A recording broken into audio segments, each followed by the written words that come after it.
Hey guys, welcome to my channel, and today we're going to take a look at another horrible case with you. Three 8-year-old boys, Steve Branch, Christopher Byers, and Michael Moore, vanished while riding their bikes in West Memphis, Arkansas, on May 5, 1993. The following day, their bodies were discovered. However, the investigation took a convoluted and fruitless turn after receiving a false tip about local teenagers. How did misdirection in the case permanently change the course of justice? And what actually happened to these boys? Would justice be served to the victims, or would the case go unresolved? John Mark Byers called the West Memphis police at 8 p.m. on May 5, 1993 to report his son Christopher missing. The officer was informed by him and his spouse Melissa that Chris had not been seen since approximately 5:30 p.m. while he was in the yard working.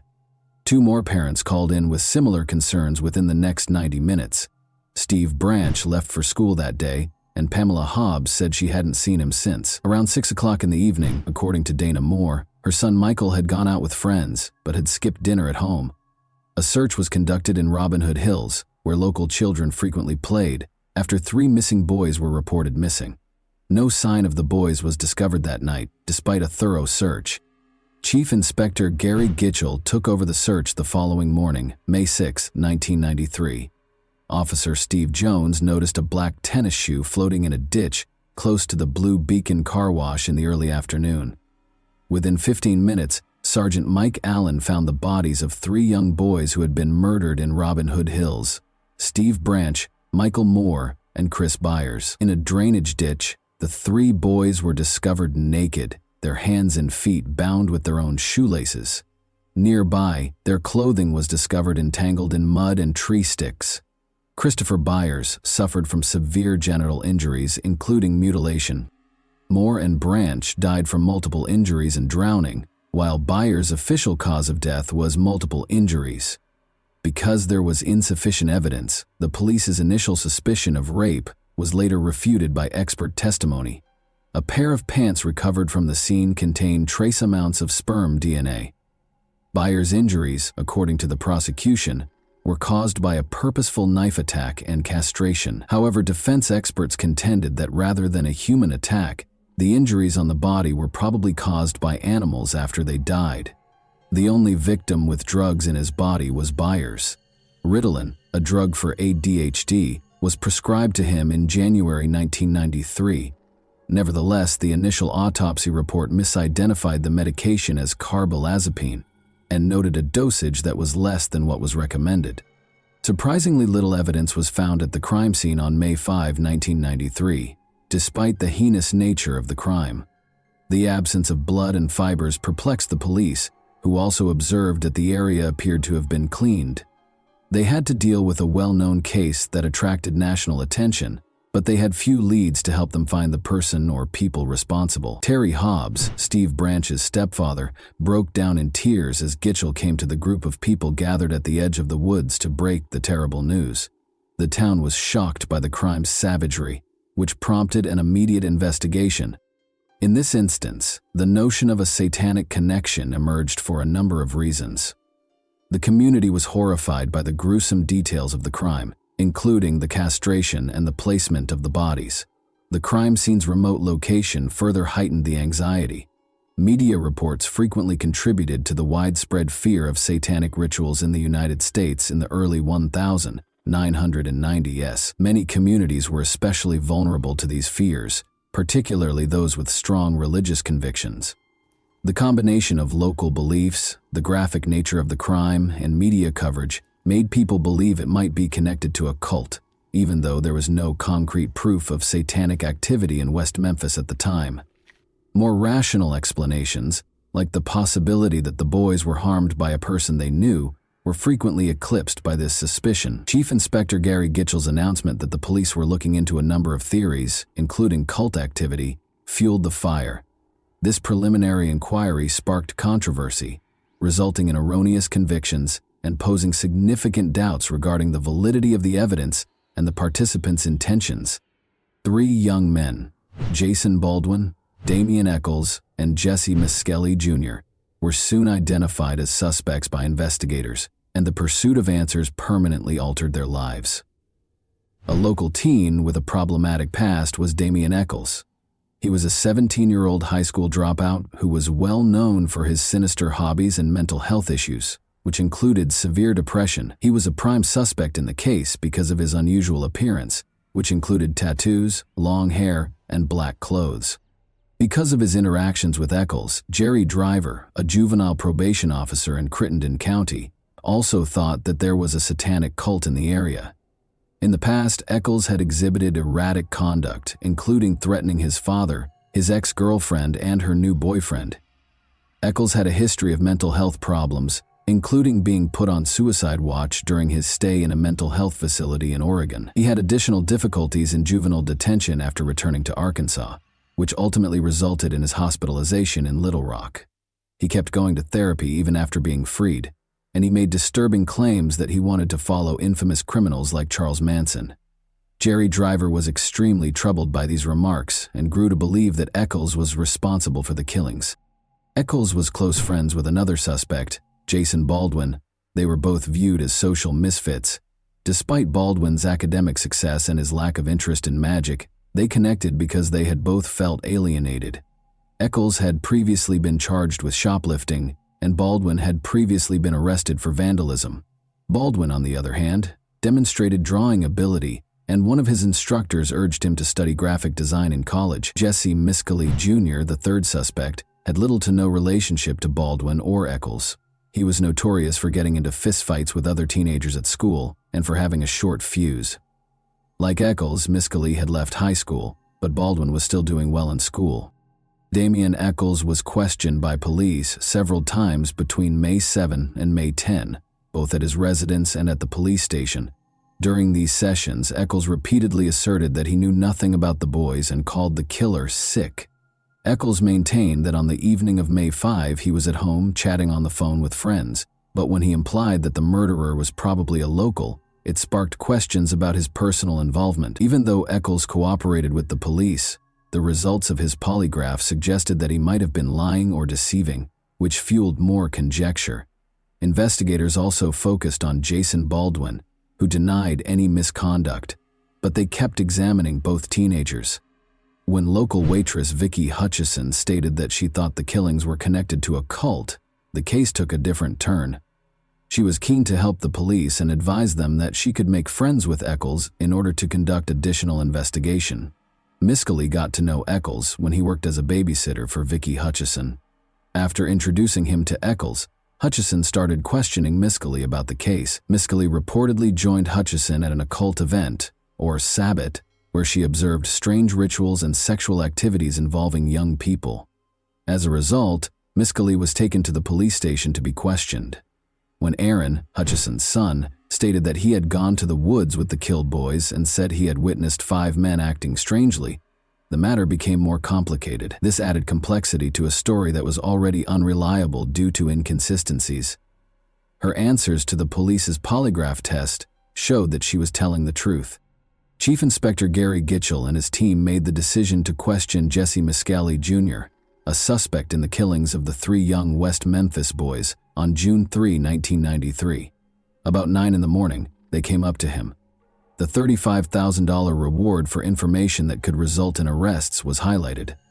Jesse denied having anything to do with the killings during the polygraph examination. Detective Bill Durham thought he was lying, though. After being interrogated extensively, Jesse finally stated that he, Jason Baldwin, and Damien Eccles were responsible for the killings. The officer yelled at him and insisted he knew more than he was confessing, according to Jesse's later account. He found it difficult to claim his innocence and started repeating what the detectives had told him. Gitchell corrected him when he wrongly claimed that the boys were bound with rope, stating instead that they were bound with shoelaces. As a result, Jesse altered his account to fit the officer's specifics. Jesse was questioned for hours before her confession was captured on tape. He stated, "Damien hit Chris Byers and Jason assaulted Steve Branch," claiming to have seen what happened in Robin Hood Hills. Soon after, Deputy Prosecutor John Fogelmill requested warrants to search Jason, Damien, and Jesse's residences. All 3 were taken into custody and accused of capital murder by 10:30 p.m. At a press conference the following morning, Gitchell affirmed his strong belief in the case. Damian Eccles was 18, Jason Baldwin was 16, and Jesse Miscali Jr. was 17 when they were taken into custody. Judge David Burnett held a pretrial hearing in Marion, Arkansas, on August 4, 1993. He made the decision to try Jesse Miscali apart from Jason Baldwin and Damian Eccles. Additionally, even though the defense claimed Jesse's confession was coerced, the judge permitted it to be used as evidence. The defense brought up a number of coercive strategies that the police employed while questioning Jesse. They pointed out how officers rejected his claims and showed a diagram that implied he might either be a member of the murderer's circle or work with them. A disturbing audio recording of Aaron saying, "Nobody knows what happened but me," was also brought to light. In a landmark decision, the judge determined that all three defendants would face adult trials. This ruling raised the stakes in a case that was already garnering national attention and sparking debates about the treatment of young suspects in the legal system. Miscali claimed he tried to cooperate without realizing the repercussions of his remarks because he was perplexed by the police's actions. The three boys were still being held while the defense and prosecution got ready for trial. Blood was discovered on a knife that had belonged to Chris Byers' stepfather, John Mark Byers, during the evidence collection process. The blood on this knife matched that of Chris and Mark, and it had been given away soon after the killing. The police did not pursue this lead, though. The night the boys vanished, a local restaurant employee also claimed to have seen a confused man covered in blood and mud. Despite gathering samples, the police never pursued this lead and eventually lost the evidence after the man left blood smears in the restroom. Miscali withdrew his confession and refused to repeat his previous statements, despite the prosecutor's intention for him to testify against Eccles and Baldwin. Baldwin and Eccles' trials began on February 28, 1994. As Judge Burnett, Prosecutor Fogelman, and the defense teams determined what evidence could be presented to the jury, both trials received significant media coverage and encountered legal difficulties. A jury consisting of 5 men and 7 women heard Jesse Miscali Jr.'s trial in Corning, Arkansas on January 18, 1994. Although Prosecutor John Fogelman acknowledged that Jesse's confession contained inconsistencies, he asserted that these were caused by Jesse's attempt to minimize his involvement in the killings. He maintained that Jesse had relationships with Jason Baldwin and Damian Eccles. Dan Stidham, the defense lawyer, retorted that Jesse was unfairly singled out because of pressure to make arrests. He claimed that the investigation was skewed by what he referred to as the Damian Eccles tunnel vision. Stidham maintained that he was afraid while being questioned and that Jesse's confession was coerced. When the mothers of the 3 murdered boys testified about their final moments with their sons on May 5, 1993, the trial became emotional. Because he was concerned that it might annoy judges who felt sorry for the bereaved families, Stidham decided against asking that line of inquiry. The prosecution's version of events was unsettling. Investigators explained how the boys' bodies were painfully found during the search for them. In the courtroom, the jury noticed the boys' bicycles leaning against a wall. The mood was solemn, as Fogelman displayed more than 30 gory images of the corpses. As more unsettling pictures were displayed, pathologists talked about the autopsy results. Jesse appeared extremely at ease throughout the lengthy interrogation, according to Inspector Gary Gitchell. The jury was silent when Fogelman played a recording of Jesse's 34-minute confession to support his argument. Jesse's statements showed significant inconsistencies during cross-examination. The evidence did not support his claims that the boys were bound with brown rope and that the killings occurred at noon. Detective Gitchell claimed that Jesse's confusion was the cause of these mistakes because they were concerned that Aaron Hutchison's story might be discredited. The prosecution decided not to call him. Vicky, his mother, was called instead, and she talked about her quest for justice. She maintained that her concern for the boys drove her, not the $35,000 reward. Jesse's statements revealed some serious contradictions during cross-examination, particularly with regard to the dates of the murders. Aaron Hutchison, a crucial eyewitness, was not called to testify by the prosecution. Rather, they introduced his mother, who spoke about her attempts to get the boys justice. Regarding tangible proof, Jesse's involvement in the crime was not demonstrated by any signs. Regarding certain fibers discovered close to the bodies, a crime lab specialist testified. She subsequently explained, though, that those fibers might have originated from more than just Jesse. Stidham was worried about Jesse's low IQ, so he decided not to have him testify. Rather, he called a polygraph examiner to discuss false confessions in an attempt to raise reasonable doubt. The judge permitted the examiner to describe the pressures that can cause someone to make a false confession, but he decided that the polygraph results could not be used. In his defense testimony, social psychologist Dr. Richard Offshee discussed how Jesse's confession was impacted by police pressure. He was permitted to explain, in spite of the prosecution's objections, that Jesse made a false statement as a result of the pressure he was under, particularly because he had low self-esteem. The prosecutor brought up the fact that Jesse had not been physically hurt by the police during cross-examination. This gave Stidham the opportunity to highlight how Jesse's confession was impacted by the type of questioning, and how psychological pressure played a significant role in what transpired. In his closing remarks, Fogelman referred to the defense's arguments as distractions and advised the jury to believe the detectives and disregard allegations of coercion. The prosecutor emphasized that Jesse's confession was unambiguous, but Stidham cautioned that it would be a grave error to execute an innocent person. The following day, Jesse lowered his head as he walked into the courtroom. He was devastated when the jury convicted him of first-degree murder. When the judge asked him if he had anything to say, he simply replied, "No." The trial brought up serious issues with the legal system, with many people thinking that an innocent person was punished. He was given a life sentence without the possibility of parole. The emphasis on coerced confessions sparked calls for improved questioning techniques and fresh data, which prompted a re-examination of Jesse's punishment. In Jonesboro, Arkansas, the trial for Damian Eccles and Jason Baldwin started 2 weeks after Jesse Miskelly Jr. was sentenced. Dan Stidham, the defense lawyer, declared that Jesse would not testify, leaving the prosecution with scant evidence. The prosecutors could claim that Eccles' apparent interest in witchcraft was connected to his involvement in the case because the judge prevented the two defendants from having separate trials. In essence, they could infer Baldwin's guilt from Eccles' background.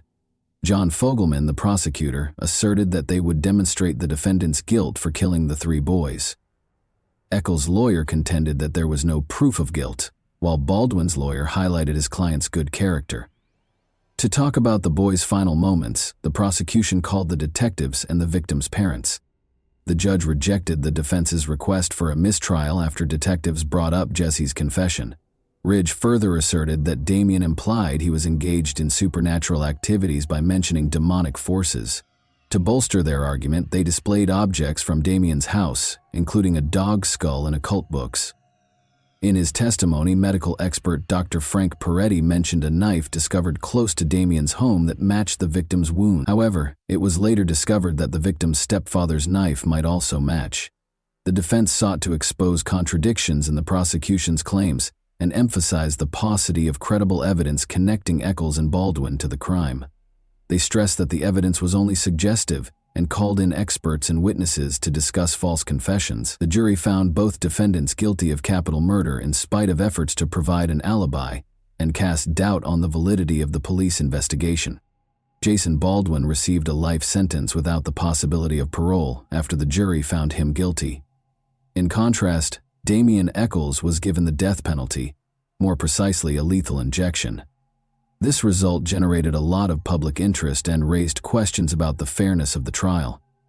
The West Memphis Three's defense teams diligently sought to appeal their sentences shortly after their trials, pointing out mistakes in the trial and introducing fresh evidence. Vicky Hutchison acknowledged lying under duress from the police, and the jury foreman was charged with misconduct during the trial, which might have affected the outcome. A new hearing resulted from new DNA evidence that connected Chris Byers' stepfather, Terry Hobbs, to the crime scene. There was broad support for the case. Devil's Knot, written by Arkansas reporter Mara Leverett, focused on the failure of justice, while Paradise Lost, a documentary directed by Bruce Sinofsky and Joe Berlinger, was released in 1996. Johnny Depp, Natalie Maines, and Eddie Vedder were among the celebrities who expressed their support. Following several unsuccessful appeals, the Arkansas Supreme Court scheduled a hearing for the new evidence on November 4, 2010. After realizing that this evidence might not establish their innocence, Eccles' new attorneys negotiated with the Attorney General to forego the hearing and proceed with new trials. They suggested an Alford plea, which limited the defendant's ability to seek damages for their erroneous convictions, but permitted them to enter guilty pleas to lesser charges while retaining their innocence. Jason Baldwin reluctantly agreed to the plea in order to spare Eccles from being executed. After serving 18 years in prison, all three men were released on August 19, 2011. However, there was no compensation for their time served and no additional investigation into the initial murders, so their case remained unresolved. After it was initially lost, Eccles' lawyers requested access to the crime scene evidence for DNA testing in July 2021. The majority of the evidence was later found to be undamaged. The Arkansas Supreme Court's decision on April 18, 2024, that people who accept an offered plea still have the right to request a new trial under a particular act, and permitted Eccles to undergo new DNA testing, sparked discussions about justice, the validity of eyewitness testimony, and how societal anxieties can influence court rulings. The case serves as a reminder of the issues with the legal system and the continuous fight for people who were wrongfully convicted and imprisoned. And that wraps up today's chilling story. If you enjoyed this video, don't forget to like and subscribe so you never miss a new upload. Also, let me know in the comments what part of this story shocked you the most. Thank you for watching, and I'll see you in the next video.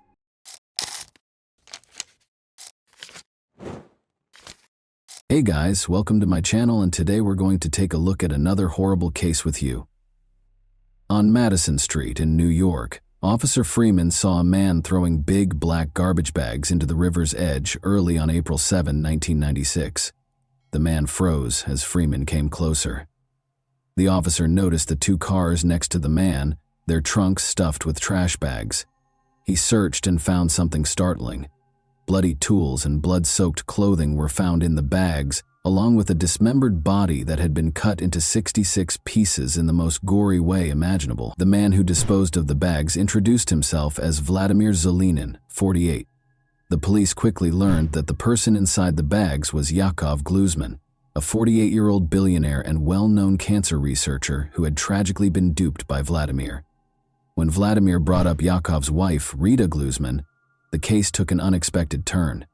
The crucial query was, what role did Rita play in this terrible incident? Was she planning to murder her husband, or was Vladimir just assigning blame to deflect criticism and avoid responsibility? We must go back in time and meet Yakov Gluzman, the man at the heart of this whole situation, in order to fully comprehend it.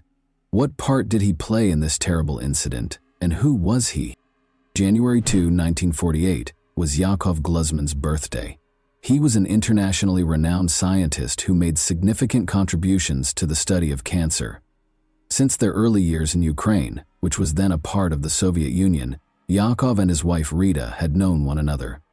1948 saw the birth of Rita Gluzman in Ternopil, Ukraine. She was the oldest child of Holocaust survivors, Paula and Lob Shapiro. As a child, Rita saw friends and family members killed by the Nazis, which gave her a distinct viewpoint. Nevertheless, Yakov was unable to obtain a visa to depart the Soviet Union due to his importance as a researcher. He was regarded as an emerging, talented scientist. In February 1970, Rita found out she was expecting their son after departing for Israel. To facilitate their emigration, Yakov took a menial job as a carpenter, sacrificing his academic career in the Soviet Union. Rita persuaded the UN to bring her and Yakov back together in America with the aid of Jewish organizations. She even put pressure on the United States by going on an 18-day hunger strike close to the UN Senate to assist in her reunion with Yakov. Rita's will to go on a hunger strike was obvious. She was a very motivated individual. She desired to succeed in her life. Yakov was allowed to join her in the West by the Soviet Union as a result of her efforts. Yakov was able to carry on with his scientific work after the couple eventually got back together in the United States in 1972. They made Long Island, New York their permanent home in 1977, 5 years later. Yakov founded the pharmaceutical business Harbor Laboratory in New York by 1987. With Yakov's assistance, Rita also founded her technology business, ECI Technologies, at the same time. In 1987, Yakov advanced to the position of Director of Molecular Biology at Rockland County's Letterly Laboratories. Yakov worked in Rockland, so Rita had to make the difficult choice to move to Long Island while managing ECI Technologies. As the family's fortunes improved, they eventually moved into a large home in the posh neighborhood of Upper Saddle River, New Jersey, which is a very pleasant upper-middle-class neighborhood. The homes in this lovely neighborhood are very comfortable and sit on 3/4 to an acre of land. Vladimir's claims don't add up. If Rita and Yakov had a happy marriage, is he making this whole thing up to cover up a darker agenda, such as eradicating Yakov for financial gain? Let's go back in time to the discovery of Yakov's body before drawing any conclusions. Officer Freeman made a strange discovery in a parking lot near the river's edge on Easter, April 7, 1996. 2 cars with open trunks were the first thing he noticed. He also saw Vladimir Zelinin, who had one glove on his right hand and was dressed in a t-shirt. Large black trash bags were being thrown into the river by Zelinin. Freeman cautiously approached and saw that Zelinin's shoes and pants were splattered with blood, and that a surgical glove was also covered in blood. The air was heavy with the stench of drying blood. As Freeman continued his investigation, he discovered 2 bags, one containing blood-soaked clothing and the other containing bloody tools, including a hacksaw, axes, knives, and a scalpel. Unbelievably, 8 additional bags containing Jakob Glusman's tragically dismembered remains were found in the trunks of the 2 cars. His nose and lips were even removed, as part of the horrific act of chopping his body into 66 pieces. Vladimir Zelinin, wearing blood-stained trousers, stood beside Officer Freeman. Zelinin, who was Russian, could hardly speak English. He shockingly disclosed that Vladimir's cousin, Rita Glusman, had been instrumental in his immigration to the United States just 11 months earlier. As Vladimir admitted that Rita was the one who coerced him into carrying out the unimaginable deed of killing Yakov, the terrifying realization came to light. Rita had already left with her passport when Bergen County authorities showed up at her house the next day. Prosecutors were concerned that she may have escaped abroad, but Rita was allegedly on her way to Long Island while Zelinin was being held in Bergen County. It was clear that she knew the police would be looking for her. She made a quick stop in Nyack along the way, stealing a set of New York license plates from a parked car to hide her car's New Jersey tags. There was little question that Rita had planned the murder and was now evading the authorities, despite the fact that investigators in both jurisdictions had not formally named her as a suspect in her husband's death. They made it clear in a public alert that they wanted to talk to her. After her husband passed away, Rita disappeared for 6 days. On April 12, 1996, the police finally located her in Cold Spring Harbor, Long Island. Rita was caught breaking into a guest cabin by a cleaning lady during a routine cleaning round at the Hawk's Nest cabin. Her husband had worked for a company that owned this cabin.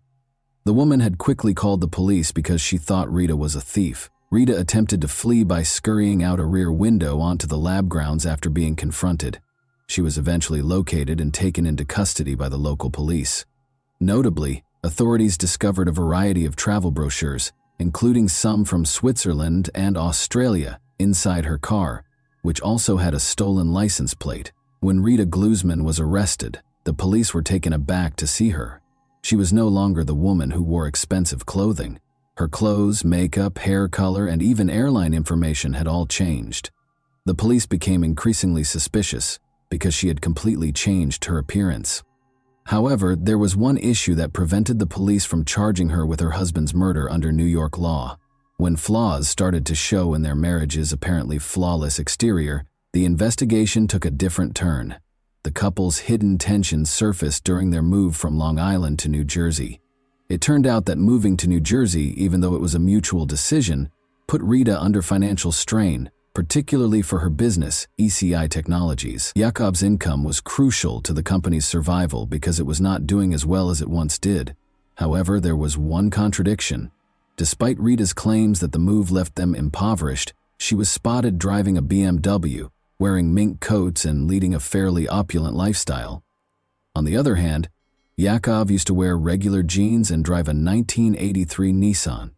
According to his friends, he was more of an ordinary guy who wore khakis everywhere he went. The American dream appealed to Rita. She desired high living and spas. Yakov Gluzman left the home in New Jersey in the summer of 1995 and rented a second-floor apartment in Pearl River, just a few blocks from his place of employment. Yakov had begun dating a woman he had met in 1994 while traveling to Israel to visit his family. By September of that year, the rift between Rita and Yakov had become irreversible. While Rita's technology company was in danger of going bankrupt, Yakov was making progress in his career as a cancer researcher. In a phone call with his father in the fall of 1994, Yakov acknowledged that his marriage to Rita, which had lasted 25 years, was failing. Yakov Gluzman filed for divorce. The ECI Technologies company became a focal point during their divorce proceedings. Yakov insisted on thoroughly examining the company's finances before accepting any terms, while Rita desired sole ownership. Rita was devastated to hear this. Yakov claimed marital cruelty as the cause of the divorce when he filed for it. Tragic events occurred 4 months later, in 1996, when the couple's already shaky relationship was further strained when their 25-year-old son died while serving in the Israeli army. Yakov wanted to leave Rita because she was so furious. How could he have the audacity to abandon her, who was so invested in his transformation in the United States? Rita noticed that she was becoming desperate, and some people noticed that her behavior was becoming unpredictable. She found it difficult to control her cravings for luxury, even after Yakov gave her $90,000 when he moved out a year earlier in 1995. She was suddenly in America, where she could eat as much as she pleased. For her, it represented success. Rita Gluzman engaged a private investigator to look for any negative information about Yakov in an effort to stop the divorce. She went to unlawful measures such as wiretapping Yakov's phone and even threatening to spread the AIDS virus to his girlfriend. She wanted to discredit this woman in Israel by putting cocaine on her, among other things. She had attempted to hire a lot of people. Her husband was being followed by others. She had extortion attempts against her husband's family. Rita Gluzman started planning his murder after these plans failed to stop the divorce. She experienced yet another setback when she was arrested on shoplifting charges after being caught stealing small items from a New Jersey pharmacy.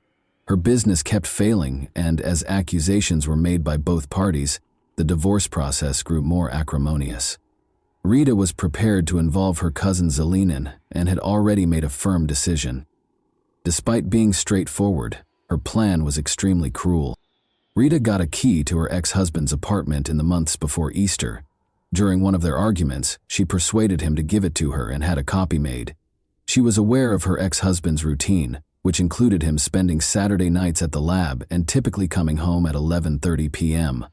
Knowing this, Rita made sure they had everything they would require, including a knife, a scalpel, a hacksaw, and a variety of cleaning supplies. Rita and Zelinin drove from Bergen County in a late-model Ford Taurus registered to her company on the evening of April 6, 1996, just hours before Yakov was scheduled to return home.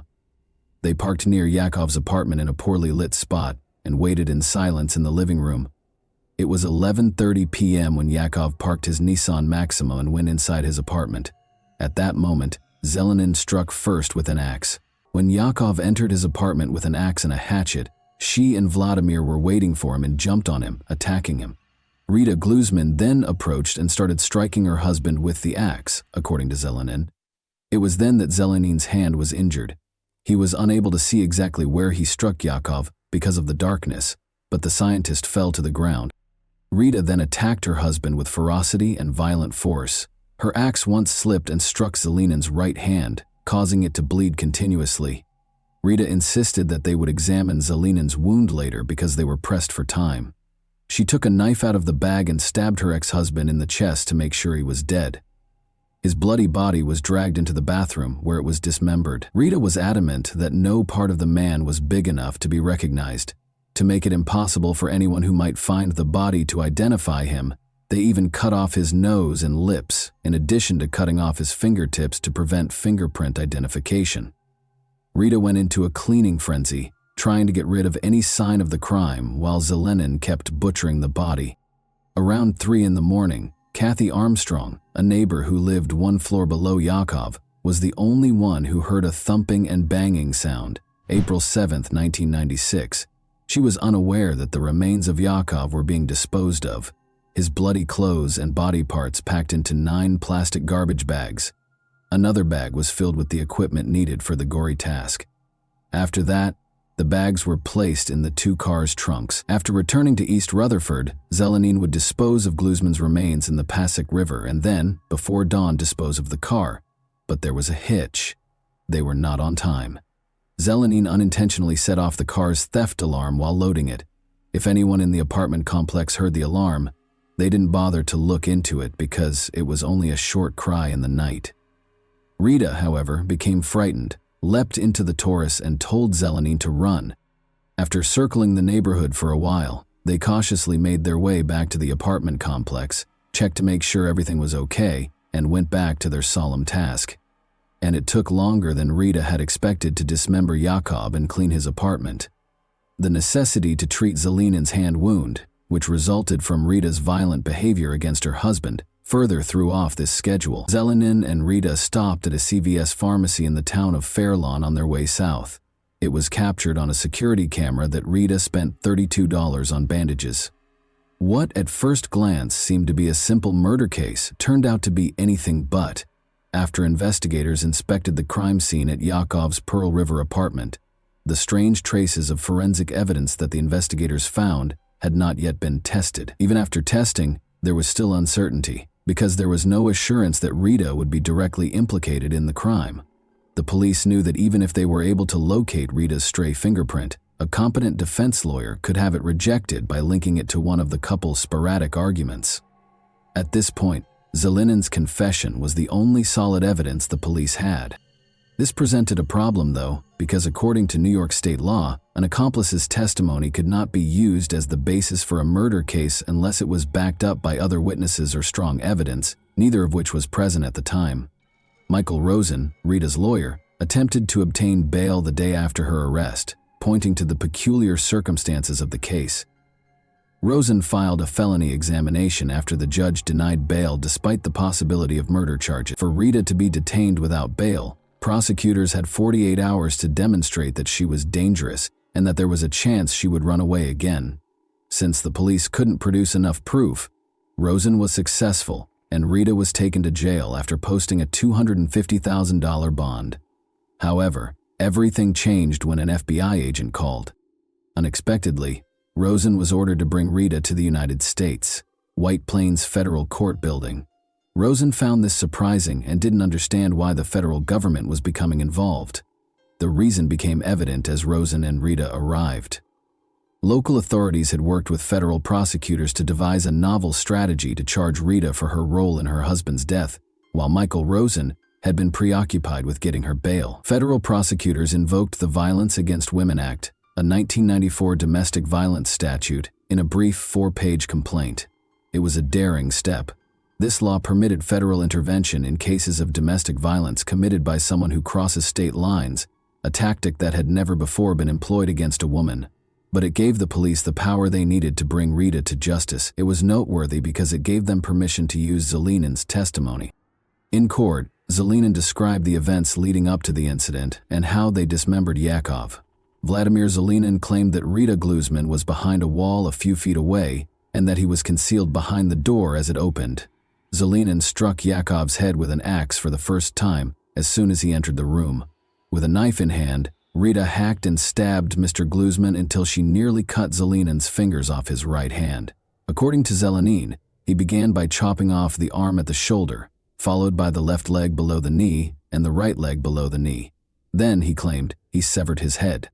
Witness reports from Yakov's neighbors who saw a couple packing bags into a car at 3 in the morning were among the other pieces of evidence the police brought in. April 7, 1996, Rita was recognized by a pharmacy employee as the agitated woman buying bandages and antiseptic at 4 in the morning. The same morning. In addition, Rita's controlling personality was acknowledged by a private investigator she hired to spy on her husband and his lover. More than a year and a half after Yakov's passing, on April 3, 1997, Rita faced the U.S. Judge Barrington Parker, District Court. Despite her denials, the jury found her guilty of killing Yakov, dismembering him and dumping him in the river after being persuaded by Zelenin's testimony. She was given a life sentence in prison by the judge. In the Soviet Union, the woman who had once been celebrated as a symbol of freedom for a whole class was now imprisoned. Vladimir Zelenin was later given a 22.5-year prison sentence in May 1997. Rita Glusman was released from prison on compassionate grounds in 2020 because of her deteriorating health, which included early Parkinson's disease and multiple strokes. Although Yakov's brother wrote a letter opposing Rita's release, expressing horror and fear, the judge took into consideration Rita's request for a second chance to avoid dying in prison. Rita went back home after the judge allowed her release despite reservations. Due to a broken marriage, Yakov Glusman's life took a terrible turn. The unfortunate thing is that rather than finding a peaceful solution, his wife, once regarded as a symbol of freedom, caused their relationship to devolve into a nightmare. And that wraps up today's chilling story. If you enjoyed this video, don't forget to like and subscribe so you never miss a new upload. Also, let me know in the comments what part of this story shocked you the most. Thank you for watching, and I'll see you in the next video.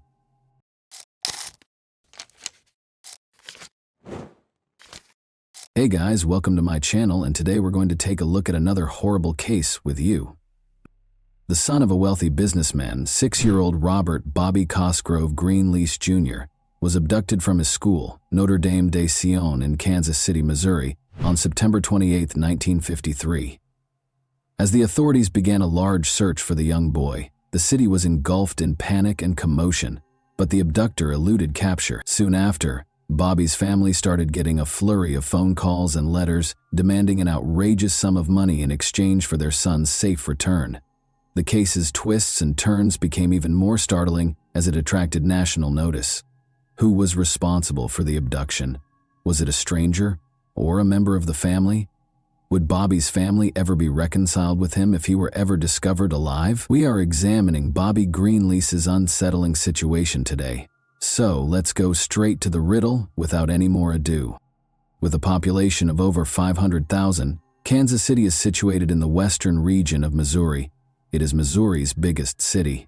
With a variety of eateries, retail establishments, and entertainment venues, the Kansas City Power and Light District is one of the city's most recognizable attractions. The Kaufman Center for the Performing Arts and the Nelson Atkins Museum of Art provide visitors more opportunities to see the city's thriving art scene. It's difficult to forget the horrifying crime that previously took place in this city in the 1950s, though, despite all of the beauty and excitement. Multi-millionaire Robert Greenlease Sr. lived in Kansas City's affluent Mission Hills area and had it all. He was a vehicle dealer with locations all throughout the nation. Early in the 20th century, he brought General Motors automobiles to the Great Plains, which is how he made his money. The birth of his son, Robert Bobby Cosgrove Greenlease Jr., on February 3, 1947, at the age of 65, permanently altered his life. Robert's second wife was Virginia Pollock, Bobby's mother. The Greenlease family was loyal to their beloved Bobby and had a luxurious lifestyle. Virginia, his older sister, was born in 1941, therefore he wasn't an only child. In addition, he had a 1917-born half-brother named Paul. Robert's first marriage produced a son named Paul. Bobby was enrolled at the esteemed Notre Dame de Sion, a private Catholic school situated at 3823 Locust Avenue in Kansas City, when he was 6 years old in 1953. He developed alongside his contemporaries there. Bobby's future was bright and everything was going well, but destiny had other ideas for the young child and his family. On the morning of September 28, 1953, Bobby's school, Notre Dame de Sion, was much like any other day. Nobody could have predicted, though, how tragically this day would shortly turn out. When Sister Moran, the nun on duty that day, opened the school door at about 11 in the morning, she was met by a chubby woman who claimed to be Bobby's aunt. The woman revealed that Virginia, the boy's mother, had been taken to St. Mary's Hospital after suffering a heart attack while shopping at the Country Club Plaza. She continued by saying that she was told to take the boy to his mother right away by the Greenlease family. Sister Moran went to get Bobby from his classroom without thinking twice. The 6-year-old, who was naive and trusted people, had no reason to suspect the woman's identity or motivations. The nun watched as he took the woman's hand and they both climbed into a taxi and drove away. She figured everything was all right. Nobody realized that the woman wasn't Bobby's aunt. And what happened that day would forever alter the Greenlease family's course in life. Virginia will never forget the phone call she got less than an hour after the unidentified woman took Bobby. Another nun from Bobby's school, Sister Martha Anna, was on the other end of the telephone. She had called the family's residence to ask about Virginia's alleged heart attack. However, the nun was shocked to learn that nothing similar had occurred. Virginia had not suffered a heart attack and was not in the hospital. Both Virginia and the nun quickly realized that something evil was going on, and they quickly came to the conclusion that Bobby had been abducted. Virginia immediately called her husband Robert after speaking with Sister Martha over the phone and told him what had transpired. Like his wife, Robert was astounded and perplexed. As soon as possible, he reported the offense to the Kansas City Police Department. To help with the problem, the FBI was also called in. As word spread that Bobby had been abducted, panic swept the city. Despite launching a large manhunt, the authorities were unable to find the woman who had abducted the boy, which hindered their efforts. Hope started to wane as the hours passed. However, Bobby's parents received the first of many ransom notes on the same day that Bobby was seized. Signed by a person going by M, the letter requested $600,000, 0 cents, to ensure Bobby's safe return. It was an astounding sum of money, more than $6 million, 0 cents in today's dollars. The demands, however, did not end there. Additionally, M demanded that the ransom money be paid in $10, 0 cents, and $20, 0 cents small denomination notes. After learning of the ransom note, the authorities set to work finding the enigmatic M and securing Bobby's release. An additional ransom note arrived on September 29, 1953. This time, a pin Bobby had been wearing the day he was abducted was sent with the letter.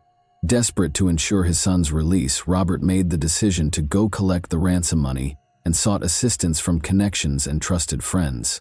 Among them was Commerce Trust Company Executive Vice President Arthur Eisenhower. In addition, he was the brother of the U.S. President at the time.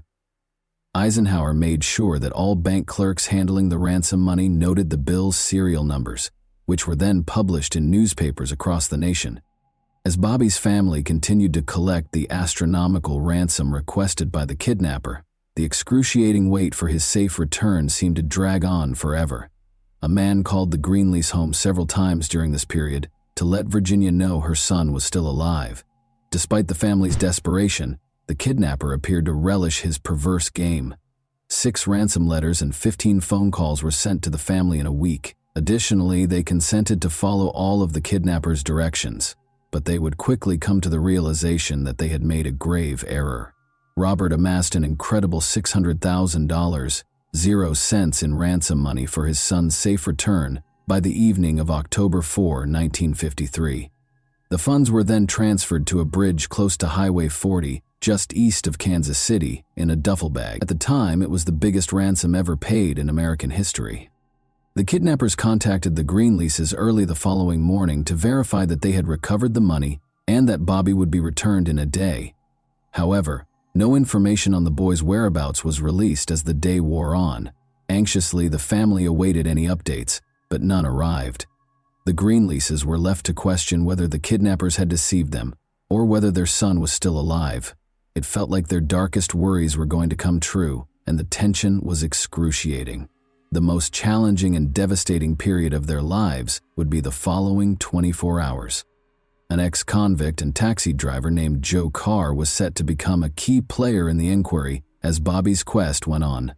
In the state of St. Louis, a guy by the name of Carl Austin Hall had employed him as his personal driver. Carr was aware that Hall was a newcomer to the area and was spending money carelessly. Hall was living like a king after renting an apartment and purchasing new clothing. Carr chose to get in touch with his employer at the taxi firm Joe Costello because he was skeptical of Hall's actions. In addition to having links within the St. Louis Metropolitan Police Department, Costello was a man with ties to the mob. On October 6, 1953, after the sun had fallen, Costello tipped Patrolman Elmer Dolan and Lieutenant Louis Shoulders about the man showing off a lot of cash in St. Louis. They hurried to Hall's residence where he was and took him into custody. The officers discovered 2 heavy metal suitcases stuffed full of cash inside the room. The sight was stunning. After that, Hall was taken to the Newstead police station in North St. Louis, where he was questioned by the police on the money's origin. Hall insisted that he had done nothing illegal at first, but investigators quickly started to piece the puzzle together. Because Hall had so much cash on him, they assumed he was implicated in the kidnapping of Greenlease. Hall eventually broke under pressure and admitted his involvement in the crime. However, the most startling discovery was still to come. When questioned about Bobby's whereabouts, he disclosed that the boy had passed away. He had not acted alone, Hall disclosed. A woman named Bonnie Hetty was his accomplice. They had come up with the idea to kidnap Bobby and demand a large ransom from his affluent parents. Investigators were able to piece together the events and discover the startling specifics of how the kidnapping took place, thanks to Hall's confession and a comprehensive background investigation. It was a network of treachery and deceit, with avarice at its core. It was discovered by authorities that Hall was from a wealthy family. He was a lawyer's son. He received a sizable inheritance and his parents' 1,100-acre Pleasanton, Kansas homestead after they died. However, Hall's life took a turn for the worst when he lost his riches, was divorced, and developed an addiction. When he was condemned to the Missouri State Penitentiary for robbing a cab driver of just $38.00, his life reached its lowest point. Hall recalled the rich Greenlease family when he dreamed of one huge score that would set him up for life while he was incarcerated. You see, Hall had learned about the family's fortune years earlier when he had gone to a military reform academy with Bobby's older adoptive half-brother, Paul. Hall quickly came up with a scheme to pay the ransom. The only thing left to do was figure out how to kidnap the youngster. Bonnie entered the picture at that point. Bonnie was a contradictory person. She continued to engage in prostitution and extravagant parties, even though she was the recipient of a substantial bequest from her father. She also appeared to be attracted to crooks. Her first spouse was a bank robber who was shot and killed by the police. She ended up inheriting a house from the divorce settlement, though, because her second marriage didn't work out any better. Bonnie first met Hall in the bar of the Hotel Robideau in St. Joseph, Missouri. Their fortuitous encounter signaled the start of a sinister and perverse collaboration, which could have been the result of fate or simply the cosmos coming into harmony. Hall gradually told Bonnie about his perverse plan over the course of the months, and to his relief, she was all too willing to join in. Thus, like two ravenous wolves pursuing their prey, Hall and Bonnie started following the Greenlease family in the summer of 1953. In an attempt to identify a vulnerability to take advantage of, they observed the family going about their everyday activities. They initially intended to kidnap the Greenlease's daughter, Sue, but they quickly came to the conclusion that Bobby, their 6-year-old son, would be a simpler target. The stage was prepared for the kidnapping that rocked the country to its foundation, because they understood they had to move quickly if they wanted to score the big score. Pretending to be Bobby's aunt, Bonnie had taken him up from school without causing any trouble. After that, Hall was waiting at a pharmacy when Bonnie and Bobby were dropped off. Hall took charge and led them to an empty field in Overland Park, Kansas, across state borders. Bobby was left alone with Hall, who had no intention of keeping him alive, after Bonnie exited the car and went a short distance. Hall initially attempted to kill Bobby with a piece of rope, but the rope was too short. Hall struck Bobby in the face, knocking out one of his teeth out of frustration and rage. Hall took out his .38 caliber revolver and shot Bobby at close range when he slumped to the floor of the automobile. After being kidnapped, Bobby did not live for more than half an hour. Both Hall and Bonnie realized they needed to remove the evidence after committing the horrible act. They wrapped Bobby's lifeless body in a trash bag and traveled to Bonnie's house in St. Joseph, Missouri. Then, in order to hide the smell of the corpse, they gently buried the bag in a grave that had been prepared in the backyard. They covered the bag with a lot of lime. In an attempt to pass the grave off as a flower garden, Hall then covered it with chrysanthemums. Now, Hall and Boney quickly fled to St. Louis across the state as soon as they had the ransom money. Hall had bought 2 metal suitcases there to hide the cash. In addition, he and Boney discovered an apartment on Arsenal Street overlooking Tower Grove Park, where they reveled in their newfound wealth by drinking excessively. As the evening went on, Boney's intoxication finally overcame her, and she fell asleep. Hall had another plan, and this was the ideal time to implement it. He snuck out of the flat with the rest of the loot in the middle of the night after placing $2,000.00 in Bonnie's purse. Hall then picked up a sex worker called Sandra O'Day on the taxi ride to the Coral Court Motel in Marlboro, Missouri. Before he was arrested, he intended to utilize Sandra's assistance to distract the police. Hall arranged for her to travel to Los Angeles so that he could mail the Greenlease family a letter he had written. By doing this, he would have diverted the police's attention. According to stories, Sandra was the one who reported the ransom money that Hall was carrying around to the police when she allegedly saw it. However, it's unclear if this is true or not. It is also thought that Hall purchased a shovel and 2 trash cans. In order to conceal the ransom money, he then rented a car and drove it to a location in St. Louis County along the Merrimack River. However, Hall kept the money with him since he was unable to locate a suitable place to bury the cans. Shortly after this, he was taken into custody.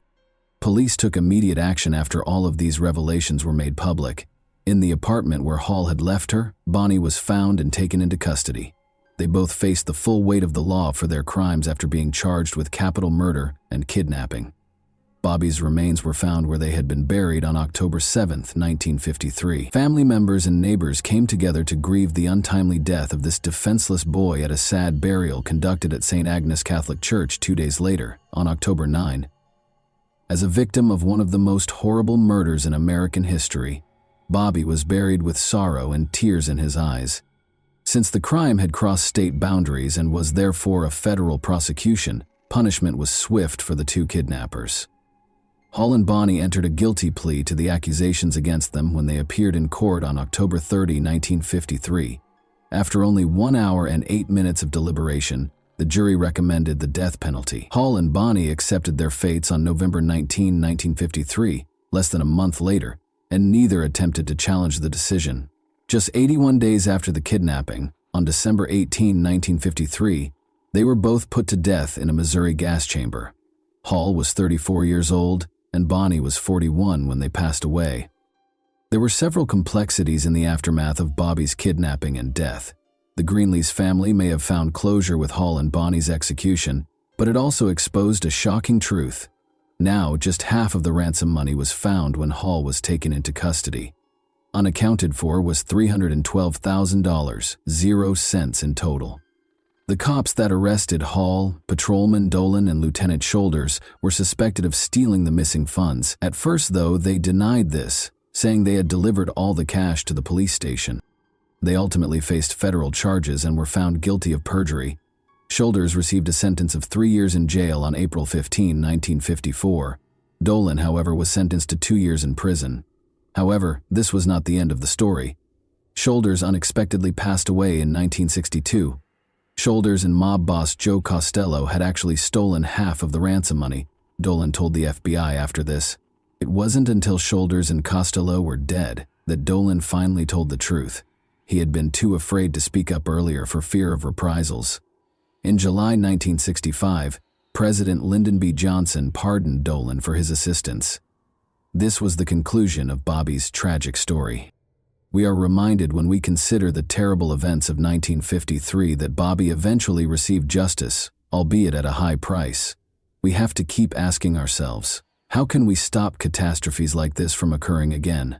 What can we learn from Bobby's story, therefore? And how can we apply this understanding to create a society that is safer and more equitable for everyone? And that wraps up today's chilling story. If you enjoyed this video, don't forget to like and subscribe so you never miss a new upload. Also, let me know in the comments what part of this story shocked you the most. Thank you for watching, and I'll see you in the next video.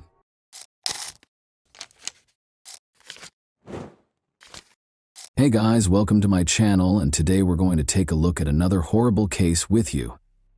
On December 3, 1981, Rhonda Casto was born in the tiny Washington town of Gig Harbor. She was raised in a loving, supportive family that encouraged her in everything she did.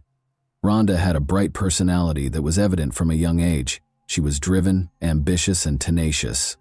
According to her loved ones, she was able to inspire others and quickly establish a common language with them. When Rhonda graduated from high school, she decided to pursue a career in fashion. She began a modeling career thanks to her charisma, slim build, and inherent beauty. She gradually gained recognition by taking part in photo shoots and small fashion shows. Even though she loved her job, she always hoped for more than cover shots. Rhonda felt that true happiness would come from having a family and kids. We took off right away after she met Stephen Nichols and Nichols in 2009. They were attracted to each other right away after meeting through mutual friends. Although Rhonda's loved ones initially had some reservations about Stephen's age, 15 years older than Rhonda, the couple appeared to be content. Stephen's confidence and attention to detail impressed Rhonda, she told friends. He appeared to be a man she could trust, someone who cared about her. For his part, Stephen found Rhonda's inherent beauty and joy appealing. He viewed her as a companion who could share life's pleasures and challenges with him. They started living together shortly after they started dating, planning their future together. Their relationship took a new turn a few years later. Rhonda learned she was expecting a baby. For her, this news marked the start of a new stage. When tragedy rocked their lives, she was 5 months pregnant. Along with happiness, Rhonda's pregnancy gave her new objectives. She aspired to become a successful mother and keep growing as a person. Stephen seemed happy to be getting ready to become a father and helped her in every way. The baby would be the pinnacle of their happy life together, he assured his friends. Even though they were very different in age, their relationship appeared to be strong and nothing could stop them from being happy. Rhonda, who always aimed for independence, had faith in Stephen and genuinely thought he would make a fantastic husband and father. They led busy, active lives. In order to escape the everyday grind, Rhonda frequently encouraged Stephen to take walks because she loved the outdoors. The area's wooded trails, where they could take in the scenery and clean air, were their favorite spots. Eagle Creek, a picturesque location in Oregon renowned for its rocky cliffs and waterfalls, was one such trail. Rhonda frequently recommended the trail for hikes because she loved it. They made the decision to hike Eagle Creek once more on the day of the tragedy. It was supposed to be a pleasant and easy walk. In order to preserve the memories of the happy time leading up to the baby's birth, Rhonda wanted to take some photos against the backdrop of nature. But nobody could have foreseen that Rhonda's walk would be her final one. On March 16, 2009, at approximately 6:30 p.m., Stephen Nichols reported to emergency services that his fiancée, Rhonda Casto, had fallen off a cliff on the Eagle Creek Trail. According to the dispatcher who took the call, Stephen's voice sounded tense and nervous. He tried to explain what had happened in a bewildered tone. "My fiancée went down. She tumbled off a precipice. I'm not sure if she's still alive." In an effort to explain the scene, Stephen repeated himself. He went on to say that Rhonda reportedly lost her balance on one of the challenging parts of the Eagle Creek Trail and fell while they were hiking along it. He informed the dispatcher right away that the situation was serious in a panicked voice. Rescuers arrived at the scene right away, fully aware that the Eagle Creek Trail, despite its popularity among hikers, can be hazardous. Numerous accidents have occurred in the past due to narrow paths, steep slopes, and slippery rocks.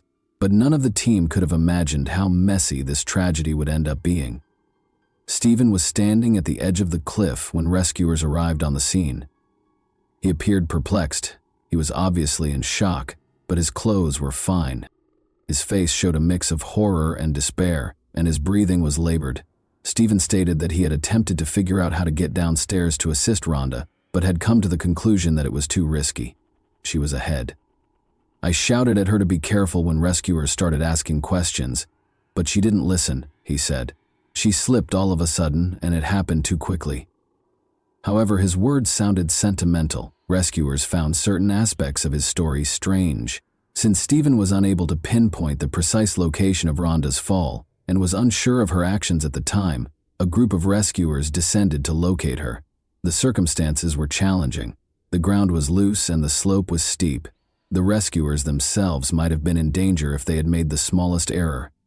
They discovered Rhonda's body on a rocky platform at the foot of the cliff after roughly 40 minutes. It was clear from her stillness that her wounds were incompatible with life.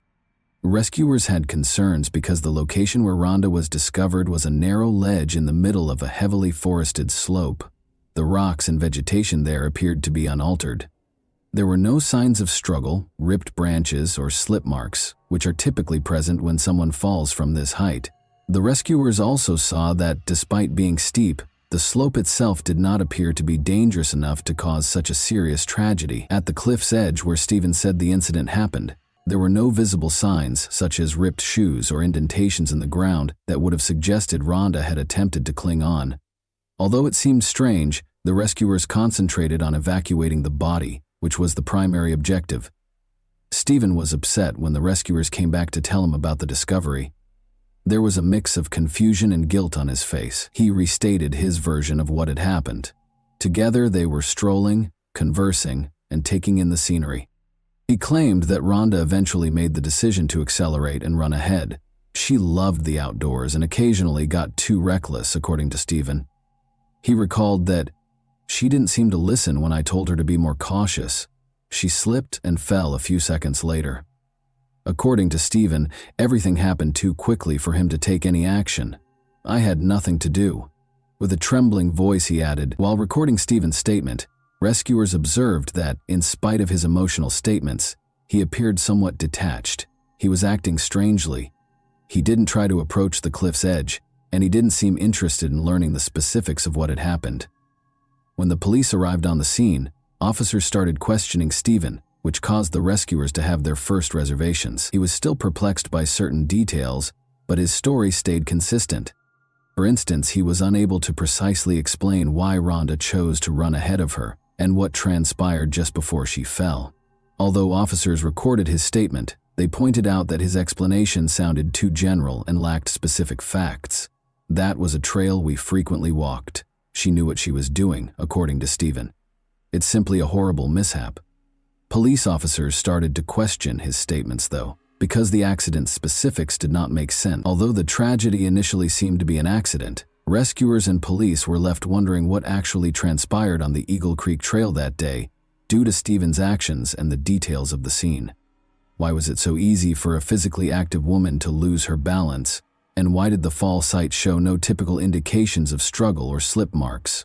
Although these issues are still unresolved, rescuers and law enforcement chose to conduct additional research in order to learn the whole truth about Rhonda Casto's fate. Numerous questions were raised right away by the Eagle Creek Trail tragedy, and Oregon police, understanding the complexity of the situation. Rhonda Casto's death seemed to be an accident at first, but as the incident's specifics and Stephen Nichols' actions became more apparent, suspicions started to grow. The investigators were aware that the clue was concealed not only at the accident scene, but also in the lives of Rhonda and Stephen. Therefore, every facet of their relationship, as well as any indication of potential conflict or motivation, needed to be carefully examined. The identification of potential witnesses was the first stage of the investigation. Eagle Creek is a well-liked hiking destination, particularly on a day with clear, warm weather.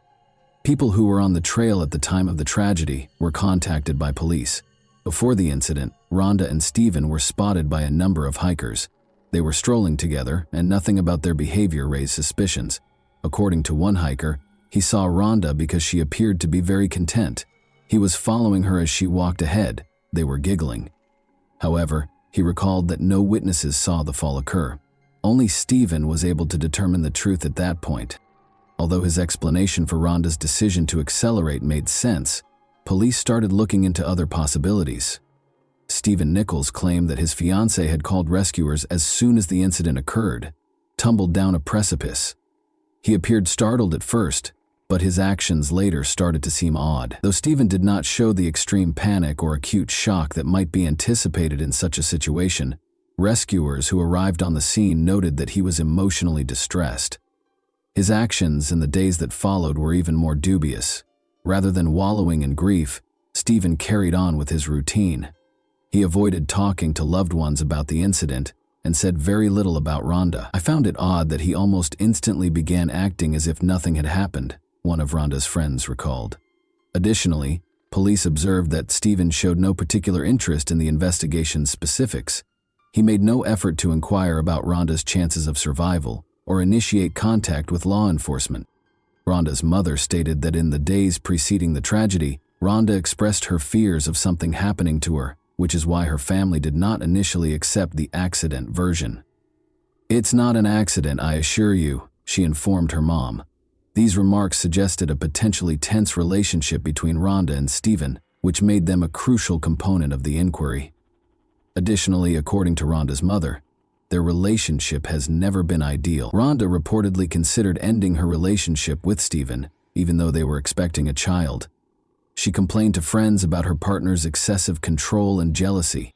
Because it might have revealed underlying conflicts that contributed to the tragedy, this testimony raised suspicions among investigators. Rhonda appeared tense and anxious in the weeks prior to the incident, according to one of her friends. She expressed her fear for her future. According to him, the version of events that Stephen provided started to diverge from the testimonies that were collected from loved ones. The search of Stephen Nichols' house was a crucial part of the investigation. If the tragedy wasn't an accident, investigators were searching for documents that might provide insight into the couple's relationship and potential motivations. Police discovered a $1 million insurance policy in Rhonda's name during the search. Stephen was listed as the only beneficiary. Since it turned out that the policy had only been issued a few months prior to the tragedy, this document caused a lot of questions for investigators. Furthermore, the insurance company claims that Stephen pushed for clauses in the policy that guaranteed the full amount would be paid, even in the case of an accident. It's likely that Rhonda was unaware of the policy. She never brought up the insurance policy or financial issues with Stephen, according to her friends and family. Given that Stephen was in a precarious financial situation, the fact that such a sizable insurance policy had been taken out just before the tragedy raised police suspicions and might have suggested a financial motivation. To ascertain whether he intended to use the funds to address his issues, investigators started looking through his bank accounts and financial documents. Following Rhonda's passing, Stephen Nichols also displayed odd financial behavior. He immediately began the process of obtaining an insurance policy rather than delaying his affairs. Only a few days after the tragedy, investigators saw that he completed the payout paperwork. His actions appeared hurried, which added to the suspicion. Police also observed that Stephen avoided interacting with Rhonda's relatives. He didn't offer to assist her parents with funeral planning or show up for her memorial service. As a result, there was more friction between him and the grieving family, who were beginning to suspect Stephen of being responsible for her passing. The turning point was when Stephen Nichols, who had appeared distant and reclusive since the tragedy, became the target of law enforcement after they had accumulated enough strong evidence to file charges. Be aware that every piece of evidence, including witness accounts and financial records, pointed to a potential motive, and his odd post-event behavior increased suspicion. Police eventually accused him of murder, and they started questioning him. Given that Stephen might have been tense or dangerous if caught, investigators made sure they were ready for the arrest. They were alarmed by his actions in the last few days. It was a cold and calculating attitude toward the situation, not just emotional distress from the loss.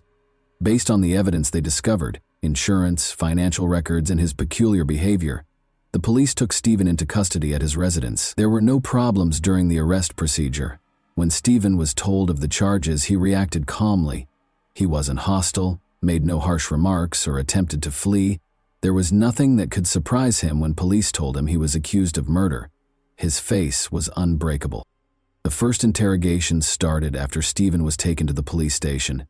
He initially flatly denied any guilt. He asserted that his version of events would remain unchanged when questioned about what had transpired. "I was unable to save Rhonda when she fell. An accident occurred."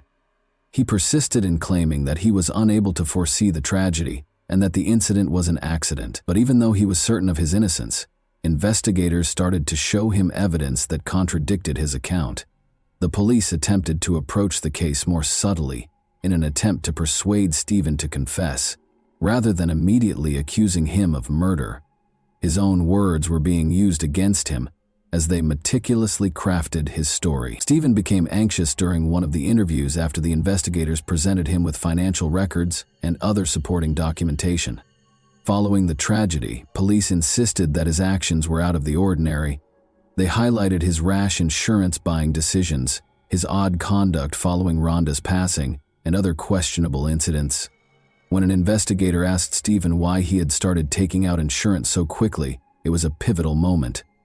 The man smiled nervously and said something that was practically a confession. "I didn't think it would happen so fast," he said, not seeing right away that what he said might have been taken as an admission of his actual motivations. It was a crucial statement that provided the police with a crucial lead. Although Stephen persisted in claiming that the tragedy was an accident, his arguments started to falter. "You're saying you didn't expect it to end so quickly. the investigator persisted. You mean you didn't believe Rhonda would pass away? Since more investigation showed that psychological pressure was a factor, this incident gave the impression that Stephen may have eventually acknowledged his guilt, even if not outright. Perhaps unknowingly, Stephen started to give in to the weight of the evidence. He grew more reclusive, avoiding direct responses and questions about his behavior on the day of the tragedy, even though he had no intention of acknowledging what had happened. In the meantime, the investigators engaged experts and kept elaborating on specifics. Rhonda died from injuries that were obviously not possible to have resulted from an unintentional fall, according to the forensic report. Because of the severe impact that caused these injuries, investigators started to believe that Stephen was most likely to blame for her passing. But in spite of everything, Stephen refused to acknowledge his actions. He repeated his version of events, claiming that he had no idea what was going to happen and that everything had happened by accident. The police understood that gathering reliable evidence would require time and effort, making this a challenging case. In the end, investigators collected all the evidence required for charging. In addition to Stephen's own actions in the days that followed, they also incorporated forensic evidence, Rhonda's insurance policy, documents proving Stephen was the only beneficiary, testimony from her family and friends, and proof of financial motivations. The tragedy served as a crucial component of the inquiry as well. The fact that he processed the insurance payment without hesitation and without displaying the typical human response to losing a loved one astounded the investigators. As a result, the charges had a solid foundation thanks to all of these facts, and the investigation took the case to trial.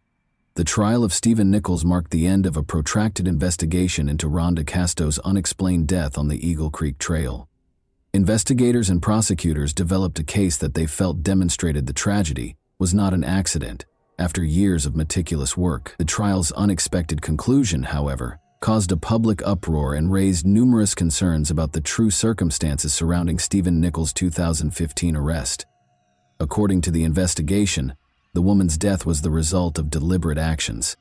Prosecutors asserted with confidence that Nichols had a purpose, a plan, and the intention to carry it out. A $1 million insurance policy that was put in Rhonda's name just months before she passed away was a crucial component of the prosecution's case. Stephen was listed as the policy's only beneficiary. The prosecution claimed that the document suggested a possible financial motivation for the crime. Prosecutors also emphasized Rhonda's mother's testimony, claiming that her daughter had voiced concerns about Stephen's unpredictable behavior and had been vocal about the possibility that she might be abused if something were to happen to her. You are aware it's no coincidence. According to the mother, Rhonda stated in court that her injuries were not totally consistent with an unintentional fall. Prosecutors also provided a medical report supporting this claim. The medical examiners came to the conclusion that rather than a simple loss of balance, Rhonda's injuries might indicate a push. The prosecution's case revolved around these conclusions. From the start, Stephen Nichols vehemently denied his guilt. According to his attorneys, Rhonda's death was a tragic but unintended accident. According to Stephen's own account, he and Rhonda were taking a leisurely stroll along the wharf on the day of the tragedy. According to him, Rhonda was feeling good and even decided to pick up the pace in order to feel more liberated and energetic. But she reportedly stumbled and fell off a cliff on one challenging part of the trail. It happened too quickly, but I saw her lose her balance. I was powerless to help. According to Nichols, he also maintained that the accusations against him were the result of speculation and misinterpretation. His attorneys argued that the investigation had rushed to conclusions based on emotional testimony from the deceased's family members and circumstantial evidence. Additionally, the defense argued that married couples, particularly those who were getting ready to move in together and were expecting a child, frequently had insurance policies. They maintained that the execution of such a document did not demonstrate criminal intent, and that its mere existence did not establish that Stephen had harmed Rhonda on purpose. The attorneys stressed that Nichols had no established reason for the murder because, despite their occasional arguments, their relationship was not so tumultuous as to result in tragedy. There were several obstacles that prosecutors had to overcome in order to construct a perfect prosecution. The absence of first-hand witnesses was one of the main issues. Stephen was the only one who witnessed Rhonda's fall on the trail. Nichols's attorneys had a significant advantage because no one could definitively dispute their client's version of events, allowing him to continue insisting on it. The unclear expert conclusions were another flaw in the prosecution's case. There were no other obvious indications of violence. Even though some of Rhonda's wounds weren't consistent with the fall, this ambiguity was actively exploited by defense lawyers. They maintained that the prosecution's conclusions were based on speculation and conjecture, and that Rhonda's death was an accident. Stephen Nichols chose to reach an agreement with prosecutors in 2017, 2 years after his arrest. This ruling was an unanticipated development in the case. Nichols' degree of responsibility and potential sentence were greatly diminished by the agreement, which assumed that he would enter a guilty plea to manslaughter. In turn, the prosecutor's office accepted the agreement, likely understanding that the likelihood of a conviction on the manslaughter count was lower. A strong defense, unclear medical reports, and a lack of concrete evidence might have led to Nichols's acquittal. As part of the agreement, a plea deal in this case permitted at least partial justice. Although it was not his intention, Nichols acknowledged that his actions on the day of the tragedy might have played a role in Rhonda's demise. The public and the victim's family had differing opinions about this admission, which allowed the prosecution to wrap up the case without a drawn-out trial. The court imposed the sentence after the plea agreement. Stephen Nichols received a 3-year probationary sentence after being found guilty of manslaughter. Nevertheless, the court permitted Nichols to depart following his 19-month incarceration pending trial. Many people who had been following the case, including Rhonda's family, were taken aback by this light sentence. And that wraps up today's chilling story. If you enjoyed this video, don't forget to like and subscribe so you never miss a new upload. Also, let me know in the comments what part of this story shocked you the most. Thank you for watching, and I'll see you in the next video.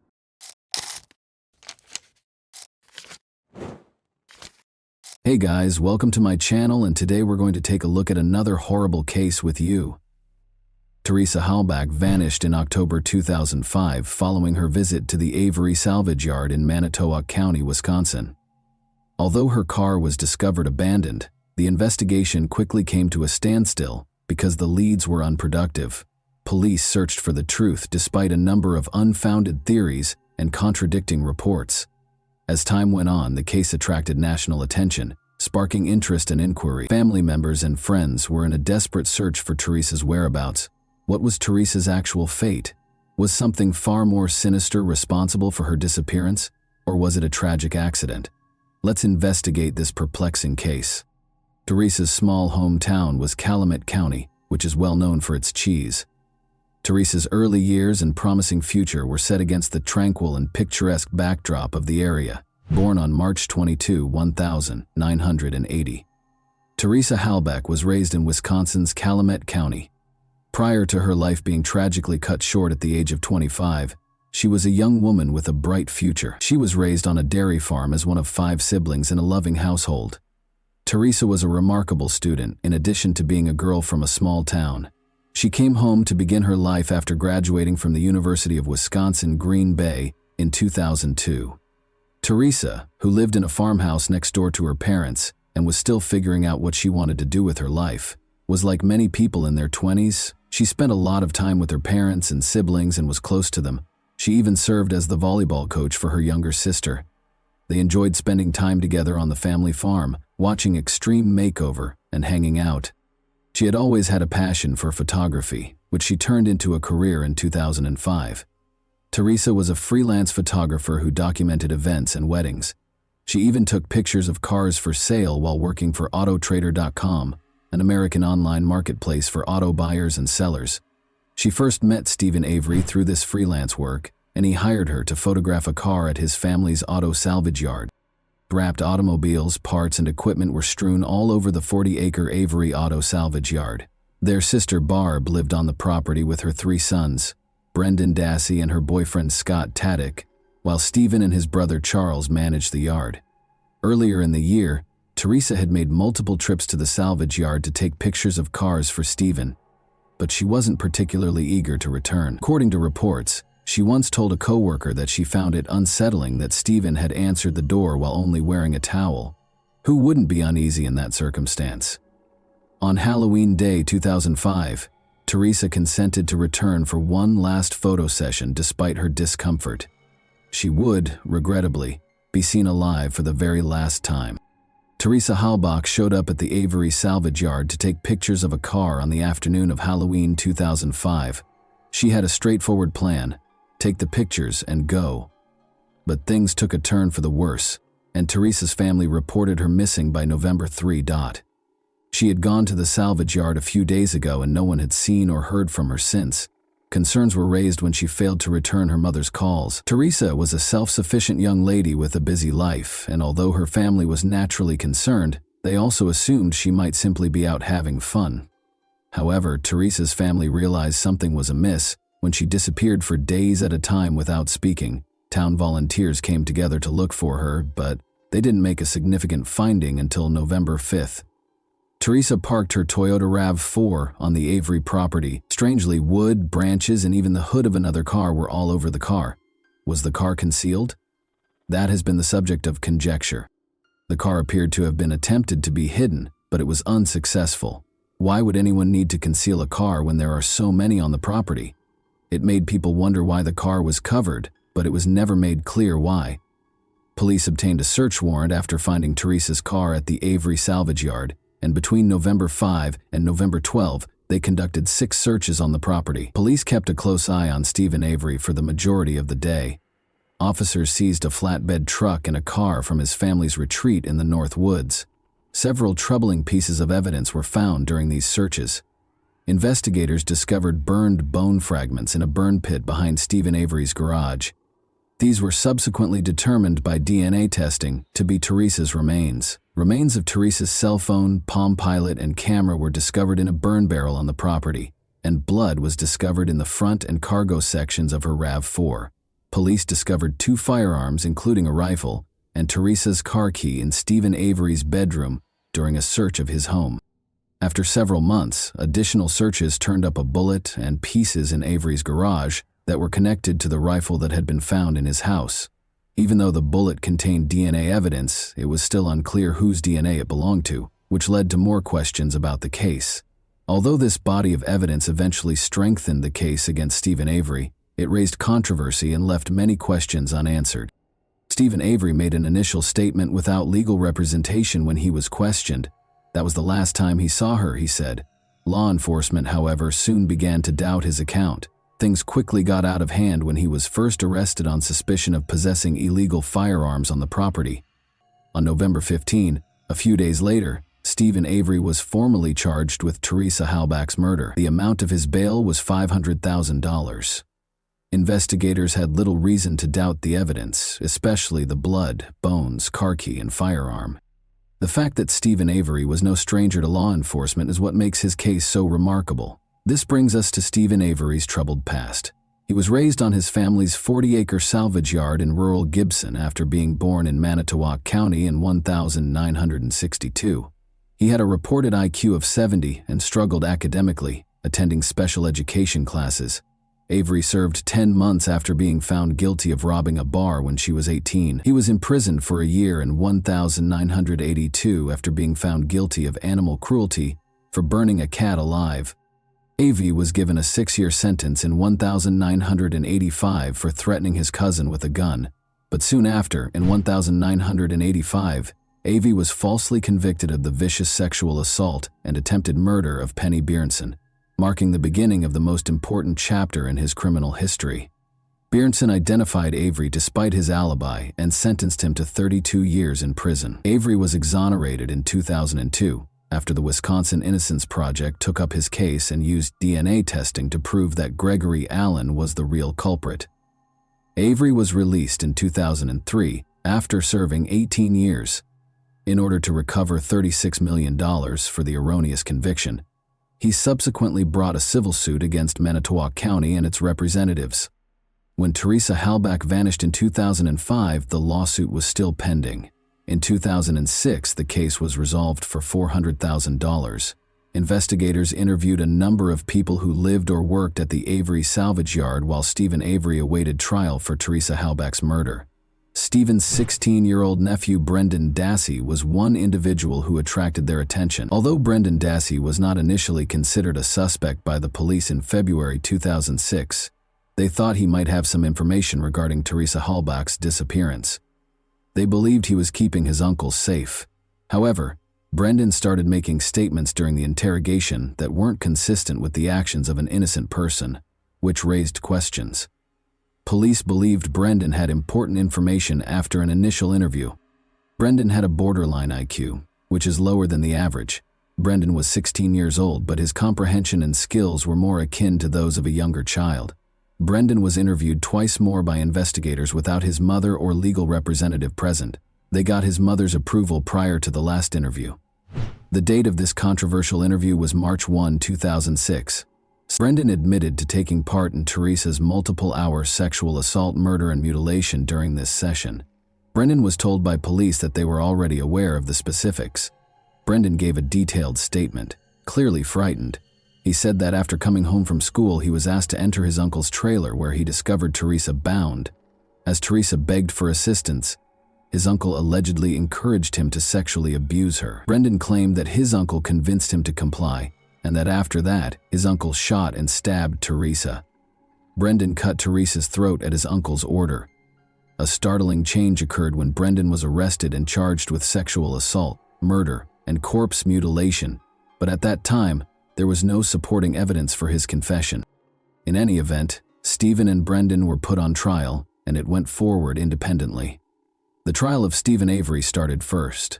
Blood in Teresa's car, a spent bullet that matched Stephen's rifle and Teresa's DNA, and a key to her car discovered in Stephen's trailer that contained his DNA, were among the many pieces of evidence the prosecutors produced. Stephen's blood was found inside Teresa's car, and his DNA was found beneath the hood fastener. On Avery's land, Teresa's burned remains and possessions were discovered. Stephen made 2 calls to Teresa's cell phone, one with and one without the 67 feature to hide his identity, according to phone records. The 67 feature makes the call appear private or unknown and prevents your phone number from appearing on the recipient's caller ID. These sparked suspicions and implied that Stephen might not have known the 67 call could be traced by the police. Brendan's older brother Bobby Dassey testified that on the afternoon of Teresa's murder, he saw her making her way to Stephen's trailer.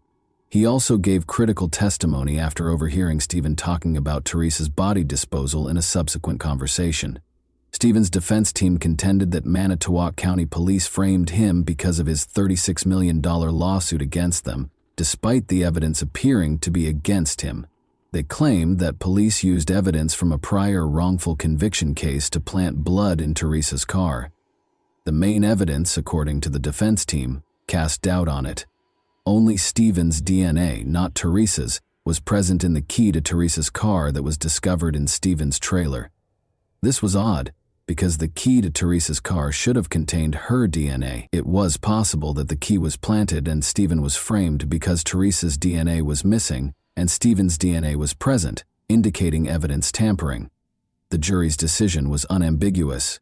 Stephen Avery was found guilty of all charges and given a life sentence.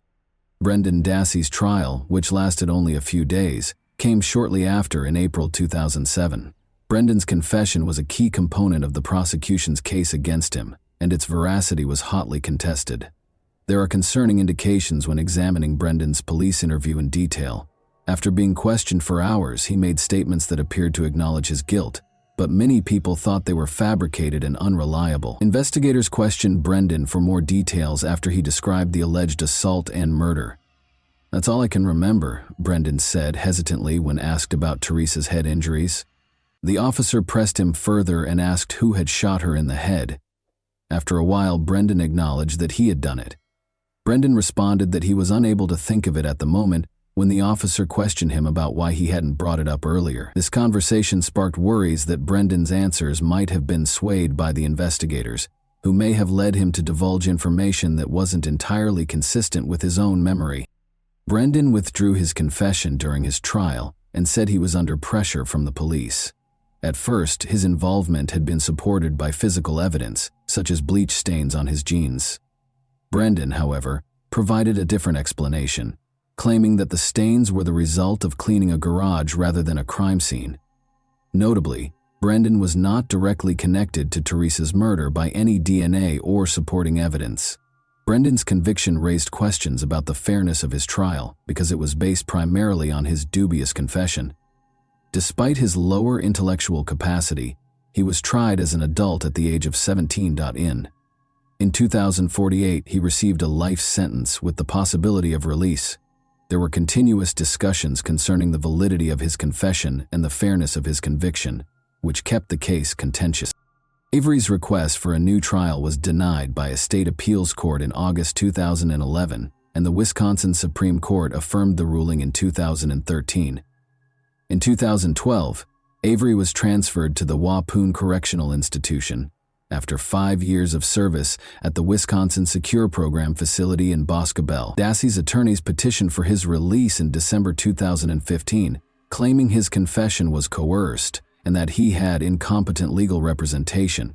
The documentary Making a Murderer, which followed the legal disputes between Stephen Avery and his nephew Brendan Dassey, was made available on Netflix in 2015.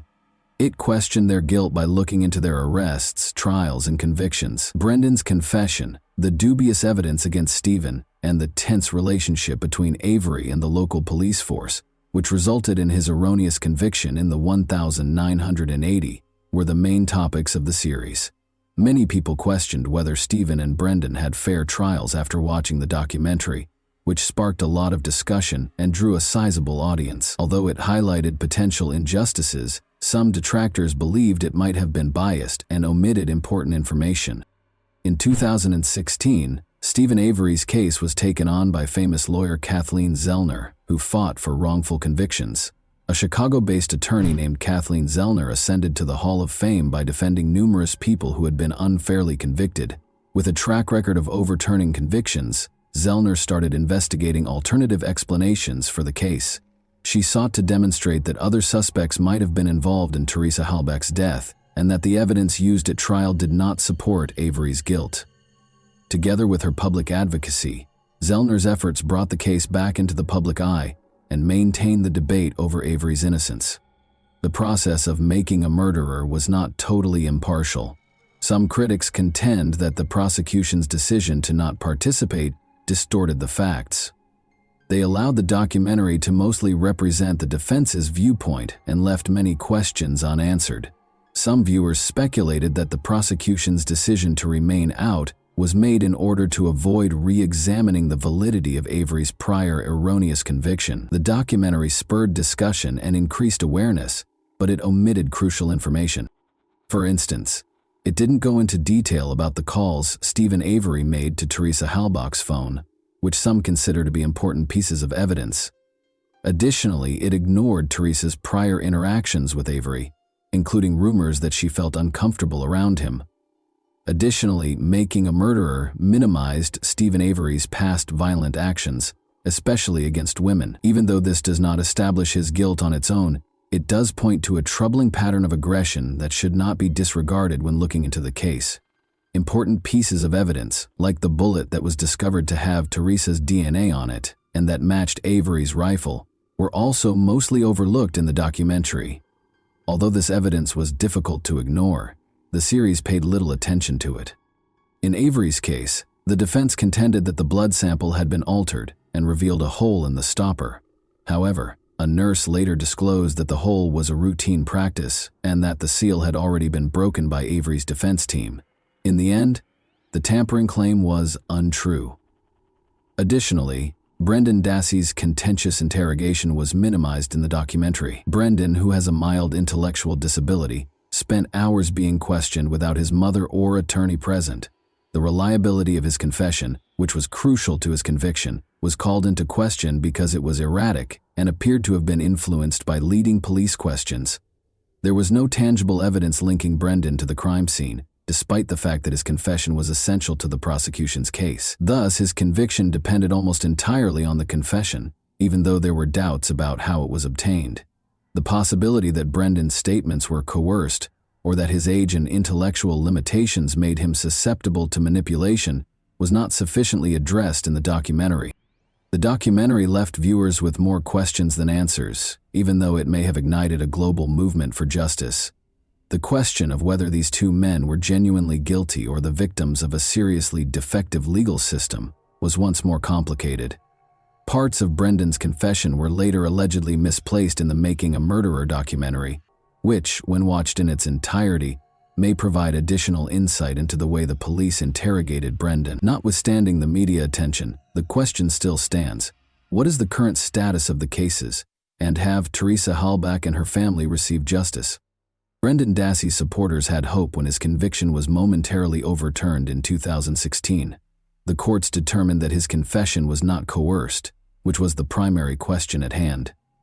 Experts contend that the courts did not fully take into account concerns regarding his age and intellectual disability, which raised concerns about his vulnerability during interrogation. 2018 saw the U.S. hopes for federal relief were dashed when the Supreme Court decided not to hear Brendan Dassey's case. His legal options are limited because the governor of Wisconsin has also declined to pardon him. His release is still uncertain, and many people still feel that justice has not been done, even though fresh evidence may reopen his case. On the other hand, even after Steven Avery's appeals were repeatedly rejected, his case is still contentious. Kathleen Zellner, Avery's lawyer, is still arguing for a retrial and additional evidence testing, pointing to incompetent counsel and suppressed evidence. But thus far, these attempts have failed, and Avery's conviction remains. The legal issues Avery is facing appear to be challenging, even as Zellner keeps up her efforts on his behalf. His case has not yet produced any significant developments, and it is unlikely that his conviction will be overturned anytime soon in the absence of fresh evidence or modifications to the law. Although there is ongoing public discussion regarding the fairness of their trials and convictions, Steven Avery and Brendan Dassey are currently serving their sentences. Dassey is still seeking parole after her most recent application was turned down in 2021. Kathleen Zellner, Steven Avery's lawyer, filed a motion for post-conviction relief in August 2022, arguing that fresh evidence might connect Brendan's older brother Bobby Dassey to Teresa Halbach's murder. This was a big step because it raised the possibility that Bobby was complicit in the crime. Zellner argued that if there were other credible suspects, it might lead to Avery's relief, even though this had been conjectured previously. This theory, however, begs the question of whether two different groups were involved in Steven's framing, or if Bobby was collaborating with the police. Zellner presented an affidavit from Thomas Brez, a truck driver, who stated that he saw Bobby Dassey driving Teresa's RAV4 with someone other than Steven in the passenger seat a few days after Teresa passed away. Although this testimony provides additional context, it does not prove Bobby's involvement in the murder.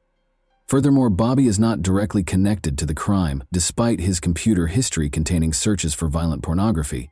Additionally, Zellner cited Bobby's alibi, which was offered by Scott Tadich, his mother's boyfriend, a man with a criminal record and a reputation for being irritable. Zellner implied that Tadich might have been complicit in the crime, either by lying or by taking part in it. However, in the absence of concrete proof, this remains conjectural. Zellner has also looked into Teresa's ex-boyfriend Ryan Hillegas's involvement. Ryan was heavily involved in Teresa's search and lacked an alibi. Zellner thought it was strange that Ryan had access to Teresa's voicemail and had not told the police about his previous relationship with her. There isn't any concrete proof that Ryan was involved in the murder, though, despite these suspicions. The court rejected Zellner's request for a hearing based on these other suspects, finding that there was not enough evidence or motivation to imply that Ryan or Bobby Dassey were involved in Avery's framing. In essence, the court decided that the defense had failed to show how these people could have committed the crime or fabricated evidence. Avery was transferred to the medium-security Fox Lake Correctional Institution in 2022. Although the case is still complex, Zellner intends to appeal to the Wisconsin State Court of Appeals. In addition to voicing concerns about Brendan Dassey's coerced confession, some experts doubt Avery's innocence because of his violent past and possible corruption. There are still unanswered questions regarding Teresa Halbach's death and the family's ongoing legal battles because the case has not been settled. And that wraps up today's chilling story. If you enjoyed this video, don't forget to like and subscribe so you never miss a new upload. Also, let me know in the comments, what part of this story shocked you the most? Thank you for watching, and I'll see you in the next video.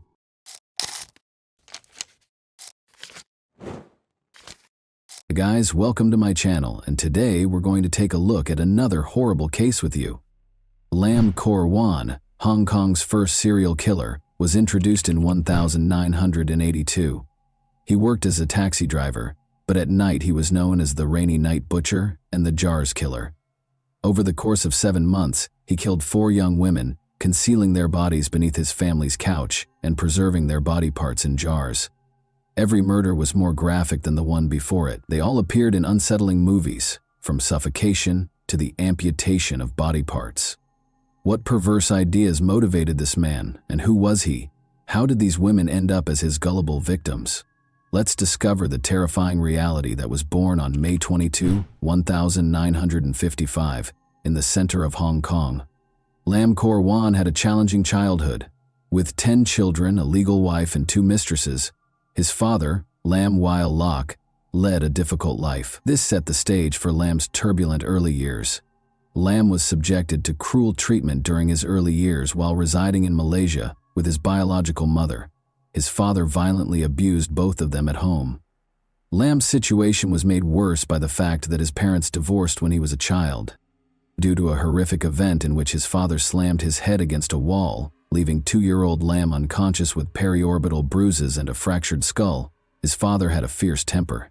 Following a period in Brunei from 1957 to 1962, during which Lam shared a dormitory with his father's half-siblings and mistresses, despite his academic success in primary school, Lam returned to Hong Kong in 1968 to attend Ricci Middle School in Sham Shui Po for junior high school.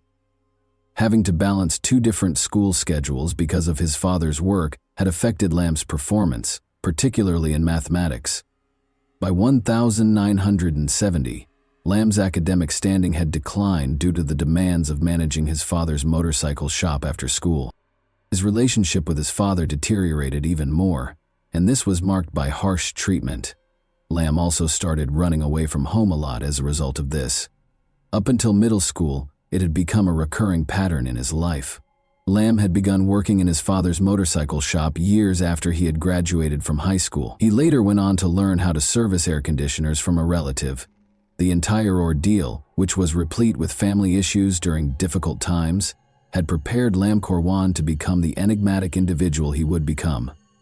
After a fight with his father outside a public restroom on Hakuin Street in early 1973, he was expelled from his house and sent home. After forcing a woman into the bathroom with a knife, he touched her lower body in an inappropriate manner. He was arrested as a result of this incident. A doctor examined Lam and determined that he had mental health problems, making him unfit for trial or incarceration. He was therefore ordered to receive treatment at King Shan Mental Hospital. He chose to change his name to Lam Jiao Koang by the time he was 19, after being treated for 102 days and being released from the hospital. Along with his collection of locked-away pornography kept in a metal ammunition box, his family noticed his odd fascination with the female body. Even though his family made an attempt to assist him, nothing seemed to change. His behavior changed to something more unsettling when these measures did not satisfy him. The women chased him down the street after he bought a Polaroid camera and started taking illegal photos of them from beneath the doors of restroom cubicles. At their home in Kwantong, he had later been caught snooping on his sister as she undressed outside the restroom. After that, the family decided to move further away, into Kwa Wan at their new residence. There was an agreement in place for him and his younger brother to share a room and sleep in different parts of a bunk bed. They were to keep their possessions separate and free from outside interference. He officially began working as a taxi driver in 1978, after obtaining a license and assuming the name Lam Kor Wan. His family only saw him every 14 to 15 days after he was moved to the night schedule around 1980. He then developed an intense interest in photography in 1981, which led him to study the art form. But since he didn't have a darkroom at home to print color pictures, he looked for a photo studio. He enrolled in a photography course offered by the Chinese YMCA of Hong Kong at the Waterloo Road Association in order to avoid suspicion. His classmate was employed at a Sim Shots. Lam made up a story about needing help with autopsy photos because he was a part-time photographer and worked in a mortuary. Surprisingly, his account was approved, and the classmate edited Lam's images to prevent alarming other students. His mother observed a significant shift in his behavior after he had been a night taxi driver for a year. He began to disregard personal hygiene, declining to take a shower or change his clothes. On the gloomy night of February 3, 1982, at the age of 27, his mother even saw him wander home like a sleepwalker in the dead of night, but his demeanor became forlorn. During his time as a taxi driver in the Simshasui district, Lam changed from being a simple peeping Tom to something more sinister. He was looking for clients one day who were coming home from a night out. This is where things started to go south. When Chan Feng Lan, a clearly drunk woman, emerged from a restaurant at around 4 in the morning, she was in such need of a ride that many taxi drivers refused to give it to her. Lam, apparently unfazed by this, accepted her into his taxi and consented to drive her home. The inebriated woman asked to stop halfway through the trip, and when Lam braked close to a gas station, she opened the door to throw up. Uncertain of where she was, she asked Lam to return in the opposite direction after this disturbing incident. Later, Lammy admitted that he had considered killing her, but something inside of him snapped and he decided he had had enough after being initially disgusted by her vomiting. He went into a garage in the Simshasui neighborhood, circled to the passenger door, and strangled the young lady with an electric cable. He drove to his house at 5 in the morning when he usually finished work and parked in front of the building as usual. The night watchman slept on a cot in the entry hall and did not wake up, so he concealed the body in a big bag and carried it across the pavement into his apartment building while the street was empty. After Lam died, he went into the apartment as quietly as he could and spent several hours hiding the body beneath the sofa. Lam waited for his family to depart after breakfast while feigning to be asleep in his bed. He woke up and began preparing his room after his brother and parents had left the apartment. Lam purchased a power saw from the street using 500 yuan that he had stolen from the victim's wallet. To ensure that even the baseboards were adequately protected, he covered the floor with plastic. He began to dismember the innocent woman's body after placing it on the plastic. Despite his best efforts, he was unable to avoid leaving any blood traces, and some of it splashed onto the walls. He continued to dismember the victim's body for hours, taking pictures and videos of the entire procedure before naming the videotape a serious secret. After chopping her body into 7 parts, he wrapped paper around her head, limbs, and torso before sealing it in a plastic bag. The fact that he preserved the private parts in a Tupperware container with rice wine was the most unsettling aspect. In order to remove any traces of the horror that had transpired, he meticulously cleaned the crime scene, scrubbing the walls and floor and rolling up the plastic sheet. He drove to the new areas, making multiple trips to carry the body parts to his taxi while avoiding attention from onlookers who were confident he had removed any traces of the unsettling act. He stopped when he discovered an empty area on the banks of the Xingmun River, close to Shatin. He was determined to find a remote location to dispose of the body. He removed the packages from his trunk one by one and tossed them into the river, making sure no one was looking. The bundles were carried to the sea by the murky waters. The limbs floated from Lucky Plaza to the Bel Air Gardens area after being washed down by the intense rain. Lam had heard the terrifying news on the radio more than a week after the horrible deed. A limb had been found on the shores of the Xingmun River. More body parts were unearthed in the following days, leaving the police to piece together the tragic puzzle. To determine the approximate time the body was dumped into the river, investigators looked at tidal patterns.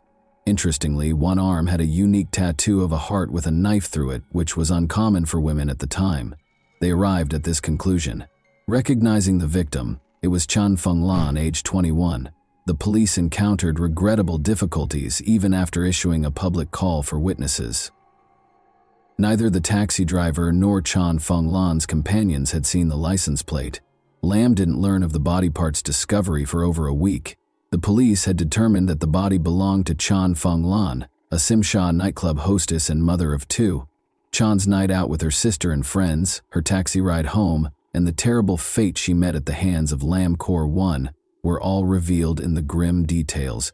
Sui. The next murder was carefully planned, but the murder had been opportunistic. He was determined to be more prepared because he was a perfectionist. His goal was surgical accuracy. He therefore chose to use professional tools rather than a power saw. In the end, he bought specialized surgical instruments and multiple bottles of formaldehyde after studying knives, blades, and scissors in great detail. Formaldehyde was a colorless, pungent chemical that was used for disinfection and preservation. Lamb had claimed another victim on May 29, 1982, 3 days after acquiring his equipment. He was able to capture his second target, a bar employee. This time, he picked Chan Wan Kit calmly and used an electric cable to strangle her before bringing her home. He waited in bed as usual for his family to get off work before beginning the grisly task of dismembering the body. Lamb had carefully prepared the room in accordance with his plan after thinking about what to do for days. After setting a sizable tray underneath the body to keep blood off the floor, he took out his video camera. Investigators later reviewed the video and found that he had carefully dissected the body while placing the tray beneath the family's parakeet cage. When Lamb had finished chopping it into pieces, he displayed remarkable skill. As Lamb considered a secure location for the body's disposal, he once more took photos of the various body parts. After numerous nighttime excursions, he eventually discovered the ideal location. He placed the body parts in a large plastic bag and put it in the trunk of his taxi this time. He drove through the tunnel to the selected location, Hong Kong Island, early in the morning. A 20-minute drive east of the city center was Tai Hang Road, a residential neighborhood with a lot of trees. Following his parking in a secret area of the road, the heavy bag became difficult for him to carry out of the trunk. As he watched it roll down the slope into a muddy ravine, he carried it a short distance up to the railing and threw the body over it. Lamb had been thinking about what had happened that night all the time in the days that followed, not because he was sorry or regretful, but because he wanted to become a better person. On June 17, 1982, 2 weeks later, he had struck once more. Leong Saw Wan, a 29-year-old nightclub cleaner, had left work at 4 a.m. and was in Lamb's taxi shortly after she met her terrible end. Lamb took her lifeless body back to his house and engaged in a terrifying string of acts. He recorded his horrifying deeds, titling the recording, Operation Rainy Night. Lamb used the selfie feature on his camcorder, which was resting on the bunk bed, to record the dismemberment procedure, displaying an unnerving amount of detail in contrast to his earlier action. On this occasion, he even cut open the abdomen, removed the intestine, and even tried to taste human flesh before giving up because it made him sick. Then, in yet another horrific episode of this gruesome rampage, he abandoned the severed limbs in a burlap bag on Tai Hang Road. Lamb had grown bolder with every crime. Knowing the bars in the Simsha Sui neighborhood, he had spent his time meticulously planning his next crime. He was also aware of the locations where women frequently waited by themselves for his cab. He had wanted the next victim to be a woman from a higher social class, but his first 3 victims had been what he had dubbed bad girls. He purposefully chose a young woman who seemed innocent, and this time it was Leung Wai Sum, 17. On July 2, 1982, Lamb had discovered her outside the Simha Sui Hotel. Before the final exams, she had gone to a party at her high school, but she had made the decision to leave after dinner. Her high school friends had gotten her a cab to make sure she would get home safely. Lamb parked his car and guided her to a remote road. When he took hold of her wrist and handcuffed her to the front seat, the teen was frightened. Surprisingly, he wanted company, which was another reason he wanted to keep her in his taxi, even though it was only 9:30 p.m. and too early for him to go home. Desperate for a friend, he kept Ling confined for hours, asking her about her family, religion, and life in general. He wanted to talk to her without any friends. Lamb was generally enjoying her company, but that didn't stop him from carrying out his gruesome scheme. Lamb began strangling the teenager with the electric cable after she fell asleep at around 4 in the morning. He then brought the dead girl's body home and, as usual, waited for his family to vacate the apartment. He hung his video camera from a high shelf and started recording when no one else was home. This was the video that the police would eventually play in court. The video wasn't just unsettling. Lamb was acting necrophilically, that is, performing inappropriate acts with the dead body in the video. It should be mentioned that Lamb had burned the young victim's skin after falling on her thighs while he was earlier assembling the lighting apparatus to record his activities. In order to later refer to it as the 4th operation, he also recorded it on video and took pictures of her. Then, just like he had done with the earlier victims, he dismembered the body, which would later come back to haunt him. On August 10, 1982, he later left the body on Tai Hang Road. Lam tried to make his 4th victim's mutilated photo larger. As it happened, Lam's friend had to move Lam's negatives to the Mongkok branch for magnification because the enlarger at his friend's photo shop was broken. Suspicious as he was, the branch's photo editors discovered disturbing details in the developed photos during the manual enlargement process, suggesting a possible connection to the dismemberment of a human body.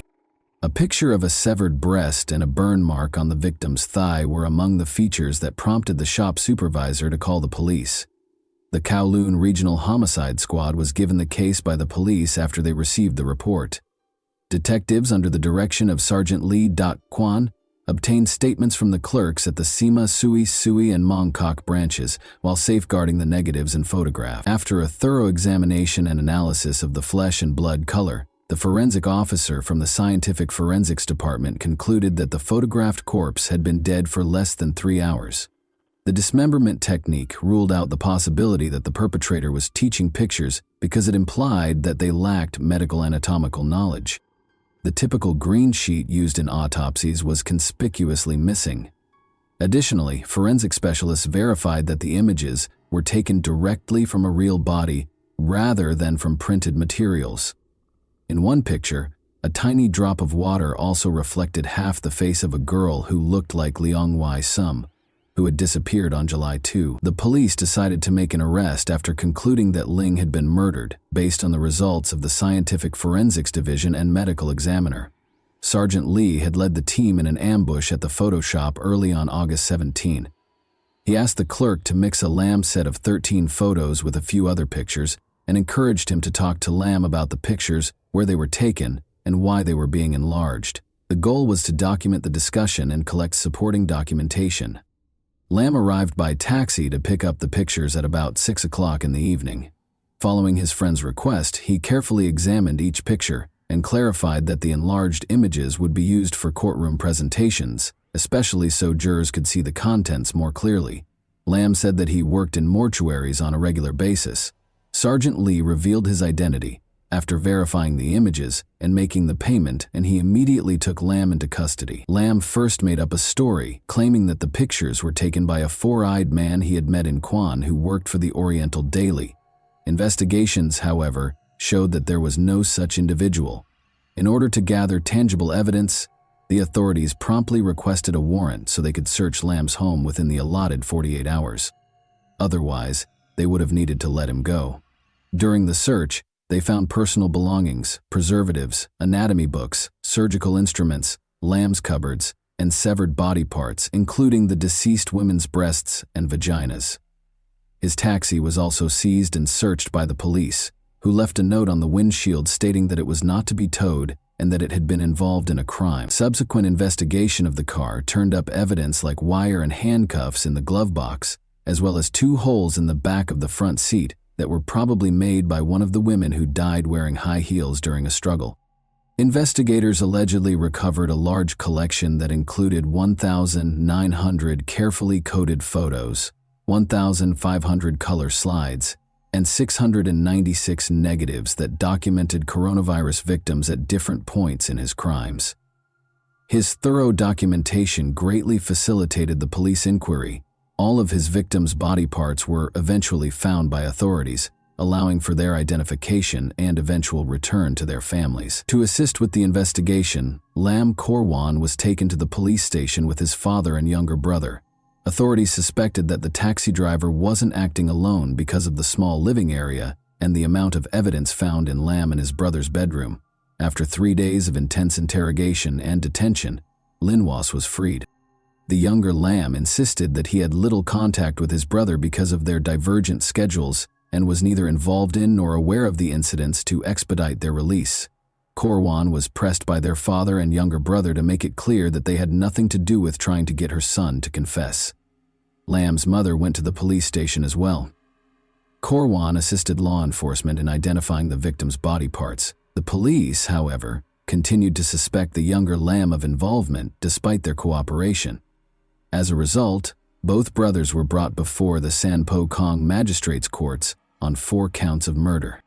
In order to support the younger brother's persistent denial of involvement, they were later moved to the Su Lam Psychiatric Center for evaluation. After the 6th hearing, he was ultimately freed because there was not enough evidence. The case was sent to the Supreme Court for trial after a medical evaluation determined that Korwan was of sound mind, had a remarkably high IQ, reportedly over 130, and was deemed fit to stand trial with established prima facie evidence. On March 3, 1983, the trial began, and a large crowd gathered outside the court to watch Lam's behavior. Because it was thought that the more than 1,000 pieces of evidence that would be presented in the case were too graphic for women, a number of men were chosen to serve on the jury. Authorities claimed that the specifics of the case were too upsetting for women, so 7 men were chosen specifically to guarantee a fair trial and avoid shock. The only people who could watch Lam's videotapes were the jurors, judges, and attorneys. Furthermore, during the trial, the victim's organs were not allowed in the courtroom. Police officers, Photoshop employees, forensic and scientific specialists, and even Lam's relatives were called as witnesses by the prosecution. Acknowledging the strength of the evidence against him, Lam negotiated a reduced sentence in exchange for admitting to manslaughter. But this appeal was turned down. The jury was instructed by the judge to choose between charges of murder and manslaughter, rather than to discuss Lam's guilt. With testimony from 5 psychiatrists, the trial descended into arguments about Lam's mental health. 3 of them suggested an obsession with women, while 2 questioned his self-control. On April 8 the same year, after 18 days, the judge gave the jury instructions to render a verdict based on whether or not they thought Lam had control over his actions during the crimes. The jury unanimously concluded that Lam was sane, motivated by aberrant desires, and guilty of murder. After more than 3 hours of deliberation, Lam was originally given a hanging death sentence, but thanks to the governor's pardon, his sentence was reduced to life in prison when Hong Kong abolished the death penalty in 1984. Following his conviction, Lam was taken to Stanley Prison and then Shekpik Prison, where he was called a lamb by the other inmates. He kept a low profile, avoiding conversations about his past and valuing his privacy. Rob. He reportedly had a modest salary, was reticent and rarely interacted with people. He read religious, medical, and newspaper articles and took part in Catholic and Christian classes while incarcerated. While he did not receive family visits, he did occasionally receive visits from church volunteers. He amassed a reputation among the prisoners for his understanding of purple star astrology, a type of Chinese fortune-telling, and his cell was stocked with books and newspapers. When Lam applied for parole in 2018 at the age of 62, after serving more than 34 years, even prison officials sought his counsel, raising public outrage. The parole board decided against changes or parole at that time due to concerns about the possibility of repeat offenses, even though they review parole every 5 years. According to reports, during the 1983 trial, Lam was also observed by some inmates dissecting cockroaches in the prison and making elaborate displays out of them while they were kept in a matchbox. In her testimony, Lam's mother described the physical abuse her oldest son had suffered as a child. The father of coronavirus had even caused severe head trauma when the boy was only 2 years old, leaving him with 2 black eyes. She had also been the victim of domestic violence. Experts have connected severe head injuries sustained as a child to psychological problems like necrophilia later in life. Lam reportedly told a psychiatrist that he thought God had given him the order to carry out the murders. Lam's actions remained mysterious throughout the investigation. Investigators were baffled by his decision to develop films at a Kodak store, even though he had the required equipment. Some conjectured that he may have secretly wished for arrest because he had almost been arrested before the gruesome autopsy results, and the manner in which the bodies were dismembered suggested that a professional killer was at work. However, despite these disturbing facts, Lam's family had difficulties because of the case's publicity. They tried to sell their apartment but were unsuccessful because of its fame, so they were forced to stay after the case ended. The police, concerned about possible media exploitation, destroyed all of Lam's tapes and photographs. Some of the victims' organs, however, had a different destiny there. and were kept for educational purposes at the Wan Chai Forensic Medicine headquarters. As our journey through Lamkor, Wan's haunting saga, comes to an end, it is important to remember these 4 innocent women whose lives were tragically taken. Lam's father sought atonement for his son's sins on November 16, 1986, by dedicating a memorial tablet at Yuan Shin College for the lives lost to his son's evil. The story of Lam Kor Wan serves as a chilling reminder of the intricacies of the human psyche and the terrible outcomes they can produce. Such tales act as a forceful plea for greater comprehension, awareness, and attention to mental health. As the first serial killer in Hong Kong's history, Lam Kor Wan, now 68, is serving a life sentence in the maximum security Shek Pik prison on Lantau Island for the gruesome killings that rocked Hong Kong in the early 1980 CE. His reign of terror came to an end on August 17, 1982, the fateful day of his arrest, when he was just 27 years old. His horrifying post-crime rituals, which included hiding victims under the family couch and preserving body parts in jars, earned him the terrifying nicknames the Rainy Night Butcher and the Jars Murderer. Such unsettling behaviors reveal a terrifying picture of a disturbed mind. And that wraps up today's chilling story. If you enjoyed this video, don't forget to like and subscribe so you never miss a new upload. Also, let me know in the comments what part of this story shocked you the most. Thank you for watching, and I'll see you in the next video.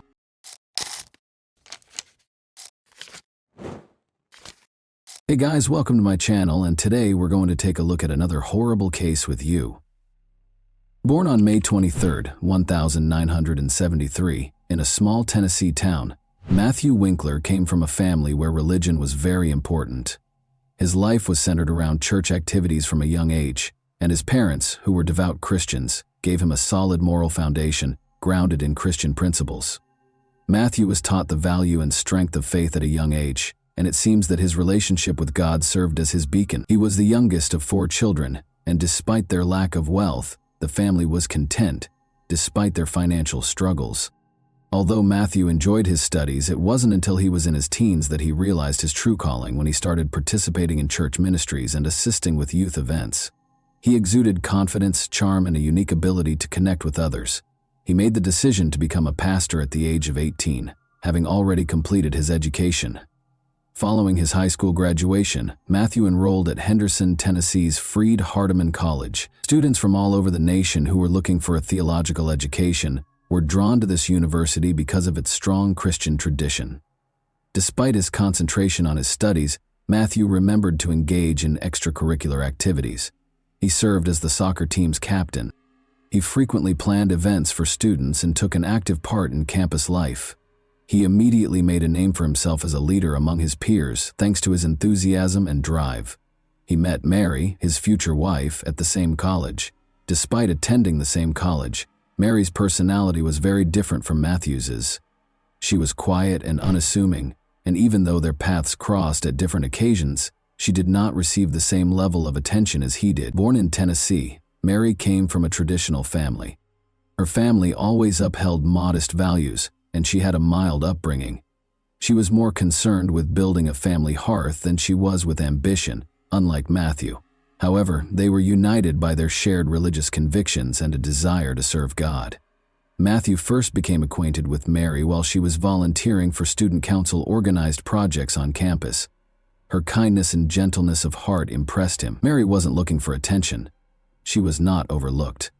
He started their friendship, which swiftly developed into a more committed partnership for someone with Matthew's charm. Surprisingly, Matthew's vivacious personality was ideally matched by Mary's serene and prudent disposition. They were soon inseparable. The couple started assisting the underprivileged, volunteering at community events, and working together on church projects.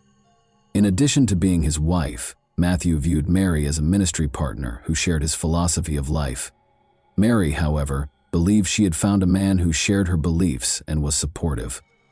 After graduating from college, they got married and relocated to Selmer, where Matthew accepted a position as a pastor at the nearby Church of Christ. There was more to the Church of Christ in Selmer than just worship. It served as the town's most significant hub for activity. It was situated on a hill with a lovely garden all around, and the congregation always congregated there. The entire town seemed to have assembled for prayer. Matthew immediately won over the locals with his innate charm and talent for communication. He planned a lot of charity concerts, youth classes, and events to aid the underprivileged. Everyone was talking about him, and he rose to prominence in the community. Mary actively assisted him in this ministry in spite of her modesty. She was present when Matthew took care of the house, assisted with event planning, and delivered significant announcements to the congregation. She stayed in the background, unlike her husband, but everyone could always see how much she loved and cared for her family. The Winklers seemed to be the ideal family. Patricia, Mary, Alice, and Brianna are the 3 daughters that Matthew and Mary raised. You could frequently hear the children's laughter reverberating throughout the house because they were energetic and full of fun. The sisters were close, and even though they were young, already exhibited the same Christian values as their parents, but there was a very bad life going on behind the closed doors of their home. The tension between Matthew and Mary was occasionally apparent to those who knew the family a little better. Although some claimed that Matthew was an overly strict man, the rumors never spread beyond a small circle. Matthew was a man of strong character. In a small town, people hardly ever talked about such things openly, but their children, who were always happy and gregarious, showed no signs of trouble for most of them. The Winklers were still a role model. It started out as a typical spring morning on March 22. As the Christchurch congregation started to assemble for services, the town was just starting to awaken. The air was filled with the aroma of freshly cut grass and coffee poured into thermoses that residents frequently brought to meetings. But soon after, the unsettling news that Pastor Matthew had failed to arrive at church broke the stillness of that morning. He never skipped Sunday services, so this was out of the ordinary. After unsuccessful attempts to contact him, a number of parishioners visited his home to check on him. They saw that the door was unlocked and the windows were draped as they got closer to the house. Given how strict the Winkler family had always been about security, this seemed strange. They knew something had gone wrong as soon as they were inside. It was too quiet in the house. A distressing call was placed to emergency number 91 at 9 a.m. Matthew Winkler was the pastor of the Church of Christ, where James Barker, the caller, was a parishioner. Barker stated that because Matthew had not shown up for the morning service, he and a few other churchgoers who were worried about the pastor had made the decision to pay him a visit at his house. A few minutes after the call, Barker found Matthew's body in his bedroom, and police officers quickly arrived on the scene. In order to avoid interfering with the investigation, Barker and other parishioners had already left the house. The house appeared to be in good condition upon first inspection, but the atmosphere was strange. The only evidence of violence or damage in the house was the fight in the bedroom. There was no sign of the family's presence, as if they had just left the house. The police officers were astounded by the house's unremarkable appearance as soon as they entered it. There was an incomplete breakfast in the kitchen, toys on the floor, and cups of leftover coffee on the table in the living room. However, the initially seemingly normal atmosphere did not match what the police officers soon learned when they entered the bedroom. They saw Matthew Winkler's body right away. He was on the bed, face down, in pajamas that showed obvious signs of abuse. Death had finally caught up with him, as was later revealed. The pastor had a noticeable large wound on his back a few hours prior, which was clearly caused by a gunshot, but the gun itself was not present in the room. The police observed that the gunshot shell casing was on the ground as they placed Matthew's body down. This immediately suggested the presence of a firearm, but none was found. There was evidence of a struggle in the bedroom. The nightstand had been knocked over, and books and personal items were all over the floor. As though someone had attempted to hide or flee, the sheet was partially hanging off the bed, and the bedding was wrinkled. This implied that at the time of the crime, the victim and the offender were engaged in combat. A few crucial details were also noted by forensic investigators who arrived soon after the police. The family had gotten up early that day and was getting ready for their morning duties, as evidenced by the empty bottles of shampoo and shower gel in the bathroom. But there were concerns about Matthew's own death in the bedroom and his absence from the church service. The shoe tracks that did not match Matthew's shoes, however, were the most interesting discovery. Someone was in the room when the crime was committed, as evidenced by prints found on the carpet near the bed. The pastor's shoes were not the same size as these footprints. This suggested a potential offender who might have been both directly involved in the incident and a witness to the murder. On one of the night tables, police also discovered a partial palm print that they later determined belonged to Mary Winkler. Her whereabouts were unknown at the time of the murder, but the print provided unmistakable proof that she was present at the scene, making this fact contentious. A child's note was left on the kitchen refrigerator by the family's eldest daughter. The paper said, "Daddy, you are loved." In the midst of the tragedy, the message was especially poignant and made investigators wonder about the motivations behind the crime. After examining the house and documenting important evidence, police started questioning. James Barker, who saw the first events, was the first person interviewed. Barker attested that he and a number of parishioners visited the residence early on March 22 in order to locate the pastor, who had not arrived for service. The next question posed by a neighbor is whether the perpetrator knew the family, because he also stated that there were no indications of violence or forced entry in the house, who also claimed that he saw Mary Winkler on March 21st in the evening. According to him, there were no indications of tension or conflict, and the Winkler family seemed friendly and at ease. The Winkler family was described by numerous witnesses as calm and amiable, so this turned out to be a crucial point. Soon after, the police started interrogating the church employees, who also attested to the absence of any indications of disputes or questionable activities, but it soon became apparent that nobody had any clue as to where Mary and the kids might have gone. The main thing that caught people's attention right away was that Mary and the Winkler kids were nowhere to be found. The family may have been kidnapped or on the run because their car was out of place. This turned into the primary query that investigators were attempting to address. Following the discovery of Matthew's body, a massive search was launched for the Winkler's vehicle, and hotels and gas stations were inspected for possible routes Mary might have taken. When police learned that the Nissan Quest minivan had vanished, they immediately began a manhunt for it. Every patrol team within a few hundred kilometers was told to keep an eye out for vehicles that fit the description. Investigators also asked for surveillance footage from gas stations and major highways. Because Selmer is a small town, there were few options for escape routes, which gave police hope that the missing men would be found soon. The car was seen on a surveillance camera at a gas station in northern Alabama, roughly 200 kilometers from the crime scene, a few hours after the search started. 3 kids were in the backseat of the car, and the driver was a woman, according to the video. Although her motivations were still unknown, this discovery was the first concrete indication that Mary had left the state with the kids. Police started looking through Mary's cell phone's messages and calls while they searched for the car. Cellular carrier's information indicated that her phone was in operation in the Jackson, Alabama area. During the time that the car was spotted, Mary made a number of brief phone calls, none of which were to friends or family. This demonstrated her prudence and desire to avoid leaving an overt trace. Calls made the day before the murder were also examined by investigators. One significant discovery was that Mary had spoken with the bank where the family had a loan about their financial troubles. Based on this information, police theorized that strange financial relationships might have been the driving force behind the crime. Examining Mary's financial activity was another crucial area of attention. The family booked accommodations at a small Jackson motel using their credit card.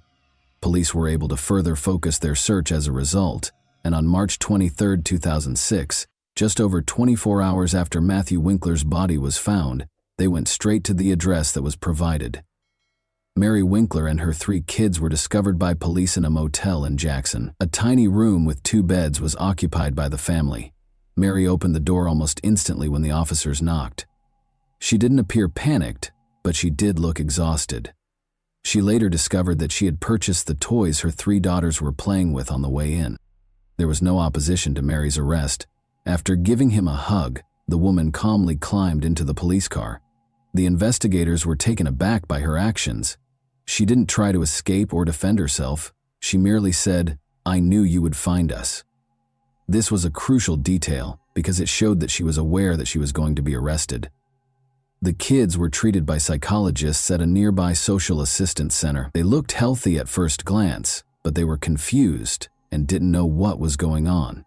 Patricia, the oldest daughter, informed center employees that her mother had asked them to be obedient while they were on a brief vacation. Investigators also spoke with people who knew the Winklers, including Mary. While neighbors characterized the family as amiable and successful, others noted that Mary had recently appeared to be depressed. According to one of her friends, she hardly ever interacted with people outside of her family and church. According to Matthew's church colleagues, he was a strict man, particularly when it came to family matters. This was inconsistent with the public portrayal of their happy marriage. The Winklers had substantial debts, according to officials at the bank where the family's loan was arranged, and a member of the congregation remembered that Mary had appeared distracted and depressed the day before. The bank sent a letter requesting repayment shortly before the tragedy. The family may have become tense as a result of this. The testimony of witnesses and the evidence collected suggested that the couple's relationship was not as perfect as it seemed. According to Mary, Matthew was emotionally harsh and frequently chastised her, but at the time following Mary's wink, there was no proof of physical abuse. Was taken into custody by police at a motel in Jackson Township. Investigators sought to ascertain her involvement in her husband's murder, and she consented to an interview. Despite appearing exhausted and depressed, the woman maintained her composure. She maintained that what happened was an accident, but her confession became the main focus of the case. Mary made it clear right away during her initial interrogation that she had no intention of concealing her role in the incidents. It was an accident, but I did it. Her voice trembled as she told investigators about Matthew's death, but she responded to inquiries promptly and clearly. Although she acknowledged that she had picked up a shotgun the night of the murder, she maintained that she had no plans to kill her husband. Mary said it was a tense night. She claimed that she and Matthew had argued about money issues that had been accumulating for months. She claimed that Matthew had accused her of mishandling their finances and of keeping bank correspondence about their debt hidden from him. Mary remembered him telling her that I had ruined everything. Following her husband's remarks that evening, Mary disclosed that she felt depressed and humiliated. According to her, Matthew was frequently severe and insisted on complete order in the home. However, his criticism had gotten especially harsh in the last few months.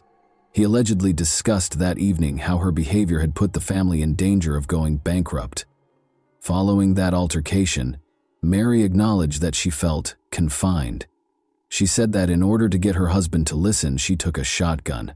She claims that she only wanted him to stop yelling and had no intention of hurting him. He was standing by the bed when she came up to him, explaining that she had taken the weapon from a closet in the bedroom. I wanted him to see me in a new light. I wished he would stop yelling. I said, she said. Mary said she had no idea how the weapon operated. She claimed she didn't have time to realize anything because it happened so fast. All I can recall is the sound. It was really noisy. She recalled realizing what had happened when she watched Matthew fall onto the bed following the shooting. Mary recalled that she first froze in place after the shooting because she was in shock and unsure of what to do next. She couldn't get close to her husband to check on him. Instead, she hurried to the children's rooms, where they were already asleep, woke them up, hurriedly packed her things and walked out of the house. Mary claimed she was in total shock and was worried that no one would comprehend her when investigators questioned her about why she didn't call the police or an ambulance. With no specific objective in mind, she simply wanted to get as far away as she could, so she climbed into the family minivan and drove off, taking her kids with her. According to her, Mary denied that she was attempting to conceal or get away with it. She claims that she chose to simply leave because she was unsure of what to do. She added that protecting her kids was her first priority. Mary's confession raised a lot of questions, but also provided investigators with a foundation for prosecution. The shotgun needed a lot of force to pull the trigger and remove the safety, according to forensic specialists who examined the weapon. The fact that Mary brought the gun with her raised suspicions among the police, who began to wonder if the shooting was really an accident. Investigators suspected this was a deliberate choice or an attempt to conceal evidence after the murder. Despite being emotional, Mary's own confession did not rule out a premeditated crime. In an interview with psychologists, Patricia, the family's eldest daughter, claimed to have heard her parents talking loudly the night before the trip. The girl remembered that her mother had later entered the room, woken her up, and informed her that they were leaving, but she did not understand what was being said. Mary's claim that she left the house right away after the murder was supported by this testimony. To prevent traumatizing the children, the investigation used their testimony with caution. They did, however, support the idea that Mary acted emotionally, even though her actions following the shooting continued to be unpredictable. Investigators concluded that Mary's confession contained enough evidence to bring charges of second-degree murder. Her acknowledgement that she fired the shot herself, the fingerprints found at the scene, and the fact that the gun was found in the car's trunk were the primary contributing factors. After conducting interviews and compiling evidence, investigators also explained her attempts to escape to another state and her escape with her children, which they viewed as avoidance behavior. Prosecutors intended to present the case in a way that would demonstrate Mary's actions went beyond chance, so she was moved to the county jail to await trial. What was ahead was a trial that would spark extensive public outrage and become a national conversation point not just in Tennessee. The trial had a national impact. In the spring of 2007, Mary Winkler's trial got underway in the Tennessee District Court. The case immediately sparked widespread public interest. Journalists from across the nation attended the hearings, in addition to Selma residents. On the one hand, Mary was portrayed by the prosecution as a cold-blooded killer. The defense, however, contended that Mary suffered from years of emotional suppression and domestic abuse, which ultimately caused the tragic result. From the outset of the trial, the prosecution adopted a tough posture. Using evidence from forensic experts, prosecutors contended that Mary Winkler killed her husband voluntarily. They presented evidence that Mary's behavior the night of the murder was motivated and purposeful. The necessity of removing the safety and purposefully pulling the trigger on the weapon that fired the shot was one of the main points of contention. According to experts, the shotgun was operational and difficult to fire, so this was not an accident. Prosecutors also emphasized Mary's actions following the murder, including her running from the scene, disappearing with her kids, and trying to escape to another state, all of which suggested that she knew what she had done. In order to demonstrate that Mary's actions were intentional, the prosecution presented surveillance footage of her filling up her car and using a bank card as proof. Prosecutors contended that she fled in an effort to escape accountability rather than phoning the police or an ambulance. According to the prosecution, the couple's relationship tensions stemming from financial difficulties were the driving force behind the crime. The family's significant debts were disclosed by the bank in court documents. The prosecution claims that Mary concealed letters from creditors, which sparked a dispute the night of the murder. Prosecutors tried to show that the woman's decision to divorce her husband was ultimately prompted by this circumstance because they felt he controlled her and put psychological pressure on her. Mary's choice to hide the weapon in the car trunk following the murder caught the attention of the prosecution. Prosecutors emphasized throughout the trial that a person who unintentionally fired a shot would not have taken such actions, and that this was not only an attempt to conceal evidence, but also another sign that her actions were conscious. In contrast, Mary's defense centered on her emotional state and the aspects of her family life that might have contributed to the tragedy. Mary acted rashly under intense stress and fear, according to the defense lawyers. They attempted to demonstrate that the flight was the product of shock and panic, and that the shooting was an accident. The assertion that Mary had been experiencing emotional and psychological distress served as the primary defense. She told the court for years that her husband dominated every part of her life, frequently criticized her, and made decisions for the whole family. Mary's lawyers claimed that these situations made her feel scared and powerless, which ultimately caused her to lose it during her testimony. Mary stated that she took the shotgun that evening to persuade her husband to listen to her and cease the abuse, not to murder him. She maintained that the shooting was unintentional. Mary could have acted under the influence of stress and emotional distress, according to a psychologist the defense brought to the trial.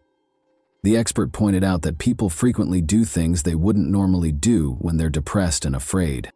Her actions following the murder were another area of focus for the attorneys. They maintained that she did not intentionally try to hide the crime when she fled. Mary's instinctive defense was to leave the scene of the tragedy with her children because she was afraid that no one would understand her. Mary appeared depressed long before the tragedy, according to defense witnesses, some of whom were close friends of Mary. They recalled that she seldom expressed her emotions, but occasionally brought up the fact that her husband could be too strict. These testimonies enhanced the overall picture of the family's relationship, even though they were insufficient to prove abuse. The jury deliberated for several hours before rendering a decision. Mary Winkler's manslaughter conviction was upheld, Although her behavior following the shooting suggested responsibility for what transpired, the court believed there was not enough evidence to consider her actions fully conscious. Due to a scheduling conflict with one of the attorneys on June 8, 2007, the sentencing phase was postponed from its original start date of May 18, 2007. A judge in Tennessee sent a yes on the manslaughter charge. Mary Winkler received a sentence of 210 days in prison. According to her record, she had already completed 5 months of that time, and the judge permitted her to spend up to 60 days in a Tennessee mental health facility. And that wraps up today's chilling story. If you enjoyed this video, don't forget to like and subscribe so you never miss a new upload. Also, let me know in the comments what part of this story shocked you the most. Thank you for watching, and I'll see you in the next video.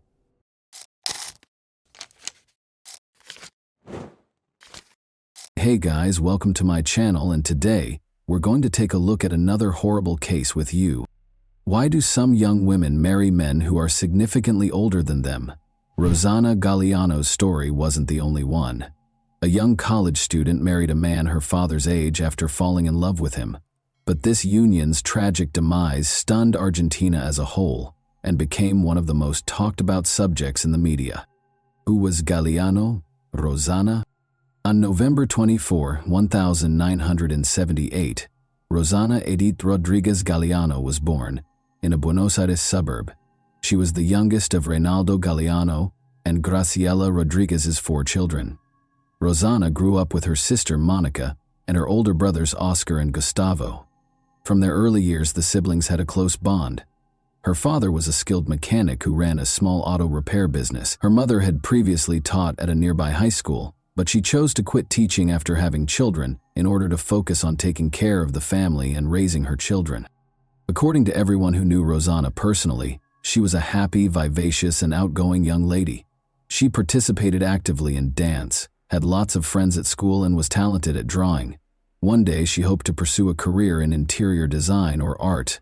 After graduating, she enrolled at Argentina's National University of the Arts because she was determined to achieve her goals.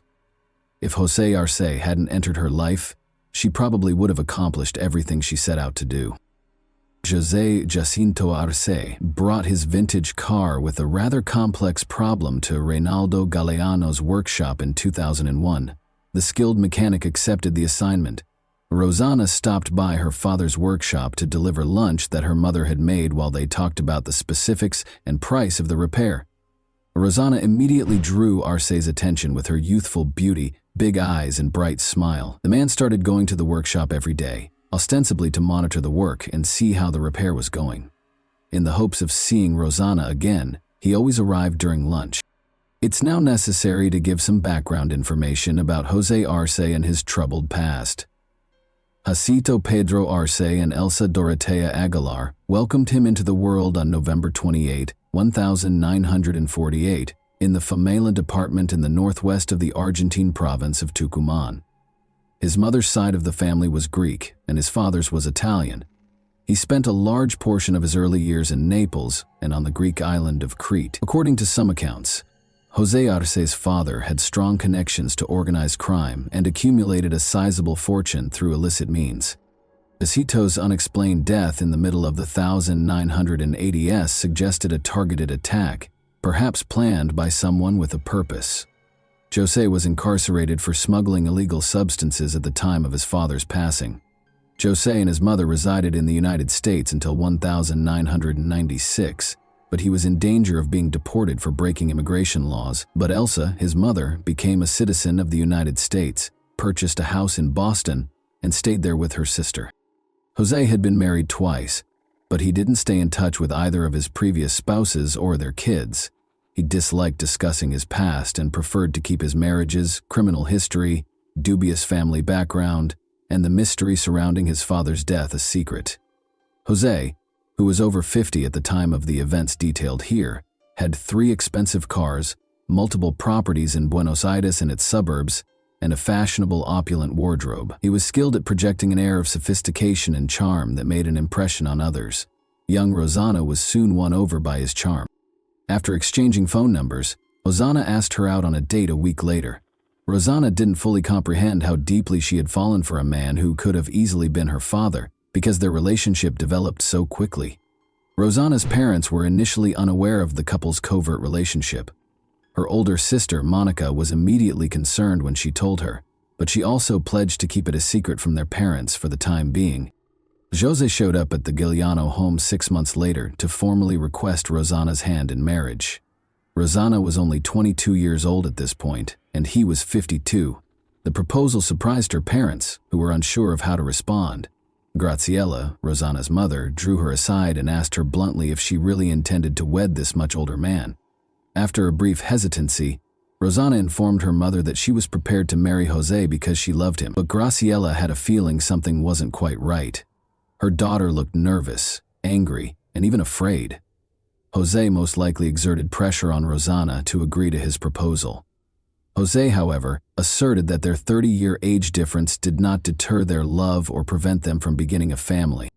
7 months after first meeting, the couple got married at the end of 2001, and Rosanna moved in with José.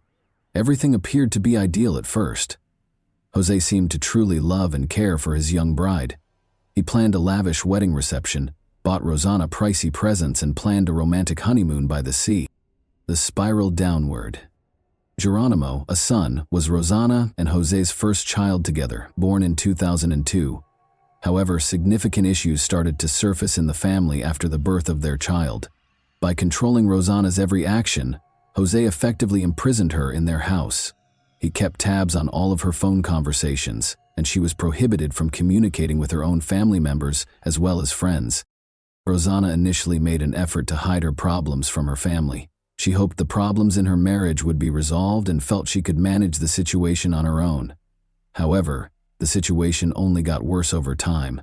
José showed himself to be a controlling tyrant who was prone to violent outbursts and was jealous and cunning. In addition to verbally abusing Rosanna and disparaging her family, he even implied that she should be thankful for everything he did for her by saying that he had chosen her out of the trash.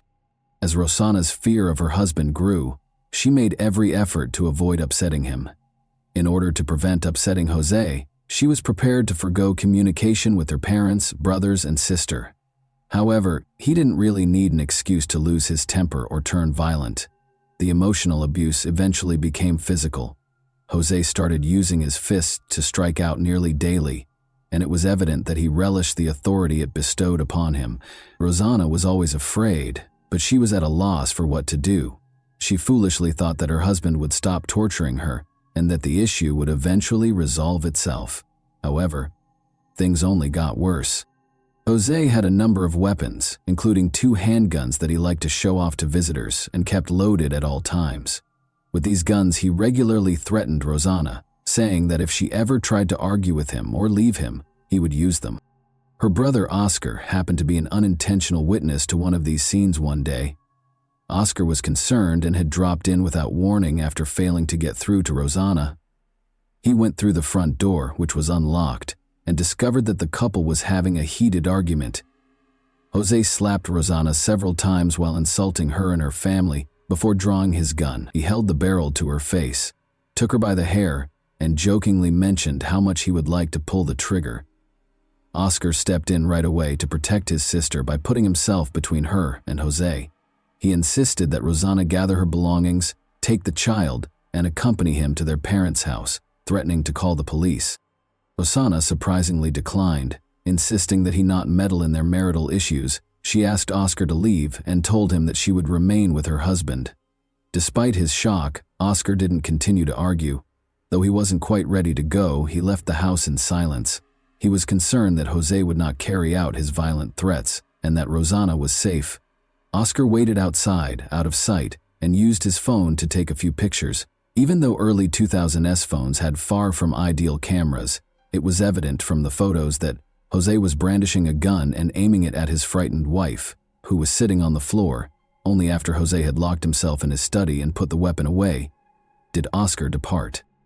Rosanna and José welcomed their second child, a son named Neoen, in 2006, despite the constant nightmares at home. In an effort to preserve their marriage and provide her sons with a 2-parent home free from poverty, Rosanna made every effort to patch up her relationship with her husband. However, things did not change. Jose remained as vicious and violent as ever. Jose and his mother, Elsa, had a very close relationship and were always there for him. Although Elsa was a resident of the United States, she regularly visited Argentina and would spend months or even weeks at her son's home. These visits were a humiliating ordeal for Rosanna, a continual trial. She had to take care of her husband's aging mother while putting up with daily taunts and criticism. Rosanna, in Elsa's opinion, was a bad housewife, a bad mother, and a bad housekeeper. She would frequently claim that Rosanna was worthless, that she lived in his home, that she was dependent on him for everything, and that she didn't deserve her son. Elsa had seen Jose's violent outbursts against Rosanna several times, but she had never stepped in to stop them. Rather, she accused Rosanna of inciting him and threatened to take away her sons and ensure she would never see them again if Rosanna ever filed for divorce. Elsa made herself known, even when she wasn't there in person. She stayed in close communication with Jose, asking about everything that went on in the home, giving him advice, and urging him to make sure Rosanna didn't get away with anything. Jose viciously assaulted Rosanna once more in the middle of 2006, when Nehuan was only 7 months old, breaking her nose and multiple ribs. Rosanna finally made the decision to report the abuse to the authorities after this violent assault, which was the tipping point for her. She requested a forensic examination after formally reporting domestic violence, and the results showed a history of systematic physical abuse, including numerous bruises and injuries at different stages of healing. Interestingly, Jose was able to persuade Rosanna to give him another chance, and the case was ultimately dismissed. She still shared a home with him, but this time she began to confide in her sister, Monica. Rosanna called Monica whenever something happened to let her know what had happened, and she even began sending her messages with the threats she had received from Jose and Elsa. For more than a year, Monica recorded these discussions in a journal. Rosanna took her 2 sons and spent days hiding out at her sister's house as she repeatedly ran away from her husband's abuse. At least 5 times during these escape attempts, she was forced to return to Jose after he threatened to kill her or take her sons away, according to close family members. Rosanna filed for divorce at the end of 2007 and was successful in getting a court order that barred Jose from being around her and their sons. Jose, however, filed a countersuit, asserting his right to see his sons. For these visits, the court set a schedule that had to be adhered to. They agreed that Jose's vacant country home would be the venue for the meetings. Rosanna was afraid of Jose and felt safer with someone who could step in if something went wrong, so she frequently went to these meetings with her brother Asgar. Rosanna became friends with Daniel Gonzalez, a local gardener, and told him about her terrifying ordeal. Daniel was sympathetic and saw multiple instances in which Jose used derogatory language to publicly humiliate Rosanna. He would subsequently testify in court regarding these incidents. Rosanna met Oscar Lugo, a young man, in August 2007. They soon developed a romantic relationship. Despite being only 3 years Rosanna's senior, Oscar was considerate, kind, and perceptive. He took to her sons right away. After her divorce from Jose was finalized, the couple even began organizing their wedding, giving the impression that she had finally found the right partner. Jose, however, persisted in keeping a close eye on his still lawful wife. When physical violence and threats failed to control her, he turned to bribery. Rosanna adamantly refused his offer of a car in exchange for her return. Jose, who remained in close contact with his mother, confided in her out of desperation that he intended to hire someone else to kill Rosanna. Elsa not only endorsed the concept but also gave her son financial support, sending him a sizable sum of money to commit the crime. Jose had to come up with a thorough plan and locate a hitman for almost 2 months. Rosanna, her sons, and her sister Monica visited Jose at the country house on January 16, 2008, as part of a planned visit. Jose left the women in the house that day to wait for the boys to return after taking them for a walk. Jose sent a message around 9 p.m. stating that he was taking Geronimo, one of the boys, to the hospital because he was feeling ill and had a fever. Rosanna became worried and texted Jose multiple times in an attempt to find out what was happening, but he didn't pick up. Hosanna gave Rosanna a call at around 10 o'clock.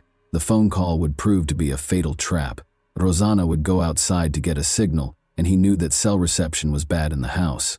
Monica hurried to investigate after hearing 6 gunshots as soon as she left the house. On the vacant lot next door, she noticed a shadowy figure slipping behind a fence. She discovered Rosanna bleeding profusely on the ground a short while later. Monica dashed back inside to retrieve her phone, but she was unable to immediately connect to emergency services. She called her brother in a panic, told him what was happening, and urged him to call the police and emergency services right away. Rosanna had no chance of surviving after 4 of the 6 shots that were fired struck their target, striking her in the neck and chest. She had already stopped exhibiting any signs of life by the time emergency personnel arrived. Doctors were only able to confirm Rosanna's death after she bled out in a matter of minutes. Rosanna's close relatives were all certain of the person responsible for this terrible incident. When Jose was questioned that same night, he pretended to be shocked and denied any role in his wife's passing. He was released pending additional investigation because he had an alibi. Rosanna's family feared that Jose would just pay someone off and get away with it if there was no publicity, so they chose to take the case to the media. The publicity, though, could have backfired. Rosanna actively conducted interviews and engaged prestigious attorneys, damaging Rosanna's and her family's reputations. He asserted that Rosanna had cheated on him by having multiple lovers, all of whom might have desired her death. He even charged Monica with the murder, claiming that she had called their brother instead of helping her dying sister. However, Monica's potential involvement in the shooting was thoroughly investigated. Ballistic tests showed that the shots had been fired from a .45 caliber pistol, which would have been difficult for a thin woman like Monica to handle, and there were no signs of gunpowder residue on her hands or clothing. Jose went on to enumerate Rosanna's alleged suitors, which included the gardener and a number of other men from their domestic staff. At first, the investigation proceeded slowly, but with the help of multiple witnesses' testimonies, Monica's thorough diary, and images on Oscar's phone, authorities were able to prove that Jose had been physically abusing his wife for years. Subsequent inquiries turned up multiple instances in which Rosanna had reported domestic abuse to the police, accompanied by medical documentation. Jose's mother Elsa took care of the couple's sons while he was in custody, even though he was the main suspect in his wife's death. The Galliano family was not allowed to see the boys for almost half a year. Graciela and Monica were denied custody, but were given visitation rights only in the fall of 2008. Oscar, who had pictures of Jose pointing a gun at his sister on his phone, was put under witness protection and started getting anonymous threats. He was fitted with a tracking device so that authorities could keep tabs on his movements. When he was abducted by 2 unidentified attackers a few months later, brutally beaten and abandoned to perish in a secluded location outside the city, this gadget saved his life. He was found in time and taken to the hospital with the help of the tracking signal. A year after Rosanna's passing, Jose was taken into custody and accused of assault, abuse, and planning a crime.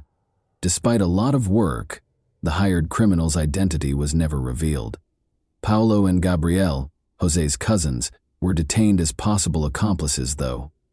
They were released in April 2009 after the charges against them were dropped for lack of evidence. The main suspect's trial was repeatedly postponed, raising suspicions that the case was being purposefully delayed.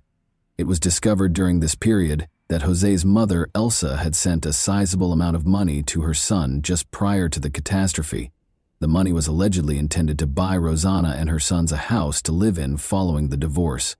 But the money vanished from the account a few weeks prior to the crime, and the property was never bought. Elsa was also taken into custody as an accomplice, but she and her son were soon freed on bond. More than 5 years after Rosanna's passing, the trial finally started in the spring of 2013. Since the identity of the offender was still a mystery, Jose and Elsa were the only defendants. Jose had a stroke and was admitted to the hospital just 1 week into the trial, and Elsa was put under house arrest. Geronimo and Nehuen stayed with the Arce family during this period. When the trial recommenced 6 months later, Jose and Elsa were both found guilty in spite of the defense team's best efforts. Jose's refusal to divide property and custody of his sons during the divorce was determined to be the main driving force. At least Elsa knew about her son's plans and encouraged him. The defendants tried to damage Rosanna's reputation during the trial by making multiple, later proven false accusations against her. Ajika and Elsa were found guilty on all counts and given a life sentence in prison in November 2013. But in 2015, Jose's sentence was reduced to house arrest after suffering another severe stroke, and Elsa's due to her advanced age. Geronimo and Nihuan were placed in the custody of Elsa's younger sister during this time. Rosana's family, the Galeanos, did not obtain legal visitation rights with the boys until early 2017. However, by that time, both sons were teenagers who had spent years apart from their maternal relatives. The boys no longer felt a bond with Rosana's parents, siblings, and extended family, so their reunions with them were chilly and aloof. Jose died on October 24, 2018, 1 month before his 70th birthday after suffering another stroke. When Elsa passed away the following year at the age of 91, the custody dispute was rekindled. Geronimo didn't want to move or change schools, so he stayed with Elsa's sister, since he was only a few months away from turning 18. However, a court order placed Nihuan in the custody of his Aunt Monica. After experiencing years of trauma and loss, Geronimo and Nihuan both battled persistent anxiety, depression, and other mental health issues. Geronimo decided to leave his maternal relatives, whom he considered to be strangers, and relocate to a different city as he grew older. Until he reached adulthood, Nihuan lived with his Aunt Monica, but their relationship remained formal and aloof. He separated from Monica and other family members on his mother's side after graduating high school and moving into a college dorm. And that wraps up today's chilling story. If you enjoyed this video, don't forget to like and subscribe so you never miss a new upload. Also, let me know in the comments what part of this story shocked you the most.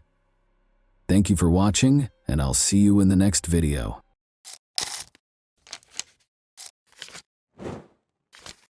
Hey guys, welcome to my channel, and today we're going to take a look at another horrible case with you. Lynette Dawson's seemingly ideal life was upended in January 1982 when she vanished without a trace in the quiet suburb of Bayview on Sydney's northern beaches. Lynette was a warm, loving wife, mother, and friend, so her family and friends were shocked by her abrupt absence. Lynette left her 2 young daughters behind when she left the family, according to her husband, Chris Dawson, a dynamic former rugby league player who is now a teacher. However, his story almost immediately sparked troubling questions. Why would a loving mother desert her kids? Why didn't she take any cash, clothing, or even a note with her? Let's explore the complex network of love, treachery, and unresolved issues that characterize Lynette's tale, a tragedy that defies extinction. Lynette Dawson, whose real name was Lynette Joy Sims, was born into a close-knit and affectionate family. She was the second of 4 children in the Sims family, which included an older brother named Greg and younger siblings Pat and Philip, and she grew up in Sydney's eastern suburbs. Lynette was well known from an early age for her good nature, upbeat demeanor, and strong bonds with her family. A short stroll from their house, Clovelly Beach is a charming spot where the Sims family frequently spent their weekends. For Lynette and her siblings, the beach, with its crystal-clear waters and expansive views of the coast, became a special place, where they created innumerable memories of swimming, family vacations, and spending time together. Lynette married Chris Dawson, a dynamic and athletic man who had gained early notoriety as a rugby league player for the Newtown Jets in March 1970 when she was just 19 years old. The pair appeared to have a dreamlike romance, and Chris was well known for his athletic ability and attractive appearance. Lynette, who was deeply in love with Chris, helped him with his career while they were starting a family. Their union seemed to be a match made in heaven. The couple chose Bayview, a serene and picturesque suburb on Sydney's northern beaches, which is a great area to start a family.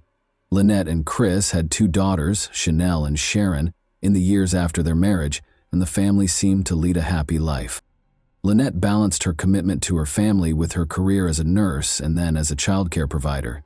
She enjoyed taking care of her daughters and keeping their home cozy and loving, and she frequently put their needs ahead of her own. Chris, on the other hand, kept advancing his career by juggling his rugby commitments and teaching job.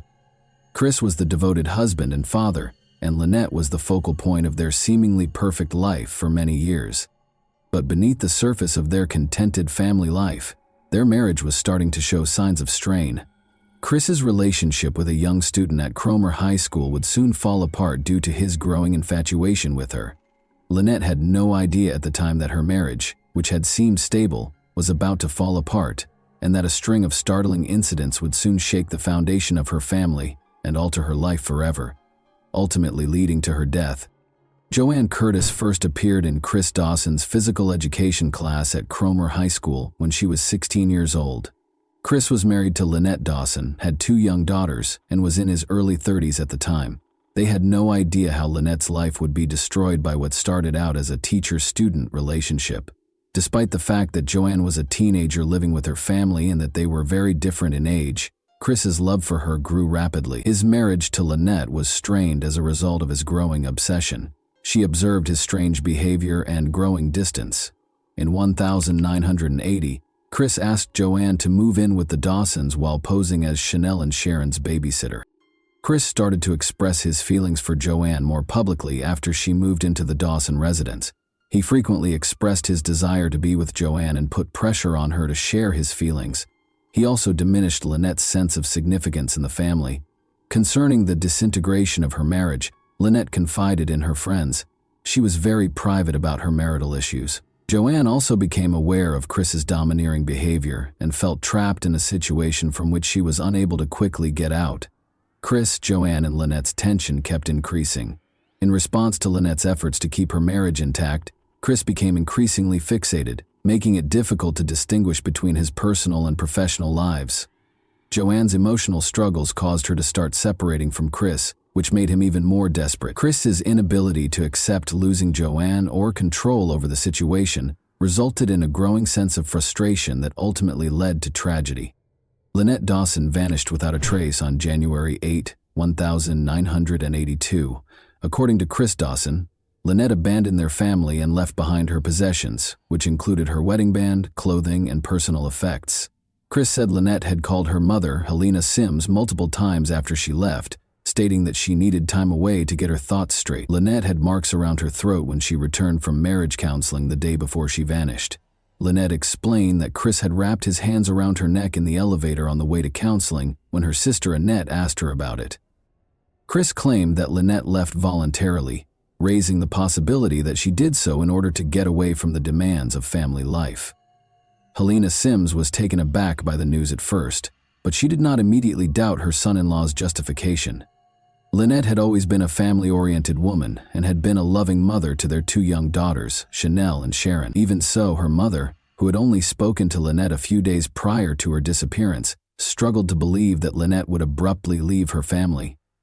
Helena was worried at first, but she had no reason to believe that something darker had happened. Tragically, she accepted Chris's story, which turned out to be untrue. At first, Chris's account of what happened to Lynette's family and the police seemed credible. Lynette had told him she was going to spend some time with friends and would come back when she was ready, he said. However, there were a number of obvious contradictions in his story that were overlooked. First of all, it would have been unusual for Lynette to have taken any cash, credit cards, or identification with her. In addition, if Lynette had really intended to leave, she would have made plans for the care of her kids, but she hadn't. Chris Dawson appeared remarkably unconcerned in the days following Lynette's disappearance, even acting as if nothing had happened. However, Chris Dawson's quick response to Lynette's disappearance was what alarmed her family and friends. He moved Joanne into their bedroom a few weeks after Lynette disappeared. A burgeoning scandal centered on Joanne. Chris had started an affair with Lynette in the months before she vanished. It was an inappropriate relationship that was hard for anyone to overlook. Joanne was living with the Dawsons at the time, and Lynette's family and friends were taken aback by her presence in the house following Lynette's abrupt departure. Those who knew the Dawsons found it unsettling that this move was made so soon after Lynette was reported missing. It seemed less like the acts of a man lamenting the loss of his wife and more like a quick replacement. This development horrified Lynette's family, especially her brother Greg Sims. They found it incomprehensible that Chris could move on so fast, especially in such dubious conditions. Greg remembered being extremely uneasy as he watched what was happening. He and the rest of the family started to suspect that Chris was concealing something. Initially dismissed as a straightforward case of a wife abandoning her family, Lynette's disappearance started to take on a much darker appearance. Serious questions were raised by Chris Dawson's actions, particularly his inability to give consistent explanations for his wife's disappearance.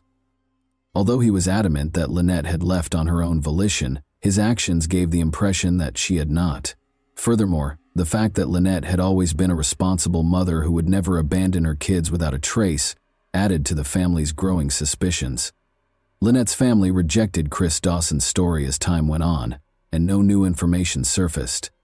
They started their own investigation because they thought something was amiss and wanted to find out the truth. They had no idea that the investigation into Lynette Dawson's disappearance would take decades, during which time Chris Dawson would continue to claim innocence, while details of his role in her demise would eventually surface.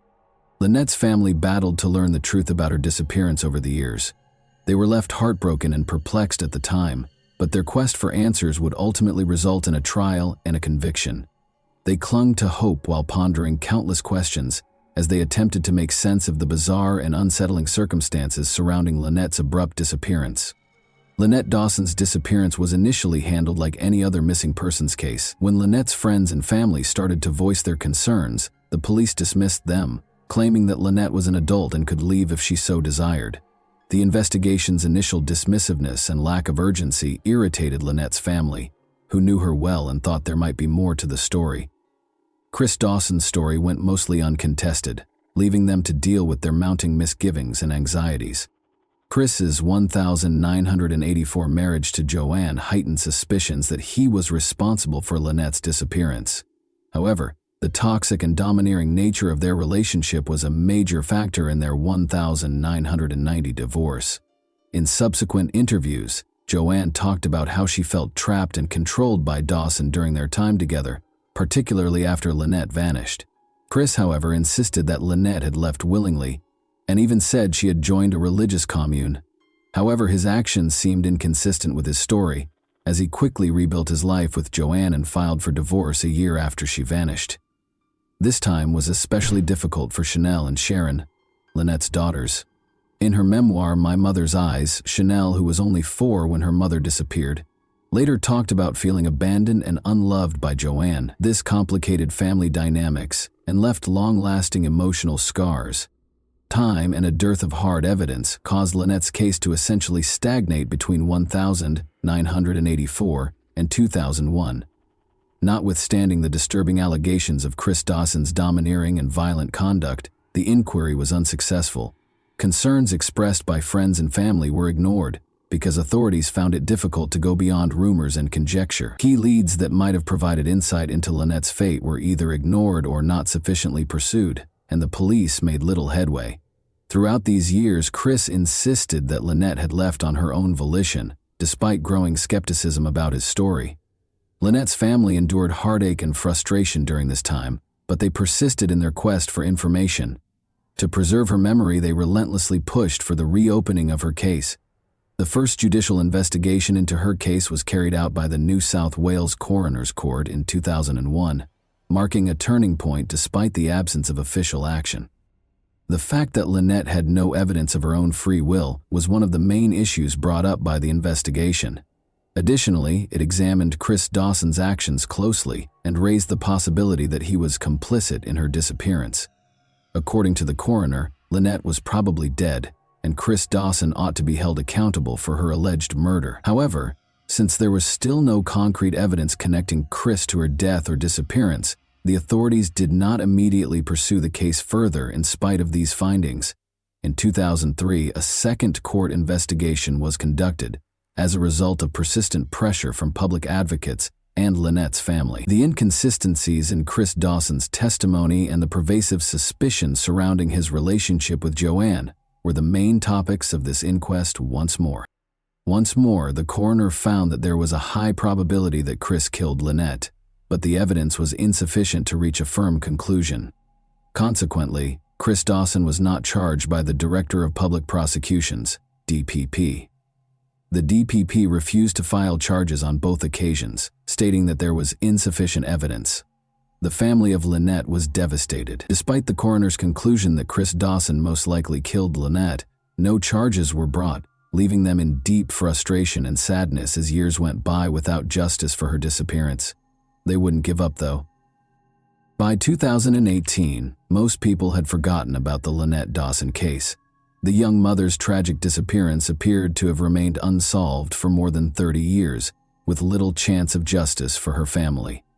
But that year, Hedley Thomas, an investigative journalist, reignited interest in Lynette's case with his groundbreaking podcast, The Teacher's Pet. Hedley Thomas uncovered important new information that challenged Chris Dawson's assertions and clarified hitherto unconsidered facets of the case.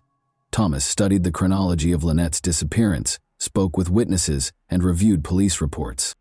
His research exposed serious inconsistencies in Chris Dawson's statements, casting doubt on his assertion that Lynette had left her family on her own volition. Friends and relatives' testimonies depicted a failing marriage in which Chris was enamored with Joanne. The problematic dynamics of Chris and Joanne's relationship were also revealed in the podcast. Thomas emphasized the rapid escalation of their affair. Important insights were revealed by Joanne during the podcast, including her admission of Chris's domineering actions and the chronology of their relationship. This testimony turned out to be crucial to comprehending what transpired before Lynette vanished. The Teacher's Pet examined the emotional toll that Lynette's disappearance had on her family, in addition to pointing out contradictions in Chris's account.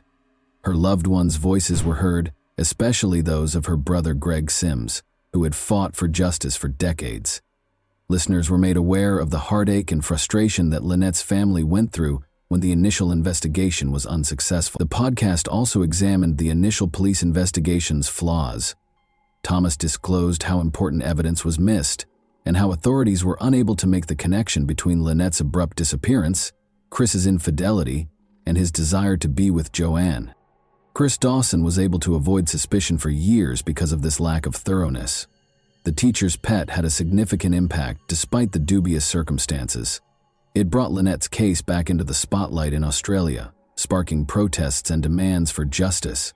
After listening to the podcast, a number of people who had been silent for years came forward with fresh testimonies that clarified the case. Legal action was sparked by the podcast, which greatly increased the pressure on authorities to re-examine Lynette's disappearance. Chris Dawson was detained and accused of Lynette's murder in 2018, partly as a result of the disclosures made in The Teacher's Pet. The case eventually went to trial, which was a major turning point. In addition to uncovering fresh evidence, the podcast inspired public support, demonstrating the ability of investigative journalism to advance justice. Chris Dawson was residing in Queensland when he was arrested. Following his arrest, Dawson's attorneys issued a statement asserting his innocence and vowing to fight the charges. Dawson insisted that Lynette's disappearance was voluntary and that she had deserted her family. He persisted in denying any role in her demise. In 2022, Chris Dawson's trial for his wife's murder got underway in the Supreme Court of New South Wales, which was chaired by Justice Ian Harrison. Because of the case's widespread pre-trial publicity, the trial was held without a jury. Due in large part to the disclosures made public by the Teacher's Pet podcast, Dawson had gained national attention. Without tangible proof, like Lynette's body, the prosecution had a difficult time establishing their case. Rather, they relied on key witness testimony, circumstantial evidence, and a thorough analysis of Chris Dawson's actions prior to and following Lynette's disappearance. Joanne was one of the most important witnesses. Since she had already cut ties with Dawson in 1990, she mustered the guts to tell the truth, which was a pivotal moment in assembling the evidence against him. According to Joanne's damning testimony, Dawson had once brought her to see a hitman to talk about killing Lynette, but he later changed his mind.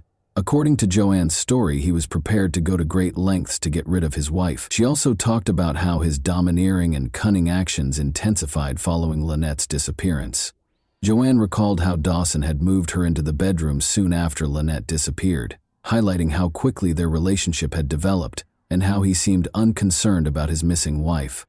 Patricia Jenkins, Lynette's sister, provided more details about the Dawsons' tumultuous marriage. She testified that Lynette had told her about Chris's abusive tendencies and erratic temper. Patricia claims that Lynette said Chris was often irate and had black eyes flashing when they argued. In addition, Lynette had voiced concerns about the status of their marriage and her increasing sense of helplessness. Lynette's co-workers attested to her attempts to save the marriage in its last moments. They recalled how, following a counseling session, Lynette and Chris arrived at work hand in hand on January 8, 1982. Lynette vanished a few days later in spite of these efforts, and Chris's subsequent behavior sparked suspicions. Witnesses detailed his repeated assertions that Lynette had left voluntarily, leaving her children unaccounted for, and his lack of urgency in reporting her missing. Since Lynette Dawson's body was never located, the case against Chris Dawson was primarily based on circumstantial evidence. Nevertheless, the prosecution made a strong case based on the testimony of witnesses. When examined more closely, Chris's assertion that Lynette had voluntarily left her family to join a religious commune was refuted. It was mentioned that Lynette abandoned everything she owned, including money and most significantly her 2 daughters, a completely uncharacteristic behavior for a loving mother. Additionally, the court viewed his quick decision to put Joanne Curtis in his bedroom and his divorce filing within a year of Lynette's disappearance as extremely suspicious, indicating a clear motivation to get rid of Lynette and begin a new life with Joanne. Justice Ian Harrison rejected the defense's claim that Lynette had voluntarily left, even though her body was not present. He declared the alleged sightings of her to be untrustworthy and emphasized how Chris's claims were false. The court was persuaded by this evidence that Chris Dawson killed Lynette in order to end his marriage and start dating Joanne. Chris Dawson was convicted of Lynette's murder on August 30, 2022, and given a 24-year prison term without the possibility of release until 2040, when he would be 92 years old.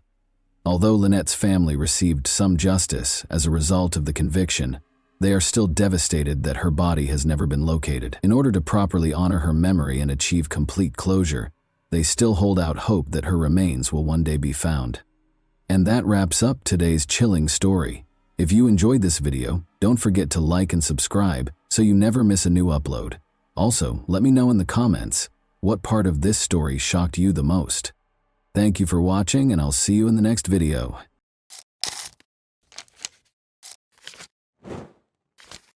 Hey guys, welcome to my channel, and today we're going to take a look at another horrible case with you. A person's life can be completely transformed by the emotion of love. It can be tender and loving, or it can be hurtful and disappointing. Almost everyone has times in their lives when they meet someone who becomes special to them, but occasionally these relationships don't work out as planned. In this tale, a man and a woman fell in love, but their relationship ended because of a well-publicized investigation. What transpired between them? For what reason were their parents against their relationship? This video will teach you the answers to these questions. I want to start by saying that this is one of the most unbelievable stories I have ever posted on my channel. Why do those who are meant to protect and serve act indifferently? And everyone will be shocked by this story's conclusion. We will therefore talk about what happened in Kemerovo, Russia, in 2020. The administrative hub of the Kemerovo Oblast is the sizable Russian city of Kemerovo. It is located in western Siberia's southern region. It is one of the biggest cities in Siberia, with a population of over 500,000.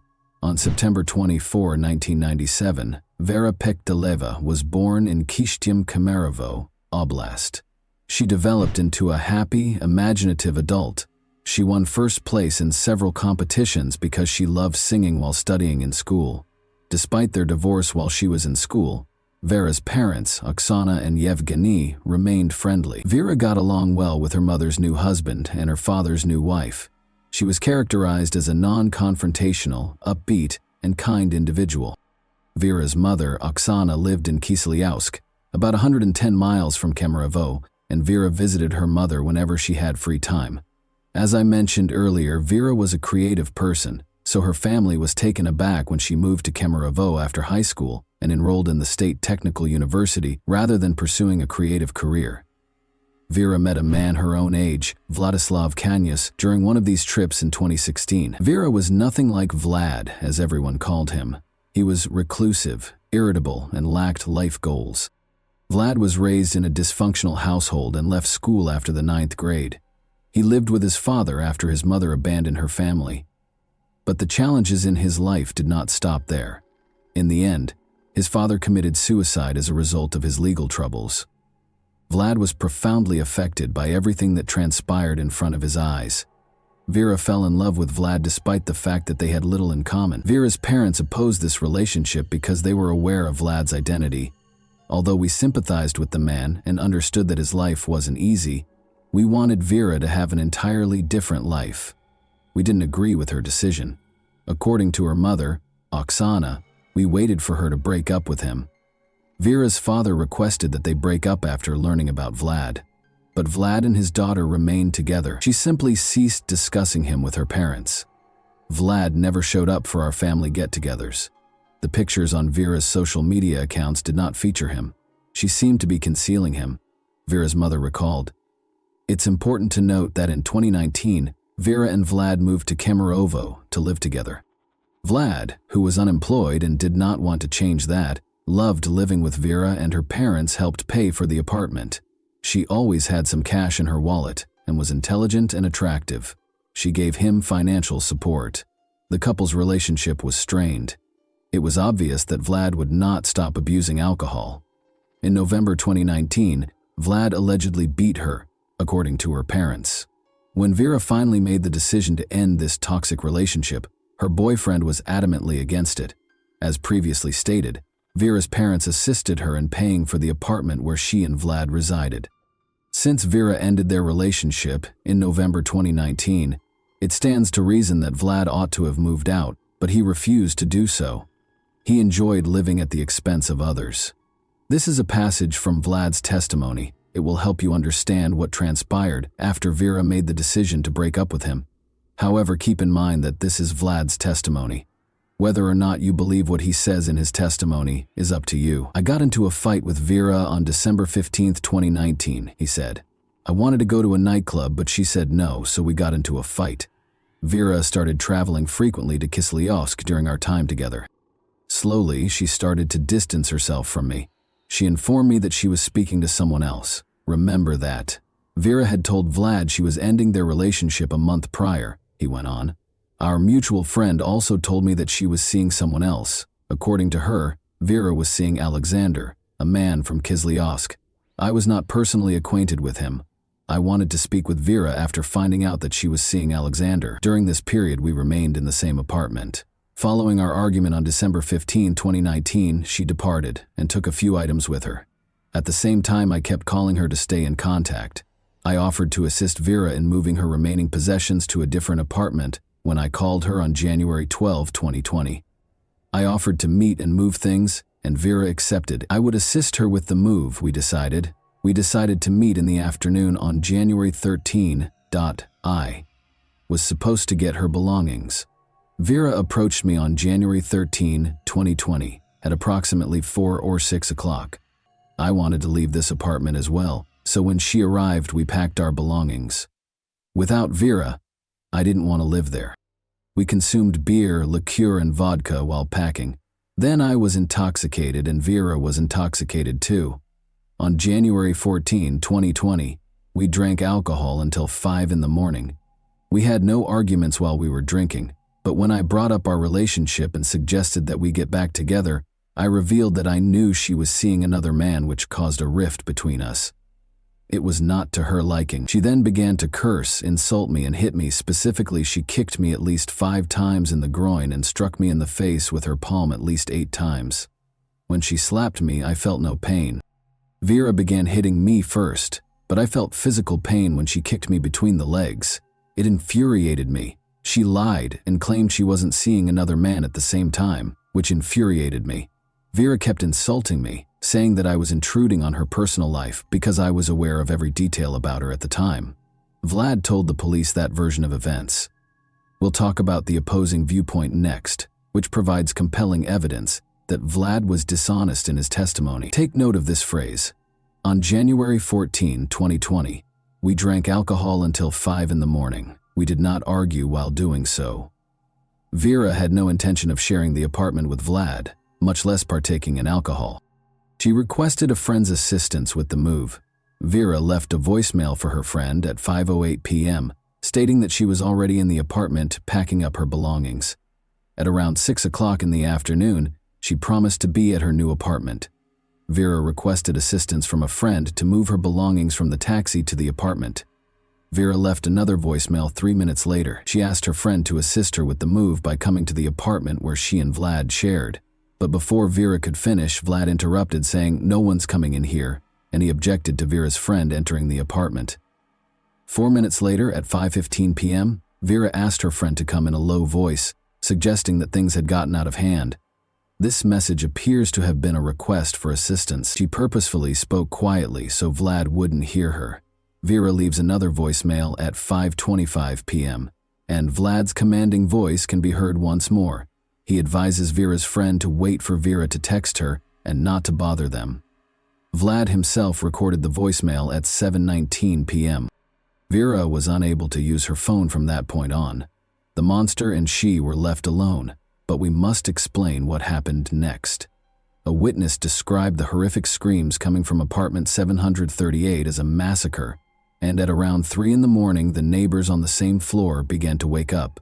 15 people gathered in the hallway outside the apartment because the screams were so loud. Among them was Vlad's brother. Since his brother had previously threatened to kill Vera, he recalled Vlad's words and understood that they would have to smash down the door. Since the apartment's door was iron, the neighbors began searching for instruments to pry it open. People called the emergency service, and these calls eventually became part of a separate investigation, all the while hearing Vera's heartbreaking cries coming from the apartment. The police were still nowhere to be found 30 minutes later. During the 3.5 hours it lasted until 6:30 a.m., people called the police, but nobody arrived to help Vera. While Vera was fighting for her life, the witnesses called the emergency services 7 times, but no one answered. Vlad was the last person to speak to them from behind the door. "Forgive me, Vera," he said. "You have my undying love." Ultimately, the neighbors broke down the door using a crowbar they found in a nearby parking lot. Vlad was in the restroom by now, and Vera was already dead. He was inebriated.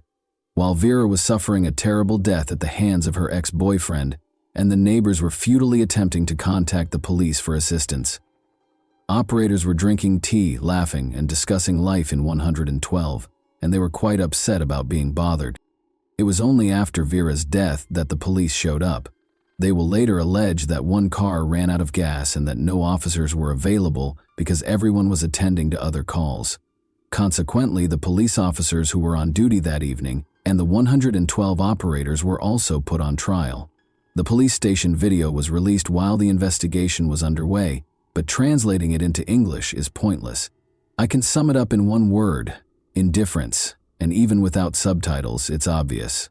Recall that Vlad stated in his testimony that he and Vera had no disputes until 5 in the morning, but the forensic analysis revealed that he had lied.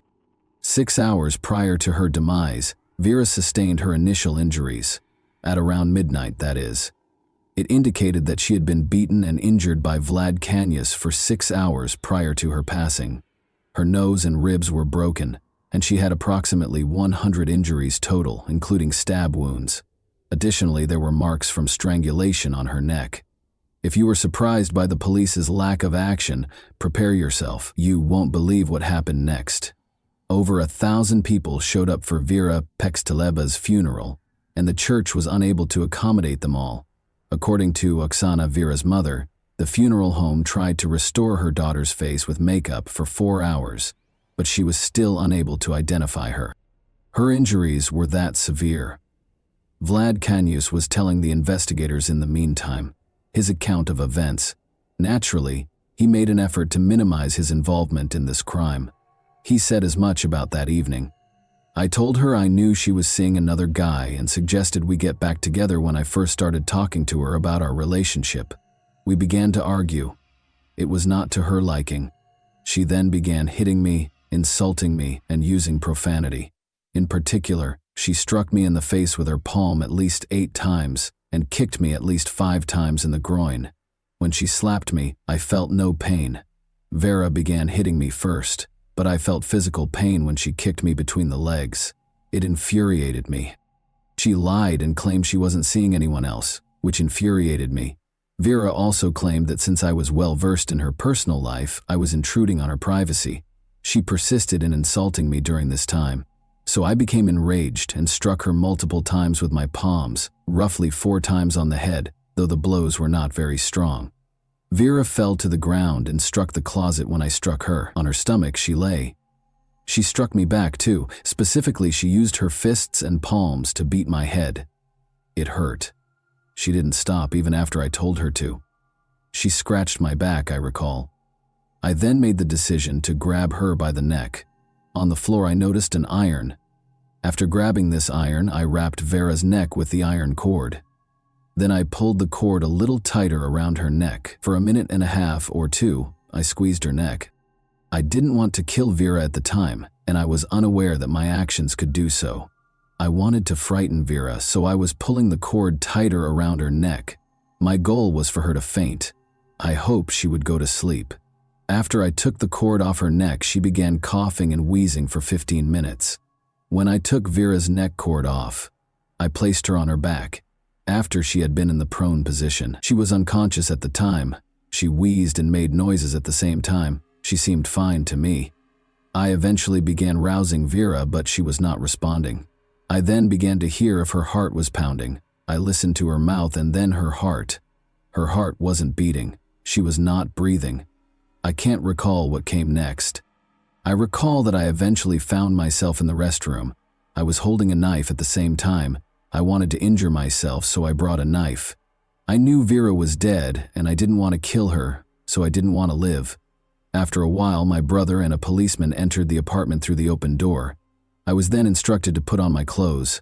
The police station is where I was taken. I apologize for my actions. I don't deny that Vera died as a result of what I did. I had no desire to murder her. I would like to express my regret to Vera's family. Vlad has a selective memory, as you have observed. He recalled strangling Vera, but he couldn't recall how he hurt her roughly 100 times. Vera was lying on her stomach on the floor during the interrogation, and it was unclear how she could have scratched his back and punched him in the face. It also became evident how Vlad's brother got to the crime scene. He lived in a different city, after all. This is what Vlad said to the police. I called my brother and informed him of the situation. My brother advised me to call an ambulance and perform cardiopulmonary resuscitation on Vera. After I informed him that she was not breathing, I attempted to administer first aid to her. I attempted to massage her heart and perform CPR. He called his brother around midnight and threatened to kill Vera, according to information uncovered during the investigation.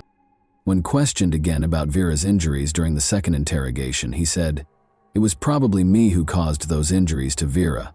Although I didn't keep track of how many blows I delivered, the expert discovered some injuries on Vera's body that might have been my fault. I can't recall how many times I struck her, but I believe it was the same amount as the expert suggested. I acknowledge that I caused her every injury listed in the report. I desired quiet. I didn't consider how she was suffering. During our argument, she yelled at me and insulted me. When I struck her, I didn't like it. I didn't enjoy her yelling. I wished she would stop talking. At the time, I didn't consider her suffering. Additionally, Vlad Kanyus claimed that he and Vera were intimate by consent.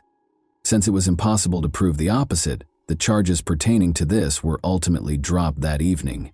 Emergency service operators and police officers were charged with negligence. It's difficult to accept, but throughout the investigation, they continued to give ludicrous justifications for their actions, and no one suspended them from their jobs. For each of the 5 defendants, the prosecutors sought actual prison sentences, but the judge made a different decision. They were given suspended sentences ranging from 1.5 to 2 years. Additionally, the court mandated that each give the victims roughly $350. The police department also had to pay about $11,000 at the same time. Although the ruble is the currency of Russia, I have converted all amounts to US dollars. The indictment claims that the police officers had gasoline, and even if they didn't, they should have taken the proper action to address the situation. However, they did not view going to the scene as an urgent task, so everyone can understand these numbers. According to them, neither police officer admitted guilt and refused to assist with the investigation. The investigation team was at another address where the man's body had been discovered earlier, when witnesses called to report the woman's screams and cries for assistance. Vera had no intention of staying in the apartment that night, so we'll probably never find out what actually transpired. She even asked a friend to assist her in moving. Thus, there is every reason to believe that Vlad poured alcohol into Vera's mouth while she was unconscious, or forced her to drink it. He had time to devise a story that would demonstrate that everything that occurred was accidental. Vlad Kanus was given a 17-year prison sentence by the court in the summer of 2022. He partially acknowledged his guilt. Additionally, he was mandated to make a compensation payment of roughly $45,000. Vera's parents were shocked by what transpired next, since they felt that 17 years was a very light sentence for what Kanus had done to their daughter. They intended to appeal the decision. But Vlad was not even imprisoned for a year. Pictures of Kanus in uniform were broadcast on the network in November 2023, and it was revealed in April 2023 that he had been pardoned by the president following 6 months of involvement in the war. He was also released from the duty to compensate Vera's parents in any way, and you are all aware of the type of conflict Russia is currently embroiled in. In Russia, the case of Vera Pekteleva has generated a lot of interest. Not less poignant was the news of Vlad Kanus's pardon. This is what the Russian president's press secretary had to say about it. Pardoning follows a specific process, which we have discussed on numerous occasions. The convicted individual should first confess his guilt before the documents are sent to the president for review. This decision is made at the level of the Federal Bureau of Prisons, followed by the regional level, the federal district, the Central Commission, and finally the president. This is one method. Another is for prisoners, including those incarcerated for major offenses, to atone for their crimes with blood on the battlefield. Blood under shells and bullets was how they atoned for their sins. When Vera's parents found out that the person who killed their daughter was free and could start over, it's difficult to imagine how they felt. Such a chance will never come to their daughter. She was denied another chance. And that wraps up today's chilling story. If you enjoyed this video, don't forget to like and subscribe so you never miss a new upload. Also, let me know in the comments, what part of this story shocked you the most? Thank you for watching, and I'll see you in the next video.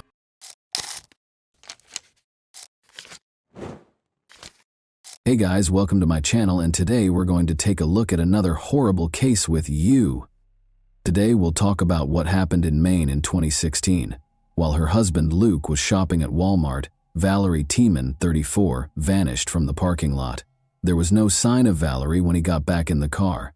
The police opened an investigation as soon as they heard about Valerie's disappearance, but it soon took a surprising turn. Sarah Jean Sampsarmanen and Jean Allharman welcomed Valerie Jo Harmanen into the world on December 3, 1981, in Salem, Virginia. Valerie attended Hampton Park Christian School and graduated in 2000. She was born and raised in Greenville, South Carolina. She graduated from Bob Jones University with a degree in cosmetology. She was well known for her gregarious demeanor and warm smile. Valerie was well known for her passion for speech and theater. She played the flute and piano and loved music. Valerie worked in pageants, spas, and salons using her cosmetology skills. She helped people look and feel their best in order to support them. Valerie had been seeing a man named Matt Guccio. When Valerie was around 22, they met through a mutual friend. In many ways, they were too dissimilar. Matt was more reserved, but Valerie was gregarious and happy. However, they did not find this difference problematic. Valerie and Matt were married in 2004. They moved into Matt's tiny house after the honeymoon, and while everything was great at first, Valerie's parents started to notice behavioral changes over time. Matt was very frugal with his money. To have some personal savings, Valerie had to open a different bank account. Matt's behavior changed more and more over time.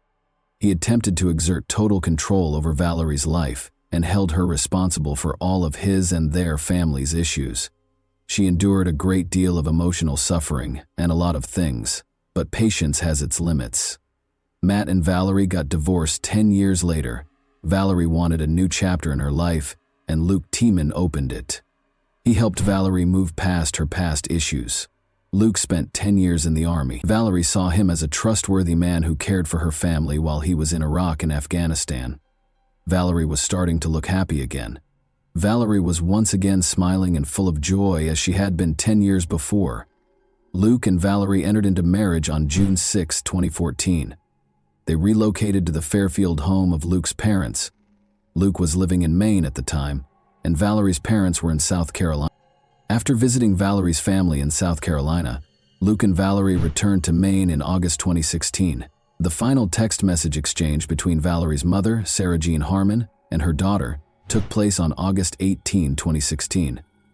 Luke was spotted with a woman he had begun chatting with on Facebook a week prior, on August 24, 2016. This woman and Luke Tiemann had sex on the evening of August 24, 2016, and it appears that Valerie learned of it that evening.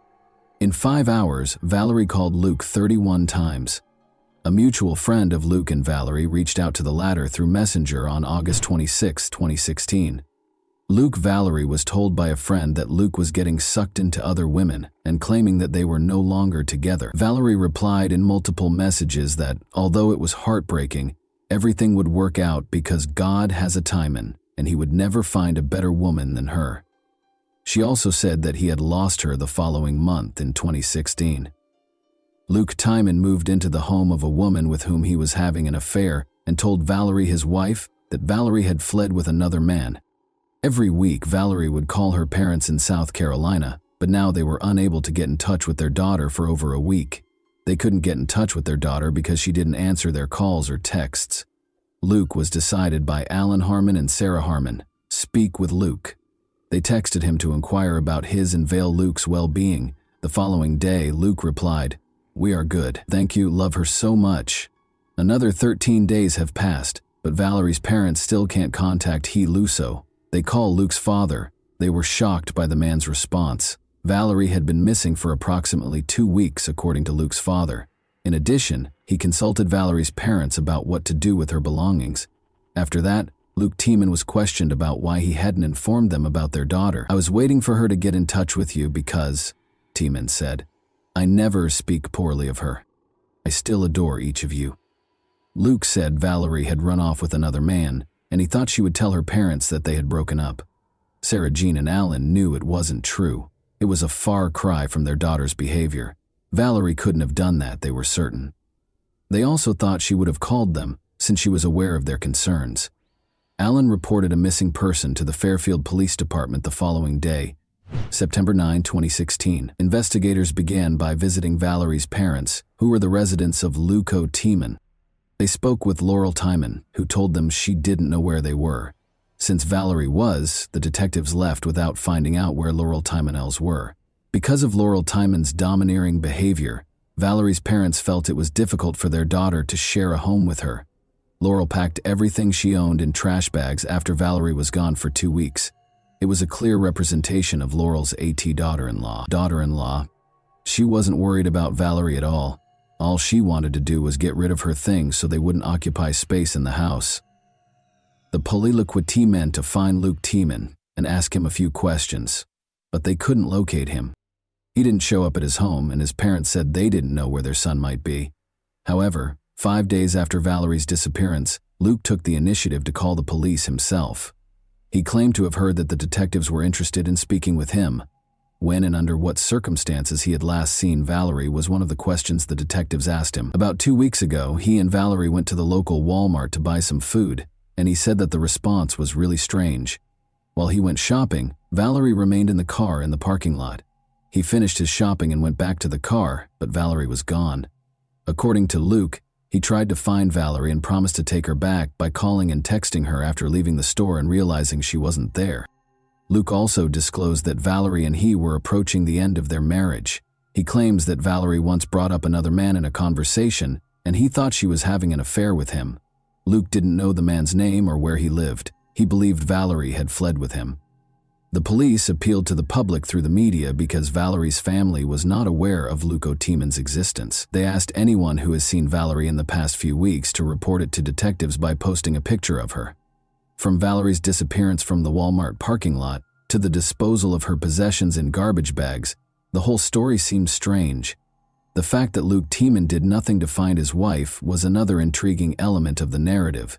He might have been too preoccupied with another woman. On the day that Valerie vanished, investigators visited Luke Walmart, where Luke and Valerie were. There were surveillance cameras inside the building as well as outside. Consequently, it was simple to verify Luke's story.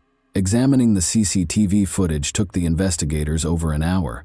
They were in for a surprise. Lucy did not see Valerie or Luke Tiemann in any of the recordings. Luchin implied that Luch had lied to the police. The police were now aware that he was concealing something. The investigators chose to have a face-to-face conversation with Luke. They did not, however, reveal all of the information they possessed. They thought he would embellish or alter some of Lucci's testimony. It was no secret that Lucci was seeing another woman, Billie Jo Goodman. The fact that he was unfaithful to Valerie was not denied by him. He claimed that his relationship with Billie Jo was an effort to move on from Valerie's breakup. She was in a number of failed relationships. She thought she could start a future with Luke Tiemann when they first met. Another question now faced the investigators. Is it possible that Valerie acted as a mediator between Lucas and Billie Jo? Maybe these two chose to get rid of everything that might interfere with their plans in order to begin a new life. Billie Jo spoke with the police. She thought Louis had already separated from his wife.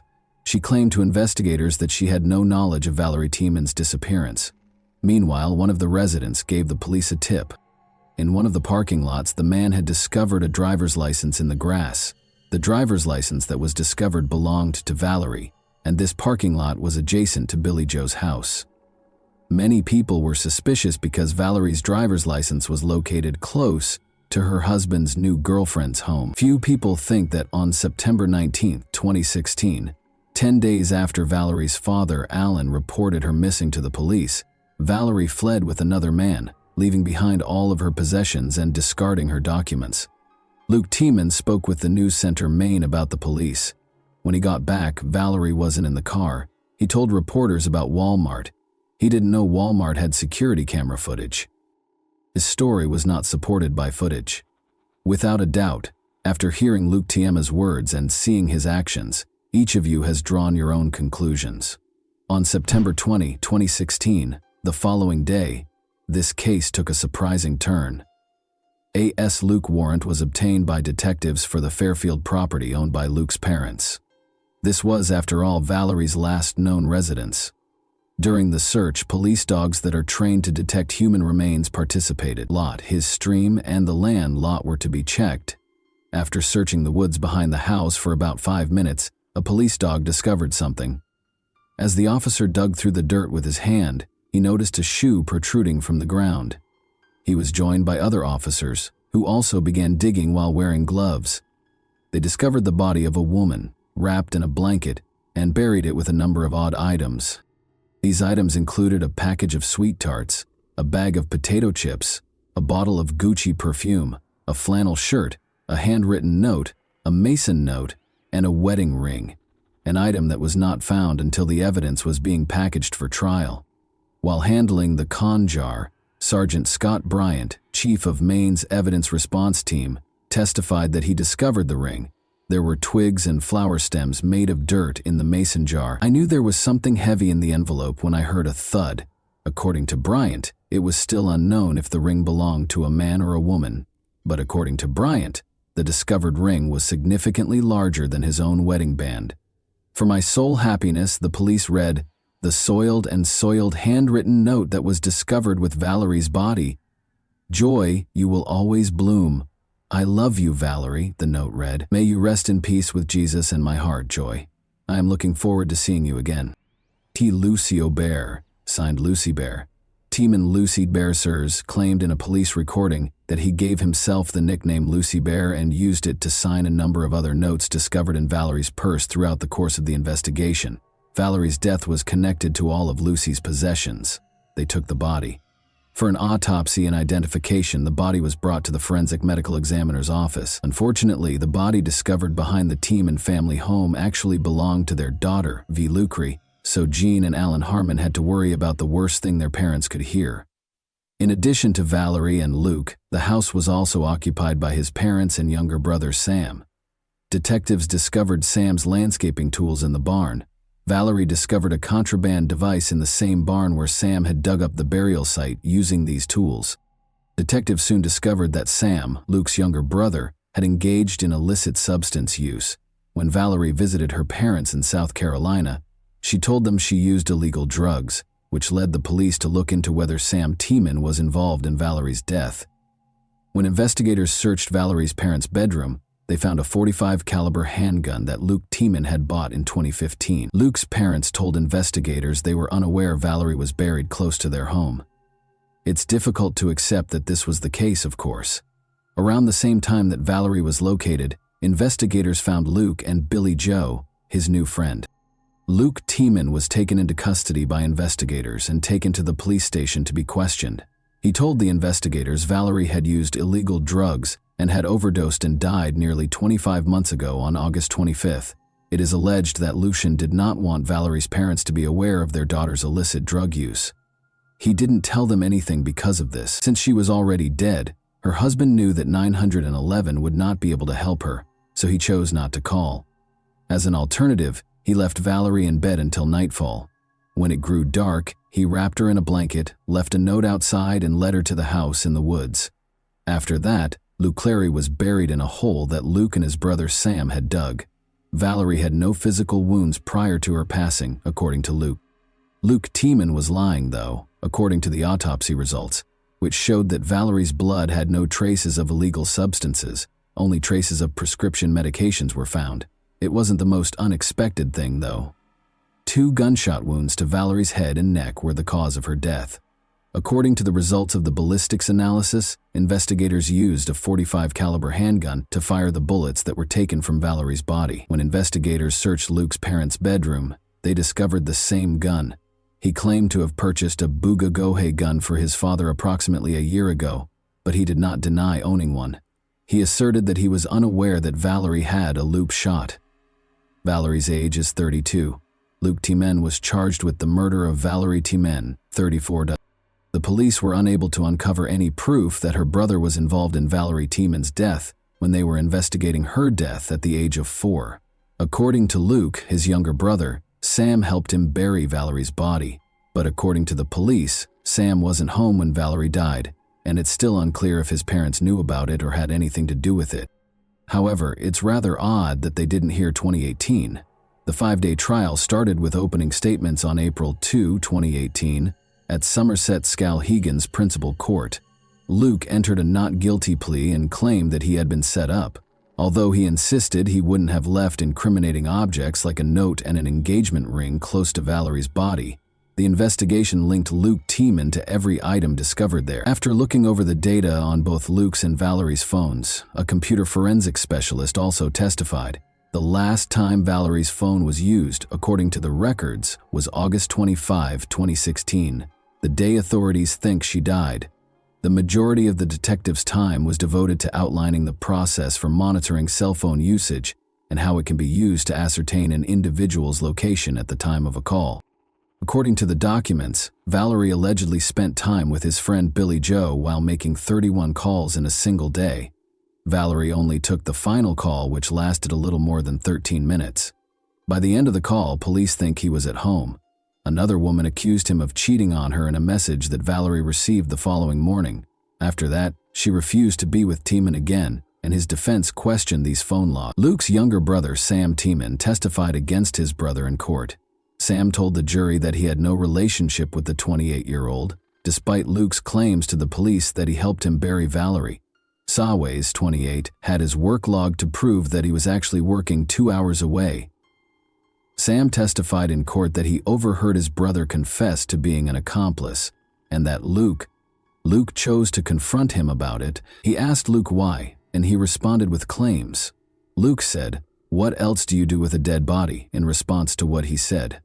Luke kept asking questions about Luke, pointing the finger at Sam's parents and accusing him of shooting Valerie. Tiemann said that neither she nor Sam's parents could Luke anything like that. The officer questioned whether PTSD was the reason behind Luke's blackout. He had previously admitted to police that he occasionally had flashbacks due to his PTSD. Afterwards, witnesses that the prosecutor brought to the court discussed Valerie's side of the story and Valerie's team behind closed doors. They testified that the couple used a lot of illegal substances and that Luke informed people that he was divorcing Valerie at the same time that Valerie's ex-girlfriend, Sam's girlfriend, was getting a divorce. Sam Jackie Spencer, the older brother, told jurors that she and the couple had a wonderful relationship. At their wedding, she even served as the maid of honor. Spencer testified that she saw Valerie and Luke using a variety of illegal substances together. Spencer claimed that, around the time Valerie disappeared, Luke began texting her frequently. She had always sensed that he was interested in dating her. He used to tell me that he always felt a connection to me. According to Spencer, he has always wanted to get together or hang out. Jurors were shown additional evidence from the crime scene in addition to witnesses who knew the couple personally. 3 minutes after Valerie's body was found, a video showed the officer walking through dense forest on an overgrown ATV trail, a common sight behind many rural Maine homes, to Tieman's house. At the Tiemann Lucidance, members of the evidence response team gave testimony regarding their fee. Tiemann. Luke's defense team quickly objected to a few items, such as a .45 caliber handgun taken from one of the home's rooms and gardening tools found in a property. Tiemann Smith, a team attorney, NC attorney, argued that the state assumed the gun and ammunition that Tiemann had taken because they were discovered in the house. They noted that they never confirmed who owned them, suggesting that someone else in the house might have had access to them. UC Tiemann gave his closing remarks on the 5th day of the trial. Despite his own objections, he testified. Tiemann admitted that he had made many changes to his version. To protect his clients, he provided investigators with multiple stories, he told the jury. According to Luke, he was forced to make a false statement by the detectives. He said he had no motive to take his wife's life and that there was no DNA evidence linking him to the crime. All the evidence pointed to Tiemann, the prosecutor, as the only person who could hurt Valerie. The jury deliberated for less than an hour before finding Tiemann guilty. On May 11, 2018, the jury announced the verdict. Valerie T. Mothers Mothmog Thayed acknowledged her sincere grief and heartache in her statement at the sentencing hearing. Luke is an evil-hearted man who should be sentenced to life in prison because of his persistent denial of the events, which disgusts me greatly. In addition, Luke's mother spoke for her son. She requested that the court take into account Luke Tiemann's entire life. She said, "I don't ask you to ignore evidence, but I ask you to consider the whole person and balance justice with me." When his parents pleaded for the judge's pity, Tiemann sobbed. His mother, La Tiemann, claimed that her son was changed after returning from 3 combat tours in Iraq and Afghanistan. "I'm asking for understanding," she said, adding that she wasn't trying to use post-traumatic stress disorder as an excuse. Valerie's parents wanted Luke Tiemann to receive a life sentence, but he was given a 55-year sentence. The attorney for Harmon's family was shocked to learn that Tiemann's defense did not use post-traumatic stress disorder to obtain a lighter sentence for him. Tiemann changed his testimony once more, but this did not help him either. Tiemann appealed, but it did not have the desired effect while he was incarcerated. Why, in your opinion, did Luke Tiemann bury Valerie's body with other items? And that wraps up today's chilling story. If you enjoyed this video, don't forget to like and subscribe so you never miss a new upload. Also, let me know in the comments, what part of this story shocked you the most? Thank you for watching, and I'll see you in the next video.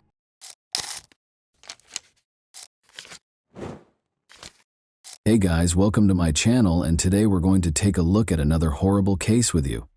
This apparently calm woman was 23-year-old Omema Aray Nelson, who had recently learned of the death of her 56-year-old husband, William Edwin Nelson, also called Bill. She didn't seem to be able to take it all in. But everyone was in for something much darker than they had anticipated. She chose to go far beyond what a human could imagine on Thanksgiving Day, November 28, 1991, when the day, if only she had stopped at killing her husband, investigators would soon discover a much darker truth than anyone had dared to think. In the back of everyone's mind at the time was the fact that it was one of the most horrific crime scenes they had ever seen. Did they think they would find another Jeffrey Dahmer? An unsettling investigation into a murder that would forever haunt Orange County began on December 1, 1991, when a desperate call to U.S. emergency services was placed. According to Omema Nelson's friend Jose Escovel, his friend killed her husband after he allegedly mistreated her, and he was now offering him $75,000 to assist with the body's disposal. The police sprang into action, eager to learn the truth about this heinous accusation. Officers discovered suspicious trash bags in Omema's red 1975 Corvette when they found her driving her husband Bill's car. After Thanksgiving weekend, Bill Nelson, as he was known, had not shown up for work and had been reported missing. As Omema silently watched, they pulled over and went through the things she had in her car, they discovered something disturbing in the car, which they later discovered to be human flesh. Omaima was taken into custody right away for questioning after this startling discovery, and she appeared to be completely cooperative. She denied right away all of the information that Mr. Esquivel had given to the police. She admitted to officers that she hadn't lived with him for very long and that she didn't know how to contact him. Although she appeared helpful, her responses to questions were a little odd. Following that, the investigation took police to their Costa Mesa, California apartment, where they discovered a scene that would go down in true crime history as infamous. Bill was there when they walked into the apartment, but not in the way they had expected. They appeared to be entering a slaughterhouse. Beneath stacks of cardboard boxes were suitcases containing Bill's remains. On the floor, the police found a broken table lamp, a heavy clothing iron covered in blood and human hair, and human flesh and organs wrapped in bags. Officers discovered Bill's bedroom in complete chaos as they carried out their somber search. The mattress was covered in blood, and the bedpost was splintered and torn off. The freezer held the most startling discovery: Bill's head, wrapped in tinfoil, with stab wounds visible and evidence of deep frying. 2 of the bedposts were also found to be blood-soaked and broken, suggesting that Bill had been brutally murdered and bound. It is by far the most gory crime scene I have ever seen. The horror increased in the bathroom. Skinned and carved, Bill's torso and chest hung over the bathtub, allowing the blood to seep into it like it was in a butcher shop. They had castrated his body. Police entered the kitchen and discovered pans and pots with what looked to be stew left on the stove. Bill Nelson's hands, soaked in the mixture and covered in bruises, were among the turkey meat and vegetables. He had apparently been bound tightly prior to his murder. Bits of his hips, a grim take on Thanksgiving leftovers, were mingled with cranberry sauce in the trash can.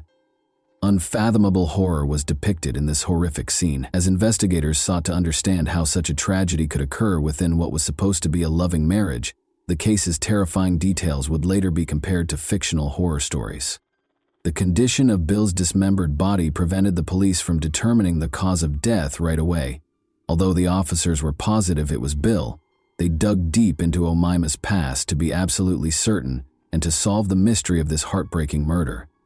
They were about to make one of the most unsettling discoveries of their professional lives. In 1968, Omaima Ari Nelson was born in a small, destitute farming village in southern Egypt, close to the Sudanese border. She was one of 16 children born into a traditional Arabic family, and her early years were difficult and traumatic. From an early age, she experienced physical and sexual abuse at the hands of her violent and irascible father. At the age of 7, she was subjected to the horrifying custom of female circumcision, which further exacerbated the wounds from her early years. She was in excruciating pain all the time after this procedure, which turned intimacy into a terrifying experience. As she grew older, her mother made the painful choice to leave her father and relocate to Cairo, the city of the dead, an Egyptian city notorious for its houses erected around cemeteries. Omaima had to deal with more difficulties in this depressing setting. In addition to impairing her capacity to build close relationships, the suffering she went through left her feeling extremely vulnerable and afraid. Notwithstanding all of the difficulties, Omaima developed into a young woman of remarkable beauty and vitality. By 1986, when Omaima turned 18, her life had taken yet another unexpected turn. Roger Stainbrook, an American oil worker on contract in Egypt, was introduced to her. She fell in love with him because she was drawn to him in the prospect of starting over. Despite her initial reluctance, her mother ultimately agreed to the cross-cultural relationship, perhaps out of concern that no Egyptian man would take her in.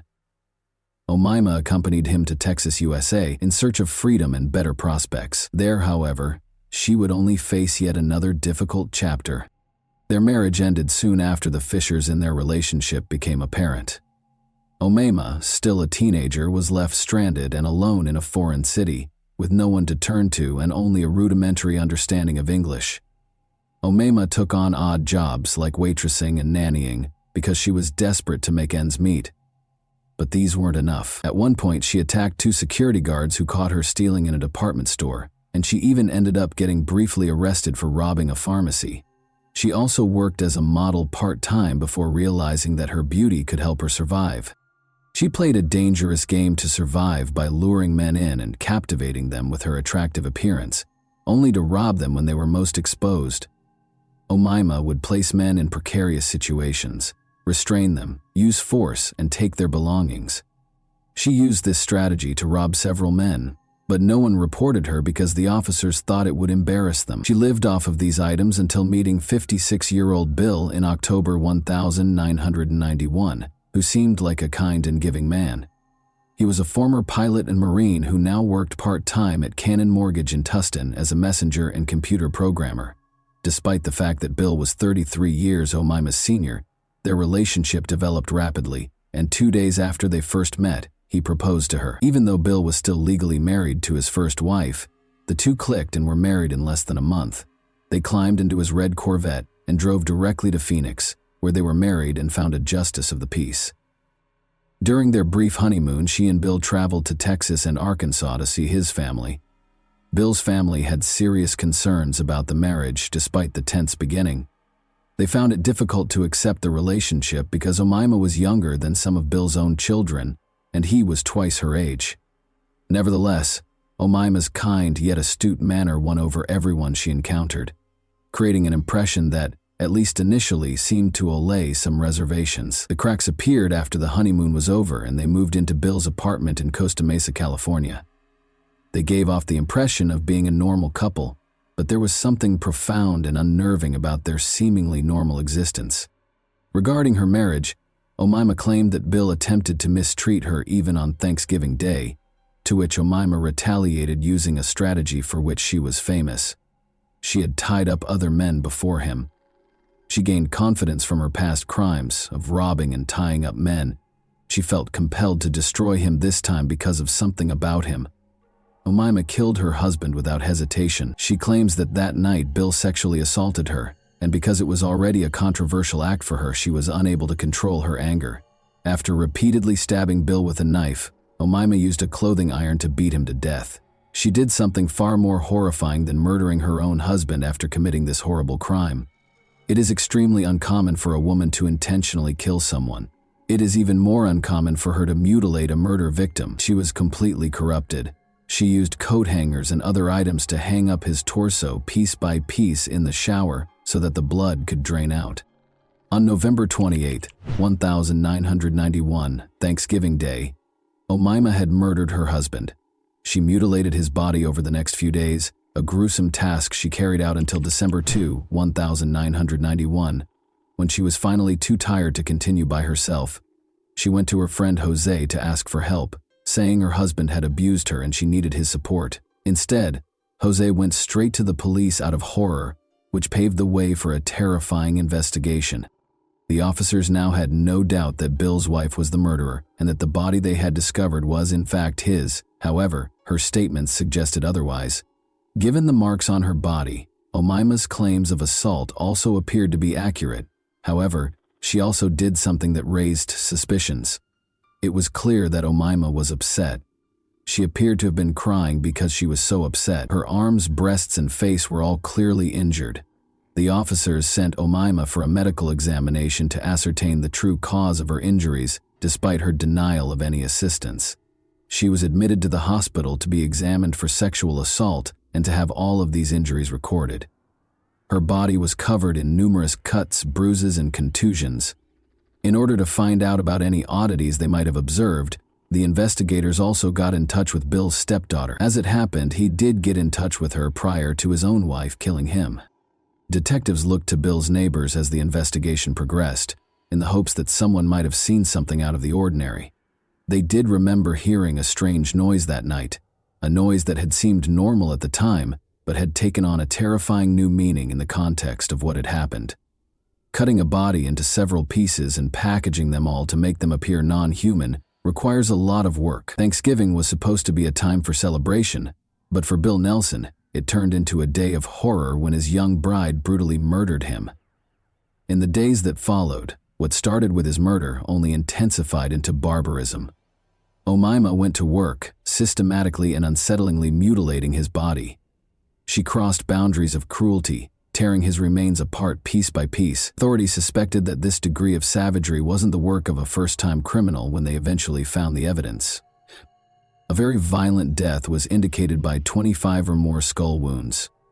In actuality, the body was dissected in a fairly professional manner, with such accuracy that the coroner's office was quite alarmed. Was this something she had done before?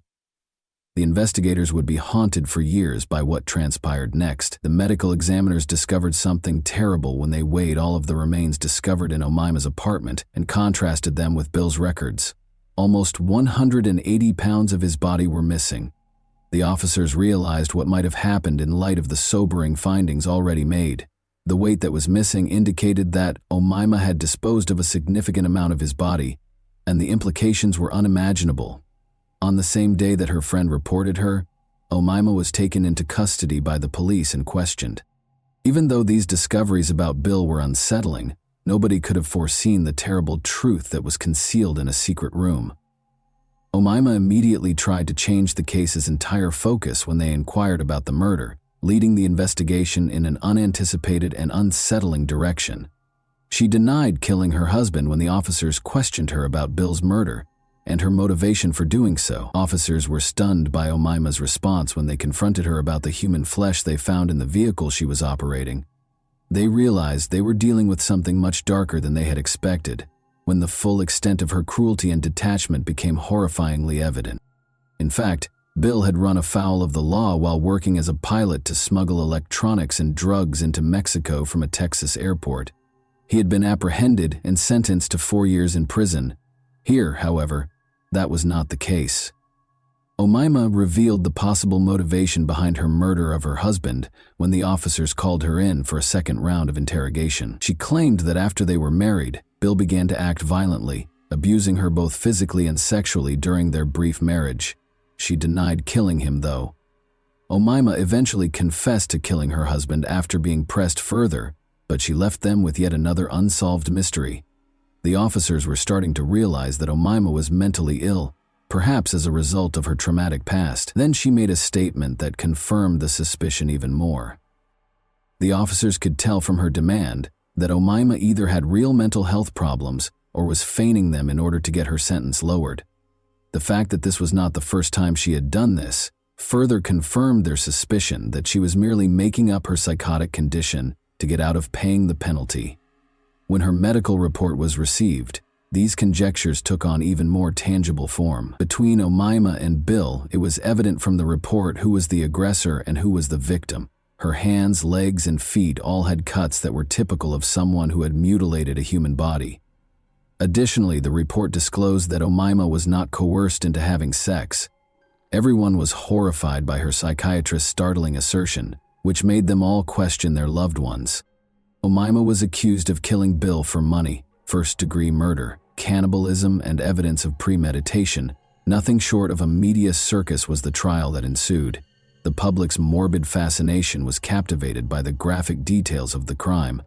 On December 1st, 1992, nearly a year after Bill Nelson was killed, the trial got underway. She even stated in court that the hallucinations were what caused her to do this and that it was her mind playing tricks on her. She stated that she was unable to remember anything about the murder, including the exact moment it occurred. But a different story about her was told by Robert Hansen, her ex-boyfriend, whom she had also contacted on the day of the murder. In addition, Omaima's psychologist provided testimony supporting her mental health. She described how her delusions were getting worse. The defense never claimed that Omaima was not the murderer. Rather, they emphasized that she committed the crime as a result of her abuse at the hands of Bill and her hallucinations.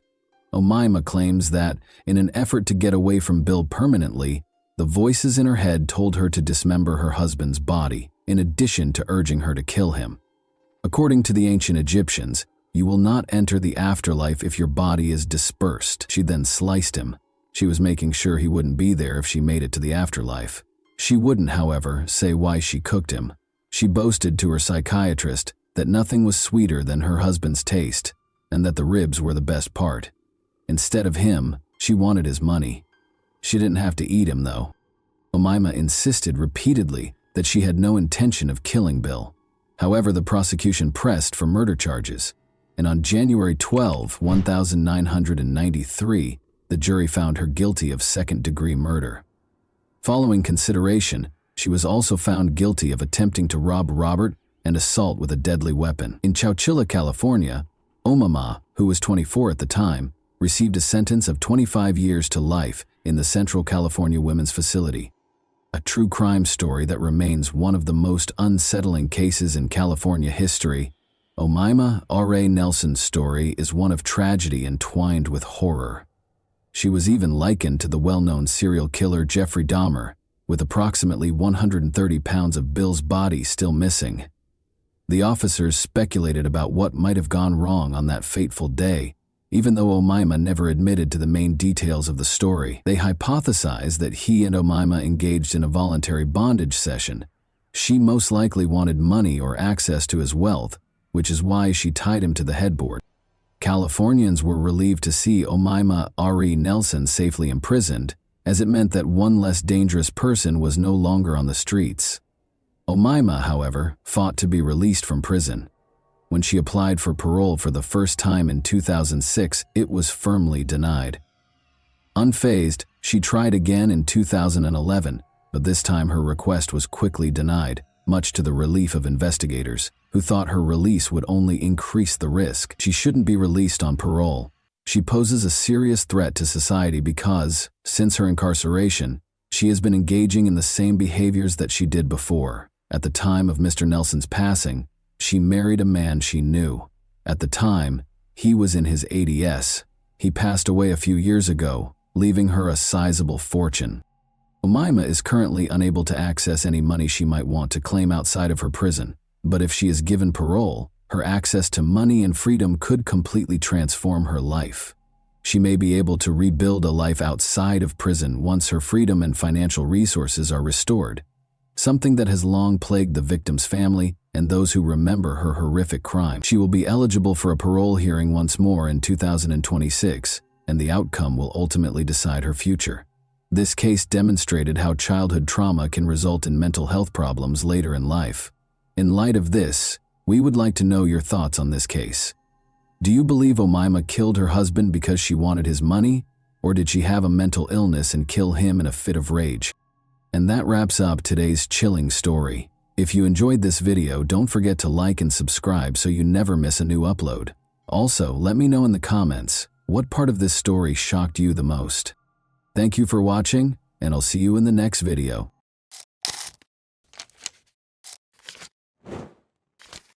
Hey guys, welcome to my channel, and today we're going to take a look at another horrible case with you. A person's life can be completely transformed by the emotion of love. It can be tender and loving, or it can be hurtful and disappointing. Almost everyone has times in their lives when they meet someone who becomes special to them, but occasionally these relationships don't work out as planned. In this tale, a man and a woman fell in love, but their relationship ended because of a well-publicized investigation. What transpired between them? For what reason were their parents against their relationship? This video will teach you the answers to these questions. I want to start by saying that this is one of the most unbelievable stories I have ever posted on my channel. Why do those who are meant to protect and serve act indifferently? And everyone will be shocked by this story's conclusion. We will therefore talk about what happened in Kemerovo, Russia, in 2020. The administrative hub of the Kemerovo Oblast is the sizable Russian city of Kemerovo. It is located in western Siberia's southern region. It is one of the biggest cities in Siberia, with a population of over 500,000. On September 24, 1997, Vera Pekteleva was born in Kiselyovsk, Kemerovo Oblast. She developed into a happy, imaginative adult. She enjoyed singing, and she won several competitions while she was in school. Despite their divorce while she was in school, Vera's parents, Oksana and Yevgeny, remained friendly. Vera got along well with her mother's new husband and her father's new wife. She was characterized as a non-confrontational, upbeat, and kind individual. As previously mentioned, Vera was a creative person, so her family was taken aback when she chose to attend the State Technical University in Kemerovo after high school graduation, rather than pursue a career in the arts. Vera spent her free time visiting her mother, Oksana, who lived in Kiselyovsk, approximately 110 miles from Kemerovo. Vera met a man her own age, Vladislav Kanius, during one of these visits in 2016. The total opposite of Vera was Vlad, as everyone called him. He was reclusive, irritable, and lacked life goals. Vlad was raised in a dysfunctional household and left school after the 9th grade. He lived with his father after his mother abandoned her family. But the challenges in his life did not stop there. In the end, his father committed suicide as a result of his legal troubles. Vlad was profoundly affected by everything that transpired in front of his eyes. Vera fell in love with Vlad despite the fact that they had little in common. Vera's parents opposed this relationship because they were aware of Vlad's identity. Of course, the guy's life wasn't easy, and we felt sorry for him, but we wanted a completely different life for Vera. We disapproved of her choice.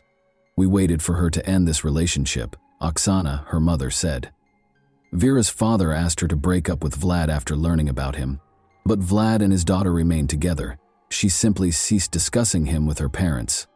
Vera's mother, Oksana, recalled, "Vlad was never at our family gatherings. He was not in the photos on Vera's social networks. It was like she was hiding him." An essential fact to note here is that Vera and Vlad moved into Kemerovo together in 2019. Vlad, who was unemployed and did not want to change that, loved living with Vera, and her parents helped pay for the apartment. She was intelligent, attractive, and always had cash in her pocket. She gave him financial support. The couple's relationship was strained. It was obvious that Vlad would not stop abusing alcohol. Her parents thought Vlad had beaten her. Vera ultimately made the decision to end this toxic relationship in November 2019, but her boyfriend was adamantly against it. As previously stated, Vera and Vlad shared an apartment that was partially funded by her parents. In November 2019, Vera made the decision to break up with Vlad. According to logic, Vlad ought to have moved out. He was not going to do it, though. He enjoyed living at the expense of others. This is a passage from Vlad's testimony. It will help you understand what transpired after Vera made the decision to break up with him. However, keep in mind that this is Vlad's testimony. Whether or not you believe what he says is up to you. He stated in his testimony, "On December 15, 2019, I got into a fight with Vera because she wouldn't let me go to a nightclub. Throughout our relationship, Vera started to frequently leave for Kislyovsk and gradually started to distance herself from me, telling me that she was talking to someone else. Don't forget that a month prior to that, Vera told Vlad that she was ending their relationship. We continued to live in the same apartment during this period, and I also learned that she was seeing someone else through our mutual friend, who informed me that Vera was seeing another man, Alexander, from Kislyovsk, whom I did not personally know. I wanted to speak with Vera after learning that she was seeing Alexander. After our argument on December 15, 2019, she left and took some items with her, but I kept in contact with her over the phone, and on January 12, 2020, I called Vera and offered to help her move her remaining possessions to a different apartment. Vera accepted my offer to meet and move things, and we decided that I would assist her with the move. We decided to meet in the afternoon on January 13, and she was to come to me for her belongings. On January 13, 2020, at approximately 4 or 6 p.m., Vera arrived, and we packed her and my belongings since I wanted to leave this apartment as well and didn't want to live there without Vera. We drank beer, liqueur, and vodka while packing, and afterward I felt inebriated, and Vera was too. We drank until 5 in the morning on January 14, 2020. We didn't have any arguments while we were drinking, but when I started talking to her about our relationship, suggested that we should get back together, and revealed that I knew she was seeing another man, we started to argue. She didn't like it, so she began to curse, insult me, and hit me, specifically kicking me at least 5 times in the groin and hitting me in the face with her palm at least 8 times.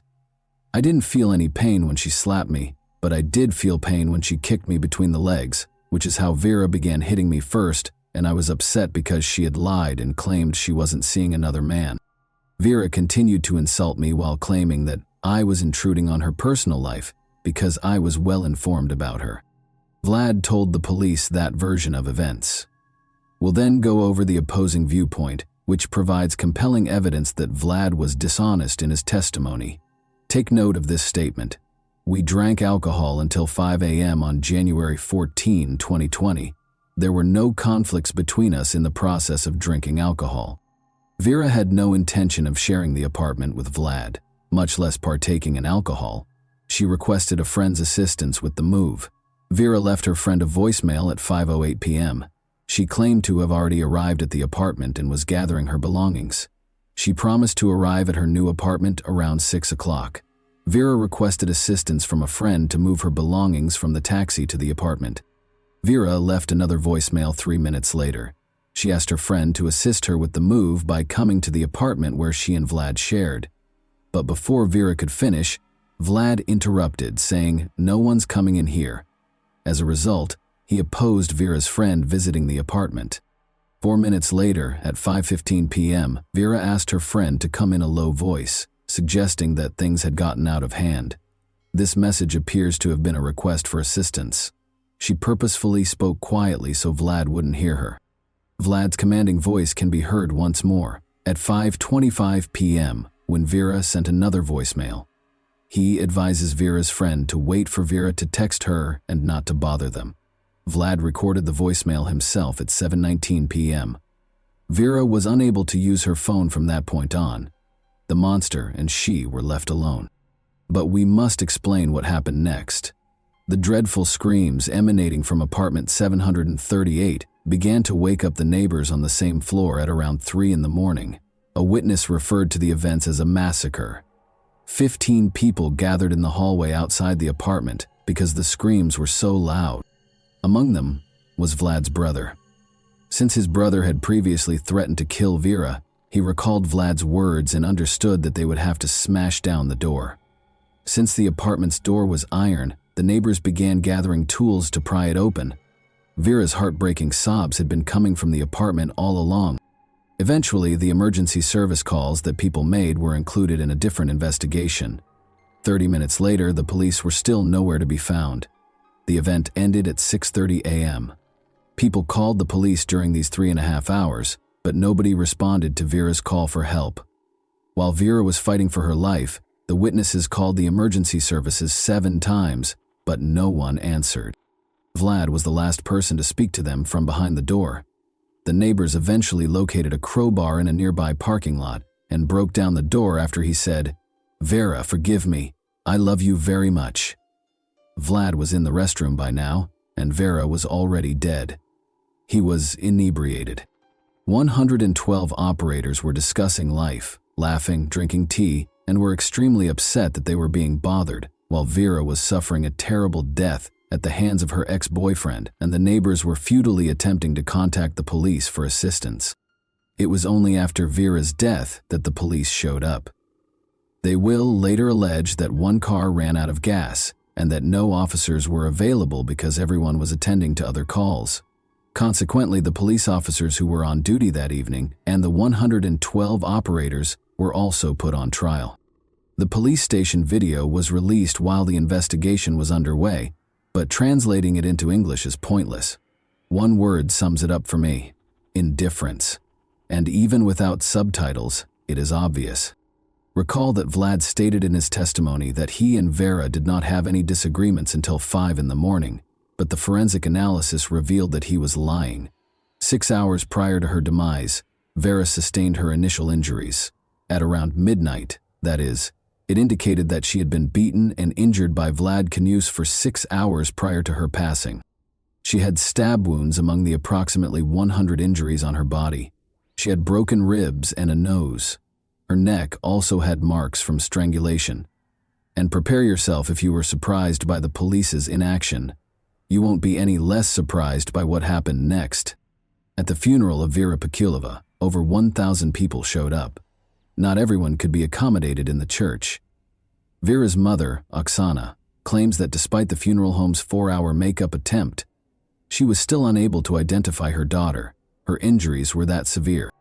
Vlad Knus, meanwhile, was providing his version of events to the investigators. Naturally, he made an effort to minimize his involvement in this crime. Regarding that evening, he stated, "She didn't like it when I brought up our relationship, suggested that we get back together, and told her that I knew she was seeing another guy. She then began to curse, insult me, and hit me specifically kicking me at least 5 times in the groin and hitting me in the face with her palm at least 8 times. When she slapped me, I didn't feel any pain, but when she kicked me between the legs, I felt pain. This is because Vera began hitting me first, which infuriated me because I knew everything about her, and she lied when she said she wasn't seeing anyone else. She kept insulting me during this time, so I became enraged and struck her with my palms several times, hitting her head about 4 times, but with little force. When I struck Vera, she fell to the floor, hitting the closet, and she struck me back, specifically hitting my head with her fists and palms, which hurt. I asked her to stop, but she didn't, and I recall that she scratched my back. I then grabbed her by the neck, and after noticing an iron on the floor, I wrapped the iron cord around Vera's neck, tightened it a little, and squeezed her neck for 1.5 minutes or 2. I didn't want to kill Vera, and I didn't know at the time that what I was doing could do so. I was tightening the cord around her neck to frighten her, to make her lose consciousness, to put her to sleep. She began coughing and wheezing for 15 minutes after I took the cord off her neck. Vera was in a prone position when I took the cord off her neck, but I later placed her on her back. At that point, she was unconscious, but she was also making noises, i.e. wheezing, and I assumed she was okay. Vera was not responding when I tried to wake her up, so I put my ear to her mouth and then to her heart to check if her heart was beating. She had no pulse and was not breathing. I don't recall what happened next, but I do recall that I ended up in the bathroom at one point while holding a knife. After a while, the door to the apartment opened and my brother and a policeman were inside, and then I was told to get dressed and taken to the police station. I had a knife with me because I wanted to hurt myself, and I didn't want to live because I knew Vera was dead. I want to apologize to Vera's family for what I did, and I acknowledge that my actions were the reason behind her death. I didn't intend to kill her. Vlad has a selective memory, as you have observed. He recalled strangling Vera, but he couldn't recall how he hurt her roughly 100 times. Furthermore, it was unclear how Vera, lying on her stomach on the floor, could have scratched his back and punched him in the face. It also became evident during the interrogation how Vlad's brother got to the scene of the crime. He lived in a different city after all. Vlad told the police the following. I called my brother. I told him about what happened. I told him that Vera wasn't breathing, and my brother told me to call an ambulance and give her CPR. I tried to give her first aid. I tried to give her CPR and cardiac massage. He called his brother around midnight and threatened to kill Vera, according to information uncovered during the investigation. When questioned again about Vera's injuries during the second interrogation, he responded as follows. I admit that I caused Vera all of the injuries listed in the report, and I did not count the number of blows I delivered, but I may have been responsible for the injuries the expert discovered on her body. I don't recall how many times I struck her, but I believe it was the same amount. She screamed and insulted me during our argument, and I didn't like hitting her. When I did hit her, I didn't like her screaming, so I wanted her to stop talking. At the time, I didn't consider her suffering. Vlad Kanyas added that he and Vera had agreed to be intimate that night. Since it was impossible to prove the opposite, the charges associated with this were eventually dropped. Negligence charges were brought against emergency service providers and police officers. Unbelievably, they were not suspended from their jobs while the investigation was underway. They persisted in providing absurd justifications for their actions. For each of the 5 defendants, the prosecutor sought actual prison sentences. But the judge made a different decision. They were given suspended sentences ranging from 1.5 to 2 years. Additionally, the court mandated that each give the victims roughly $350. The police department also had to pay about $11,000 at the same time. Although the ruble is the currency of Russia, I have converted all amounts to US dollars so that everyone can understand them. According to the indictment, the police officers had gasoline, and even if they hadn't, they still ought to have taken the proper action to address the situation. However, they didn't view arriving at the scene as an urgent matter. Both police officers did not confess to any wrongdoing and refused to assist with the investigation. They claimed that the investigation team was at another address where a man's body had been discovered earlier when witnesses called to report the woman's screams and cries for assistance. It's likely that we will never find out what actually transpired that evening. Vera had no intention of residing in the apartment. She even asked a friend to assist her in moving. Thus, there is every reason to believe that Vlad poured alcohol into Vera's mouth while she was unconscious, or forced her to drink it. He had time to devise a story that would demonstrate that everything that occurred was accidental. Vlad Canius was given a 17-year prison sentence by the court in the summer of 2022. He partially acknowledged his guilt. Additionally, he was mandated to make a compensation payment of roughly $45,000. Vera's parents were shocked by what transpired next, since they felt that 17 years was a very light sentence for what Canius had done to their daughter. They intended to appeal the decision. But Vlad was not even imprisoned for a year. Pictures of Canius in uniform were broadcast on the network in November 2023, and it was revealed in April 2023 that he had been pardoned by the president following 6 months of involvement in the war. You are all aware of the nature of the conflict Russia is currently embroiled in. Additionally, he was released from having to compensate Vera's parents in any way. In Russia, Vera Pektaleva's case has generated a lot of interest. Not less poignant was the news of Vlad Canius's pardon. The Russian president's press secretary said the following about it. There is a specific process for pardoning, and we have discussed it on numerous occasions. The first step is for the convicted individual to confess to his guilt. The Federal Bureau of Prisons makes the initial decision, followed by the regional level, the federal district, the Central Commission, and finally the president, who receives the documents for review. This is one method, and there is another in which prisoners, including those incarcerated for severe offenses, redeem themselves on the battlefield by using blood under shells and bullets. When Vera's parents found out that the person who killed their daughter was free and could start over, it's difficult to imagine how they felt. Such a chance will never come to their daughter. She was not given another chance. And that wraps up today's chilling story. If you enjoyed this video, don't forget to like and subscribe so you never miss a new upload. Also, let me know in the comments what part of this story shocked you the most. Thank you for watching, and I'll see you in the next video.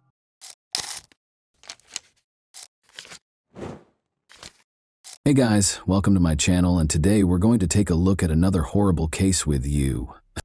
We examine the events that occurred in the U.S. state of Georgia in this video. At the age of 22, Laken Riley was a medical student at Athens Augusta University College of Nursing. She went for a run on February 22, 2024, and never came back. Her death, which attracted a lot of media attention, happened on a trail close to the university campus. Using surveillance footage, detectives investigated the case and apprehended the offender. Both the president and the media were alerted to Laken's passing. However, Joe Biden had to later issue an apology for remarks he made while discussing her passing. On January 10, 2002, Laken Hope Riley was born in Marietta, Georgia. She had 3 siblings and was the daughter of Allison Phillips and Jason Riley. Laken participated actively in the cross-country team at River Ridge High School in Woodstock, Georgia, where she graduated in 2020. Her high school athletic involvement demonstrated her dedication to health and fitness. Following high school, Laken pursued an undergraduate degree at the University of Georgia before transferring to Augusta University to obtain a nursing degree. She pursued her education at Augusta University with an emphasis on healthcare, which reflected her desire to work as a nurse. Laken was well known for her lively disposition and commitment to learning.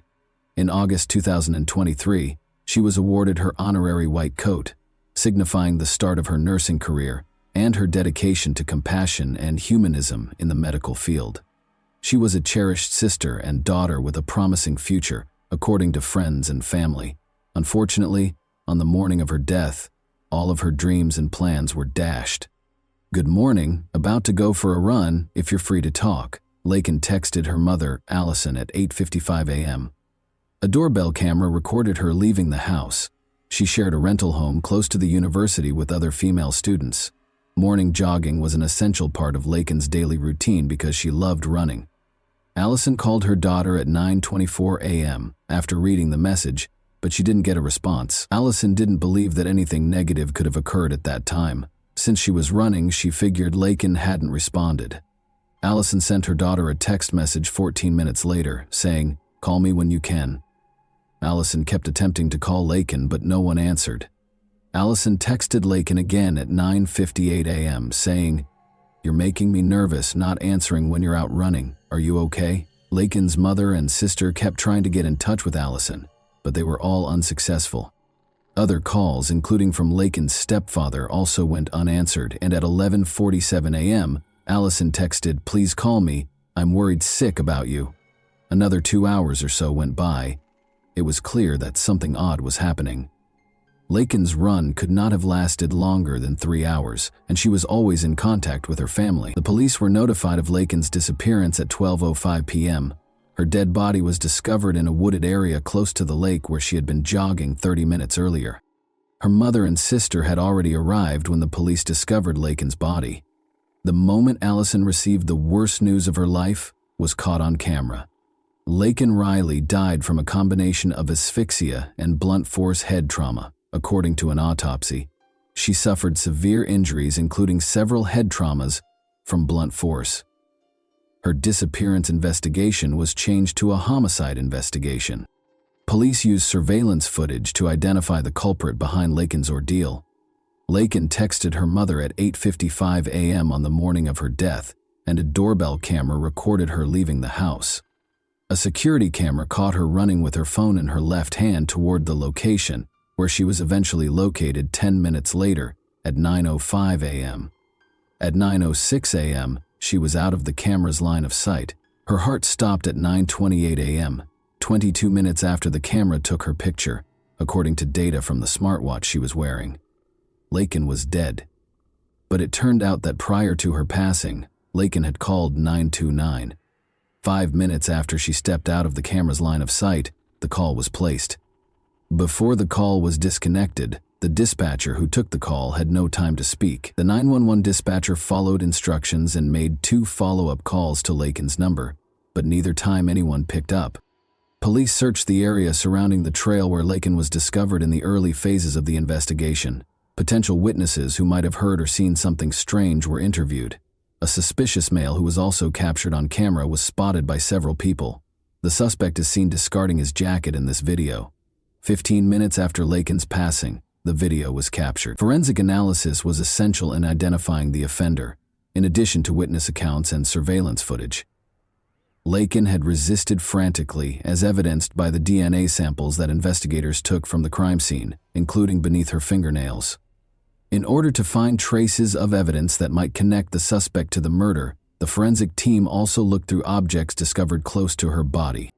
The man on the tape was promptly identified by the police. On September 8, 2022, a 26-year-old Venezuelan named Jose Ibarra entered the country illegally. Ibarra crossed the southern border between the United States and Mexico close to El Paso, Texas, where he was met by Customs and Border Protection officers. He was released for additional processing after being granted parole. Ibarra initially stayed at a migrant shelter before starting to travel the nation, according to officials. On September 14, 2023, Ibarra was taken into custody by the New York Police Department and charged with violating a motor vehicle license and acting in a way that would cause harm to a child under the age of 17. He was accused of riding his moped with a child who was not wearing a helmet. Then, before a detainer could be issued, he was released by New York officials. Jose Ibarra and his brother, Diego Ibarra, relocated to Georgia from New York City. His brother deserves a few words as well. Diego Ibarra, 29, is linked to a dangerous Venezuelan gang, according to court documents. Diego Ibarra was taken into custody for using a fictitious green card to obtain employment at the University of Georgia. Diego's tattoos, attire, and use of gang symbols in social media photos, according to the prosecution, gave the impression that he was connected to a gang. In court filings, the gang was accused of being behind recent violent altercations with law enforcement and civilian victims in New York and other U.S. cities. Members who ride mopeds are accused of dragging victims to the ground in order to steal their devices during a series of violent phone robberies that are said to have occurred in New York City. Ibarra has tattoos associated with the gang, such as a 5-pointed star on the right side of his neck and a 5-pointed crown on the left. He poses with handguns in other photos. Since he is an undocumented immigrant and is therefore not permitted to legally possess firearms in the United States, prosecutors said this was a blatant violation of the law. About a mile from the wooded area where Laken Riley's body was discovered in Georgia, Jose Ibarra resided in an apartment complex. Laken had already been arrested for shoplifting at a nearby Walmart prior to the attack, but he was freed pending trial in December 2023-3. When he did not show up for the theft case in court, a warrant was issued for his arrest. If Ibarra had been taken into custody on the outstanding warrant, police could have stopped the attack on Laken, but they chose not to. Those who witnessed him on campus reported seeing him in places where students congregate. His location close to the scene of Laken Riley's death was also determined by investigators using digital footprints and cell phone data. Ibarra and Riley were not known to be related. At a press conference after the murder, Jeff Clark, the chief of police at the University of Georgia, stated, "This was a crime of opportunity, where he saw an individual and bad things happened." Ibarra was arrested after authorities gathered sufficient evidence to connect him to the crime scene. His hands were scratched from the fight with Laken. 3 counts of felony murder, 1 count of malice murder, 1 count each of kidnapping, aggravated assault, aggravated battery, obstructing an emergency phone call, tampering with evidence, and peeping Tom were among the charges brought against Ibarra. The peeping Tom charge stems from Ibarra's observation of an apartment window in a university housing building on the day Riley was killed. The funeral for Laken Riley took place on March 1, 2024. Her departure brought with it unexpected and unwelcome fame. Too much was known about her death and its raging aftermath, and too little was known about her life by many who had heard of her. It makes sense that those closest to her were reluctant to participate in interviews. The absence of someone like Laken, whose light never stops shining, makes the world seem even more hopeless. Simon Mossad, the lead pastor of the church, wrote to the media, "Don't even begin to scratch the surface. She was a loving daughter, sister, and friend. She had a gift for making anyone she was around feel comfortable and seen. Laken was special. She was a gift to anyone who knew her, smart, kind, compassionate, and thoughtful." A wooden sign was located on the shore of Lake Herrick in Athens, close to the spot where Laken made her final run. The murder of Laken Riley and the immigration status of the man accused of it swiftly became a rallying cry for some prominent Republicans to blame immigrants for crime in America and criticize the Biden administration for its handling of the southern border situation. Someone had used black tape to change the word lake to Laken. The untimely death of Laken Riley has caused national indignation and touched the hearts of Georgians everywhere. At the time, Georgia Governor Brian Kemp wrote on X, "Joe Biden's failed policies have turned every state into a border state, and I'm demanding information from him so we can protect our people when the federal government won't." The brutal murderer who took the life of Laken was one of the millions of illegal aliens that the Biden administration simply released and unleashed upon our country, House Speaker Mike Johnson stated on X. During his Georgia campaign stop, Donald Trump had a meeting with Laken Riley's family. "What Joe Biden has done on our border is a crime against humanity and the people of this nation for which he will never be forgiven," Trump said, claiming that Riley would still be alive today hadn't Joe Biden willfully and maliciously eviscerated the borders of the United States and set loose thousands and thousands of dangerous criminals into our country. He continued, "He was an illegal immigrant, and he should not have been in our country, and he never would have gotten into our country if Trump was president." Joe Biden, on the other hand, made a mistake in his speech, but did not downplay Laken Riley's death. To the thunderous cheers of his supporters, Biden mispronounced the victim's name during the speech, saying instead Lincoln Riley. Lincoln Riley, an innocent young woman who was killed by an illegal. He also added, note the word illegal in that quote. Laken's mother, Allison Phillips, posted on Facebook, "Biden does not even know my child's name. It's pathetic. If you were going to say her name, even when forced to do so, at least say the right name." Allison also wrote, "Amen," beneath a comment labeling the 81-year-old Biden a disgrace of a president. Following criticism from some members of his party for using the term to refer to those who entered or are currently residing in the United States illegally, Biden later apologized, but not for referring to the young woman as Lincoln. Instead, he apologized for referring to Ibarra as a illegal. "I shouldn't have used illegal. It's undocumented," said Biden. At the same time, Trump attacked Biden for the remarks while on the campaign trail in Rome, Georgia. He said, Joe Biden went on television and apologized for calling Laken's murderer illegal, to furious booing and jeering. Biden should be apologizing for apologizing to this killer. He compared his words to Biden's. I say he was an illegal alien, he was an illegal immigrant, he was an illegal migrant, and charged that Biden, who has long been regarded as a compassionate leader, lacked regret. He's got no regret. He's got no empathy, no compassion, and worst of all, he has no intention of stopping the deadly invasion that stole Precious Laken's beautiful American life, Trump stated. Ibarra was indicted on 10 counts on May 8, 2024. He was refused bail after entering a not guilty plea to all counts. He requested a bench trial during a pre-trial hearing, waiving his right to a jury trial, which was scheduled to start on November 13 with jury selection.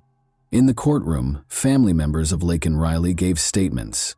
Allison Phillips, the mother of Laken Riley, pleaded with Judge Patrick Haggard to punish Jose Ibarra harshly. There is no end to the pain, suffering, and loss that we have experienced or will continue to endure, Allison stated when making a statement in court as part of the family impact. This sick, twisted, and evil coward showed no regard for Laken or human life, said Allison. We are asking the same be done to him.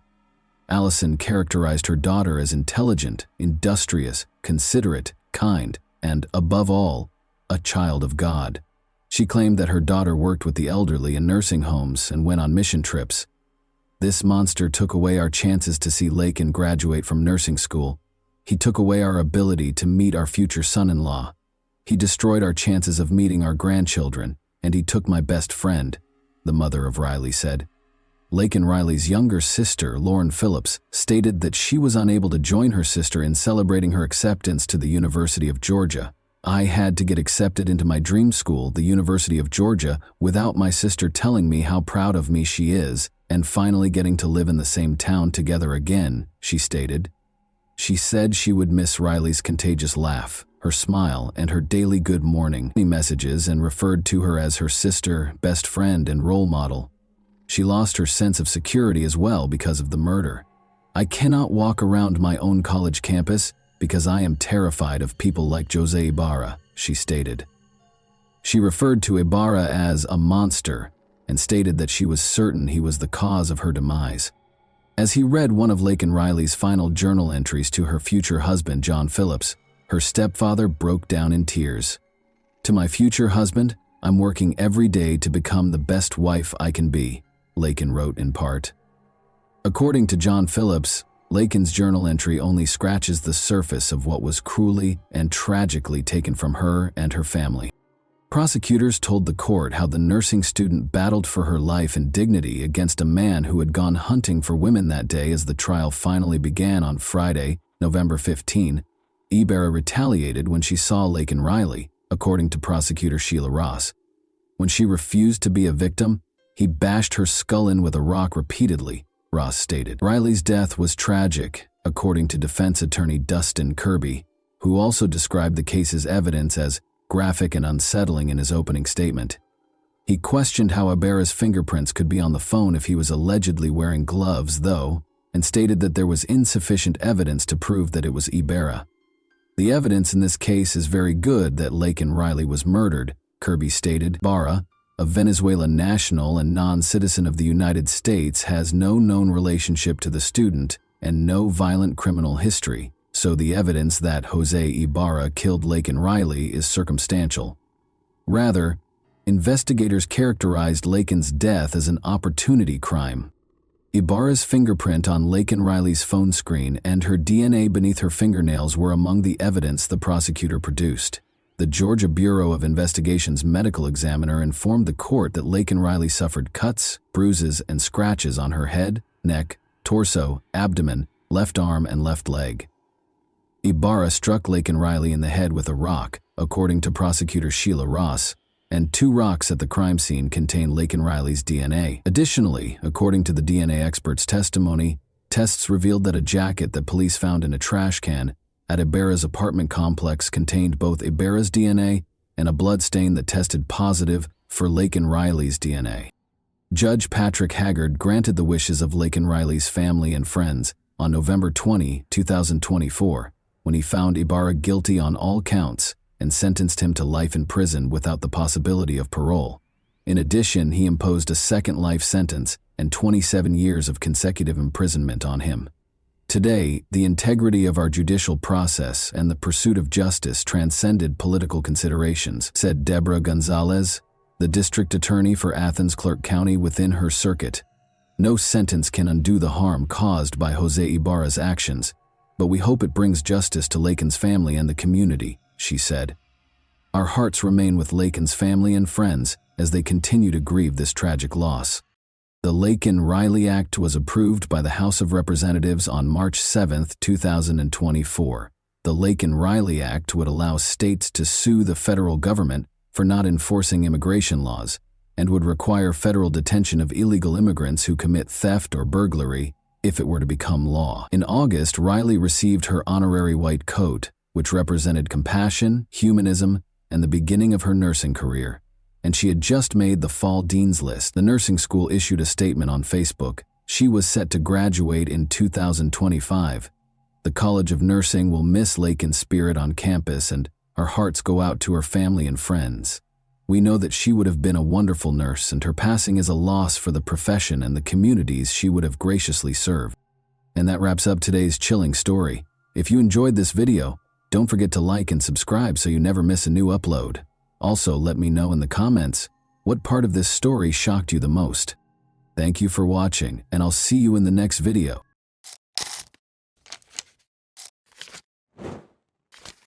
Hey guys, welcome to my channel, and today we're going to take a look at another horrible case with you. It can seem like everything around you is predetermined when the shadows of the past start to close in. Will anyone ever be able to fully avoid what fate has in store for them? The family that disappeared overnight, leaving a trail of unresolved questions and the eerie echoes of unfinished phone calls, is the subject of today's story. This is the tale of Melissa Wolfenbarger, whose abrupt and inexplicable disappearance sparked a true tragedy. On November 26, 1998, a peaceful Thanksgiving night at the Patton home was marred by a feeling of unease. Melissa called to wish her parents a happy Thanksgiving. Melissa is Norma and Carl's youngest daughter. It was a normal and familiar conversation, with topics including Christmas preparations, gift selection, and plans for the approaching holidays. As they did each year, Melissa wanted her kids to spend the holidays at her parents' house. She smiled and said, "Mom, don't forget that old picture of Grandma. I'd love to have it framed under the tree."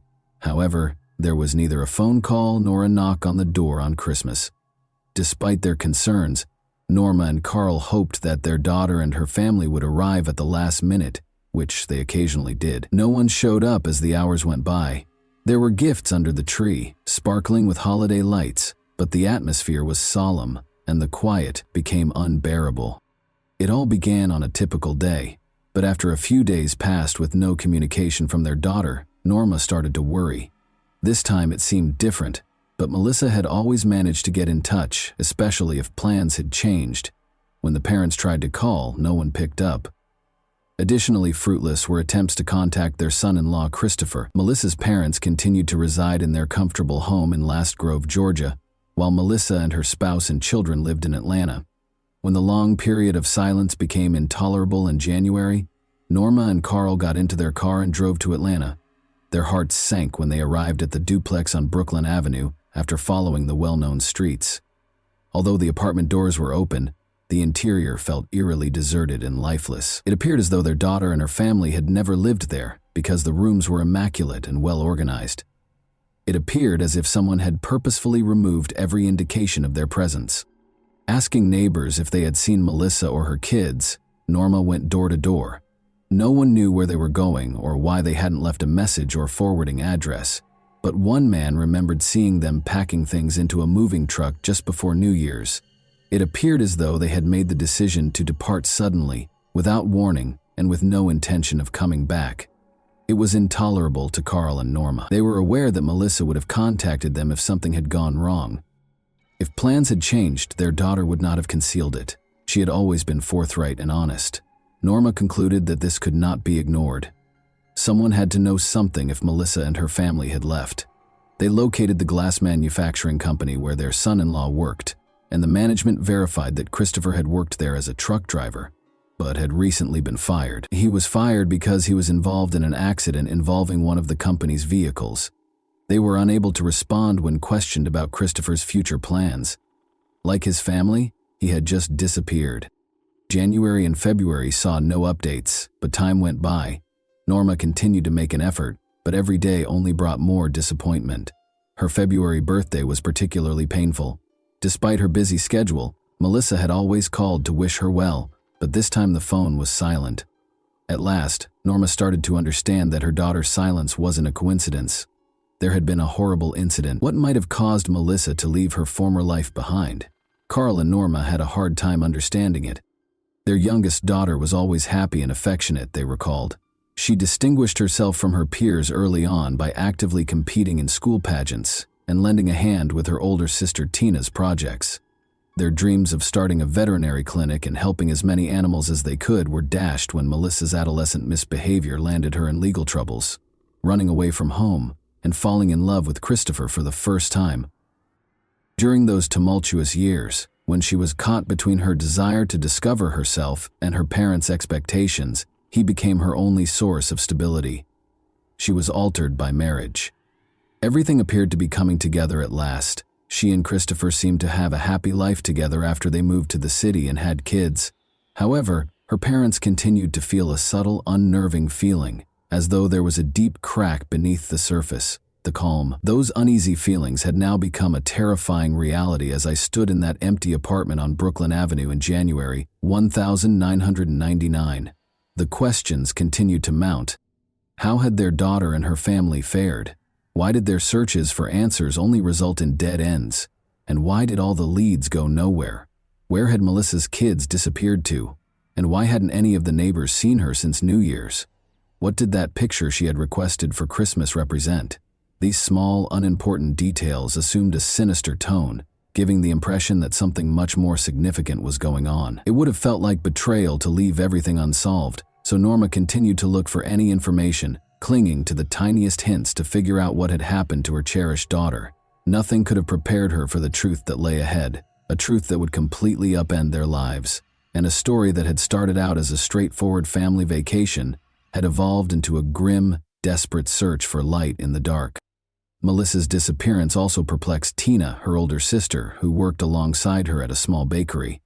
Their co-workers said Melissa just stopped showing up, as if she had disappeared into thin air, and the management at Denny's where they worked reported that she hadn't been there for more than a month.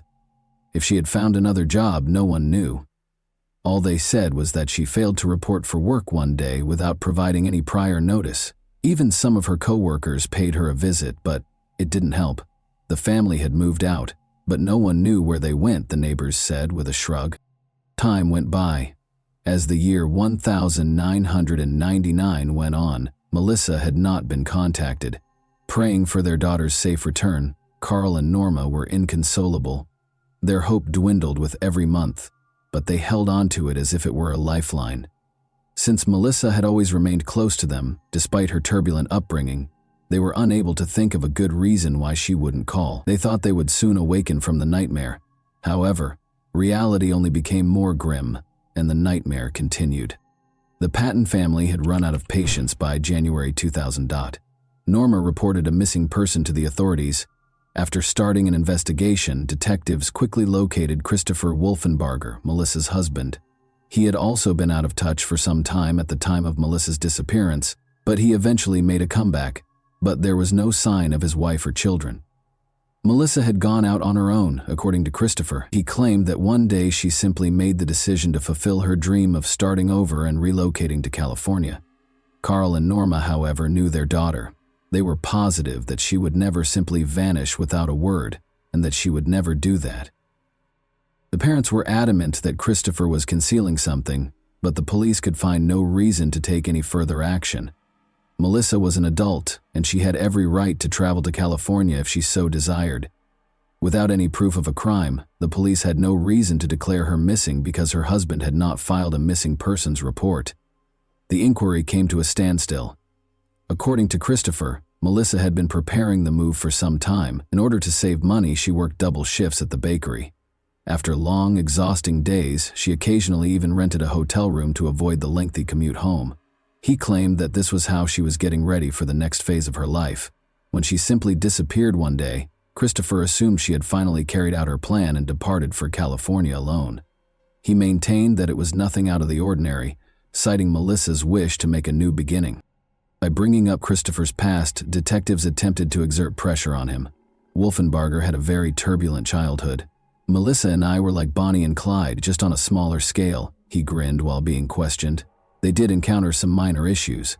Even before they were married, their lives appeared to be a succession of snap judgments. However, it quickly became apparent that Christopher was lying. Melissa filed complaints, according to the records. She had repeatedly reported instances of domestic violence. It wasn't just him lifting his hand against her, she said.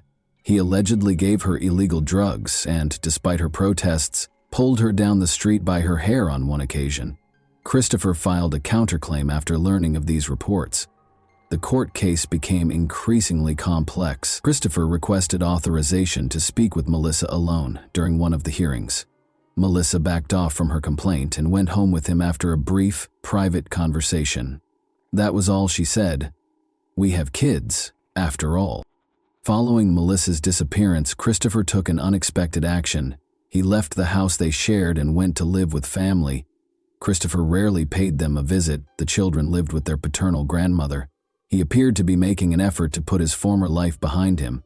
Joy and little Christina adapted to life without their mother very fast, and they only ever thought about their father when he would arrive at his mother's house. Christopher had never been liked by Norma Patton. She thought that shortly after graduating from high school, Melissa fled her home because of him. She saw this marriage as nothing more than a source of heartache and disappointment. "He was never who he pretended to be," she would frequently say while gazing at pictures of her daughter. It felt like a terrifying prophecy now that Melissa was gone. Her parents found it hard to believe that their daughter had just up and left her life behind. Why were people who might have known the answer keeping quiet? And what actually happened to Melissa? A darker and more unsettling image of the Wolfenbarger family, where happiness was merely an illusion, began to take shape as the haze of the past gradually cleared. During an interview with detectives, Tina Patton recalled a previous incident. She had seen a handprint-like bruise on Melissa's neck. Normally calm and collected, Melissa started crying and pleaded with Tina to keep it a secret. Following that, one of Tina's friends attempted to speak with Christopher directly, but it was never successful. Things appeared to have calmed down, but this was a facade. The thought that their daughter had just decided to disappear without saying anything was unacceptable to Carl and Norma Patton. Melissa would have found a way to get in touch with her parents even if she had felt the need to leave them. However, days and months stretched into years, and Melissa was nowhere to be found. It appeared as though a young mother of two had vanished into thin air. Melissa's husband, Christopher Wolfenbarger, was constantly rephrasing his claims. When questioned in the spring of 2000, he abruptly revealed that he had seen Melissa on the street close to their house in March or April of 1999, despite initially claiming that he had last seen her in December 1998. This discrepancy did not clarify the case. Rather, it only increased suspicions. The Patton family returned to the public eye in 2003, 5 years later. This time, Carl Patton himself was at issue, not Melissa. They had taken him into custody. As it happened, Carl had already had a run-in with the law in the middle of the 1980s. He was released on parole after serving a brief sentence for theft. He had made an effort to avoid trouble ever since, but over 20 years after the crime, his past finally caught up with him. His participation was verified by DNA analysis. Carl was taken into custody on February 23, 2003, in connection with the death of Liddy Mae Evans, age 31. Her body was discovered in a river in 1977, chained to a concrete block and wrapped in a sleeping bag. A gunshot wound to the head was the cause of death. However, Carl was linked to other crimes as well. Carl's wife, Norma, made the startling declaration that she would testify against her husband in exchange for immunity as soon as he was arrested. After the agreement was reached, Norma started providing in-depth testimony that astounded everyone. She claims that Carl and his friend Joe Quint were involved in several crimes between 1970 and 1977. The murder of Carl's uncle, Fred White, and his lover was the beginning of it all. Carl persuaded Norma to assist in removing any possible witnesses because he knew too much. Norma described how Carl used a shotgun to kill his uncle and his uncle's lover after luring them to their house on December 17, 1977. After that, he and Norma placed weights on the bodies, wrapped them in sleeping bags, and disposed of them in the river.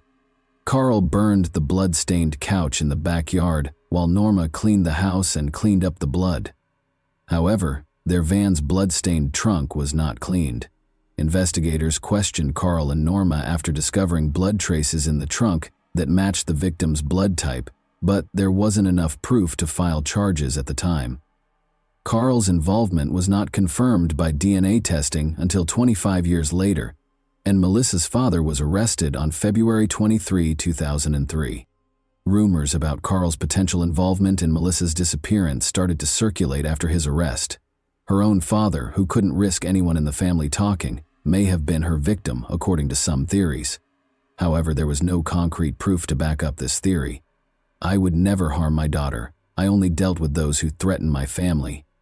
Carl denied any involvement, but everyone knew that there was a harsh reality behind those words. Carl was suspected of more than just Melissa's disappearance.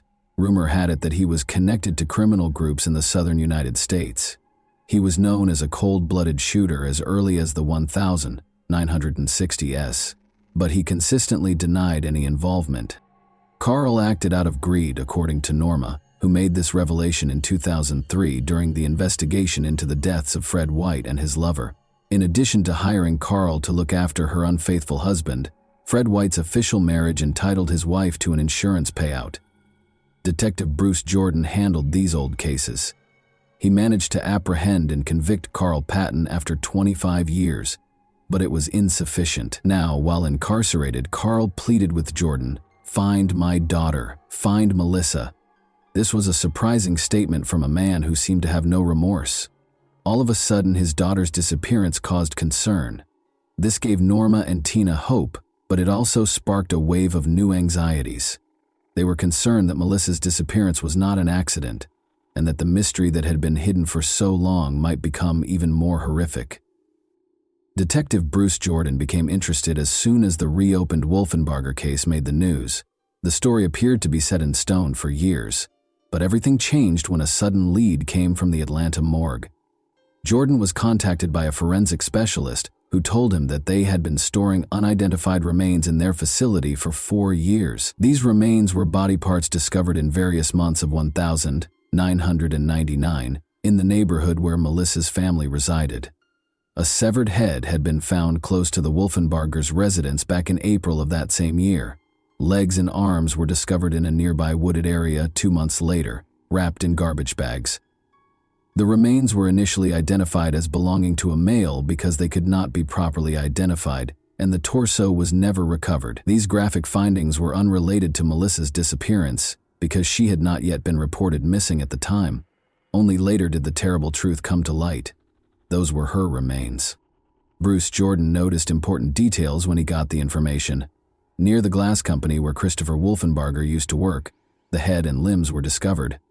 Back then, experts had assured everyone that the remains were male, but Norma Patton remembered hearing about the unsettling findings on the news. Only years later, following DNA testing, was it determined that the mutilated body belonged to Melissa Carl Patton. While incarcerated, Melissa's father was informed. When he heard that her mutilated remains had been discovered soon after she vanished, but had not been identified, he was overcome with emotion. He was deeply saddened by the fact that the DNA test, which would have provided insight into his daughter's fate, was not carried out until almost 4 years after his arrest. Melissa's remains weren't identified until 2003, when Norma first reported her missing in early 2000. Important evidence that could have resolved the case much sooner was lost, along with crucial time. Experts initially thought the remains were male because Melissa's neck had been cut with a saw and her skull had been bleached. According to forensic analysis, it was impossible to tell if the injuries were caused before or after death because of the same chemical. It was almost impossible to find the perpetrator's car because her head and limbs were strewn along busy roads in trash bags. Her torso was never located, so it was impossible to determine the precise time or cause of death. Christopher was taken in for additional interrogation. He told investigators that he had always been cooperative and had given them all the information he could years before his wife was finally identified. He said he had no reason to hurt Melissa. There were no assets, no debts, and no insurance policy. He made it clear that, knowing that it would raise suspicions, he would never have disposed of the remains close to his place of employment. Even in interviews with reporters, Christopher insisted that he sincerely thought Melissa had changed her name and moved to a new place in the hopes that she would eventually come back, if only for their kids. He never submitted a missing persons report because of this. Melissa's older sister Tina was particularly affected by the loss. She saw it as a persistent, eerie pain, rather than merely an unsolved case. She even experienced nightmares in which Tina was unable to reach Melissa when she called out for assistance. Carl also changed while he was incarcerated. He couldn't help but want justice for his daughter. Losing Melissa appeared to be the first time he had ever experienced the depth of the suffering his own victims' families had gone through. The story's most startling element was that Carl, a convicted criminal, devoted his last years to pursuing justice for Melissa. Even though he seemed to love his daughter, her death was still unknown. Although her remains had been located, no one had been charged or arrested. Norma Patton made contact with Cheryl McCollum, a cold case investigator, once more in 2017. Norma and Cheryl first met at an official dinner. Cheryl is well known for her true crime podcasts and shows. A new investigation started when Norma came up to her that night and said, "My daughter was decapitated and I need your help."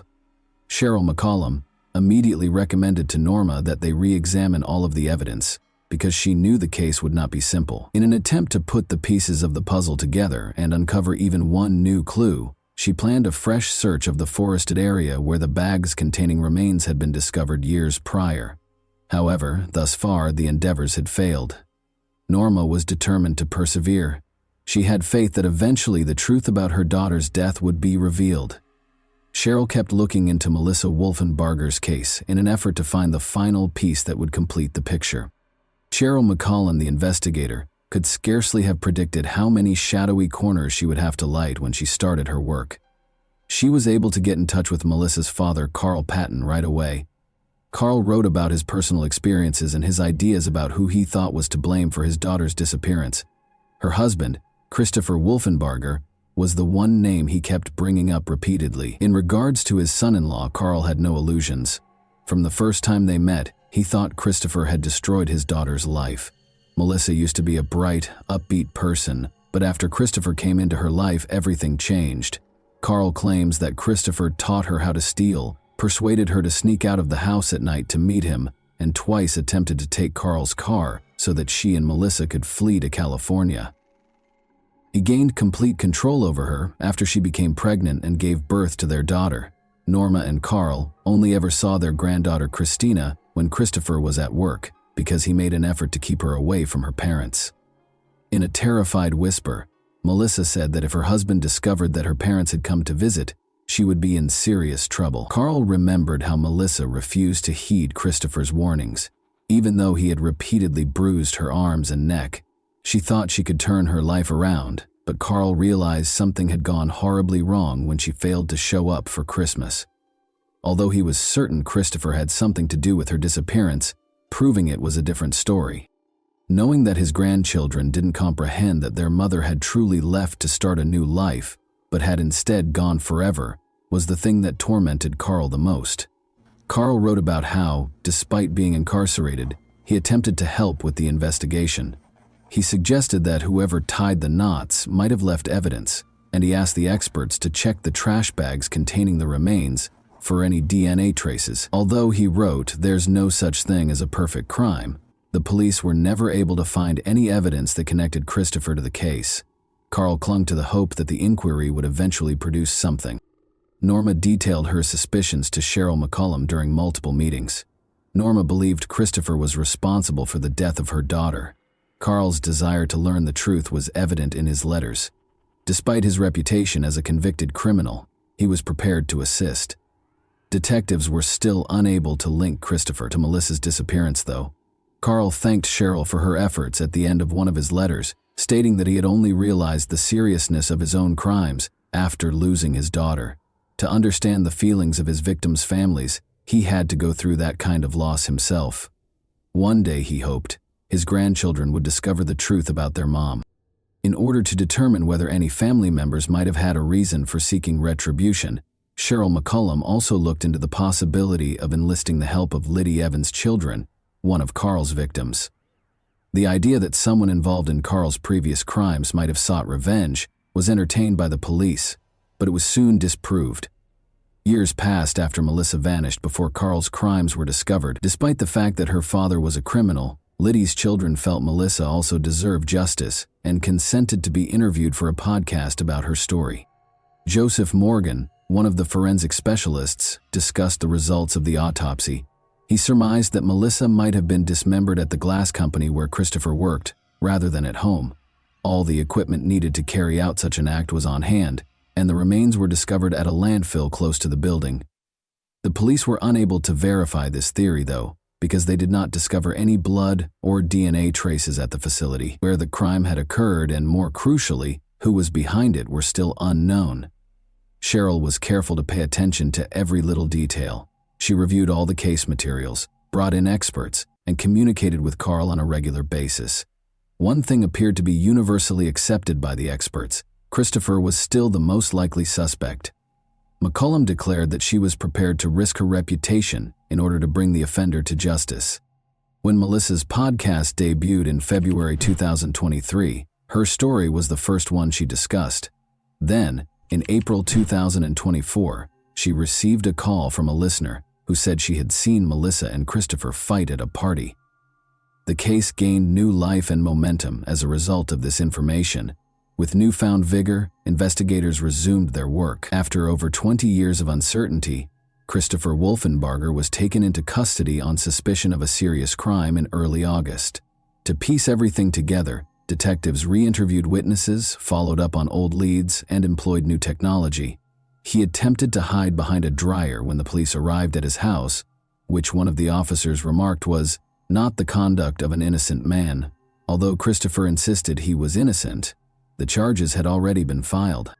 Tina and Norma attended the press conference. When Norma heard the news of the arrest, she clasped her hands together and prayed in private. "Now he's behind bars," she said, in front of the cameras, "and I hope he stays there." Christopher's motivations remained unclear, and the police did not reveal all the evidence that led to the arrest. However, one thing was for sure. 25 years after Melissa vanished, her family was at last hopeful that justice would be served. I told you this story because the truth always finds a way to come to light, even after years have gone by and everything seems lost. Despite all the difficulties and public scrutiny, the Patton family persisted in fighting for their daughter, and their efforts were rewarded. This case demonstrates that misconduct cannot be disregarded. Families that experience abuse frequently find themselves in dire circumstances, but keeping quiet and concealing the truth won't help. Don't let yourself be broken. Seek justice. Melissa would advise you if she could talk to you right now. And that wraps up today's chilling story. If you enjoyed this video, don't forget to like and subscribe so you never miss a new upload. Also, let me know in the comments what part of this story shocked you the most. Thank you for watching, and I'll see you in the next video.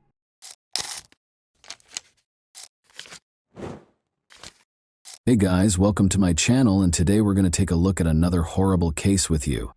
This video examines what happened in Tennessee, USA on September 2, 2022, when 34-year-old Eliza Fletcher, a mother of 2 children and kindergarten teacher, left her Memphis home to go for a morning jog. Following police notification of Eliza's disappearance, an investigation was started after she failed to return home, which sparked a significant public outcry. A few days ago, the case was concluded. Born in Memphis, Tennessee, on November 9, 1987, Eliza Welford Fletcher played soccer for the University of Memphis after graduating from Hutchinson School in 2006 and went on to finish her undergraduate studies at Baylor University. After graduating from Belmont University with a master's degree in teaching, she focused her efforts and unending youthful enthusiasm on her students at Promise Academy and then St. Mary's Episcopal School's junior kindergartners. Eliza gave her all to her students, as she did to everything she did. She was a firm believer in the value of personal development and did not hesitate to show vulnerability. As a natural athlete, on the other hand, she welcomed it. From childhood teams to collegiate competition to winning marathons, Eliza's love of sports was evident. As an adult, she loved going for morning runs with her friends. She enthusiastically participated in everything she did by utilizing her competitive nature. Eliza was a skilled runner who qualified for the Boston Marathon, a prestigious event among marathon runners, by finishing the Stone Marathon in Memphis in 3 hours, 26 minutes, and 9 seconds. Eliza loved being a wife and mother more than anything else. Richard James Fletcher, her husband, and she met at the Second Presbyterian Church. On Friday, September 2, 2022, the couple welcomed 2 sons into the world after getting married on March 8, 2014. When Eliza did not return from her jog at the scheduled time, her family became concerned. Her husband Richard reported her missing at 7:45 a.m. after noticing that she had not returned home and was not returning calls or texts. Eliza began her day the same way she began many other days, with a morning run. She left the house at around 4 a.m. Police started looking into it right away. The investigators first spoke with every member of Eliza's family. In addition to ensuring that the family members' testimonies were consistent, they had to piece together the timeline of events preceding her disappearance. Eliza's husband, or any other family member's involvement in the disappearance, was promptly ruled out by authorities. Investigators retraced Eliza's route and started gathering surveillance footage after determining which route she was running. A still photo of Eliza was made public. She weighs 137 pounds, has blonde hair, green eyes, and is 5 feet 6 inches tall. Her hair was in a bun on the day she was last spotted, and she was dressed in a pink jogging top and purple-blue running shorts. Investigators concluded that Eliza had been abducted close to the University of Memphis. Eliza used to frequently jog in the area and had never experienced any personal safety concerns. But this time, police claimed that a man kidnapped her, forced her into his car, and drove off. The suspect was driving west on Central Avenue in a dark SUV. It was discovered that Eliza's cell phone was broken. Near the scene of her kidnapping, a water bottle and a phone were discovered. An image of the SUV was made public, and police urged anyone with information that could aid in the investigation to get in touch with them. Some information regarding the kidnapping was later made public by authorities. What the police report says about it is as follows. A black GMC Terrain was seen driving by and then waiting for the victim to run by on the scene's security footage. The document claims that a man got out of the vehicle, rushed over to Fletcher, and pushed her into the passenger seat. This kidnapping seemed to involve some sort of struggle. This is where the Champion Slide sandals were discovered. Sandals discovered at the scene were sent to a lab where specialists were to test them for a sample of the offender's DNA. The car then sat in the parking lot with the victim inside for about 4 minutes before it drove away. In a statement released on September 3, the day following the kidnapping, Eliza's family offered a $50,000 reward for information leading to Eliza's return. Police were looking for the dark SUV in the meantime. They discovered additional surveillance footage, some of which was subsequently made public. The police statement claims that this video shows the suspect in Eliza Fletcher's kidnapping cleaning the inside of his vehicle. It is clear from the statement that Eliza was no longer in the kidnapper's car at this point, but authorities did find a trash can where the suspect had disposed of the cleaning supplies he had used inside the vehicle. They might be an important piece of proof. The same day, September 3, Memphis police reported that they had found a car of interest and had taken its driver into custody to question him. The DNA sample came from the sandals the criminal misplaced when kidnapping Eliza Fletcher.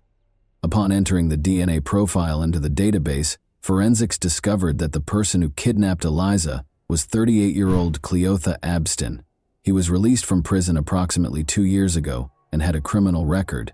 Investigators allegedly found that Abston's cell phone was close to the location where Fletcher was coerced into the car, based on cellular records they were able to obtain. Abston was a teenager when he pleaded guilty to kidnapping Kemper Durand on May 26, 2000, and was previously given a sentence of 24 years in prison.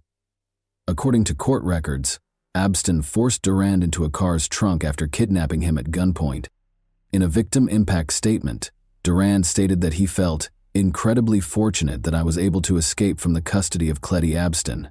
He then made Durand take money out of an ATM, from which he managed to escape when he caught the attention of a Memphis Housing Authority guard. He and his co-defendant had taken me from the trunk of my car, where they had kept me for several hours, and forced me to drive to the MAPCO station. I was supposed to get cash for Cleotha Abstain using my ATM card. We were extremely lucky that a Memphis Housing Authority guard in an armed uniform just so happened to enter the MAPCO station.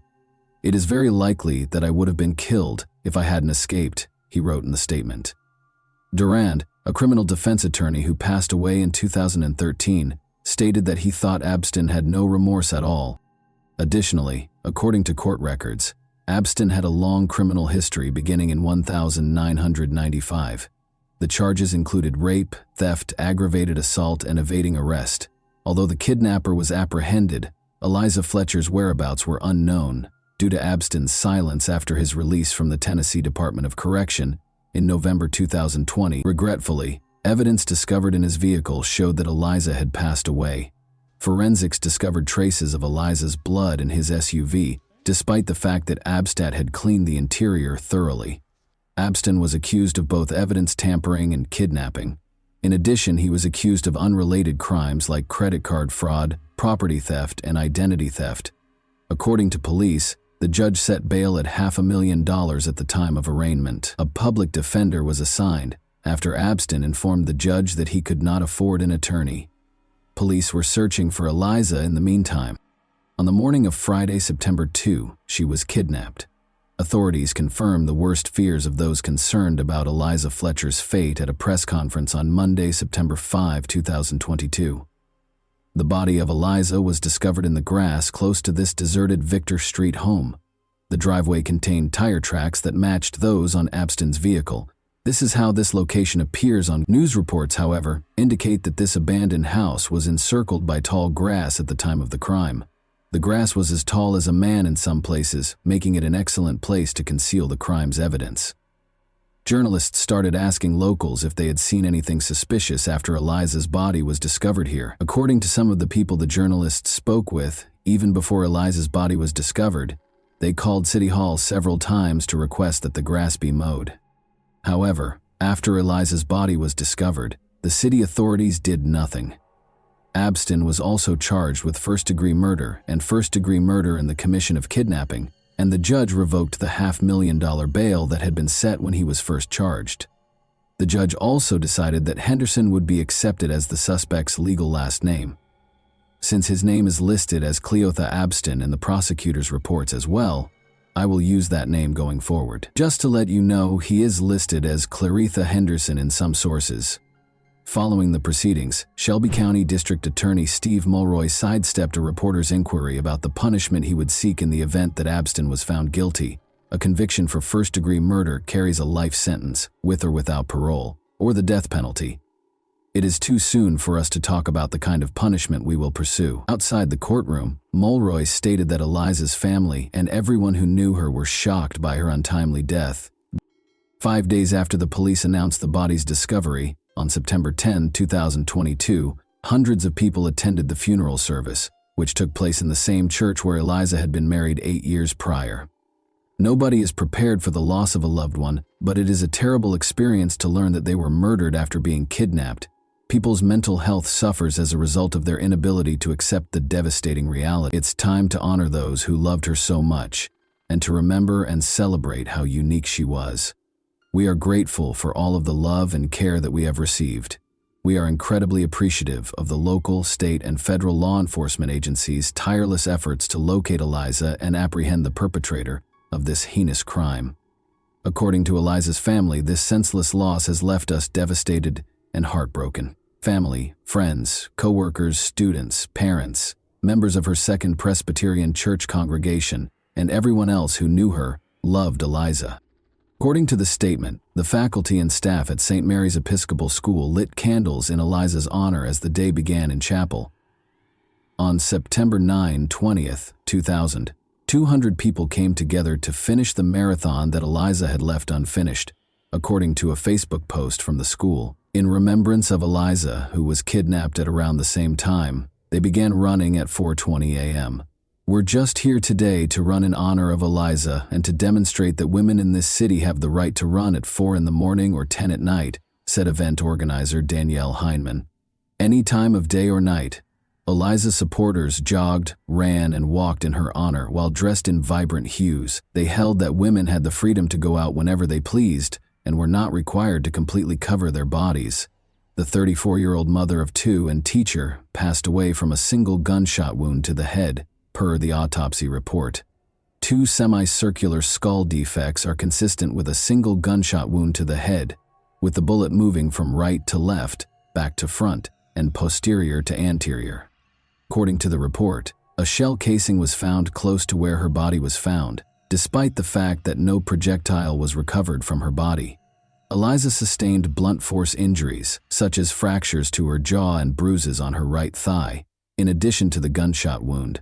Although there was no overt indication of an actual assault, these injuries were consistent with blunt force trauma. It was discovered that Cleotha Abston had abused another woman the year prior to his abduction of Eliza, as the authorities readied themselves for the trial. The attack on Eliza Fletcher might have been avoided if Abston had been taken into custody, but the system failed because of inadequate funding, and Abston was still at large. The incident in question took place on September 21, 2021. The woman, Alicia Franklin, went to the police and said that she and Abston had agreed to have dinner after meeting on a dating app in 2021. Alicia Franklin claims that although they had previously talked about trading love for money, they had no intention of having intimate contact that evening. Instead, he put a gun to her neck and dragged her into his car, where he made her comply with his wishes despite her objections. Alicia called the police after Abston released her. Despite the fact that samples of male DNA were discovered, police reports stated that she had no visible injuries. How much time did it take to analyze these DNA samples, in your opinion? The test results were released on September 5, 2022, nearly a year after the incident, which took place on September 21, 2021. When state leaders and victim advocates learned that Abston had been arrested for Eliza Fletcher's murder, they became indignant and demanded that officials change the way the state handles assault kits. There is still more to be done, but I am happy that we are able to take this extra step towards clearing this backlog. Tennessee Governor Bill Lee apologized and stated that authorities would expedite additional funds to hire 25 additional staff at the forensic lab to speed up the process of testing samples. According to Senate Speaker Randy McNally, we have to get these violent criminals off the streets and keep them off. Jim Strickland, the mayor of Memphis, has publicly defended the actions of the Memphis Police Department. Strickland responded, "I don't know the details," when asked if MPD blew the investigation. The investigation is ongoing. The mayor shouldn't get involved in the investigation's minutiae. Days after his arrest in connection with Eliza Fletcher's death, Cleotha Abston was finally charged in the case. Alicia Franklin is suing the city of Memphis, claiming that the Memphis Police Department did not conduct a thorough and appropriate investigation into her ordeal. She claimed to have sustained emotional and physical harm that necessitated continuous medical and psychological care. She is requesting damages that are not specified. Additionally, the lawsuit alleges that when investigators arrived at the crime scene, they failed to collect tangible evidence. The Lakes at Ridgeway were also sued by Alicia Franklin. The woman said that because there was no security at the apartment complex, Abston was able to take her to an unoccupied apartment and attack her. She claimed that the attack on her was not the first crime to occur in that vacant apartment, and she is suing for $2 million in damages. The apartment that Abston used to entice the plaintiff to leave her car was unoccupied and available for Abston to use illegally, the lawsuit said. In the court filing, the woman also claimed that Henderson had made inappropriate and obscene remarks to other women at the complex, but the property managers had done nothing to request that Abston leave. In the Alicia Franklin case, Cleotha Abston was found guilty on April 12, 2024. He consented to a maximum sentence of 8 decades in prison on all counts on May 17, 2024, waiving his right to a sentencing hearing. The sentence is divided into 40 years for the 20 years for the kidnapping and 20 years for the gun charge, which will run consecutively. When making a decision, said Judge Lee Coffey, the judge said that Abston will not be able to appeal his sentence, but he can still appeal the trial and verdict itself in the Franklin case this week. On Monday, October 28, 2024, it was revealed that Cleotha Abston was sentenced to life in prison without the possibility of parole in the Eliza Fletcher case. He also noted that the sentence would run consecutively for the counts he considered, including his lengthy criminal history and multiple disciplinary incidents while he was in custody, including indecent exposures and possessing drugs and weapons. The man accused of the violent kidnapping and murder of Memphis schoolteacher and mother of two, Eliza Fletcher, entered a guilty plea to several charges, including first-degree murder, aggravated kidnapping, and tampering with evidence, according to a statement issued today by the district attorney's office. The case that has rocked the community was officially ended when Cleotha Abston was given a life sentence without the possibility of parole. With the help of Mrs. Fletcher's family, the resolution was reached. The agreement reached today gives the family closure. In order to avoid years and decades of appeals, the defendant forfeits his right to appeal. The fact that this dangerous individual will never again walk our streets benefits the community as well. In prison, he will perish. Due to the overwhelming evidence against him, Abston's attorney, Uni Ganguly, told the New York Times that he advised Abston to accept the plea deal. A jury probably would have given Abston the death penalty, Ganguly told the Times. A statement from Fletcher's family that was sent directly to Abston was read by District Attorney Steve Mulroy. We don't know what happened to you, but whatever it was that made you feel the need to harm people doesn't justify or explain what you did. Nothing will ever be the same because of the permanent change you have brought about in our lives. What you did was wicked. There is no other way to put it. You killed Liza, despite the fact that she did nothing wrong and did not harm you. If you had needed assistance, she would have been the first to offer it. And that wraps up today's chilling story. If you enjoyed this video, don't forget to like and subscribe so you never miss a new upload. Also, let me know in the comments what part of this story shocked you the most. Thank you for watching, and I'll see you in the next video.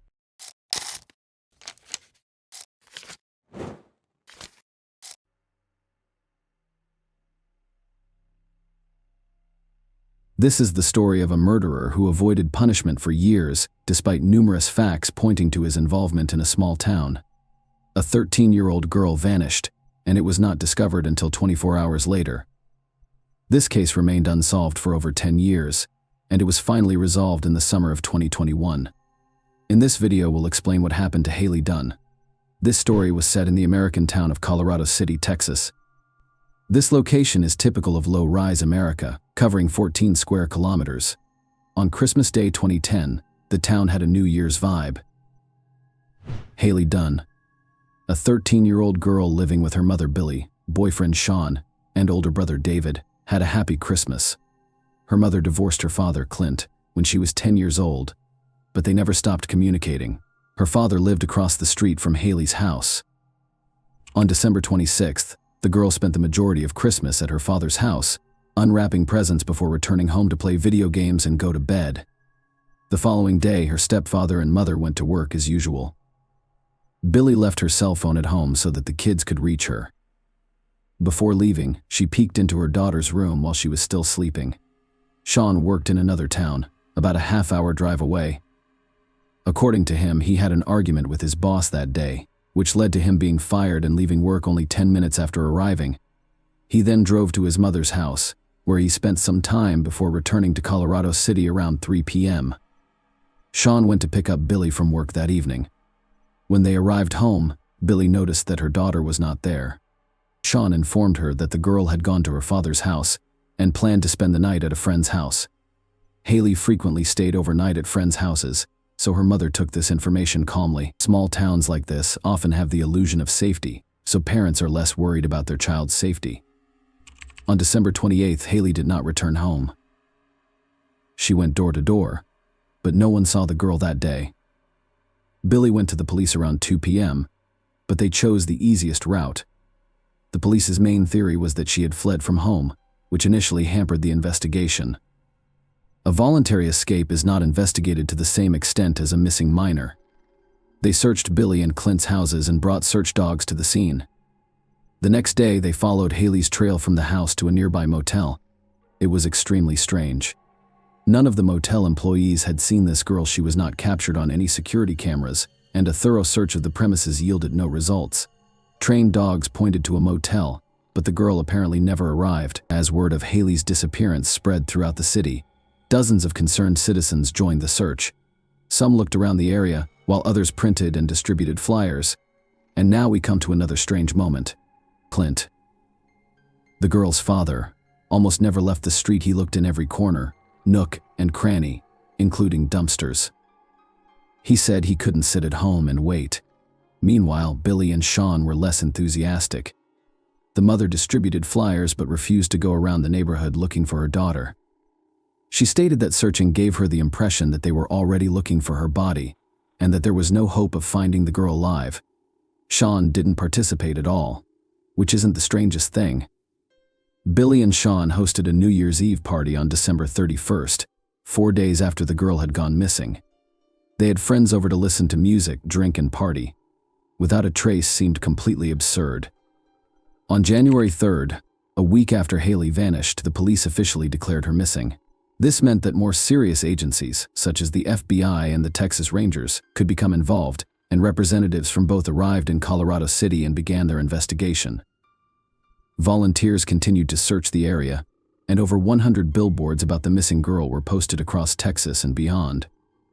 Detectives completely ruled out the possibility of an escape. For one reason, they couldn't figure out why Haley would choose to take such a step the day before her disappearance. She had been in a good mood, and for the rest of the time, the girl showed no signs of a desire to flee. Second, all of her belongings were left in the room. If the girl had decided to flee, she would have taken something with her. The detectives quickly realized they needed to look closer at Billy and Sean. Their passive response to the girl's search and the New Year's Eve party made one wonder if they cared about Haley. The detectives discovered that on December 27th, the same day Haley allegedly spent the night at a friend's house, Sean and Billy drew $140 from their bank cards. They admitted that the money was used to buy illegal substances, which the couple consumed that evening while their children were away. Billy failed on 2 attempts. During the first interrogation, she was under the influence of drugs, and the second result revealed she was lying. Sean failed 2 interrogations and walked away before answering the third. Billy suspected Sean was involved in her daughter's disappearance and demanded that he leave her home. On January 12th, police officially announced that Sean was being treated as a suspect. Several factors contributed to this conclusion, including the couple's strained relationship. The police examined Sean's phone's geolocation data and discovered that his account of the day Haley disappeared did not match reality. He did arrive at work and stayed for 10 minutes before returning to Colorado City to Billy's house. It wasn't until later that he drove to his mother's house. It's worth noting that the police tracked the phone's location. The girl repeatedly mentioned being afraid of Sean. Haley told her best friend that she preferred to spend time outside or at friends' houses because she didn't feel safe with Sean. She once told her grandmother that she often saw Sean standing in front of her bedroom door in the middle of the night, and she was afraid he would come in. The police soon became aware of a conversation with Haley's uncle about the girl's disappearance. Her uncle said roughly the following: "I can't believe anyone would harm a child." Sean's response was extremely unusual. He compared it to killing a deer with all of this information in hand. The detectives concluded that Haley did not come from a wealthy family. Her mother and stepfather frequently drank and used illegal drugs, and Sean's behavior at parties appeared suspicious, but there was no direct evidence against him. Finally, the police contacted Child Welfare, who decided to remove Haley's older brother. On February 24th, police searched Sean and Billy's home, as well as his mother's. A massive discovery awaited them. They discovered over 100,000 obscene images of minors on a removable drive and a hard drive. The police also seized his laptop, but did not appear to have time to examine its contents. Sean's father arrived at the station and demanded his son's equipment back. It's unclear why the police did, but that's not the most interesting part. Sean received no punishment for having so much illegal content on his computer. On March 17th, police officers visited Billy's house to question Sean. A woman opened the door and said he wasn't home, but the officer showed her a pre-arranged warrant and entered the house, discovering Sean hiding there for concealing a suspect. Billy received 90 days in jail and a year in corrections. She was transferred to a Travis County correctional facility. Following her release, she remained in the area with Sean in 2012, however. The couple eventually split. Billy suspected Sean was involved in her daughter's disappearance, but the case had stalled due to a lack of new evidence and volunteers' inability to identify the girl. On March 16, 2013, a hiker discovered human remains near Lake J.B. Thomas in Scary County. Experts conducted tests and determined that the remains belonged to Haley Dunn, whose body was approximately 20 miles away from her home. However, they had circumstantial evidence that the girl's body had been discovered only a few miles from Sean's mother's house, which matched the geolocation data on his phone as determined by the towers. Given the short distance, Sean could have easily left the body in that location without anyone knowing. Furthermore, he grew up in the area and was well versed in where to hide the body, but investigators were unable to uncover any additional clues, and the case was refrozen for several years. Despite this, the girl's family had to wait 4 years to bury her body. A memorial service was held in January 2017. In 2018, Haley's father, Clint, stated that he believed Sean and Billy were guilty in his version. His mother either helped conceal the truth or was directly involved in the murder. During the same year, he began conducting numerous interviews and attempted to actively publicize the case. The man stated that in the early years of the investigation, he tried not to bother the police with constant questions, but his patience had run out. The detectives did little to investigate, and his last hope was to spread the word widely in an attempt to bring the perpetrators to justice, which paid off. In 2019, an unknown person wrote to Clint, informing him that in 2011, he discovered several items that could have belonged to Haley. This person was in high school at the time and had not heard about the missing girl, so he did not consider reporting his find to the police. True information about the items has yet to be revealed, and the police have not stated what they are. Clint only mentioned that they were discovered in an area that had been thoroughly searched by volunteers and police. Later, new information emerged. Private investigator Erica Moore, who was handling the Haley case and kept in touch with Clint, revealed some disturbing information about Sean. In October 2019, she began receiving messages from various women in Texas, all of whom claimed they were being aggressively harassed online by a man named Casey. Not only was he harassing them with lewd messages, but he was also sending them explicit photos and videos of himself, as Sean shared a middle name. Erica asked the women to send her photos and videos of the man sending the girls, and her theory was confirmed to be correct. She persuaded one woman to go to the police station and report Sean, but they refused to press charges and even accused her of falsifying the facts. Erica believed Sean was responsible for Haley's death and planned to arrest him for stalking women on the internet. However, the case remained quiet until May 2021 when Erica and Clint were summoned to the district attorney's office for an urgent meeting. Police arrested Sean and charged him with Haley's murder. He is currently in Vail, awaiting trial on $20 million bail, but police have yet to reveal what new evidence led them to make this arrest. Apparently, this information will be kept secret until the trial. All we know now is that the police were granted permission to collect Sean's DNA sample shortly before his arrest. There may be a connection here to Haley's belongings, which were discovered in 2011. When Billy learned of her ex-boyfriend's arrest, she made a strange statement. She said she wasn't surprised Sean was involved in the murder, and she wanted to believe in his innocence until the very end. She also thanked God that the man would now be punished for his actions, which Billy had actively obstructed during the initial investigation while defending Sean. A date for the trial will be announced soon. At this point, it is difficult to predict whether a conviction will be obtained. It will be determined solely by the significance of the evidence, which police are now withholding in any case. Sean remained at large for over 10 years, despite the fact that all evidence pointed to his involvement in the murder.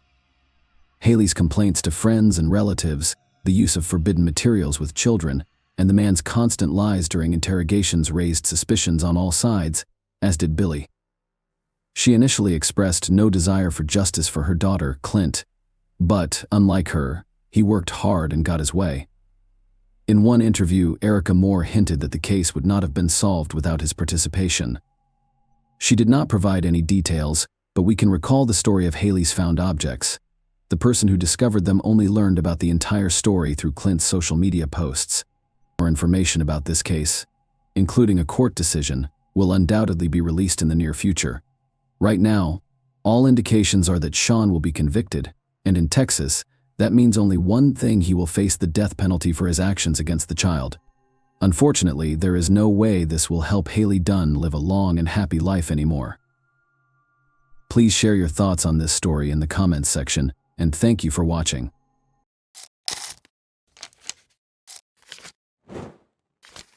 Hey guys, welcome to my channel, and today we're going to take a look at another horrible case with you.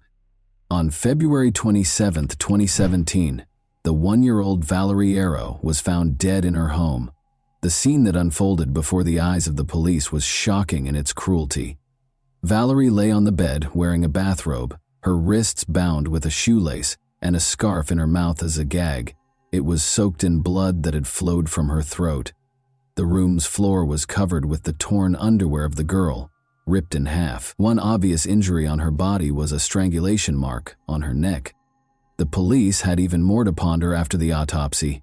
The toxicological analysis revealed that Valerie had been under the influence of multiple substances, and 2 scarves were discovered deep in her throat. They were so numerous that they might have killed her on their own. In addition, Valerie's backpack was discovered in the trash a few days prior by a building worker where the girl resided. Her papers, an ashtray, cigarette butts, a glass, shoes, apartment keys, and a blood-stained bedside lamp were all found inside.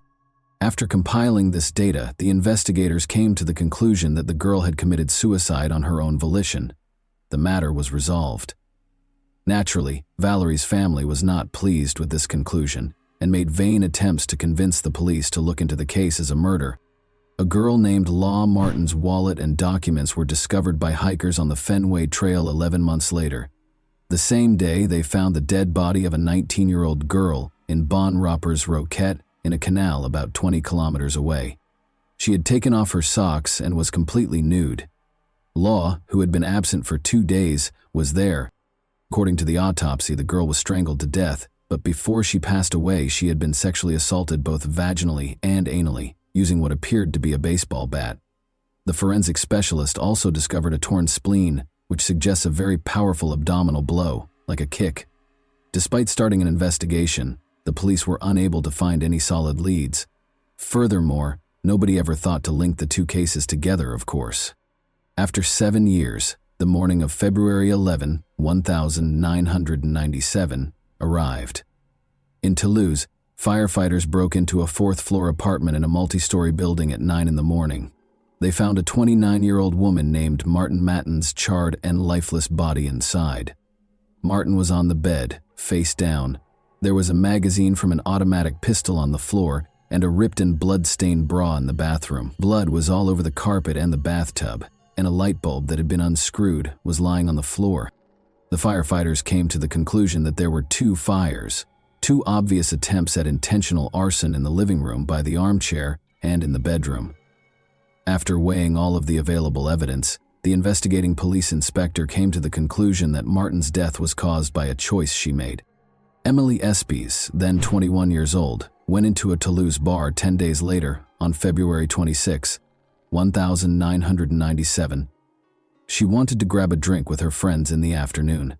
She met Patrice, a nice and attractive man in the bar. Because he gave Emily and her friends illegal drugs, he had his own method of luring girls. The rest of the day and the next morning were spent with Patrice and Emily. The young man asked Emily to accompany him to a concert that he was planning to attend that evening. He invited her and she accepted. They did, however, meet up with Patrice's friend Eve, whom he had been living with for a while prior to the concert. The young people in the group shared a meal and some beverages. After that, Patrice and Emily headed to the concert in Patrice's car, arriving at around 1:30 a.m. While Patrice spent more time drinking beer at the bar, Emily danced a lot. Emily asked her new acquaintance to drive her home at around 2 in the morning because she was exhausted from not sleeping for 2 days. The tired girl fell asleep right away, before she had even had a chance to sit in the car. She was lying on the back seat of the car when she woke up, even though it felt like only a moment had gone by. Emily opened her eyes and was shocked to see that she was being choked by Patrice, a buffer with protruding eyes. He He was no longer the nice guy she'd spent the entire day with. How someone could spend a whole day with such a nice guy and then, in just 1 minute, transform into a monster who was now strangling her was beyond Emily's comprehension. Emily made an effort to resist. She tried to rip Patrice's hair, screamed and scratched him. Emily passed out after he repeatedly hit her face and told her to stop talking. She woke up without her underwear a few minutes later. She must have been violated by his attempt. Given the likelihood of her death, Emily made the decision to either pretend to be dead or speak to him. In an attempt to defuse the situation and maintain her composure, she decided to speak with Patrice. She reiterated that she understood everything, that excessive drinking causes such things, that everything was okay, and that she would keep it a secret. Patrice asked her to please him after stopping the car. Emily declined. He then accompanied her to the back seat, proceeded to undress her, and again violated her. Emily tried to maintain her composure. She kept conversing with him, downplaying the damage he had done to her. Patrice suddenly started crying and expressed regret for his actions. "You have 10 years of my life in your hands," he told Emily. He must have been sincere, because Emily didn't think he was such a great actor. She felt hope once more. Emily soothed her tormentor and attacker. Her only concern was to survive this nightmare, so she spoke softly to him. She asked him to drive her home after she was able to calm Patrice down. When he refused, they went to Patrice's friend Eve's place. Patrice stopped touching Emily as they lay down to sleep in the same bed. A sense of expectation developed. Despite going through hell, Emily is still alive. Even though the assailant was only a few centimeters away from her, she felt a little safer because she knew Eve was in the adjacent room. For several hours, the girl was able to sleep until she heard his girlfriend Eve awaken. They were in the kitchen when Emily got up. When Eve and his girlfriend Nora noticed Emily's facial bruises, they were appalled. She told them that a guy at the concert had attacked her. His face was hidden by a hood so she couldn't see it. Emily lied, primarily to protect herself but also to protect Patrice. She had been severely shaken and was still in shock after all. She might not have been completely conscious of what was going on, as though her soul had separated from her body. This is a typical defense mechanism used by traumatized individuals. Since Eve knew that his ex-girlfriend had thrown him out following a heated argument and didn't fully trust him, she discreetly pulled her aside and inquired as to whether Patrice had anything to do with it, even though she was staying with him. Nora is adamant that it was a guy from the concert and that Patrice had nothing to do with it. Patrice went to the kitchen as well after waking up. Emily was right when he said, "Yes, it was a guy in a hood. Unfortunately, there was no chance of catching him." Anyway, Emily was taken to the hospital by Nora. The girl's neck had evidence of strangulation, according to the doctors. She also had a number of facial injuries. She would need to stay in the hospital for a few days while being monitored by doctors. Emily felt at last more secure in the hospital. She made the decision to come clean and admit that Patrice had actually attacked her, but he had already vanished because he thought Emily might confess everything. Now that one of Patrice's victims was alive, the police began looking for him. He would spend 3 months evading capture. Patrice, now known as Frank, met Marie Norman at a country festival on June 14, $1,997. Murray lived in a chalet in a small town below Foix and was 35 years old. When the young man complained about having nowhere to stay, Murray felt sorry for him and offered to let him live with her in return for some housework. In addition, Murray decided that Frank would take care of the house while she visited her parents on the 20th. For a few days, Murray and Frank lived together in this manner. He fixed things and worked in the garden during the day, and they ate dinner, chatted, and smoked together in the evening.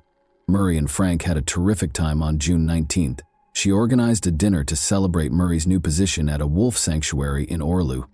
They smoked cannabis and drank a lot. Clearly in a positive mood, Frank, that is Patrice, tried to plant a kiss on Murray. To avoid an unpleasant situation, she went into the bedroom, but it was obvious that she wasn't prepared for it. But then the man hit her against the wall, grabbed her by the head, and followed her into the room.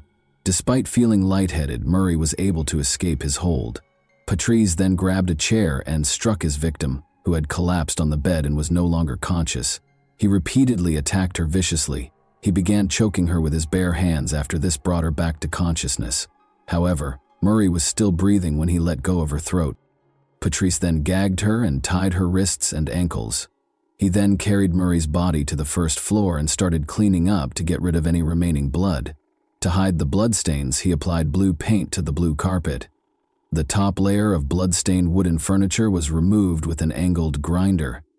The murderer washed his own clothes in the washing machine and set fire to sheets and clothing in the garden. He then buried Murray in her own garden after digging a hole in the garden and covering the victim's body with a blanket.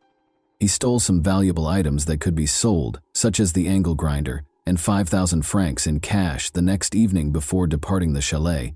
He left the following note on the table to try to dispel suspicion. Murray, I don't know where you are. I finished my work and am leaving. Patrice was traveling to Spain in Murray's vehicle on June 20, 1997. In addition, it was his 29th birthday. Patrice arrived in the southern Spanish city of Alicante a few days later. He met Isabelle and Valerie, two French girls there. The young people soon became friends and spent days together, going for walks, eating meals, and tanning on the beach. The girls' holiday came to an end, and it was time for them to head back to Paris. They exchanged phone numbers and agreed to get together again in the future, if only they were aware. Patrice proceeded with his travels, stopping in Belgium and Germany before reaching Paris on September 1, 1997. He called Isabelle and Valerie, of course, and they decided to go out to dinner that same evening. Patrice told the girls that his car and all of his money had been stolen, but they were still glad to see their new friend again. He was very good at making himself look like a victim. Before leaving, he asked one of the girls if he could spend 2 days with them. Valerie was unable to take him because she was going on a business trip the following day, but Isabelle let him sleep on her sofa as long as it didn't last longer than 4 days. A loud explosion woke up the residents of the apartment building where Isabelle Chouchari, then 31 years old, lived on September 4, 1997.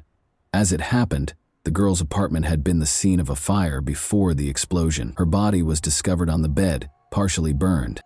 The fire started close to the restroom after the kitchen's gas burners were turned on. Isabelle's death was clearly not a coincidence. 3 glasses, a bottle of pink wine, and champagne were on the table, and the front door was left open.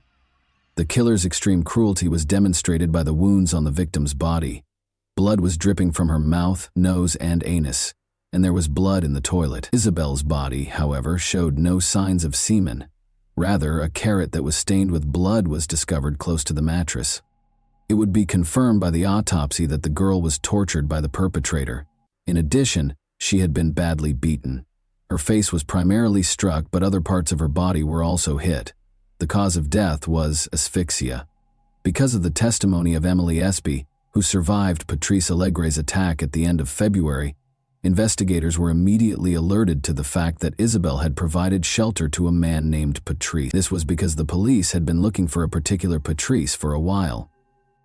Then, Mireille Norman's relatives, who were expecting her as a guest, started to worry after she vanished, but her body wasn't discovered until 3 weeks later, when it was bound and buried in the garden. However, even though he gave a false name, many witnesses had seen his face and recognized him from the investigators' photos. So after the body was found, gendarmes' suspicions were strongly connected to Patrice. He was already being actively sought when he returned to Paris in early September. His search warrant made the rounds of France. The police reached out to his friends and family and offered a reward for helping to apprehend him. Patrice then got in touch with a friend and asked him if he could spend the night in Paris. At that point, the investigators saw a chance to capture him. They requested that this man give Patrice a call back and point him in the direction of a prime capture site in Châtenay-Malabry. At 5:10 p.m. on September 5, 1997, Patrice went inside the house where the police were already concealed. He didn't fight being arrested. He even appeared relieved to be arrested, as if he were sick of hiding, according to some witnesses. Unexpectedly, the public paid little attention to the serial killer's arrest. Since the investigators were initially unable to connect the various cases, it could be that the media failed to report that a serial killer was on the loose.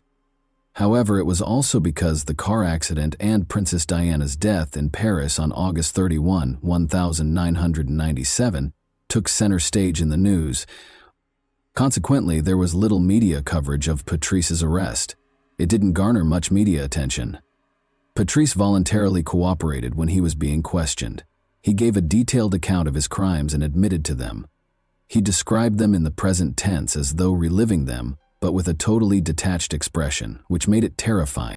Patrice was taken into custody in connection with the assault on Emily S.B. and the killings of Isabel Chichari and Mireille Norman. But he used a different name when Patrice mentioned Mireille Norman, the girl who let him stay in her chalet in return for helping out in the garden. The investigators wondered why he had given her the name Martine. They gradually came to understand that he was mistakenly thinking she was another of his victims. Investigators offered Patrice champagne, oysters, foie gras, and more outdoor walks in exchange for disclosing information about his other victims, because they knew he had a penchant for luxuries. In fact, Patrice later admitted to the murders of Valerie Theriot, Martine Matias, and Law Martine. Only after the pieces of the puzzle began to fit together as evidence that the detectives were already aware of. As is already well known, investigators came to the conclusion that Valerie Theriot and Martin Mathias had committed suicide, but as it happened, Patrice knew each of the women personally. He was co-workers with Valerie Theriot, who was a waiter at the same Toulouse cafe. She recognized Law Martine, who lived with him in the same area of Toulouse, and got into his car. She was Patrice's neighbor, Martin Mathias. They shared apartments across from one another. To put it another way, investigators were unaware of numerous hints that suggested Patrice Allegre was a potential suspect for a long time. For a serial killer, that was unusual. Even if they were only acquainted for a few days, as was the case with Emily, Patrice knew each of his victims by name. However, his approach was always the same. We hang out, spend time together, make friends, and then the attack happens. Investigators and later psychiatrists observed that Patrice found it much more difficult to explain the murders when they discussed them, even though he readily confessed to the killings and helped the investigation during interrogations. Every time, he described the incident as follows.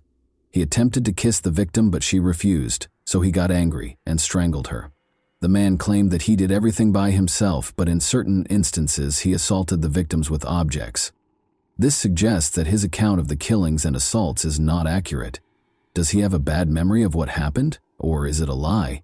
It's difficult to say, but it calls into question his confession anyhow. Let's take Martin Mathias's case as an example. Patrice remembers that in early February 1997, he met her at McDonald's. After he asked to sit at her table, they struck up a conversation and discovered that boxing was a common interest. Patrice had previously trained under French boxing champion Martin Mathias. Patrice claims that Martin invited him to join her for a drink a few days later and agreed to meet with him again, and this meeting was when everything went wrong.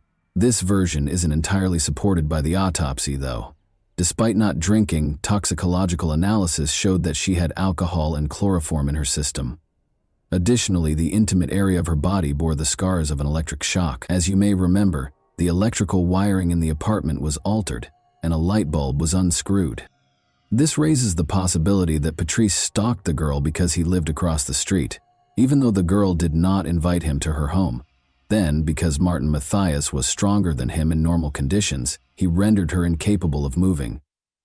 It is crucial to recognize that there are differences between the killer's account and the available evidence, even though there are no facts that can be used to prove this. Furthermore, this suggests that he is not making an effort to be totally truthful with the inquiry. He also talked excitedly and in detail about his early years. On June 20, Patrice was born in Toulouse. At the age of 17, his mother, Michelle, a hairdresser, became pregnant with him. Roland, his father, was a police officer and 4 years her senior. He was always an unwanted child, and Patrice knew it. The second son, a desired child, was born to Michelle and Roland 7 years later. One could not say that Patrice had a happy childhood.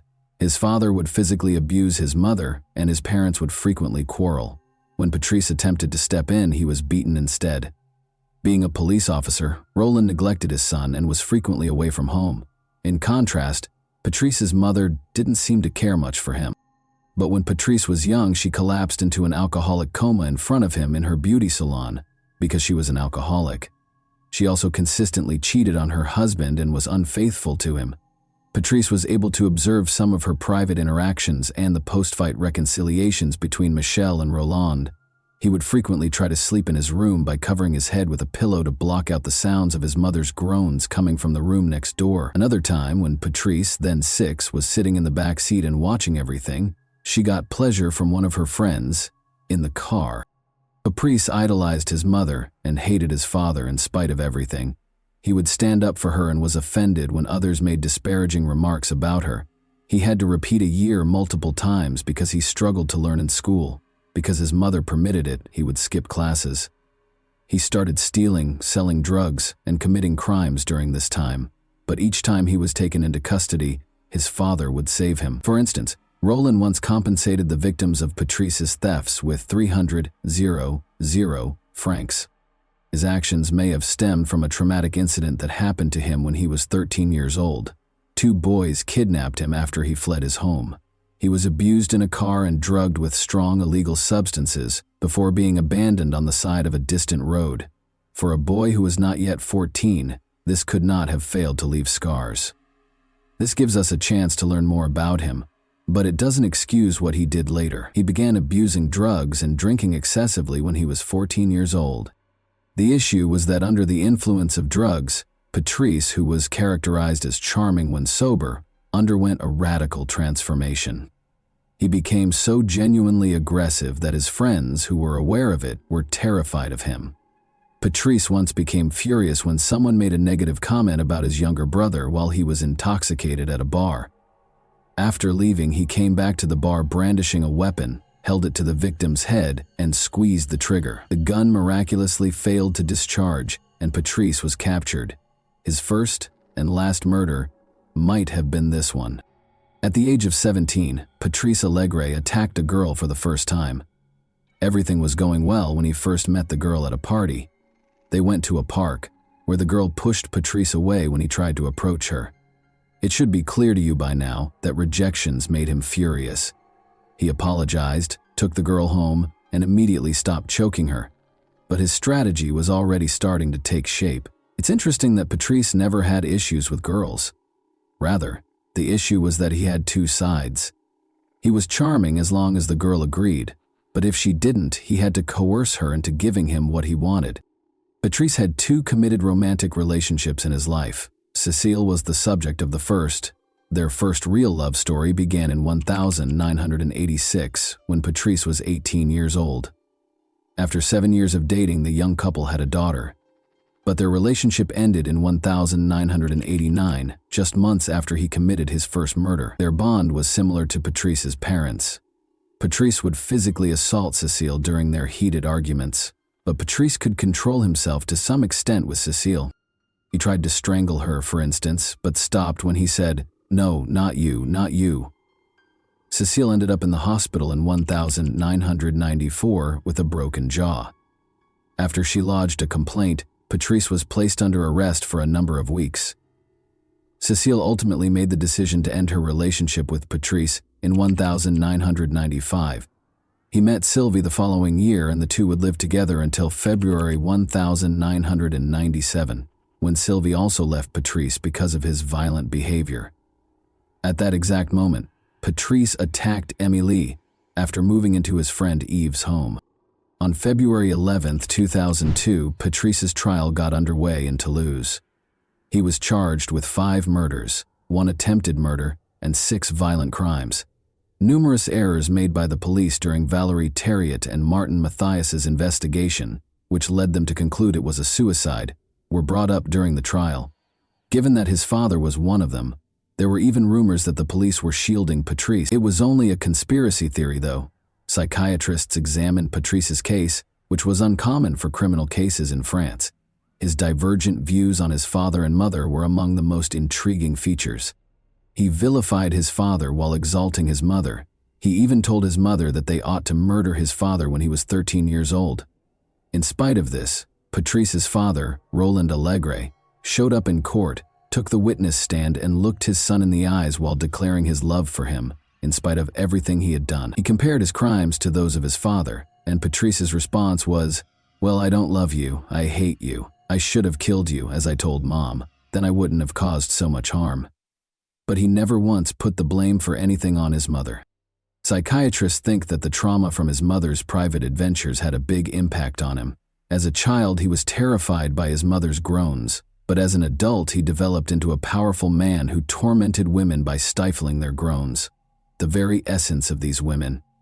It's interesting to note that he never attacked while his victims were unconscious.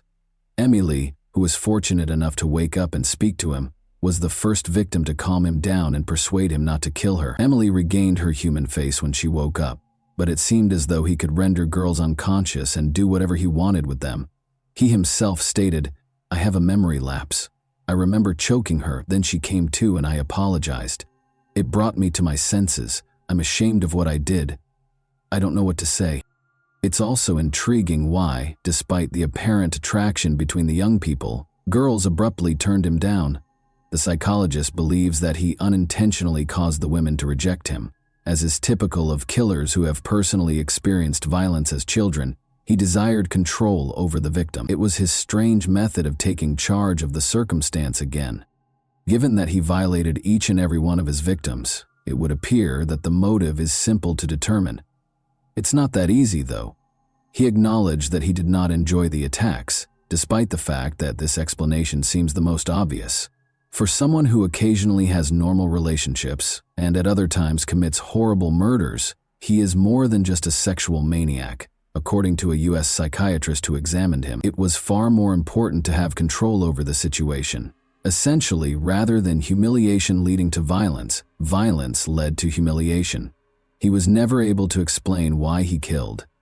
He spoke enthusiastically with psychiatrists during the trial, hoping they would answer this question for him.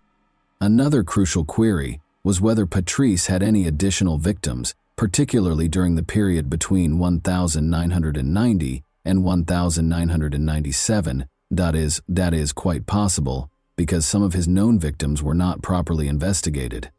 Even though Patrice says he didn't kill anyone else, is he reliable? At first, he only admitted to one violent act and 2 murders. To find out if he might be accountable for any other unsolved crimes, the police assembled a team of experts. They were able to get a clue from Patrice regarding the unresolved murder case of Lynn Gabaldi by promising her champagne and oysters, along with another walk. After looking into 191 unresolved cases since 1984, they were able to locate 2 witnesses who had previously worked as prostitutes in Lynn Gabaldi's case, Crystal Berg, also known to the public as Patricia, and Florencia Caliafi, who was known to the media as Fanny.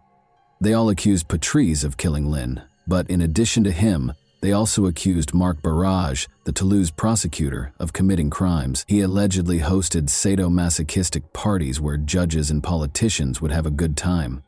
According to Fanny, the girls were abused, tortured, and occasionally killed because they did not voluntarily attend the parties. The orgies prostitutes were supplied by Lynn Gabaldi. Marc Barrage ordered Patrice to kill her because she threatened to tell the police everything. The name of Dominique Baudis was mentioned once. He was the former mayor of Toulouse and is said to have been with Barrage when Lynn was murdered. As the tension around his case increased, Patrice wrote a letter to a popular program claiming that Barrage and Baudis were in fact a part of a criminal organization. Fanny was interviewed by the same show 2 weeks later, during which she described the children she witnessed shackled in a torture chamber on the ground floor of a home close to Toulouse. However, Patrice withdrew his confession to the murder of Lynn Gabaldi only 15 days later. Later, it came to light that Patrice and Fanny had received generous compensation from the show's producers for their stories. It also turned out that Marc Barrage didn't even know Patrice, and Dominique Baudis couldn't have been at Lynn's murder because he was in Paris. Patrice and Fanny were accused of giving false testimony, and the politicians were exonerated of the charges. For providing false testimony, Fanny and Patrice received sentences of 18 months and 3 years in prison, respectively. In July 2005, Patrice Allegre was given a life sentence on February 21, 2002, with the possibility of release after 22 years. He has already completed the required 22 years of service and is currently 54 years old. He started dating a Canadian psychologist during this period who relocated to France and lived near her prison-dwelling beloved. Patrice must want to see the woman and his daughter when they are not incarcerated. He applied for early release, but he dropped the plan after psychiatrists concluded that he has not been rehabilitated and that he has a very high risk of relapsing despite his best efforts. 9 years after the attack in 2006, Emily, the only survivor of Patrice's assault who testified against her attacker in court, died. Regretfully, she decided to do this herself. That concludes the terrifying tale for today. Please remember to like and subscribe if you liked this video, so you don't miss any future uploads. Tell me in the comments what surprised you the most about this story as well. And that wraps up today's chilling story. If you enjoyed this video, don't forget to like and subscribe so you never miss a new upload. Also, let me know in the comments what part of this story shocked you the most. Thank you for watching, and I'll see you in the next video. Bye.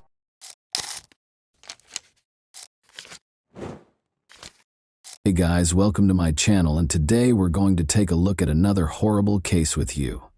The discovery of the victim's body is usually the first piece of information we receive after a murder. From that point forward, the police begin their investigation to determine what happened and who committed the crime. But not this time. In this case, the typical scenario was disrupted when the victim identified their assailant before he committed the crime. This story occurred recently, in early May 2022, in the city of Peleón Norte de Santander Department, one of Colombia's 32 departments. In this city, there lived a 16-year-old girl named Ana Karina Blanco Duran. She was the oldest of 3 children in a modest family, similar to many others in the region. However, this had no impact on Karina's personality or dreams. She was in the 11th grade and eagerly awaiting graduation. Karina's relatives and friends described her as disciplined and determined, but also cheerful, sociable, and optimistic. However, like most teenagers, she had doubts. She expressed her thoughts in a letter she wrote for a school assignment 2 weeks ago. In the letter, the girl stated that, like everyone else, she had goals that she wanted to achieve. However, at the time, she was preoccupied with being happy, studying, and assisting her mother, whom she described as a beautiful, strong, and resilient woman who had a huge influence over her. The following year, the girl intended to attend university and study psychology or philosophy. This would allow her to pursue her dreams, the most important of which was to buy a house for her mother. At the same time, Karina acknowledged her overwhelming fears and doubts. She wrote that she was afraid of growing up and facing the big world alone. She sometimes wished she could go back in time and play with dolls again, something she didn't get to do as a child because she had to grow up quickly and help her parents. Karina, almost prophetically, explained what would happen to her in 2 weeks in her final sentence. She wrote that she feared human evil, and she was not mistaken. What she was afraid of eventually shattered her dreams. Karina awoke early on May 3, 2022, as she usually does. She lived in La Vega, a village in the Cashra municipality. Karina had to walk for at least an hour every day along several country roads to the bus stop that would take her to school because her village was relatively remote. The morning progressed as usual. The student awoke, ate breakfast, said her goodbyes to her family, and left the house at 5:30 a.m. However, shortly after Karina left, her father began receiving messages from her. It was unusual. Karina wrote to her father that while walking down the country road, she noticed someone following her. A man was approaching her very closely. When the girl quickened her pace, the stranger did the same. If she attempted to take a different path, he would follow her. Karina was understandably uneasy and suspicious. She mustered the courage to take a discreet photo of the stranger and send it to her father so he would know who was after her. Cesar Blanco, Karina's father, became extremely concerned for his daughter's safety. He dashed out of the house, taking the same route to the bus stop that she had taken, but he couldn't find her anywhere. The man assumed the danger was over and Karina had safely boarded the bus. Unfortunately, this was not the case. Karina's parents were later informed by the school that she did not attend class that day. Karina's parents reported her disappearance to the police. Because it was a small village where everyone knew each other, word of the incident spread quickly among the locals. The girl's family distributed a photograph of the stranger who had been following her since the morning. A few hours later, a man who worked at a local farm mentioned another farm worker who looked very similar to the man in the photograph. Despite the blurry image, he believed he recognized him. Additionally, that worker was late for work on the same day. Armed with this information, several villagers and Karina's relatives went to the farm where these men worked, and demanded answers from the person Karina had most likely photographed. The man in question was Alexander Keogh, a 55-year-old Venezuelan native. He had arrived in town 4 months ago and was staying with a relative. Alexander had found work on the farm where he was located. The people were outraged by the schoolgirl's disappearance and acted aggressively. He eventually admitted to assaulting Karina, killing her, and disposing of her body in the Kashra River. It's understandable that the villagers, particularly Karina's relatives, wanted to take matters into their own hands following such a confession. However, the police arrived just on time. The officers apprehended the suspect, rescuing him from the angry mob. The police took Alexander Carrillo to the station and began interrogation. He repeated what he had previously told the villagers. He admitted to killing the schoolgirl and revealed where her body was disposed of. Following the crime, he cleaned himself up, changed his blood-stained clothes for clean ones, and returned to work. The man truly believed he would never be found, unaware that the victim had taken a photograph of him. During the interrogation, villagers gathered near the station. They were furious and wanted to take matters into their own hands. Concerned for the man's safety and believing his life was in danger, the police decided to transport him to another location. They escorted the suspect out of the station and attempted to get him into the car. However, when the crowd began to act, they dragged Carrillo from the vehicle and attacked him. The police couldn't intervene because there were so many of them.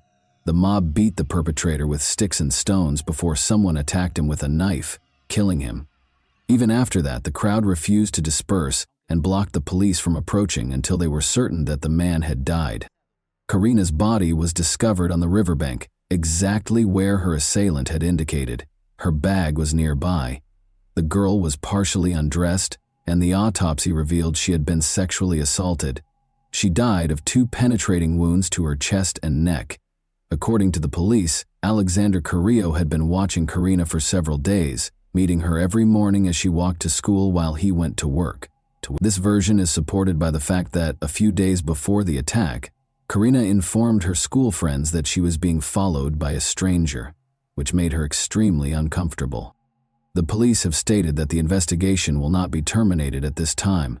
They will investigate the actions of the local police officers who allowed the man's lynching, as well as who initiated the attack and delivered the fatal blow.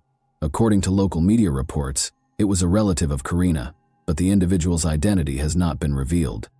Pain and outrage swept through the city. An event was organized at Karina's school to honor her memory, while also protesting the killing of women. Students and teachers wrote an open letter to express their outrage at the current state of affairs. She wasn't drinking, she was not dressed provocatively, she wasn't in a bar. She walked to school every weekday wearing rubber boots because she lived on a farm, and she, like many other boys and girls in the country, had to overcome obstacles in order to receive an education. She feared that someone was following her. She was just 16, terrified. Her dreams, desires, and life were stolen from her. After Karina's voice was silenced, all that remained were the voices of those of us who demanded a safer environment and normal families in which children were taught not to hit, violate, or murder one another. Karina's killer did not see her as a person with her own life, dreams, and loving family, so the villagers decided to repay him in kind. Lynching is considered unacceptable by many, and it has no place in a civilized society. However, for many others, it simply reflects a lack of faith in the justice system. They are dissatisfied with the prevalence of impunity and the fact that the criminal will never face the harshest penalties. They believe the police are not doing their jobs, so they have decided to take action to remedy the situation.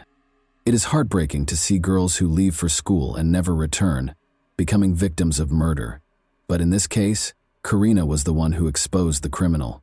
Karina did not behave recklessly. She immediately sensed the danger emanating from the persistent stranger, secretly photographing him and sending it to her father. She let him be caught before he could harm another innocent girl. Unfortunately, it was too late for her. However, without that photograph, the police could have gone days, months, or even years without finding the killer. And that wraps up today's chilling story. If you enjoyed this video, don't forget to like and subscribe so you never miss a new upload. Also, let me know in the comments what part of this story shocked you the most. Thank you for watching, and I'll see you in the next video.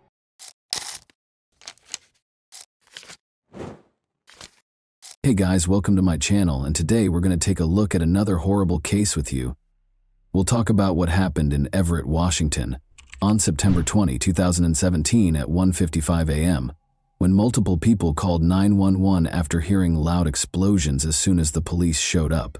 They discovered a horrifying image on the doorstep 10 minutes later. Directly outside the door was Alicia Canales McGuire, 24. Sadly, she had already passed away. Thanks to CCTV footage and social media, investigators were able to solve this tragic case. Alicia was born on October 29, 1992, in Mount Vernon, Washington, to Manuel and Michelle Canales. She spent a significant amount of her adult life working as a caregiver because she enjoyed caring for others and always wanted to assist everyone. Raised on a farm, Alicia began working at the age of 5. She frequently went back to assist on the family farm because she understood the importance of hard work. Alicia loved spending time with her family, and she saw and talked to them often, always remembering to say "I love you" when she said goodbye. She and her spouse, Bradley, resided in Bird's View. In July 2017, Alicia and Brad tied the knot in a stunning beach ceremony at Deception Pass. As a result, investigators quickly discovered that Alicia did not reside in the home where she passed away. It belonged to her sister, Amanda Canales, who shared it with her 3 kids. Amanda asked Alicia to watch her kids while she was away because she had to travel to New York for work. Alicia was glad to assist because she loved her nephew and nieces. 2 months prior, she had tied the knot and was eager to begin a family of her own. One of the people who called 911 was the stay-in nanny who was in the house with her. When she went downstairs after hearing gunshots, she discovered Alicia motionless and lying at the front door. When the police officers got to the scene, they looked at the house first. They had to see if the criminal was inside. They made sure that the only people in the house were Amanda's kids and the nanny. By closely inspecting everything, the police began searching for evidence after the terrified kids were removed from the house. The house had a car parked in front of it. Beside it were shell casings. It indicated that the person who shot Alicia was standing close to the vehicle, just in front of the front door. The door frame was struck by several bullets. Just outside the door, Alicia was lying face down. It did not appear to be a robbery. The house was not a mess. Furthermore, it appeared that the criminal had not even gone inside the house. However, why and by whom would someone wish to kill Alicia? The detectives suspected that it was a case of mistaken identity after learning that it was her sister's home. The investigators questioned Amanda, who may have been the target, but she was in New York when the nanny, who was also present in the house when the crime was committed, relaxed. They inquired as to whether she knew who would want to harm her or if she saw the person who shot Alicia. The nanny claimed that when she heard gunfire, she was upstairs. She noticed that Alicia was motionless and face down on the floor when she looked down. She called 911 because she was afraid and didn't see the person who had shot Alicia, the nanny. As far as she was aware, she told investigators, Alicia and her husband Bradley got along well, but she provided the first important lead to the police. According to her, there were issues between Amanda, Alicia's sister, and her former spouse, Kevin Lewis. The detectives discovered from looking through the local sheriff's office reports that this was not the first time the police had been called to this address. Every incident had something to do with family disputes between Amanda and Kevin Lewis. The detectives were therefore intrigued by this version. Kevin Lewis lived in a different area of Everett, so they located his home address and went there before dawn to speak with him. It was dark in his home. During the conversation, Kevin answered the door when they knocked. "Talk to Lewis." "She should be home," he said in response to the officer's question about his ex-wife's whereabouts. He appeared to have just awoken. He was asked to tell the detectives where he had slept. He claimed that his mother and sister could verify that he had spent the entire night at home. When the detectives told him that there had been a shooting in the home where his children lived, he didn't inquire as to why they were there. It was odd that he didn't show any emotion. He should have inquired about his children's well-being as a parent, but he chose not to do so. Kevin looked shocked and said, "Really, that was the end of our conversation?" when the detectives informed him that Amanda had been out of town on business. While strolling down the street, the detectives noticed that 2 nearby homes had security cameras that they could use to verify Kevin Lewis's story. He said that instead of going out, he spent the entire night at home. However, after reviewing the video, the investigators discovered that approximately 40 minutes prior to the assault on Alicia, A car was pulling up alongside Kevin's driveway. Then someone who looked a lot like Kevin came out the front door, approached this car, and got in. The vehicle drove off a short while later. The quality of the recording prevented the police from conclusively identifying Kevin as the next victim. The footage was seen by the investigators from a different camera. Despite being able to examine the car more closely, they were unable to identify it. They could only make out that the car was light in color. About 20 minutes later, they saw the car return after fast-forwarding the recording. But they had one important detail to notice. This car's front right rim was different from the other three. The front right rim was dark, while the other three were light. Kevin Lewis, who was in the first recording, got out of the car and went back to his house when the car came to a stop close to it. Approximately 20 minutes prior to the 911 calls regarding a shooting, this man, whoever he was, entered the house. The car then drove off and never came back. The drive from Kevin's house to Amanda's was 15 minutes. This could indicate that the car had enough time to reach Amanda's house, or it could indicate that the car was unrelated to the shooting. It was too soon to say. Amanda learned of her sister's passing. She was in New York a few hours later when their father called to inform them that Alicia had passed away. Alicia married, was content, and hoped to start a family of her own, but now her family had to grieve for her. Amanda said she had no doubt that her ex-husband Kevin was the one who shot Alicia when the investigators asked her if she believed he could have done it. Amanda Canales wasn't prepared to publicly acknowledge how toxic her relationship with her ex had been, even after her 8-year marriage ended. Despite having 3 young children, 2 girls and a boy, and spending 10 years with Kevin Lewis, Amanda had been extremely unhappy and continued to live in fear of him even after their June 2017 divorce. Amanda had been bruised by Lewis's previous physical abuse, and even after they had parted ways, he continued to threaten her. Amanda was granted full custody of their children in August 2017. Lewis was ordered to pay $800 a month in lieu of child support. For Amanda, it was a new beginning.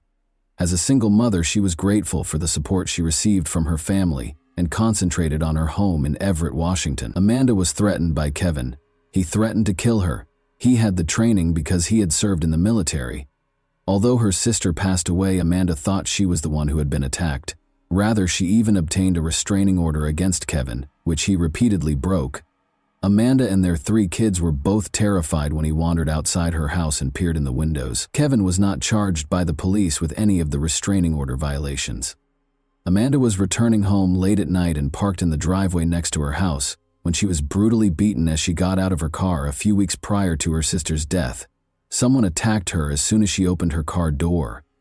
She didn't have time to see the attacker's face because everything happened so quickly, but given everything, she was certain that Kevin Lewis, 30, was responsible for Alicia Canales McGuire's death. The investigators thought he was planning to kill his ex-wife. At the time, Kevin was unaware that she was in New York. He was unaware that Alicia had been asked by Amanda to watch her kids while she was away. Today, though, this version contained an error. Kevin would have been at his house when the shooting occurred, if the man in the video was indeed him. He was also given an alibi by his mother and sister. As a result, the police kept looking into the incident and took into account various theories.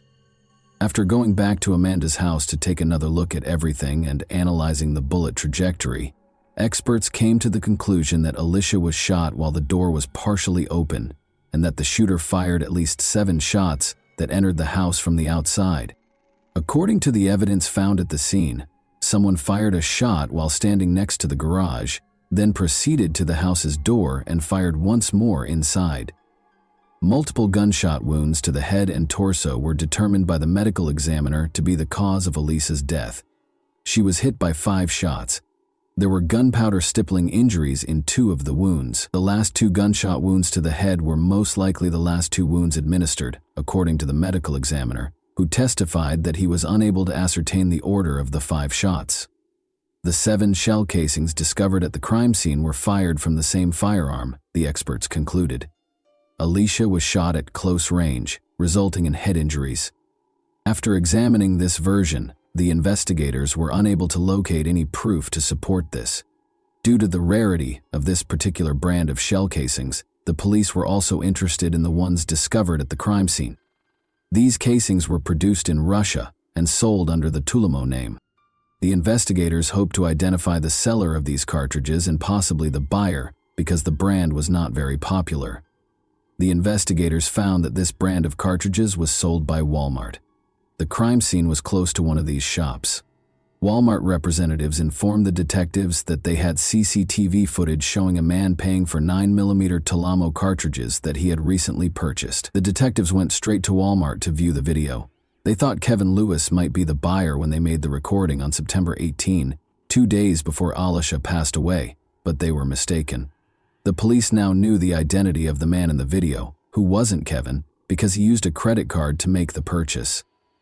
When the investigators looked into this man, they discovered no relationship to the nanny, Alisha Amanda, or Kevin Lewis. They now had to find fresh evidence. The investigators looked through every version that was available at the time before turning to Amanda for fresh details about Kevin. They had a good relationship at first, she said. Kevin was restrained in his behavior during the honeymoon.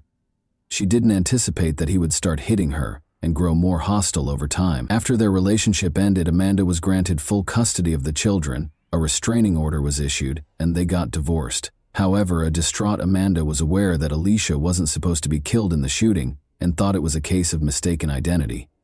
She told police that Lewis had somehow planned the attack and that Kevin was home when it happened. The footage from the night of Alisha's death has been examined by the investigators once more. They saw something now that they had never seen before. The man who left his house, Kevin, can be seen approaching the car and settling into the back seat behind the driver in this grainy video. Why, though, did he not take the front passenger seat?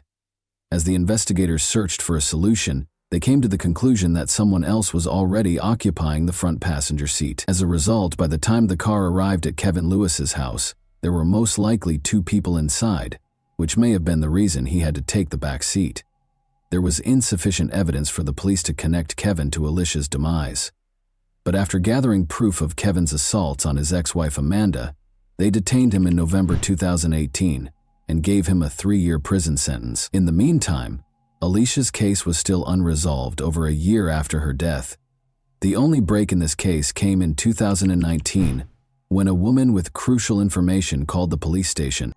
A girl from nearby Spokane who had attended a party and boasted about being hired to kill someone on York Road, the street where Alisha was shot, was the source of the detective's tip. Given that Spokane was roughly 5 hours away from Everett, the police were unsure of what to believe. According to the caller, she was at a party when a young woman walked in. Angelica is who she is.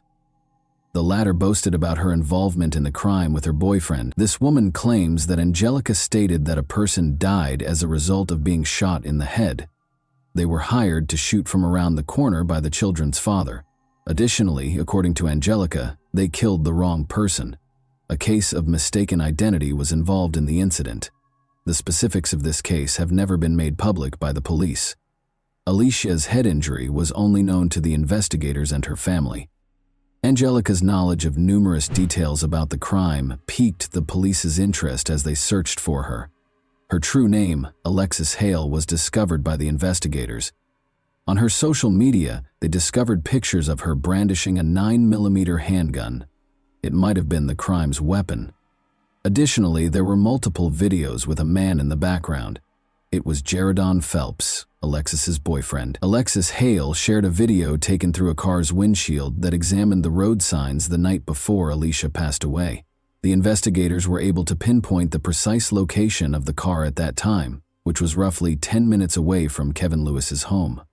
A few hours after Alisha's passing, Jaredon Phelps boasted about a wad of cash in the video below. One of the 5 comments that the investigators saw on Phelps's social media photo was from his aunt. They identified his aunt as Kevin Lewis's mother after clicking on her social media profile. As it happened, Kevin's cousin was Jaredon Phelps. The police had good reason to make an arrest. Alexis Hale was the first to be placed in handcuffs. She screamed and claimed that because she was only 17 years old, the police were unable to arrest her. She demanded a lawyer because she understood why she had been arrested.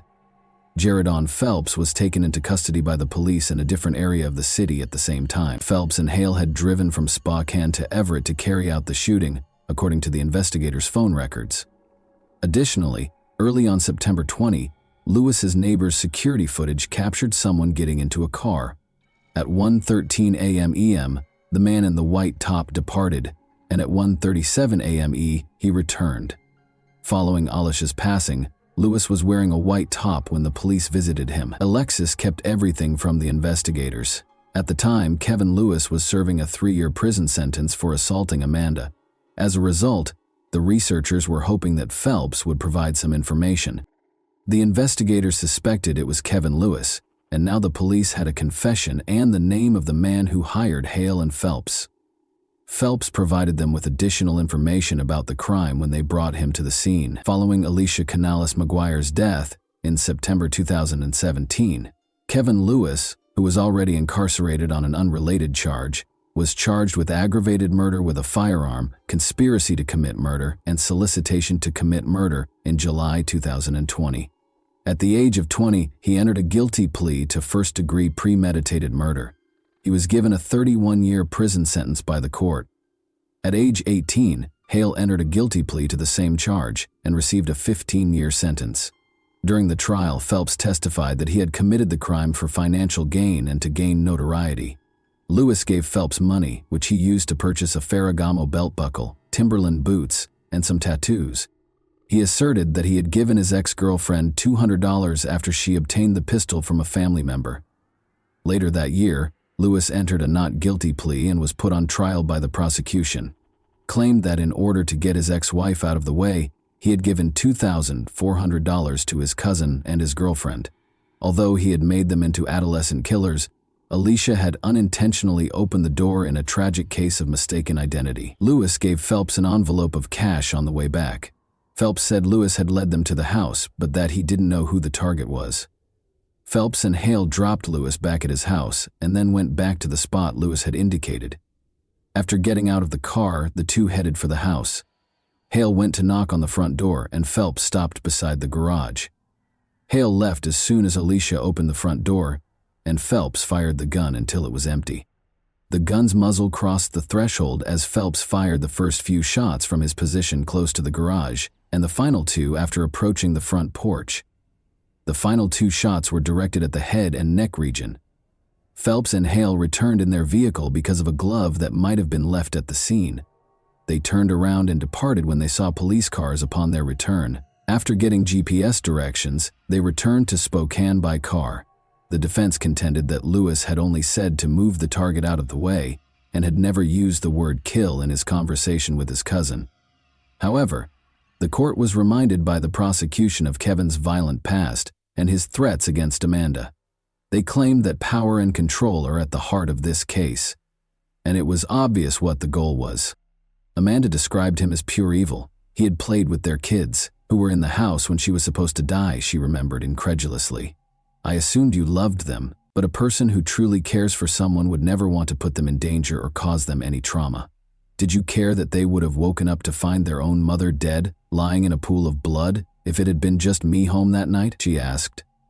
She also discussed finding her kids a safe place to live. She informed Louis that, in spite of all the harm you caused, they are recovering and moving on. In case you were wondering, they never inquire about or discuss you. The jury found Lewis guilty of first-degree murder in less than 3.5 hours after a 6-week trial in November 2021. In January 2022, 34 Kevin was given a life sentence without the possibility of parole. Records show that Lewis is still incarcerated at the Washington State Penitentiary in Walla Walla County, where Judge Thompson also ordered him to have no contact with his former wife, his children, Phelps, or Hale for the remainder of his life. And that wraps up today's chilling story. If you enjoyed this video, don't forget to like and subscribe so you never miss a new upload. Also, let me know in the comments, what part of this story shocked you the most? Thank you for watching, and I'll see you in the next video.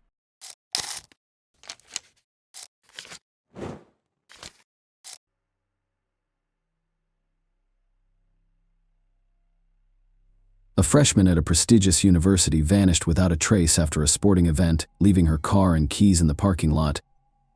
The police did not investigate the case, believing that the young woman had simply fled. but her parents and friends were aware that something terrible had occurred.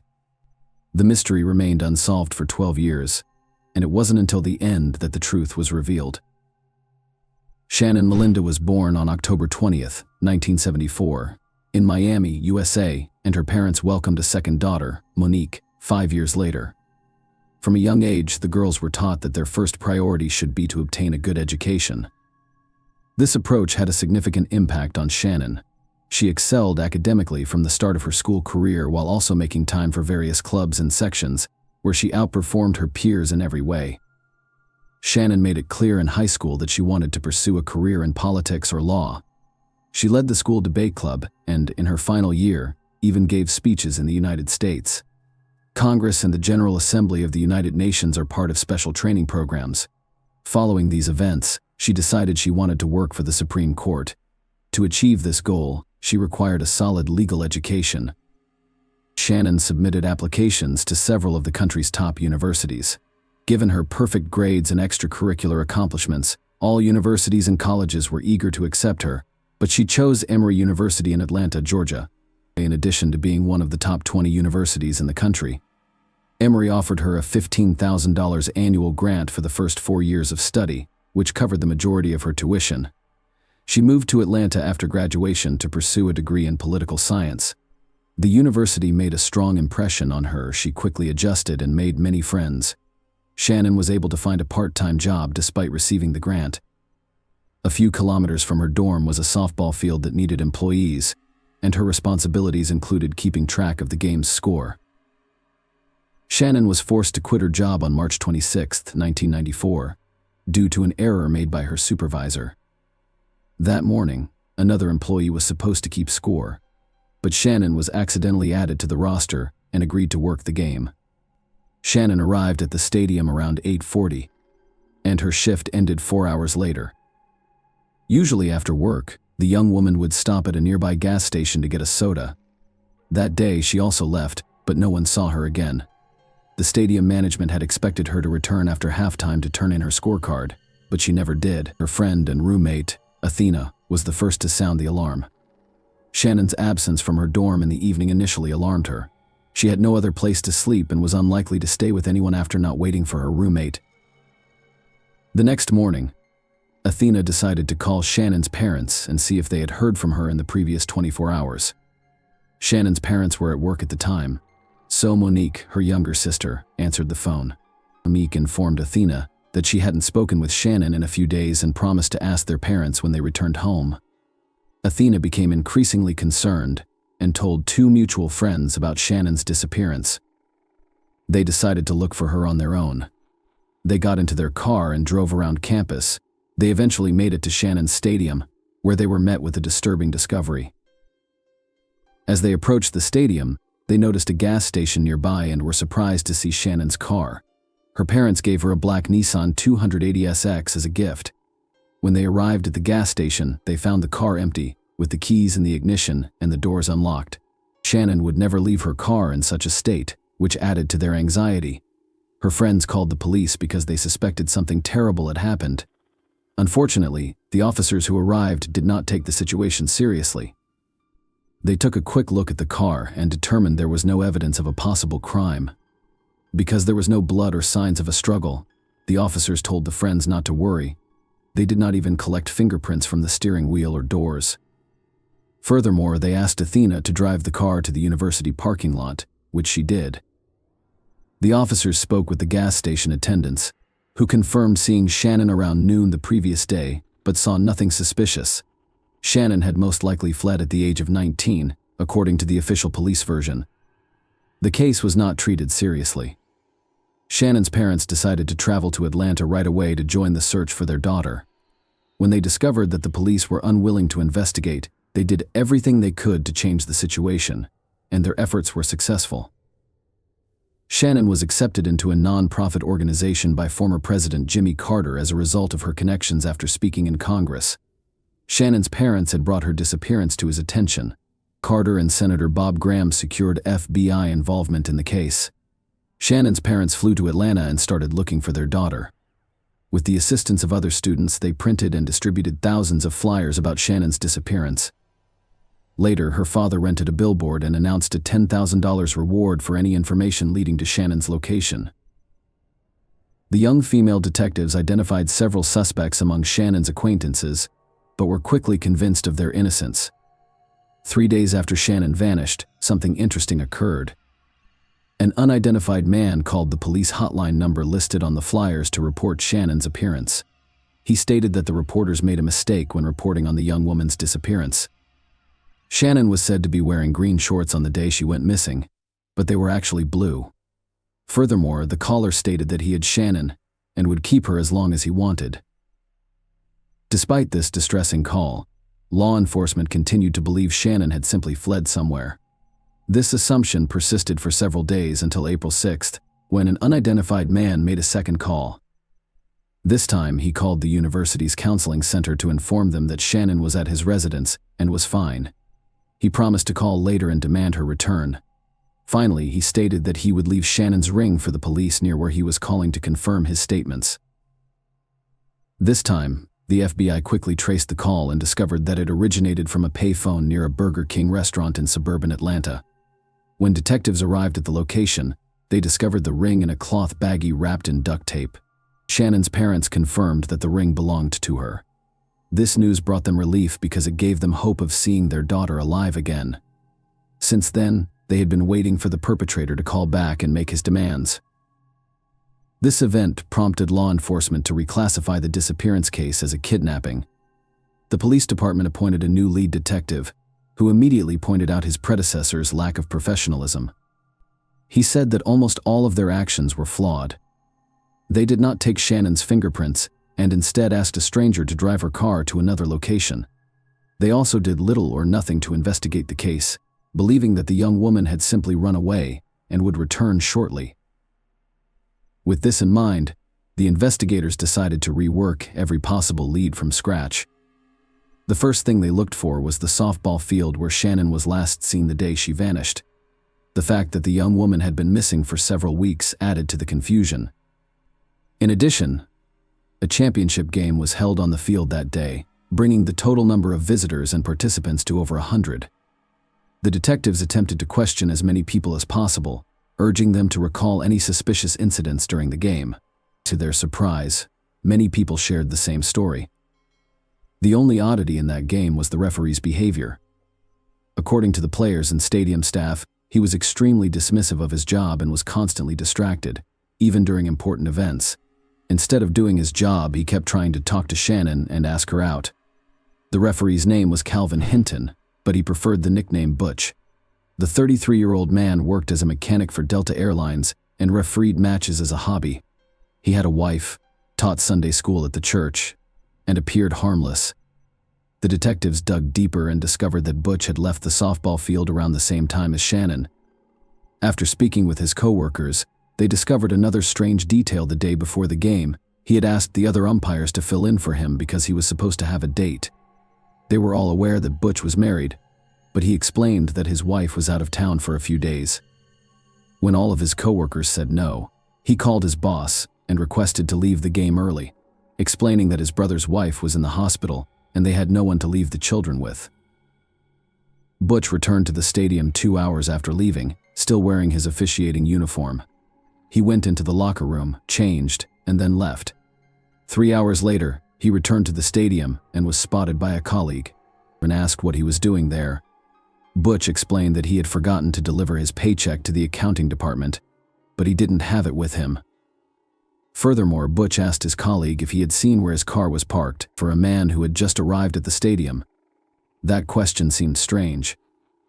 Investigators questioned Butch, who denied any involvement in Shannon's disappearance. He said that after leaving the stadium, he went straight home. As proof, he showed detectives several outgoing phone calls made within 40 minutes of leaving the stadium. He agreed to a polygraph interview, but failed. Almost all of his answers were found to be false, but they were insufficient to warrant his arrest. It was, however, enough to obtain a search warrant for his home, which was conveniently located near the Burger King where the police discovered Shannon's ring. Detectives discovered 2 additional intriguing facts. His neighbors claimed he lit a fire in the early morning hours following Shannon's disappearance. Later, Butch called his father and requested a handsaw, claiming that a tree had fallen on his car. Detectives went to his house with their service dogs but found no evidence of Shannon's presence there. However, they noticed 3 areas with overgrown soil. When they dug them up, they discovered something extremely creepy. There were dozens of women's clothing and shoes beneath the ground, as well as a sleeping bag and softball field scorecards. Experts examined the excavated clothing, showed pictures to Shannon's parents, and determined that none of it belonged to the young woman. Butch admitted he had no idea where these items on his property came from. He assumed they were left by the previous owners of the house. In the end, the police were in a difficult situation. A number of facts pointed to Butch's involvement in Shannon's disappearance, but there was no direct evidence against him. They hoped that a more thorough examination of Shannon's vehicle would yield results, but they were out of luck. Because the police did not collect fingerprints or DNA samples on the first day of the investigation, the experts were unable to locate them. However, they came to an interesting conclusion: someone had thoroughly wiped down the car, erasing any potential traces. In an attempt to gather hard evidence against Butch, one of the detectives discovered an intriguing fact. He examined the bag containing Shannon's ring and discovered that such items are not made for retail sale. He contacted the manufacturer and discovered that Delta Airlines was the only buyer of such bags in Georgia. According to the company, mechanics use the bags to store small airplane parts. As we recall, Butch was a mechanic for that company. The detectives thoroughly examined everything and discovered another tiny clue. In Butch's car, they discovered a piece of the same duct tape used to wrap the pouch. On the tape itself, the experts discovered microscopic particles of the same metal. After analyzing its composition, they determined that this compound is only used in the aviation industry. Despite this, the case remained frozen for several months. The police and Shannon's parents were certain that Butch was responsible for the young woman's disappearance, but no one could prove it. All evidence was circumstantial. When the airline learned of the suspicions against him, they fired him immediately. Previously, he had managed to mockingly boast to his colleagues that he was a suspect in a kidnapping. After reviewing his background, investigators discovered Butch had a lengthy criminal history. They were unaware of this at the start of the investigation because advanced criminal databases did not exist in the 1990s. It turned out that he had committed his first crime while a minor. He worked part-time and one day went to his boss's house, where only his wife was present. Butch attempted to tie her up but failed. The woman persuaded him to leave by promising not to tell anyone, but she then called the police. Butch was arrested but, due to his age, was only ordered to receive involuntary psychiatric treatment, despite admitting to intending to abuse the woman. When he was in his 20s and married, he was arrested again for kidnapping a 14-year-old girl. He called his younger brother's ex-girlfriend and scheduled a meeting, assuring her that his brother would accompany him. However, he arrived alone and, claiming to have a gift from his brother, tied her hands and led her to his home, locking her in the basement. Butch's wife discovered the victim and contacted the police. The girl told investigators that Butch had molested her, but he only received a 4-year sentence. She also revealed disturbing information: Butch had threatened her with the same fate as 2 previous victims. Butch was released early, less than 2 years later, and remarried, his new wife unaware of his criminal history. The police suspected he had other victims whose remains were never discovered. Investigators were never able to charge Butch in Shannon's case, so they continued to search for evidence without success. Butch was released from prison in December 2003 after serving an 8.5-year sentence. During that time, police were unable to connect him to Shannon's kidnapping, but they struck lucky. Butch frequently hinted to his fellow inmates about his involvement in the case. Detectives interviewed about 10 inmates, and one, Adonis Cornwell, remembered Butch's late-night confession. Butch claimed that Shannon was killed by the demons inside him, not by him, and that her body would never be found because it had been scattered to the wind. This testimony, combined with previous circumstantial evidence, enabled investigators to take the case to trial. Butch was arrested in August 2004 and charged with kidnapping and murder. According to the investigation, Butch saw Shannon at a gas station and lured her into his car using false pretenses. He threatened her and drove to his home.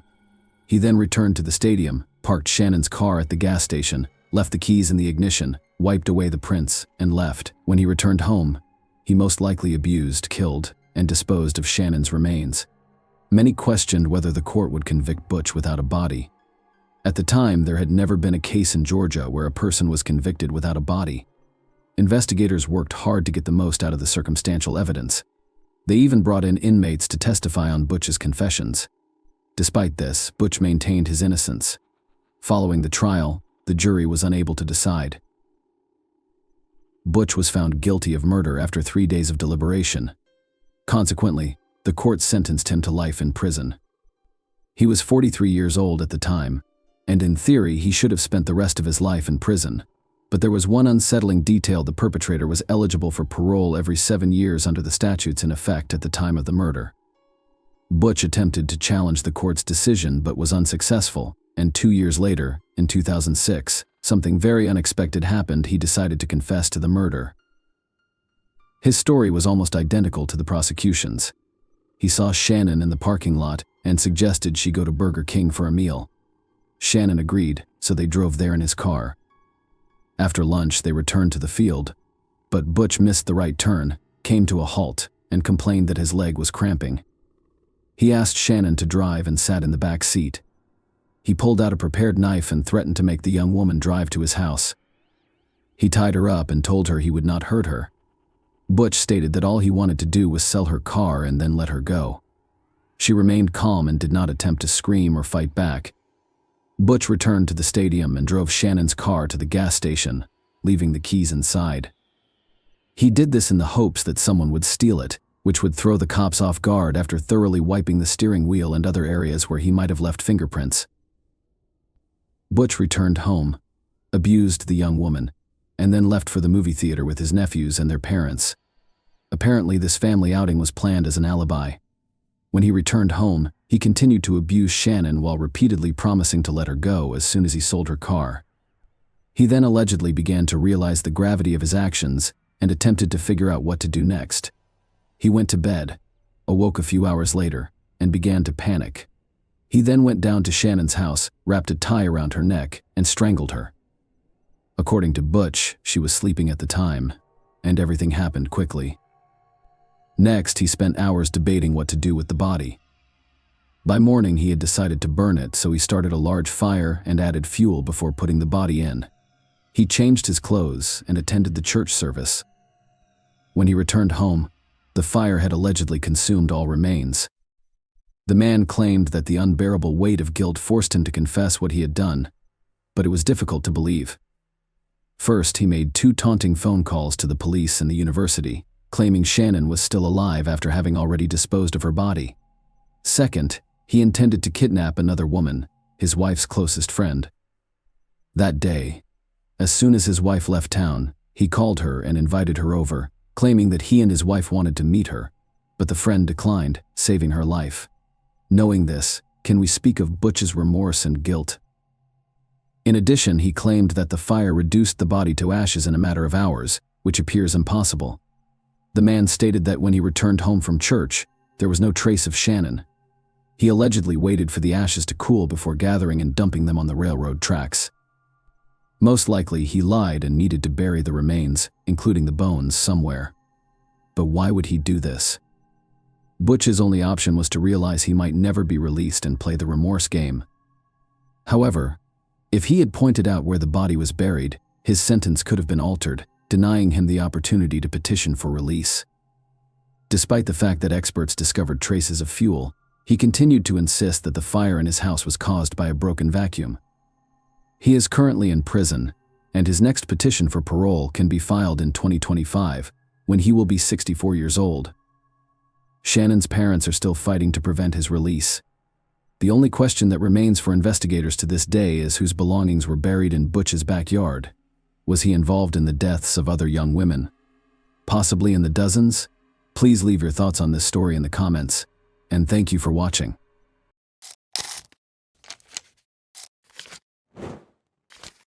Hey guys, welcome to my channel, and today we're going to take a look at another horrible case with you. Gazella Diode heard her phone ring at 2 in the morning on March 1, 2011. The screen displayed an unidentified number. A Valence police officer approached her and inquired as to whether she was Samira Bernard's mother. Gazella said yes, but she didn't understand why the police were searching for Samira, her 20-year-old daughter. It had been 3 days since she last saw her. The police response did nothing to calm the woman, who demanded an explanation of what was going on. According to the call, Samira's boyfriend, Mile Columbia, 22, had vanished, so they were looking for her. The young couple had been dating for 8 months, the police had found out, but Gazella had no knowledge of the man. Mile had met Samira at a party. Samira Ben-Sard was a stunning woman who knew she was beautiful. She enjoyed posing for pictures and aspired to be a model. In turn, Mile was a very pleasant and kind young man. Their attraction to one another was instantaneous and they began dating. But at 9:45 p.m. on February 28, 2011, Mile's supervisor at the construction company called the police. Since he hadn't heard from his employee in 3 days, he was concerned. When the man arrived at work on Saturday morning, his phone rang. Without giving a reason, he hurried to his feet and disappeared, never to be seen again. His boss was taken aback when he still hadn't arrived on Monday morning. It was his first absence from work, and they regarded him as a responsible and punctual worker. After learning that Mile was not returning calls from friends and co-workers, his boss made the decision to call the police. The police first visited the man's residence in Valence's downtown, but their efforts were unsuccessful as no one answered the doorbell, nor was his car at the house. The police spoke with Mile's mother that same evening. She mentioned that she hadn't heard from her son in 3 days and that he had acted strangely during their most recent meeting, acting tense and very emotional. The woman reported that her son, who had never done so before, gave her a hug, kissed her, and declared his love for her. The investigators found some very suspicious details. Samira and Mile vanished the same day without telling anyone why, and they hadn't spoken to their families in 3 days. It couldn't have happened by accident. Analyzing their phones yielded one hint. The investigators discovered that Samira and Mile did not simply depart simultaneously, rather they drove off together. According to the phone pings, they left for Nice in the middle of the day on Saturday and checked into a 5-star hotel on the promenade in the evening. After getting in touch with the hotel, the investigators discovered that 2 men and a woman were being recorded by security cameras. Samira and Mile fit the description exactly. By Sunday evening, they had traveled from Nice to Livorno, 400 kilometers east of the French-Italian border. It was evident that the young couple was moving deeper into Italy, so the French police asked their Italian counterparts for help. Mile had made reservations at a high-end Livorno hotel. A man and a woman who fit the description of the missing couple had stayed with the hotel, according to the staff. Thus, they spent Saturday night in Nice before traveling to Livorno the following day. Everything suggested that Samira and Mile had taken a haphazard romantic trip, which was not surprising given how popular the Riviera was for such excursions. Since Samira's mother had received a message from her daughter, saying that she had left, but that there was no need to worry because she would return soon, the detectives had no reason to doubt their belief that the young couple would soon return home together. Although it appeared to be another affirmation that the young couple was doing well, Gazella was positive her daughter would never vanish simply by taking an impulsive vacation. Samira never skipped work and was a responsible woman. Additionally, Gazella was troubled by a detail. She couldn't comprehend how her daughter, who loved being photographed and never left the house without wearing carefully chosen clothes, applying makeup and styling her hair, could leave for several days with a young man without taking anything with her. The fact that Samira sent an SMS also baffled her. The problem is that she would typically just give her mom a call. Since they were close and could talk for hours, getting a text message didn't make her feel any better. On the contrary, it made her anxiety even worse. The city of Imperia, which is about 80 kilometers from Nice in northern Italy, provided the next update on the case. Massimo Bessin was traveling to work on Monday, March 3, 2011, when he decided to take a shortcut and turned onto a small street. Something odd caught his attention along the road. When he opened the door, he saw that it was a woman, but initially he thought he saw a mannequin. Massimo yelled something but got no answer, but the woman was obviously on the move. He summoned an ambulance in a hurry. She was identified by Italian police as the French woman who had gone missing. Her skull was pierced by a bullet that had been shot in the back of her head. At this point, the romantic trip theory could be disregarded. The French police couldn't understand. They first believed it to be a romantic escape, then it was a suspicious disappearance, and now they were dealing with a girl who had been injured in an attempted murder. Despite being critically ill, Samira was still alive. Her mother was notified and she was taken to the hospital right away. At first, Gazella didn't even recognize her own daughter when she got to the hospital. The sight is hard to describe. Samira looked like a 9-year-old girl with her head shaved bald. The woman found it hard to accept that her daughter had been shot in the head and ended up in Italy. Since the bullet was embedded in her daughter's skull, the doctors informed the mother that there was little chance of recovery. Gazella refused to accept this and made arrangements for Samira to be taken to a hospital in Marseille. She was told directly by a surgeon there that although he would do the surgery, he would not give her false hope. The patient would never fully recover, even if she lived. Samira had surgery for 10 hours. Despite surviving the surgery, she was unable to speak and did not recognize anyone when she opened her eyes. Like a child, she had to relearn everything. Samira was unable to provide any information regarding the events in Italy, but without her testimony, the police had to look for the perpetrator. There were numerous signs that the crime was being planned. The Italian police were unable to locate any of her possessions when they discovered her lying on the side of the road close to a landfill. No passport, no phone, and no purse were present. This suggested that the criminal did not want her name to be revealed, but the investigators had a lead. Samira's boyfriend, Mile Cambia, was the last person they saw her with. According to the police, Mile fled after committing the crime by crossing the border into Italy, but after Samira was discovered, he erred by using his bank card in France. Only 35 kilometers from his Valence apartment, he used it at a first-rate hotel in Les Turrets. Mile had returned to France the day before according to surveillance footage. But why didn't he return home to his family if he was innocent? He chose to stay in a hotel a few kilometers away instead. Investigators soon learned that he had used Samira's credit card, which was another error on his part. In other words, Miles stayed in a hotel and used the woman's card while the young couple went on an impromptu trip to another country where the woman almost died. The worst suspicions of the police were validated by everything. The detective talked to the young man's friends and family in an attempt to find a motive. Samira and Miles' relationship was evidently far from ideal. Mile was bothered by the fact that Samira was a very attractive woman and that many men were interested in her. Their disagreements frequently turned violent. In front of their friends, Mile had the authority to slap Samira, and once he even put out a cigarette on her. He was obviously not a particularly stable individual. However, the motive remained a mystery.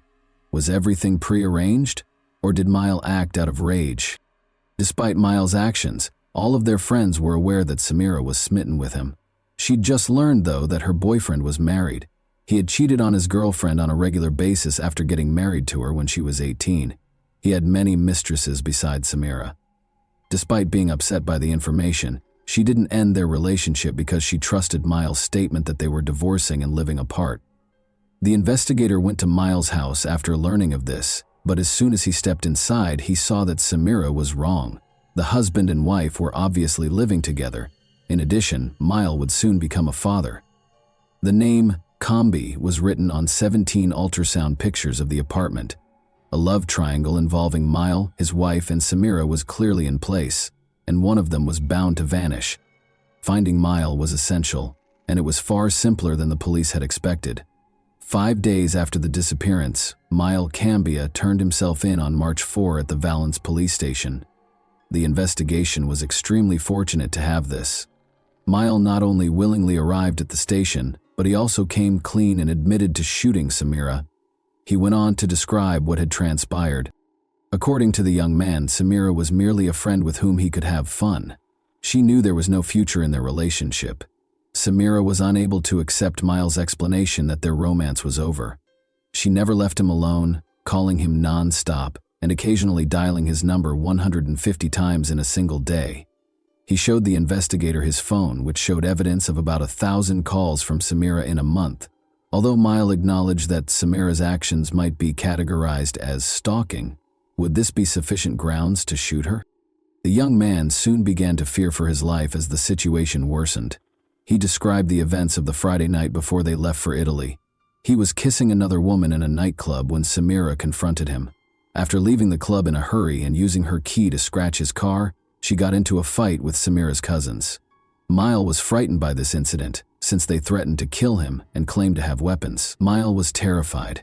After deciding that he needed to find a way to protect himself going forward, he hurriedly got into his car and drove out of the nightclub.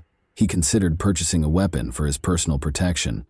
When he received a call the following day, he left without thinking and went to buy a revolver. Still, none of this clarified why he had shot Samira. Mile clarified that his intention in traveling to Italy was not to murder her or carry out any other heinous deed. All he wanted was for their tumultuous relationship to end. In an attempt to defuse their tense situation and give Samira an explanation, he took her to Italy, but things didn't work out. Mile got out of the car after they argued once more. Samira trailed after him. Mile claims that he did not intend to shoot when he grabbed the weapon, only to frighten her, but the revolver accidentally went off. Then he dropped her to the ground, climbed back into the car, and drove off. He claimed to be afraid when asked why he didn't call for an ambulance. He didn't know what to do, so he went into hiding for a few days after she fell. The police already knew the rest of the story. In general, the man asserted that what transpired in Italy was an accident, and that he was the victim of his compulsive lover's pursuit. The police weren't entirely convinced by his explanation, so he was arrested for attempted murder. A few things didn't add up. Why would someone go abroad and stay in a 5-star hotel only to break up with someone? Why did he use her credit card after stealing all of her personal items, and who used her daughter's phone to send Samira's mother the message? Although it was hard to prove without Samira's testimony, the investigator was certain that the young man was lying. Thankfully, Samira was able to testify after some time and therapy. First, though, Samira spoke very slowly and in a weak voice. She gave her account of what happened 8 months after the attack on October 11, 2011. Samira's statements ran counter to what her ex-lover had said. He said they needed to talk when he arrived at her house. He persisted, so she gave in, even though she didn't want to. She accepted Miles' invitation to a weekend retreat. When she asked him where he wanted to go, he said, Spain. The fact that this upset her made him take her to Nice, and then to Italy. Miles abruptly swerved off the road on the 3rd day of the journey, following 2 days of relaxation. He told her not to worry, saying he just needed to get rid of something, when she questioned why he had turned onto a road that led to a landfill.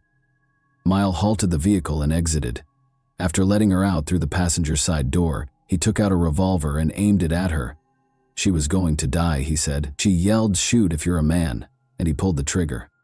The revolver was discovered by forensic experts on February 7, 2012, 1 year after the attack on Samira, and this finding totally disproved Miles' allegations. He claimed that the gun in his hand suddenly detonated. Ballistic analysis, however, demonstrated that such an occurrence was impossible.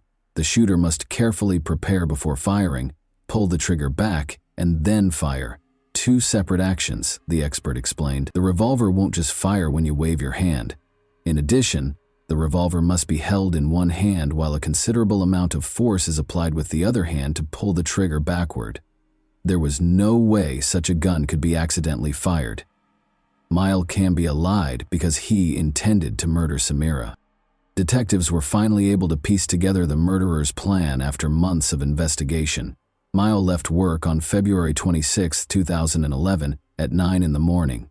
He bought a weapon because he was determined to prevent a recurrence of the scene from the night before. He loaded it, tested it, pulled the trigger, and fired it as he made his way into the woods. Everything had been planned by him. Samira was to vanish across the border after spending a romantic weekend in Italy. Since he had no connections in Italy, it was the ideal place to carry out the crime. Miles pulled the woman out of the car, drove off the road, shot her, and threatened to kill her. In order to avoid identifying her, he then took her possessions. Miles tried to deceive the police by sending Samira's mother an SMS after returning to France. It was assumed that the woman had taken a vacation and was still alive. The man was sure he would never be caught and thought he had committed the ideal crime. You can only imagine how shocked he was to learn that his victim had lived. He hid for 5 days close to his hometown while the police searched for him, thinking about what he should do next. He came up with a new self-defense tactic since he lacked the resources and beneficial contacts to flee. Malcambia made the decision to tell his version of events to the police. The trial of Miles started in the city of Valence on February 10, 2014. For the victim and her family, the trial was a true ordeal. Miles stuck to his version of events, much to their astonishment. He maintained that everything that transpired in Italy was a regrettable accident, and that he was the victim in this instance, having been harassed by Samira. According to his friends, he had never been violent, and bought the revolver out of fear after Samira's cousins threatened to kill Miles and destroy his car and apartment. He took his phone with him when he drove to Italy, keeping nothing hidden. He was emotionally worn out from Samira's incessant calls and just wanted to take the woman on a trip to help her relax. It is also important to note that Miles charmed the jury with his exaggerated displays of civility and respect throughout the trial. His plan worked, and he received a 13-year prison sentence. The lenient sentence raised questions about whether Miles' actions in court and the jury's decision to impose a relatively short sentence were related. After all, it is hard for people to convict a charming young man with impeccable manners, and they frequently associate criminals with unpleasant personalities. Samira feels that this penalty is excessively light. She will always be confined to a wheelchair because she loved a man who chose to kill her, but by the time he turns 40, he will be free and able to lead a normal life. According to the surgeon, Samira recovered 80% of her abilities in a year of therapy, but the effectiveness of rehabilitation drastically decreased after that, leaving her reliant on assistance for the remainder of her life. She acknowledges that he paid her back in this way because she was prepared to do anything for love. And that wraps up today's chilling story. If you enjoyed this video, don't forget to like and subscribe so you never miss a new upload. Also, let me know in the comments, what part of this story shocked you the most? Thank you for watching, and I'll see you in the next video.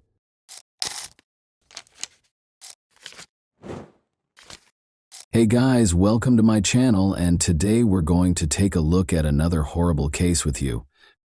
Susan Walters, formerly known as Susan Kuhnhausen, was employed at Portland Hospital in Oregon's Critical Care and Resuscitation Unit on September 1, 2006. Before going home after her sixth-floor shift, she made the decision to visit a beauty parlor to get a new hairstyle and unwind after a demanding day. She felt revitalized and renewed when she left the salon.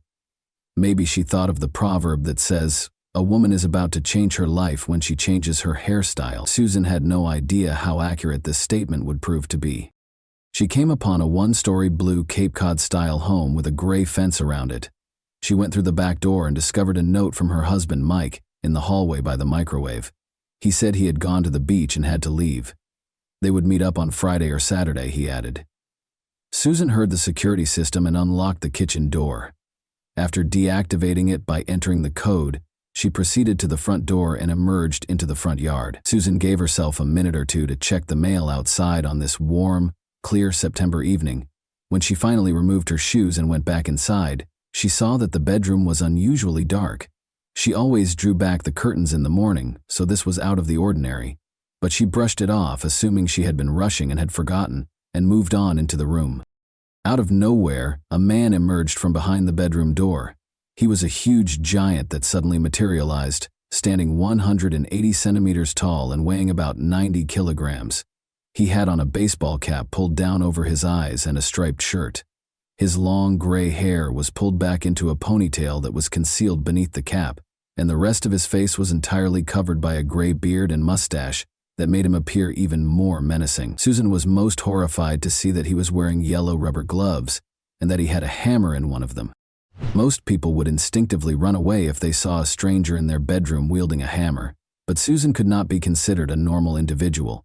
She was 51 years old and had spent 30 years working as a nurse in the critical care and intensive care units, so she understood how difficult it was. She had subdued patients who had taken illegal substances, dealt with wounded men who were writhing in agony, and learned how to deal with any of those situations while maintaining composure.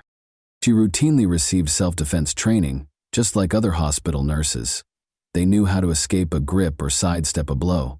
Susan had gained self-confidence through years of training, so she didn't flee when the stranger tried to hit her with the hammer.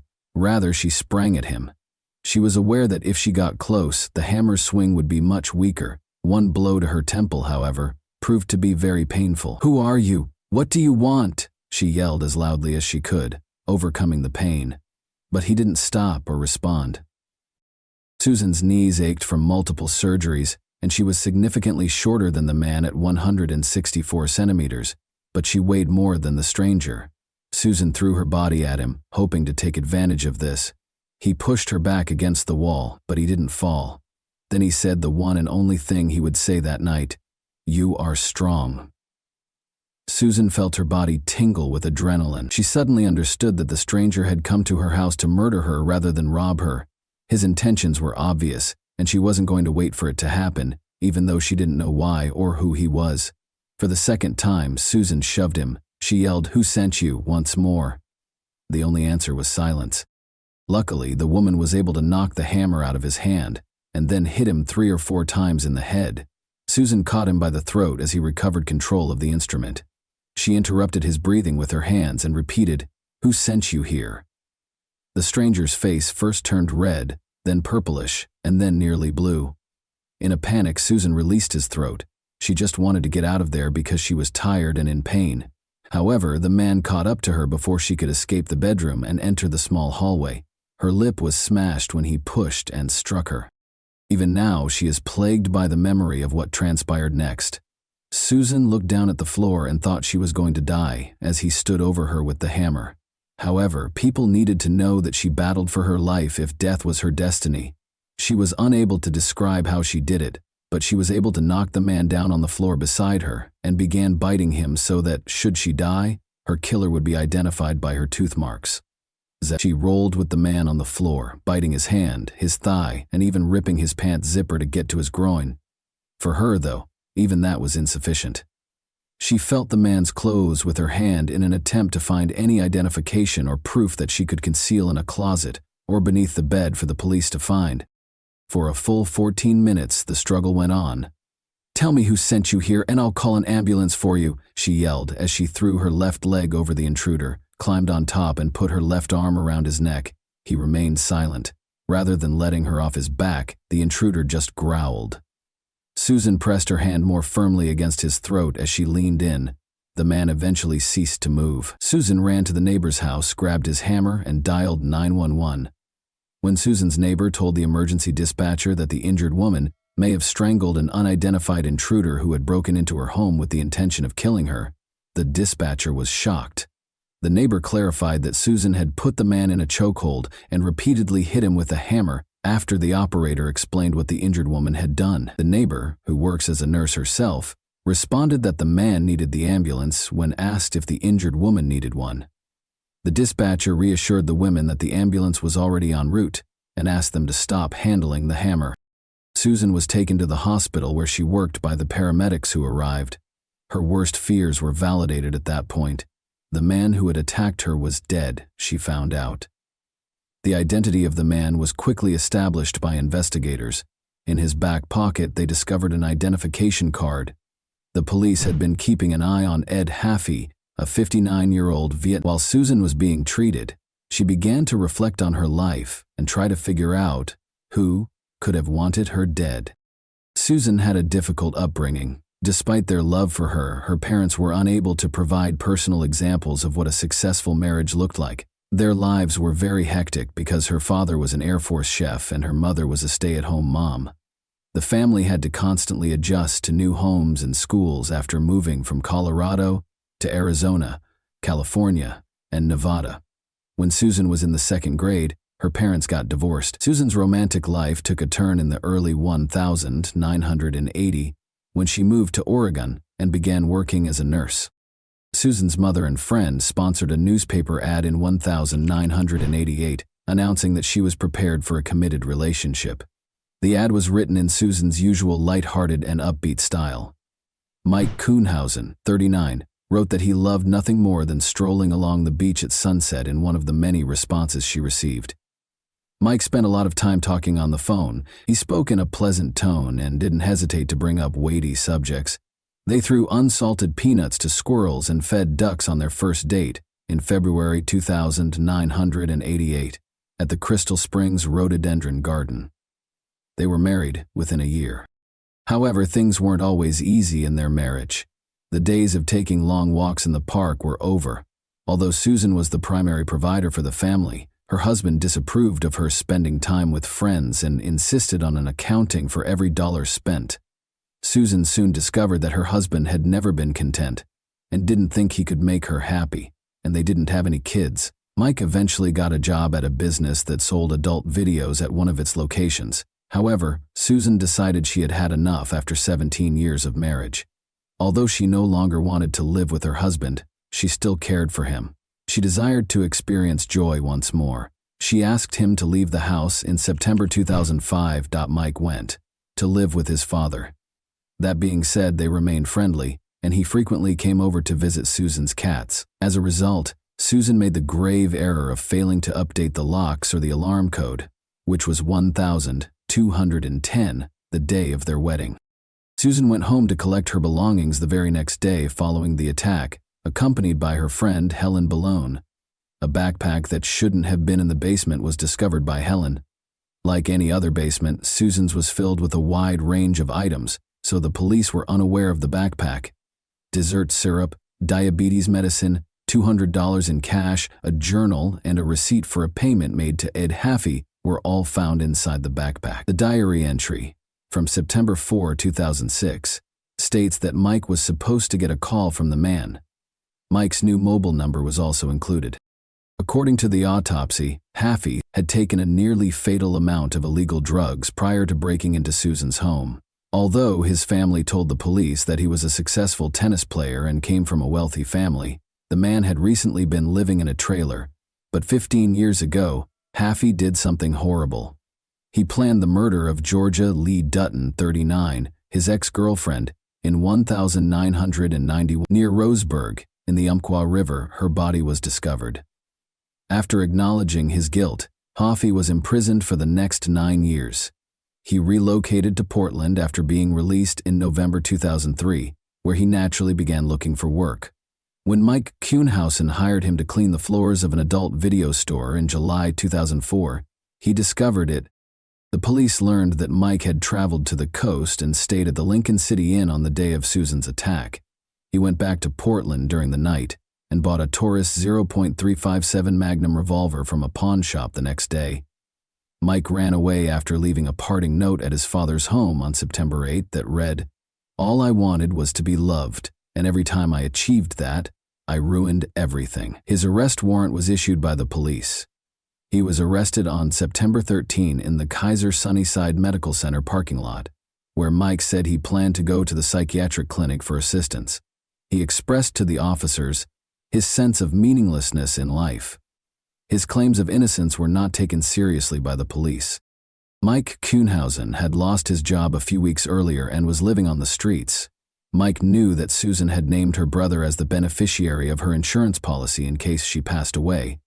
But Mike and Susan had paid off the $300,000 mortgage on their home, and if Susan passed away, it would still belong to him. Mike first claimed he didn't even know Haffey, but the detectives had already gotten company records to support their claim. Mike acknowledged that he was acquainted with Ed Haffey, but that did not imply that he had done anything wrong. Other evidence, however, surfaced that suggested the two men were conspiring. Records from the security system indicated that someone had turned off the alarm while Susan was at work, but there were no indications of forced entry into the house. Mike denied allowing Haffey to enter the house, but he did say he had turned it off when he left the note. However, Haffey's former accomplice called the police on September 18 to report that Haffey had asked him to participate in an insurance fraud scheme. He described how he and Haffey met with the town's contractor, Mike Kuhnhausen, who offered the man $5,000 in exchange for helping Haffey murder his wife. Naturally, the man declined.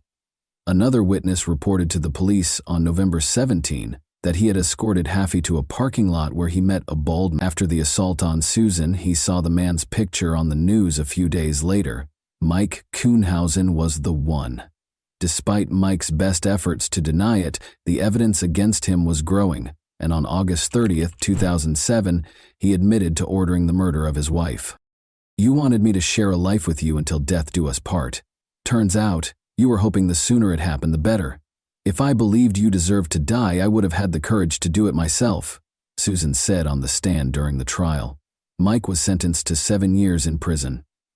Susan filed a lawsuit for $1 million right after the sentencing to make sure he wouldn't have enough money left for another contract. The scheduled date of Mike's release was September 14, 2014. His former spouse was prepared for it. The new Susan, who had once been lively and daring, became very wary. She sat with her back to the door in restaurants. She started taking a different route to work, and she would circle the block for a while if she thought someone might be pursuing her in an attempt to ward them off. In Portland, she relocated to a new home on a gravel-lined dead-end street where she could hear footsteps if someone came to the window or door. She also practiced shooting in the garage next door. "I'm serving a life sentence for choosing the wrong husband," she quipped. Susan did everything she could to make sure Mike would never be able to harm her, but her ex-husband was never given the opportunity.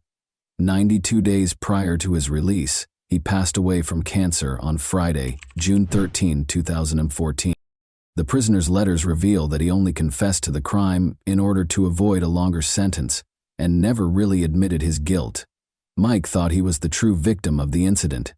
Susan acknowledges that she mourns his life, which he could have had if he had only let those who loved him into his heart, rather than his departure.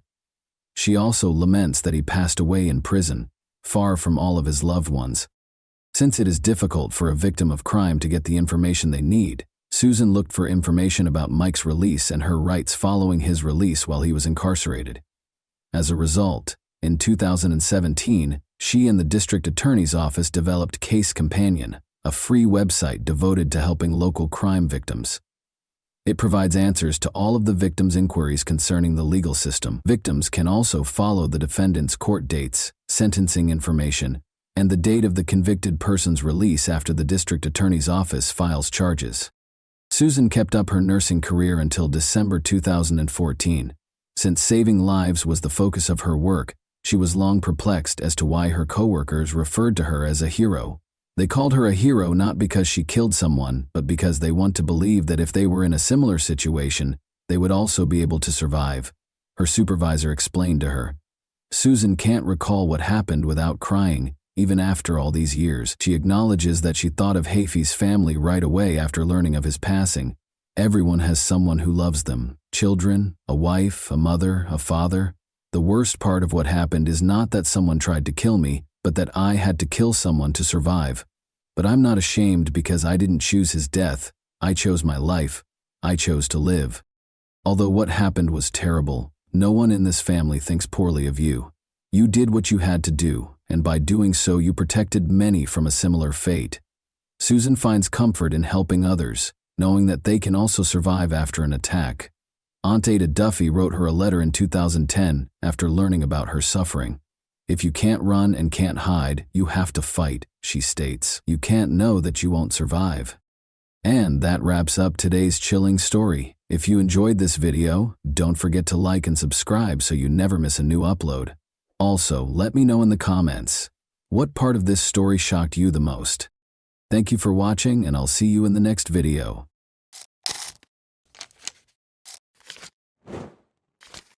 Hey guys, welcome to my channel, and today we're going to take a look at another horrible case with you.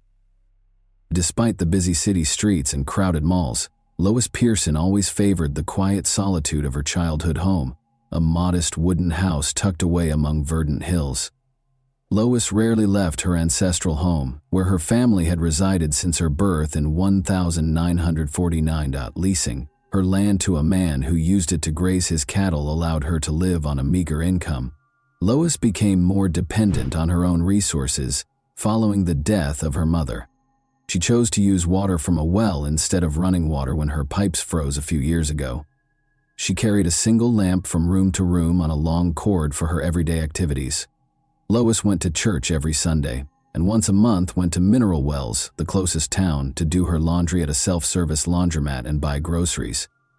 She always felt more at ease around animals and in the outdoors, frequently going for days at a time without speaking to anyone. Lois never had a romantic partner.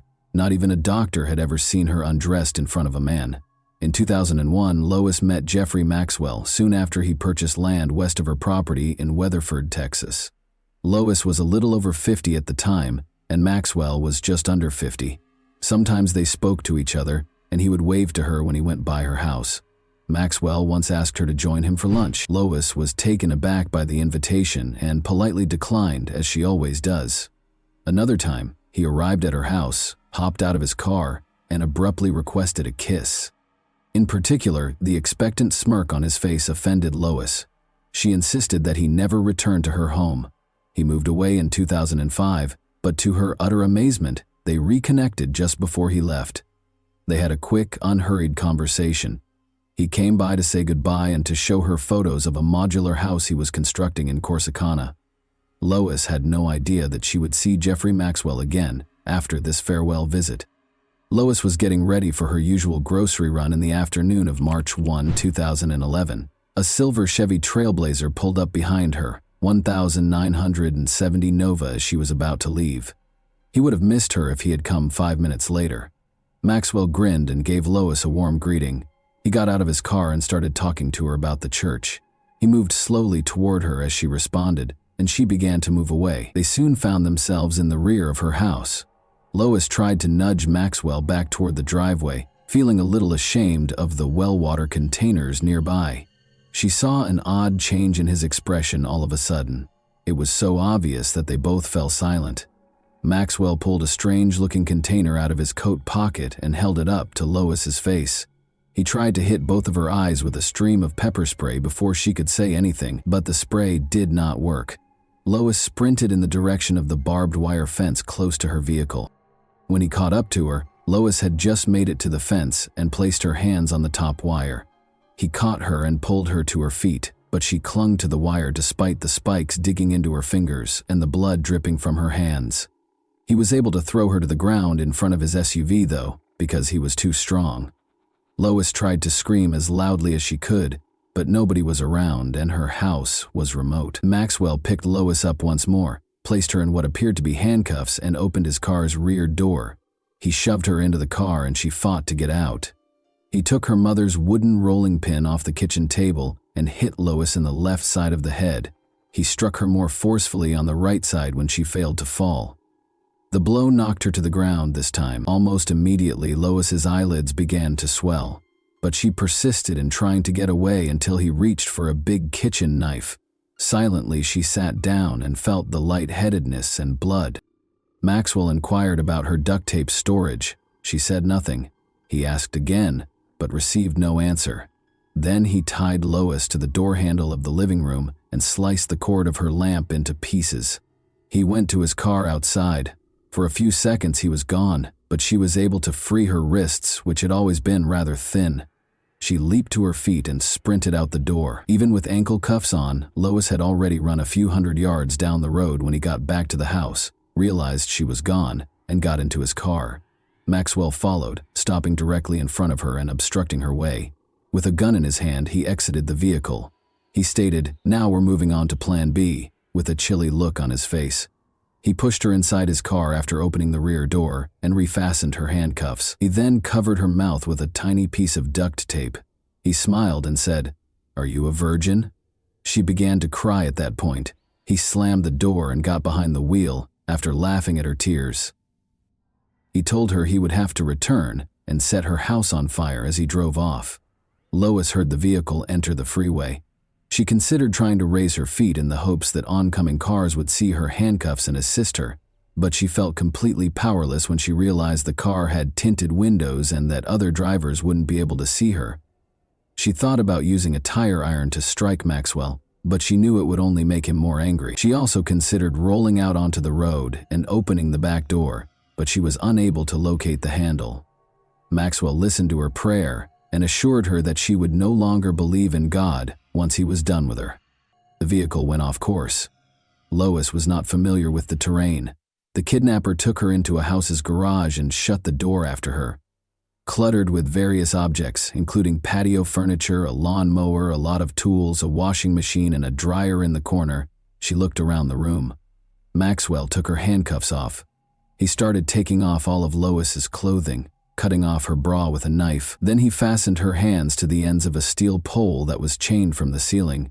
She watched without understanding what was going on as he flipped a switch on the yellow control panel that was connected to the ceiling by a cable at the same location as the chains. She felt her shoulders suddenly rise, followed by her arms. As she climbed higher and higher, the ceiling motor hummed. Lois felt her bare legs hanging futilely in midair as Maxwell flipped the switch once more, causing the motor to go silent. Jeffrey Maxwell was renowned for his ability to get out of any predicament, be it shooting cattle to prevent them from being fed, burning down his own home to get insurance money, or something much darker. In the early 1980s, Maxwell corresponded with Martha Martinez, who was from Mexico. After many years of correspondence, Jeffrey finally went to Mexico and asked her to marry him. Because he deftly exploited her fears and lack of confidence, her family didn't like him at first. The 29-year-old woman felt that this was her opportunity to marry and have a child, despite her family's entreaties not to do so. She married Maxwell, had a son, and moved to Watauga, a Fort Worth, Texas suburb, with him. Maxwell had 3 children. When Rita, his girlfriend, became pregnant at the age of 18, he married her. However, they separated in 1,979 days following the birth of their second child. Marta managed to conceal her husband's actions from her family, but she was unable to conceal from her friends the bruises that appeared to be from shackles on her arms and legs. However, this paled in comparison to the horror Martha would later encounter. A deputy sheriff from Ardmore, Oklahoma, called the Watauga, Texas police station on Sunday, April 19, 1987. They had discovered a woman on the road early that morning, he reported. A deep wound on her neck had caused her to lose a lot of blood after being severely beaten. Martha Maxwell was the woman.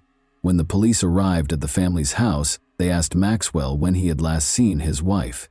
He said he hadn't seen her since the previous evening and was shocked to learn that Martha was hurt but still alive. Thankfully, medical professionals were able to save her life. When she regained consciousness, she described the argument she had with her husband. She dozed off on the couch after he beat her, only to awaken bound with duct tape. Following more mistreatment, Maxwell made her drink a substance that instantly put her to sleep. In the hospital, she awoke. Martha initially assisted the police, but she abruptly stopped speaking with investigators after her husband was arrested and charged with kidnapping. Since a search of the house and car turned up no evidence, the police were unable to charge Maxwell with anything without her testimony. Once more, Jeffrey Maxwell slipped through the gaps. Martha traveled to Mexico with her son. Her husband, however, was not going to let her go so readily. Playing on her Catholic background, he pounded her with letters, even accusing her of the incident. Martha was living with Jeffrey again a month after the charges against him were dropped, despite her family's entreaties for her to stay away. The family's life appeared to be returning to normal. They purchased a new home, and Martha started college. However, it was only the quiet before the storm.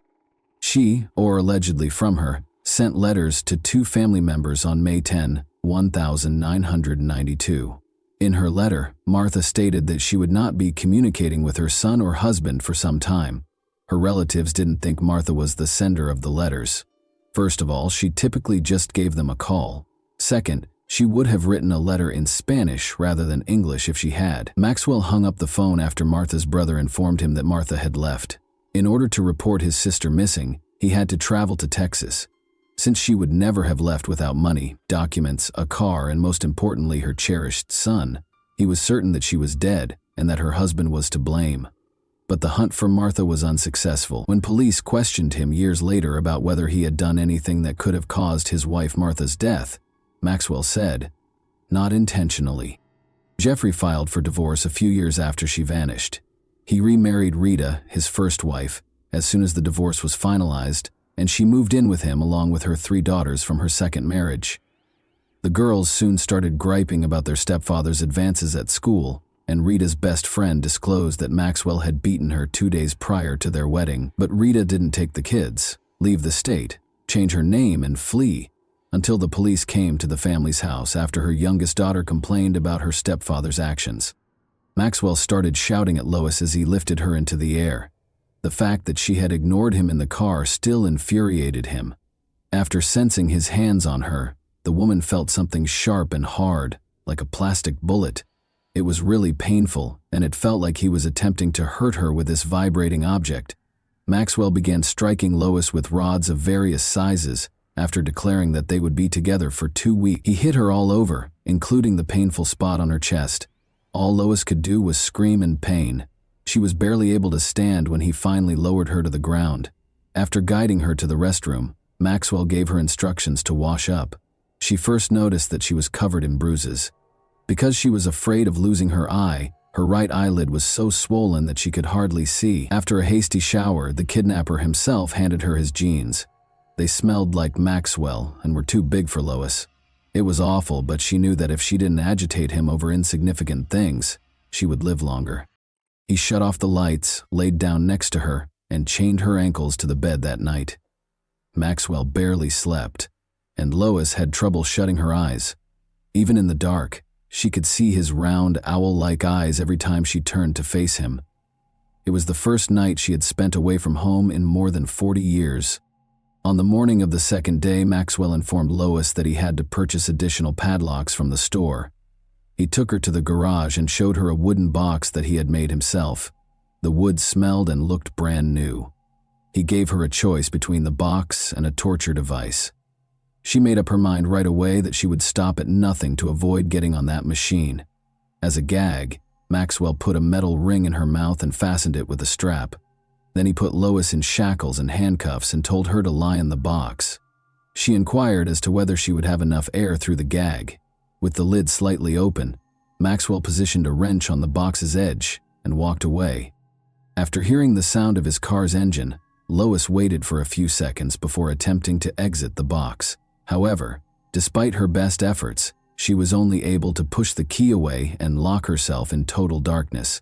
She didn't realize Maxwell had moved the box beneath a heavy workbench until he came back. When they got home, the kidnapper took Lois to the bedroom and took off her clothes.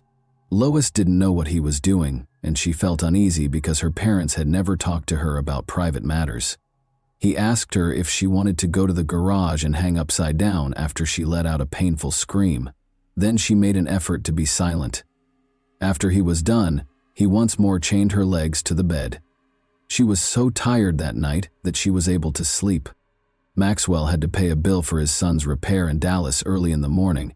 As usual, he chained her and placed a gag in her mouth. In the distance, Lois could hear motorboats, motorcycles, and cars. The gag prevented anyone from hearing her screams or calls for assistance. Lois didn't realize Maxwell had broken her front teeth until he came back and took the metal ring out of her mouth.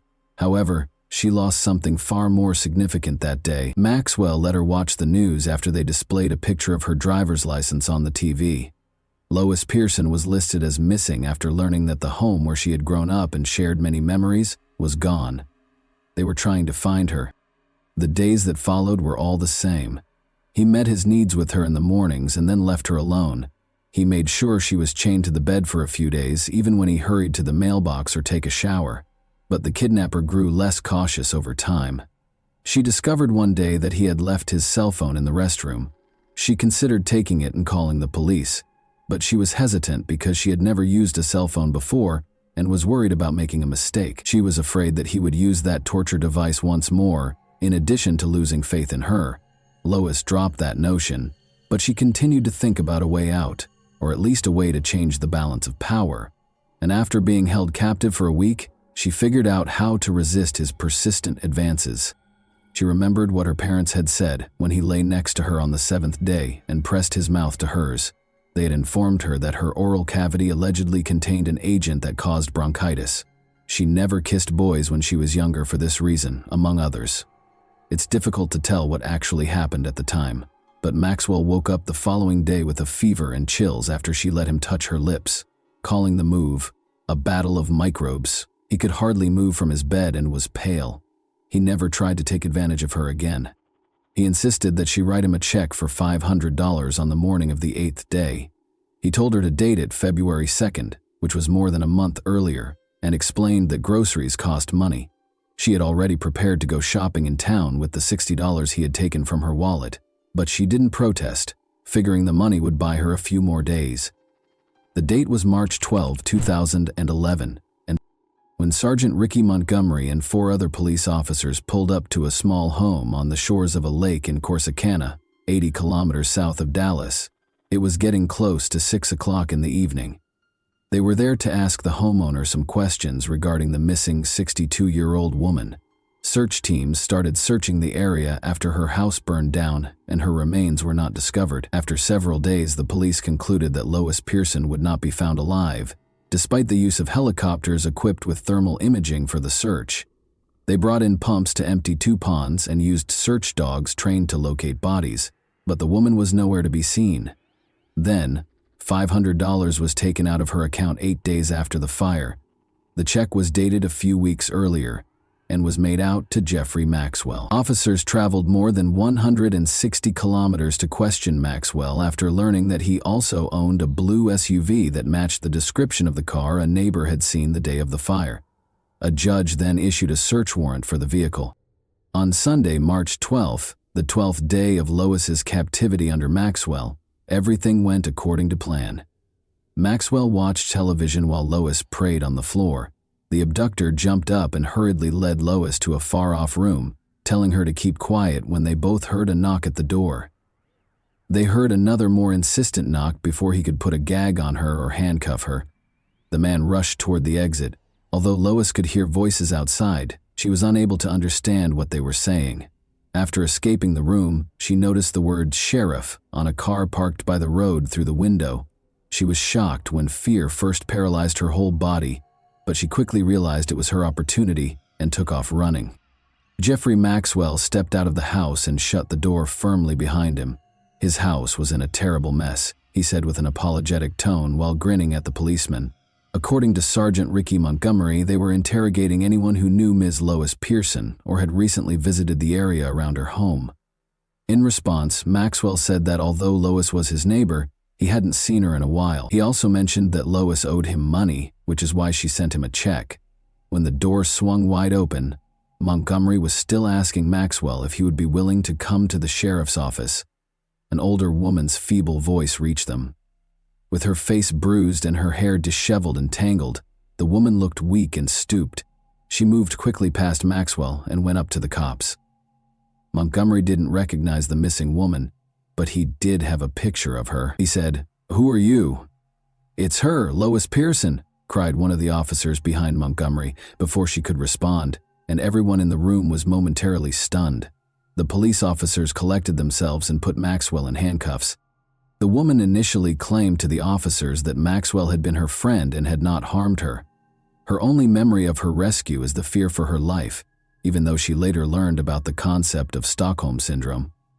Lois told the officers that Maxwell had abducted her, beaten her, and done things to her that she didn't want when he was removed a few minutes later. When she mentioned the machine, the officers were initially perplexed, but as soon as they searched the house, they discovered the machine she had described, along with a yellow control device that was covered in blood.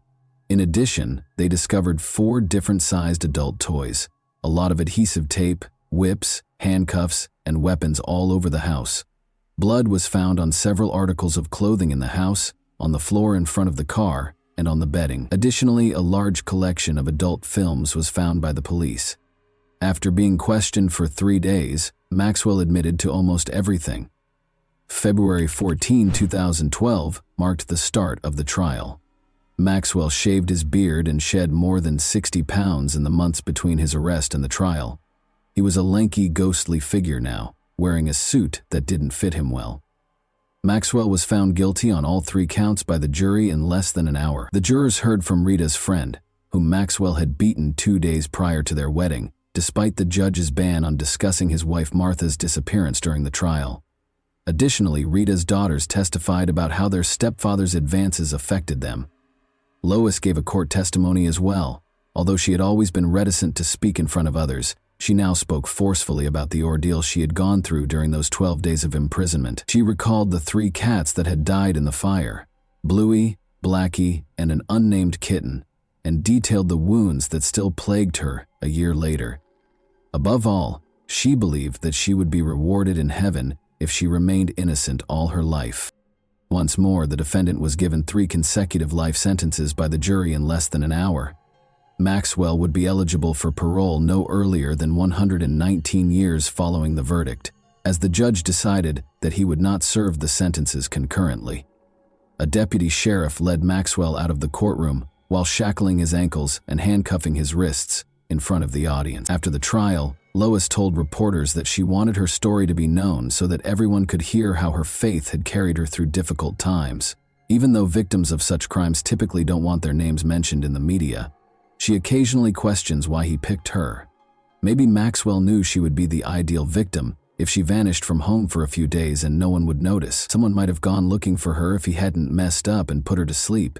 She might have been noticed missing by someone. Lois had memories of her previous life after spending 12 days with Jeffrey Maxwell. Her home and the car she cherished were not the only things he took away. He took her mother's sheet music and her piano. She doesn't have a picture of her father anymore, and she doesn't even know if there is one. To purchase a small trailer for her, her church raised more than $17,000. Although it's not the house she grew up in, the trailer is warm and comfortable, and the old house was always cold in the winter and full of pests. She now has a phone, and the church even gave her a new piano.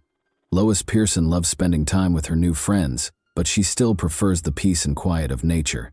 She admits, "Before this, I never knew how much I loved people." And that wraps up today's chilling story. If you enjoyed this video, don't forget to like and subscribe so you never miss a new upload. Also, let me know in the comments, what part of this story shocked you the most? Thank you for watching, and I'll see you in the next video.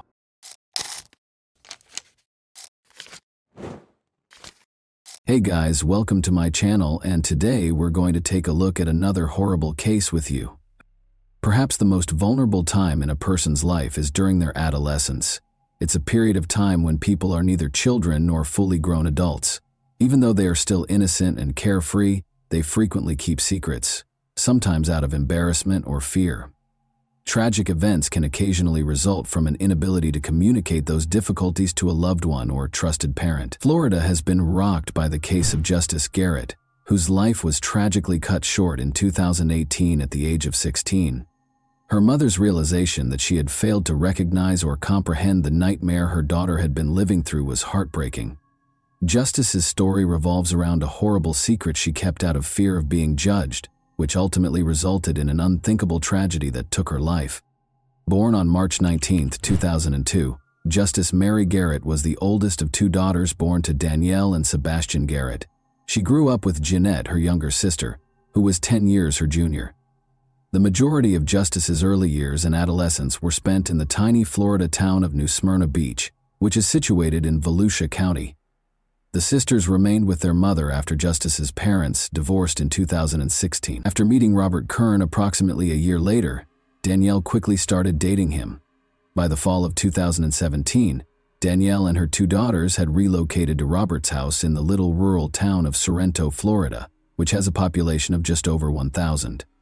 Justice had the most trouble adjusting to the new surroundings and the relocation. She missed her close friends who were still in New Smyrna Beach to start. Second, she had to change schools in the middle of the school year while she was a high school student. Third, she disliked both her mother's partner and her new home. Despite her frustrations, Justice acted politely and made an effort to avoid causing trouble. Justice made friends at her new school right away because of her outgoing, gregarious, and humorous personality. A classmate named Rochelle became particularly close to her, and the two were essentially inseparable. The girls even listed each other as sisters on social media, and Justice often stayed over at Rochelle's house. Justice missed the school bus on Friday, April 13, 2018, because he slept in too late. She didn't have time for breakfast that day because she was rushing to get ready for class. Her mother intended to take Jeanette to the hospital, but her younger sister stayed at home because she was feeling ill. Since school was just a few stops away, Justice chose to ride the public bus there. After packing her backpack and bidding her mother farewell, she departed from the house. Justice was last seen alive at that point.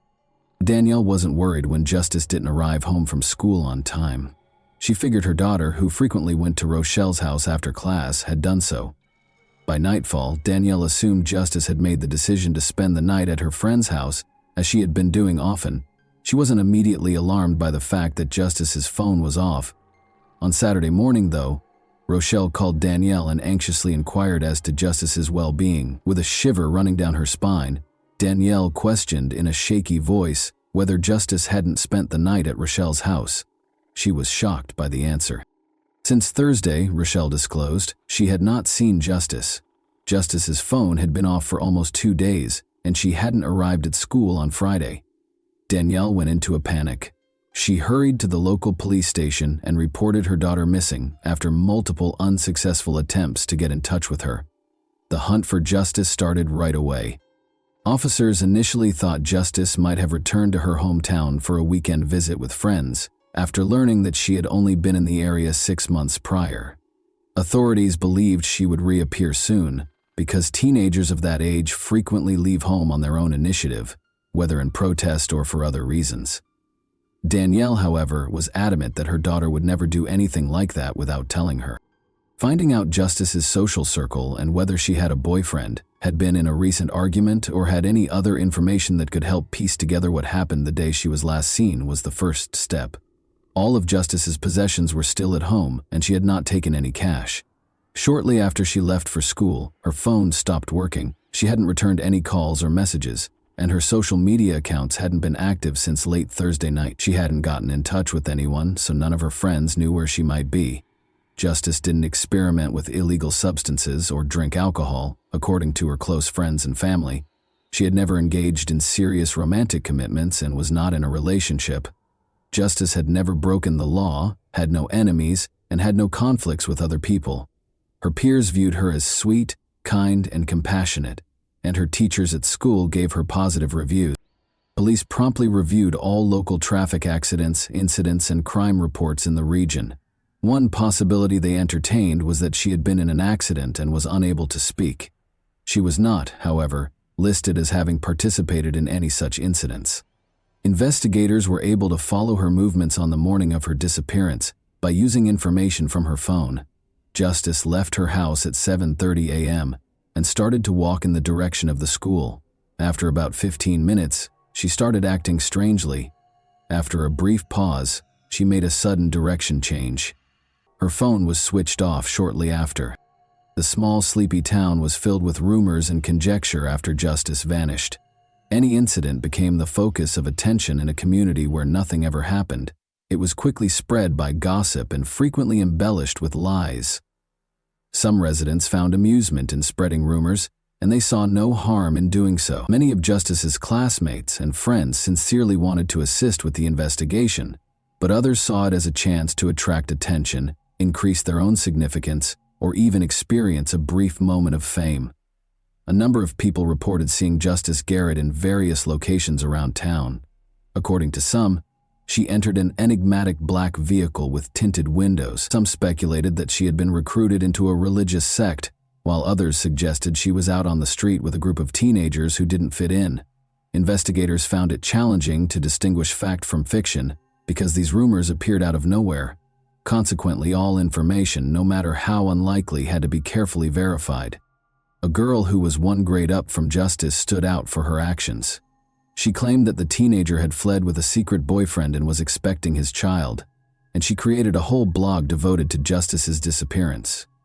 By spreading sensationalized and completely made-up stories, the girl was merely trying to gain popularity and attention at school. She was temporarily suspended from school while the investigation was underway as a result of her actions, which resulted in disciplinary actions. Her social media accounts were also deleted for disseminating misleading information. 4 days after Justice vanished, on April 17, a man called the police with a terrifying message. He claimed to have discovered something unsettling in a forested area outside of DeLand. An enthusiastic runner, the man frequently jogged along a remote path that wound through a park and into the woods. As he made his way farther into the woods that morning, he detected a potent, disagreeable stench of decay. He initially believed it to be a dead animal's carcass and considered reporting it to the proper authorities so that it could be taken out. But his curiosity overcame him, and he made the decision to look into the odor's origin on his own. The runner left the trail and ventured into the brush for roughly 15 feet. He saw a horrifying scene there, a severely decomposed human body that was completely deformed. It looked like a young woman, judging by the long hair and traces of clothing. To make sure he didn't unintentionally disturb any possible evidence, the man waited on the trail and called the police right away. Officers thoroughly examined the scene and the remains after they arrived. It became evident that a violent crime had been committed here, and the victim was, in fact, a very young woman. The fact that her clothes were ripped and her underwear was gone suggests that the crime was probably violent and intimate in nature.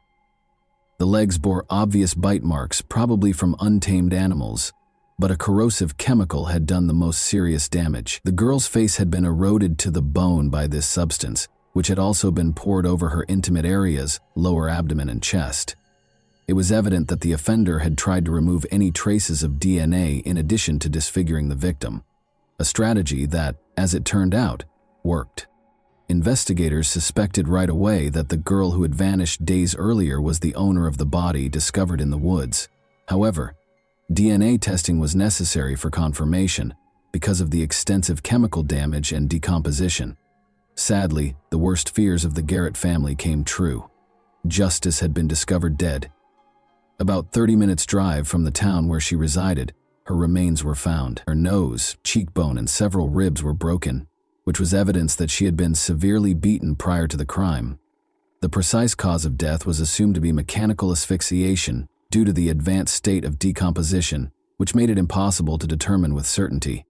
During his police interview, the man who found the remains gave important information. "I often ran along the same trail every other day," he explained.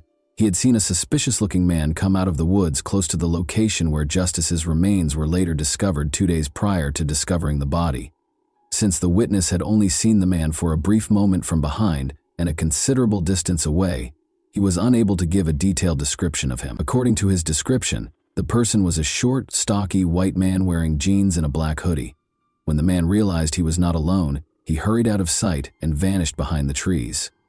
The runner didn't give the encounter much thought at the time, but he thought it was strange. That day there was no discernible smell of decay, and he pushed the encounter from his thoughts. But 2 days later, when he found the remains, he remembered the odd man on the trail and told the police about it.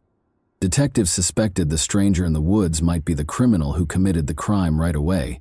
He might have gone back to hide his tracks and obliterate the evidence. Experts concluded that chlorine bleach was the corrosive agent used on the body.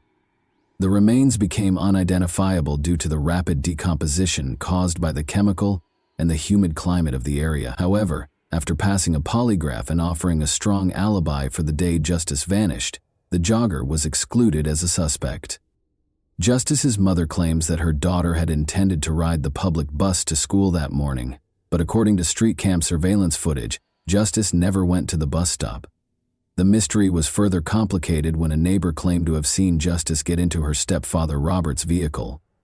Detectives now had to question the teen's parents again to find out why they hadn't told the truth, which fundamentally altered the course of the investigation. Danielle confessed right away, stating that Robert Kern, her partner, had recently had his driver's license temporarily revoked, but he agreed to give her a ride because her daughter was running late that morning. In order to keep Robert from getting upset, Danielle had kept this information from him. She thought Justice was still alive and would soon be going home at the time of the first interview. To confirm the stepfather's account, detectives immediately asked for footage from security cameras close to the school. But according to the recordings, Robert had not dropped Justice off at school or any other location. There were no cameras on his car on the way to the school. Where had they gone then? It was evident from this new information that Robert was probably the last person to see Justice alive. Robert acknowledged driving Justice that morning in spite of having his license suspended when he was questioned again. He claimed that Justice had pleaded with him to take her to DeLand, a nearby town, rather than to school, where she was allegedly scheduled to meet with a covert boyfriend. Robert said he had originally refused to take her there because he didn't know the name of the person she was meeting, but in an attempt to mend their tense relationship, he finally acceded to her requests. He allegedly promised Justice that he would not tell her mother about this outing. She told him that she would come back alone later in the day and that since it was Friday, she would spend the night at a friend's house. Robert concurred because he saw nothing out of the ordinary or worrisome about the circumstances. A potential secret boyfriend was added to the case as a result of this discovery. Investigators had to find him and identify him quickly. He might have been the last person to see Justice alive, or he might have been involved in her disappearance. Law enforcement chose to look through Justice's contacts and social media activity as the first step in the search. Detectives confiscated her laptop because her phone had not been found, and what they found led to further inquiries. Justice regularly engaged with her online and real-life friends through her numerous accounts on different social media sites, but there was no sign of a boyfriend or romantic conversations. However, one account caught our attention as being especially odd and dubious. Investigators soon turned their attention to this profile in an attempt to identify its owner and any possible link to Justice's disappearance. In recent months, Justice Garrett had been the object of unusual interest from a young man named Kevin. He liked her posts, commented on her pictures, and messaged her every day. But Justice didn't appear to care. She didn't want to stay in touch, hardly ever responded to him, and frequently ignored his messages. Later, Justice's friends confirmed that she had spoken of a devoted fan who messaged her on social media all the time, but she didn't find him flattering. Instead, she found him annoying. According to his profile, Kevin lived in the same town as Justice and seemed to be 2 years older. Only a few pictures of a young athletic man were included on his page, but Justice's family and friends had never laid eyes on him. The photos had been stolen from the internet, and the account was soon found to be fraudulent. Experts swiftly gained access to the account and tracked down the information that led to its creation. The inquiry showed that the account was linked to an adult man, Robert Kern, Justice's stepfather, rather than an adolescent. Robert was summoned back for interrogation. Investigators questioned him about why he hadn't told them sooner and why he had made a phony account to communicate with his stepdaughter. Although he seemed taken aback that investigators had discovered his involvement with the account, Robert soon collected himself and provided an explanation. He claimed that he had created the account to help Justice feel better about herself because she was the new girl in town and at school and might value the praise from a young man who seemed attractive. As was previously mentioned, Justice was new to the area, but she had already assimilated into her school community and made a lot of friends. But her behavior had changed recently, according to those close to her. The formerly upbeat and carefree teen had grown more tense and anxious. She frequently stayed over at her best friend Rochelle's house, but she kept the reasons for this change a secret. Though she never told Rochelle what was bothering her, Justice spent so much time there that it seemed like she had moved in. Rochelle claimed that Justice's stepfather had visited her home multiple times to collect her and take her home. Every time, Justice would attempt to avoid going with him and appeared clearly anxious.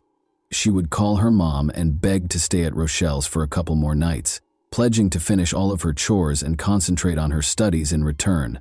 Danielle frequently complied with these demands. It was well known among her friends that Robert and Justice had a tense relationship from the beginning. But Justice never charged him with being aggressive or acting inappropriately. Additionally, nobody in her immediate vicinity, including her mother, had ever noticed anything that appeared inappropriate in Robert's interactions with his stepdaughter. Robert Kern emerged as the sole suspect in the investigation into Justice's untimely death as suspicions about him grew. Police investigated his background and way of life while holding him for additional interrogation. Robert, 43, had a lengthy criminal record that included convictions for physical altercations, possession of illegal substances, and burglary. It had been almost impossible for him to find steady work because of his criminal record. He took on odd jobs to make ends meet and occasionally worked illegally as a carpenter at a nearby sawmill. Now, investigators were trying to piece together Robert's dubious past, his actions toward Justice, and the circumstances leading up to the horrifying crime. Danielle was unaware that she was living with a man who had a criminal past because Robert had taken great care to hide it from everyone around him. She was shocked and eventually spoke up when investigators told her the truth about him.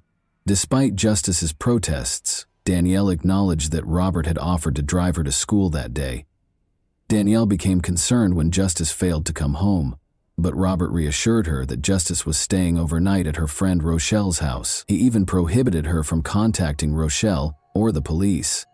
After looking through Robert's devices, investigators found that Justice had been regularly looking up information about drugs that could make someone unconscious or immobile online in the months before his disappearance.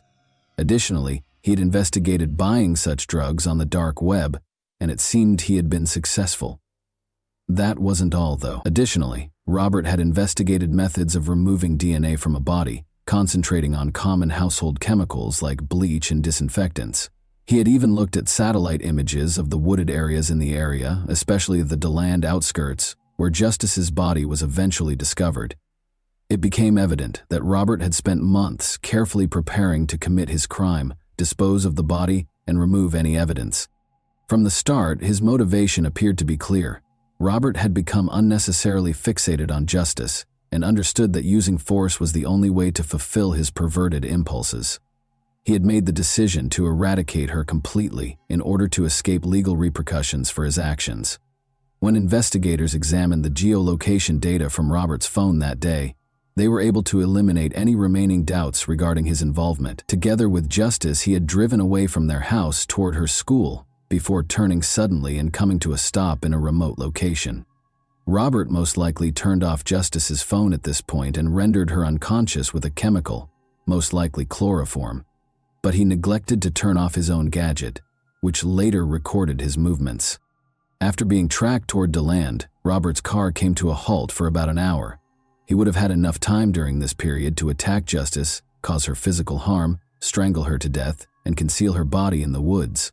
In order to destroy any possible evidence, he poured a tiny bottle of a chlorine-based substance over her face and other parts of her body that day. But Robert started to worry that he might have left traces. He brought a big container of bleach back to the scene 2 days later. In a last effort to eliminate any last traces of Justice's involvement in the crime, he then liberally doused Justice's head, chest, and lower body with the chemical. The jogger later found Justice's body and reported it to the police after spotting the attacker when he returned to the crime scene for the second time that morning. Kern's alibi, meanwhile, was soon discredited. Unofficially working at a nearby sawmill, he had asked 2 co-workers to attest that he was on time that day, despite being almost 2 hours late. After being cautioned that they might be charged with perjury and hiding evidence of a violent crime, both witnesses eventually confessed to the truth when pressed further. Despite Robert Kern's denial of all charges, the case proceeded to trial due to the overwhelming evidence against him. According to witness testimony, Justice spent the final months of her life avoiding her home as much as possible because she was constantly afraid. But she never talked to anyone about her worries, not even her mother. Danielle never asked Kern about his past because she was too enamored with her new partner to notice what was going on around her. Kern's claims were methodically refuted by prosecutors, who demonstrated that he had carefully planned this horrible deed with the express purpose of ensuring Justice wouldn't live. Kern was further connected to the crime scene when particles found on his car mats were matched to moss and soil samples from the location where Justice's body was found. However, the corrosive chemical Kern used had eaten away at the victim's remains down to the bone, destroying all DNA evidence and tissue samples, making it impossible to prove the claims of an intimate assault. Nearly 2.5 years after the crime, in August 2022, Kern was found guilty of premeditated violent murder. He will never be freed because he was given a life sentence without the chance of parole. And that wraps up today's chilling story. If you enjoyed this video, don't forget to like and subscribe so you never miss a new upload. Also, let me know in the comments, what part of this story shocked you the most? Thank you for watching, and I'll see you in the next video.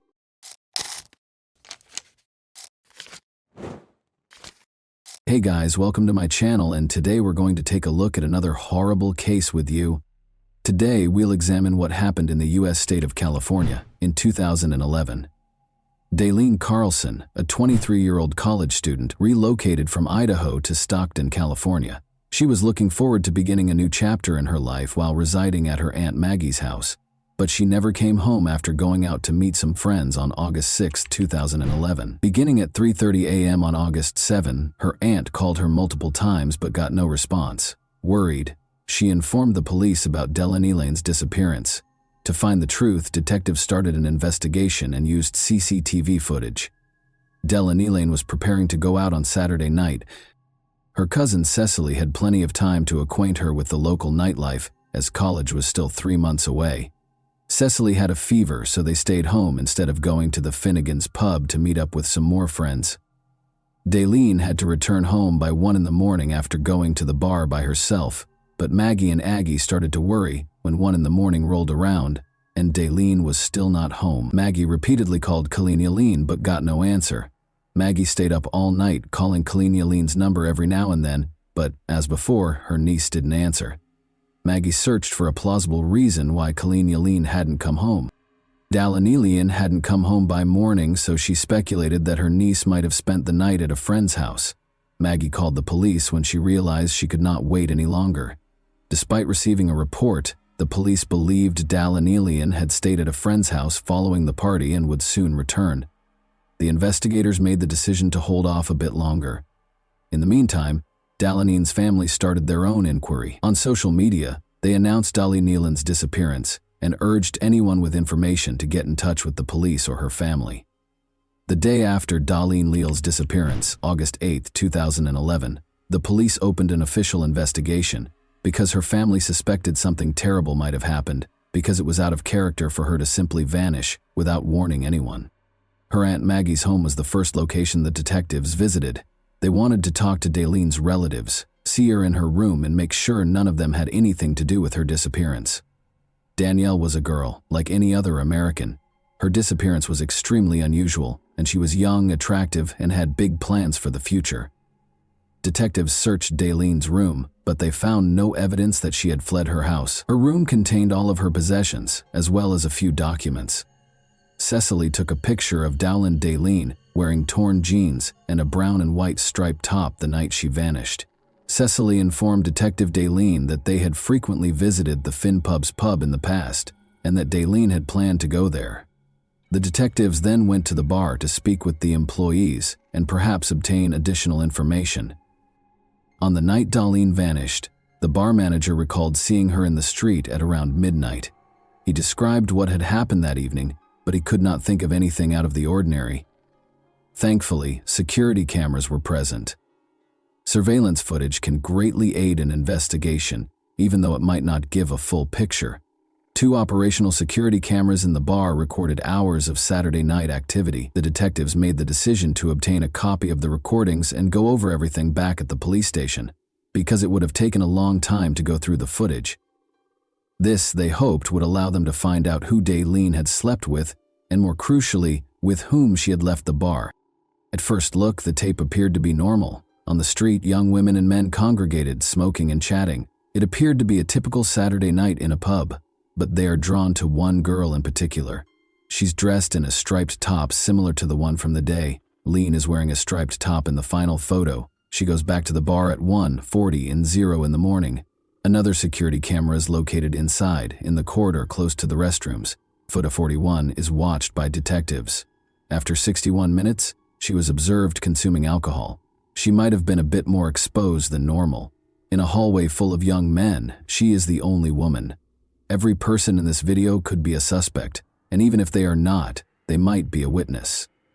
Daleen seems content and at ease as she watches the video. At 0:40 in the morning, detectives see a young man approaching her from behind and placing his arm around her waist, indicating that someone is about to approach too closely. A short while later, as she was going into the bathroom, a man with a beard and an outfit that was backwards passed her. Daleen, who was not particularly disturbed by the young man's presence, also didn't seem very happy to see him. As soon as they saw this video, the detectives knew they needed to find this man, so they talked to her friends and neighbors. They discovered once more that Jason Gilly was the man who had Daleen around his waist. Jason was well known to Daleen Cecily's cousin Cecily and her friends, who frequently got together at his house for an enjoyable evening. Investigators found Jason Gilly's home and spoke with him. They questioned him about where he was when Daleen vanished that night. Jason clarified that he had planned to take Daleen home after spending the evening with her, but he had to leave early due to his child's needs. Jason claimed that he came home by himself. He claimed that because his young son was ill, he left the bar at around 1 in the morning and got home at 1:30. He brought up another possible suspect. Jason suggested to the detectives that they should speak with Evangelisti. According to him, Evangelisti was seeing Jacob Evangelisti, but they had a fight in front of Jason 4 days prior to her disappearance. Because jealousy frequently leads people to act rashly, the detectives were interested in this information. Thus, they made the decision to learn more about Jacob Evangelisti. The investigators discovered some recent images of Jacob while searching through Dalene's social media accounts. To find out if Jacob was present, they made the decision to watch the bar's security footage again. They changed the video at 1:06, when Dalene left the eatery and went up to the man who was leaning against the wall. Dalene's behavior appears to drastically change when he is around. She seems to be very upset about something, as evidenced by the vigorous hand movements. The investigators attempt to determine whether it might be her boyfriend Jacob, but the bright lights make it impossible to see his face. After a few seconds of their brief conversation, Dalene left, leaving the detectives to keep watching and trying to figure out who the mystery man was. They finally recognize him as Jacob Evangelisti when he turns to face the camera. During the interview, detectives brought Jacob Evangelisti in to be questioned. Jacob appeared to be quite upset. He was asked about his relationship with Dalene by the detectives, who specifically wanted to know when and how he had last seen her. Jacob claimed that he and Dalene had last seen each other at a bar. Jacob disclosed that Dalene had ended their relationship that evening at Negan's bar. "I had no intention of ending my relationship with Dalene," he said. To be honest, he was furious that she had ended their relationship. Dalene had left the bar without him, Jacob later said. He adamantly denied any involvement in her disappearance. After that, the investigators reviewed the CCTV footage to see if it supports his account. Jacob walks into the bar at 1:09 in the morning. They keep on observing. Dalene enters the picture after Dalene. She seems to be bidding one of the patrons farewell. She then exits the frame at 1:15 a.m. The detectives kept going over the video until the bar had closed and all of the patrons had left. The lights go out at 2:38 a.m. When day Nether appears again, the parking lot is almost deserted. It appeared that Jacob was responsible for Dalene's disappearance at this stage of the investigation. Investigators have not yet found any evidence that her disappearance was the result of foul play, but it's possible that he just couldn't move on from the fact that she had left him. Dalene's family is searching on their own, according to Dalene. They created flyers and began distributing them throughout the city. They wanted as many people as possible to know about Dalene's disappearance. After she left the bar, she might have been spotted by someone. Detectives ask Evangelisti if anyone knows what happened to her at the stock station. Evangelisti once more, but he maintains his denial of any knowledge. James, another person in Dalene's social circle, is the name he gives instead. Dalene claims to have a new boyfriend. Dalene's social circle also includes James. They had a relationship, even though James wasn't Dalene's boyfriend. James was also a close friend, which was another interesting fact. Jason Gilly's pal. They actually shared the same home. Dalene's ability to enter into such a relationship and then vanish almost instantly afterward was highly intriguing. This sparked intense suspicion about James and the idea that he might have had something to do with her disappearance. James was asked to talk about his relationship with Dalene at the police station. Although he acknowledges that he and Dalene were romantically involved, he says he has no knowledge of the night she went to the bar. James had information he wanted to share, but he claimed to have been out of town when the police began looking into his alibi. He informed investigators that Dalene texted him to let them know she was with a new man after she disappeared. James verified that Dalene was there by showing the detectives his phone, which was Dalene's. Detectives came up with a new theory after she wrote that she was leaving the bar to go to a friend's party, but the friend's identity was still unknown. It is likely that Dalene had to visit the grocery store or the liquor store in order to continue the party. A list of 24-hour liquor stores has been compiled by investigators. Elis was the name of the store that was closest to Finnegan's. When detectives arrived, they discovered that a Dalene was equipped with security cameras. The security cameras recorded Dalene if she was there. The detectives began watching the security camera footage outside. When Dalene saw her walking into the store with a young man, their suspicion was confirmed. However, who was he? Since the video only captured his back, a precise identification was not possible. Dalene and her enigmatic companion purchased what appeared to be a bottle of alcohol as the detectives started going over the footage from the other cameras. At 1:31 a.m., they waited for them to leave the store before switching back to the exterior camera. Detectives have a better picture after the couple leaves the store. The first face the detectives saw in the bar footage was the same as the one with the baseball cap and goatee on backwards. This gave them a new lead for their ongoing investigation when Jason Gilley noticed it. Jason initially claimed to investigators that he went home alone at 1:30 a.m. to tend to his ailing son after leaving Finnegan's bar. It was now evident to the police that he and Daleen had left the liquor store at 1:31 in the morning. Jason became the prime suspect right away because he had lied about leaving the bar by himself. Jason Gilley was taken into custody by the police 1 week after Daleen vanished. After an hour or so of waiting, the detectives started questioning him while keeping an eye on any behavioral changes. The detectives went over Jason's account of what transpired that evening without disclosing that they had a tape recording of Jason's shopping excursion at night. They asked him to recall the time he left the bar and arrived home. Jason lied once more, claiming that he got a text from his grandmother at 1 in the morning and went home to see how his son was doing. The detectives then told him that they had spoken to his grandmother, who denied any involvement in the night. Jason admitted to the detectives that night that he had gone home by himself to spend time with his son and that his grandmother had not gotten in touch with him. Jason repeated his claim that he left alone and came home, after telling another lie when asked who he left with. The detectives realized that Jason was putting himself in a situation he would never be able to get out of. They claimed to have surveillance footage that refuted all of his claims. Jason then acknowledged that he had left the bar with Dal for less, to buy her a bottle of Jägermeister and to eat for less. However, he claimed to have driven her back to the bar before leaving for home. He claimed it slipped his mind when detectives questioned him about why he had lied about a crucial detail, such as the fact that Dalny had left with Dalny. Daleen claims that he invited her to stay the night on his couch and she agreed. He acknowledged that he and Daleen had had intimate contact and that they shared a Jägermeister. After he explained it to Dalenate became upset, said it shouldn't have happened, and sobbed as he went home. Jason related a news story about how they got into a fight early on Sunday morning while he was driving Dalenate home. He picked up his grandmother on the corner close to his house and got into her car. She tried to get out of the car just before they arrived at Dalenate's house. Dalany Karengrein was upset and yelled to be allowed to get out of the car for the duration of the 30 to 45-minute drive. She said she couldn't believe Jason had done this and called him a piece of garbage. Jason claims that the last time he saw Dalany, she got out of the car and fled when he pulled over. The interview ended when Jason insisted on having a lawyer. Gilley was not charged by the police because they did not have enough evidence. Gilley had no choice but to let him go.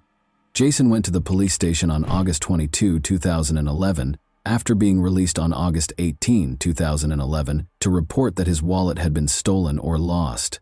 Upon seeing him, detectives investigating Daleen's disappearance were taken aback. Jason was approached by Detective Robert Fain, who asked him to accompany him on a retracement of the path he took on the day Daleen vanished. Jason consented and led the detective to the spot where Daleen is said to have jumped out of the car and run away. When the detective questioned Jason about why he didn't try to apprehend her, Jason said that he had to return home because the car behind him was honking, so he got back on the freeway. Then Jason explained that he had been looking for Leany Lean for 10 or 15 minutes, but he had to leave because his gas tank was nearly empty. To get gas, he drove to Stockton's Archie Road. The detective went to the gas station with no fresh leads. Luckily, security cameras were in place. There, at 10:46 a.m. on August 7, 2011, Jason pulled over at the gas station on Archie Road exit on Highway 99 in Stockton, according to surveillance footage. It had been 9.5 hours since he had last taken a video at the Daleen liquor store. Jason appeared to be acting normally at first, but the inconspicuous gesture caught our attention. Jason appears to be unclean. Jason's shirt and arm are covered in dirt.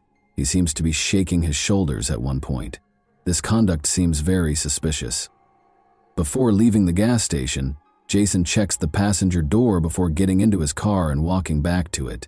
He opens the passenger door once more and slams it shut after 20 seconds. Daleen was the last person to use that door, he said. At last, he takes off in his car. Detectives have developed a new theory after seeing this footage.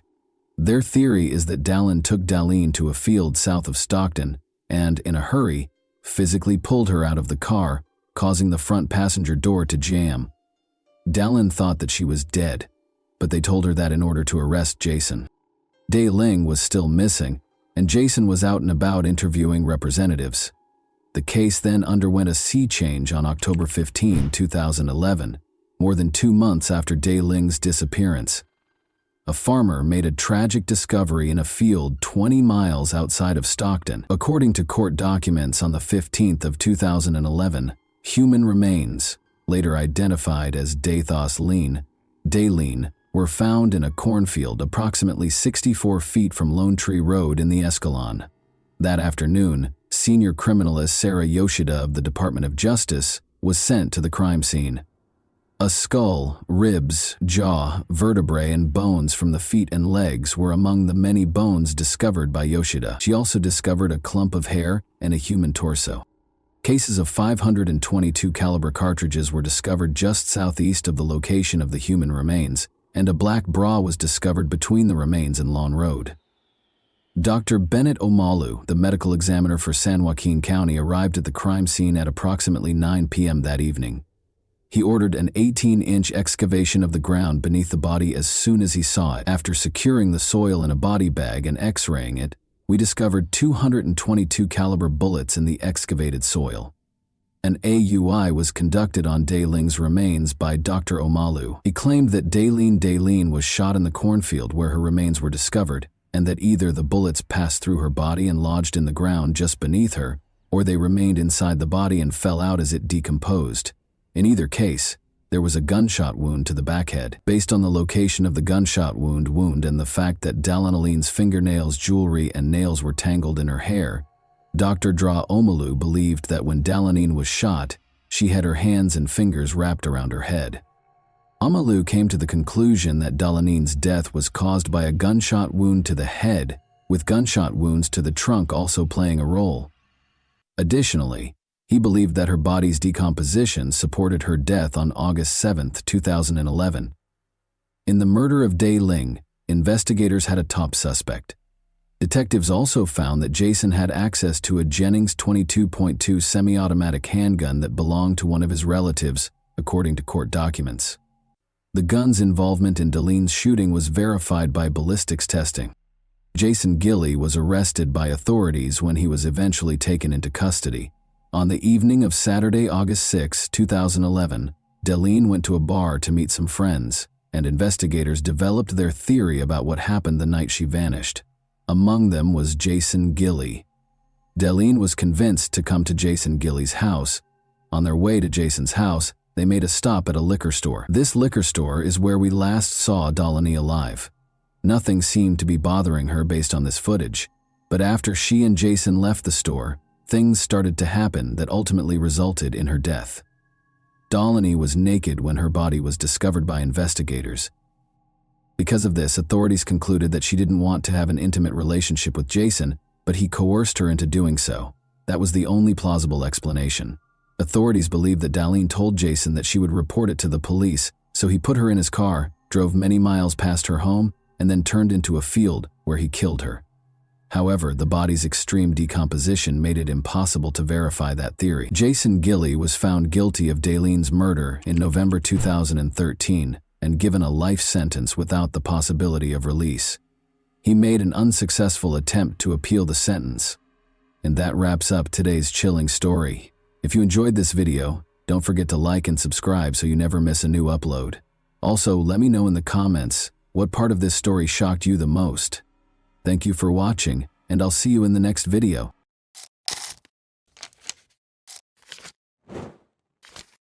Hey guys, welcome to my channel, and today we're going to take a look at another horrible case with you. On a calm street in the Grapevine Hollow neighborhood early on January 1, 2012, the joyous mood gave way to fear and terror. Ashley Fallis, a young mother who had been shot in the head, was being transported in an ambulance to the hospital, her life in shambles. When her parents returned from a brief absence, they were shocked to see paramedics and police encircling the house. Only a few hours before, there had been a lot of happiness and celebration in the house. What had transpired on this particular New Year's Eve? Her husband Tom, who was present in the room when the tragedy occurred, was the only person who could know the answer. However, His account of what happened left more questions than it resolved.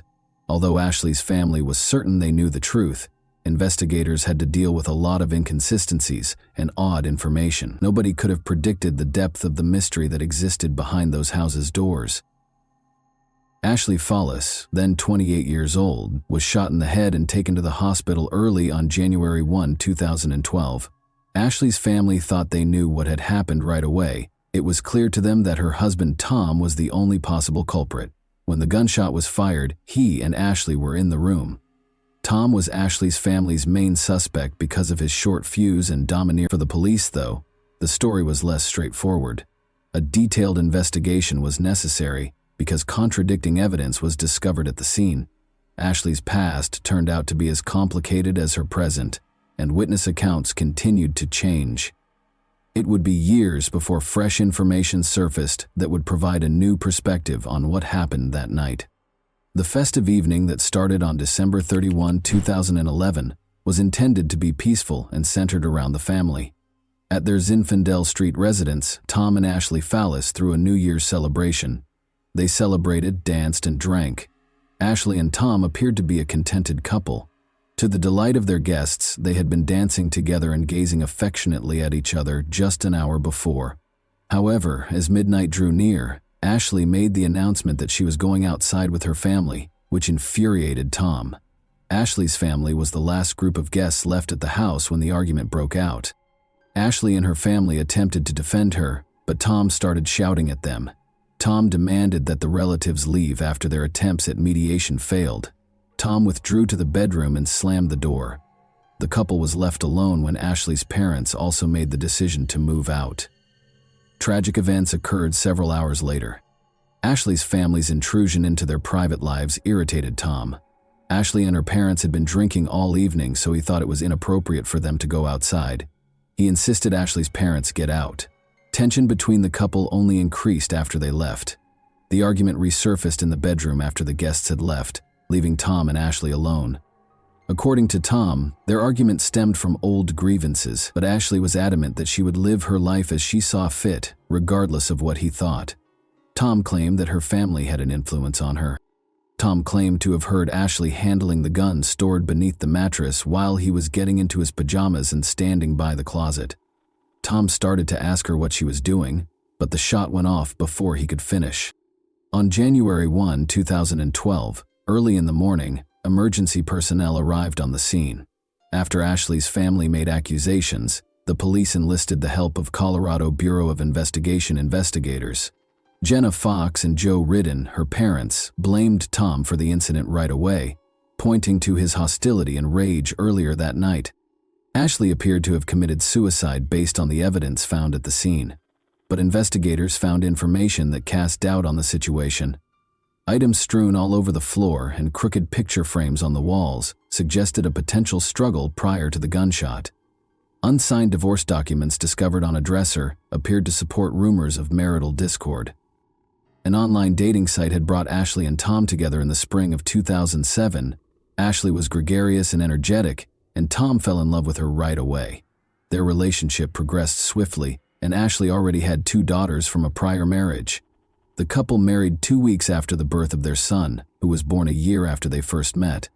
Ashley's daughters were adopted by Tom in 2010, and the family moved in together. But the family was becoming more tense by the end of 2011.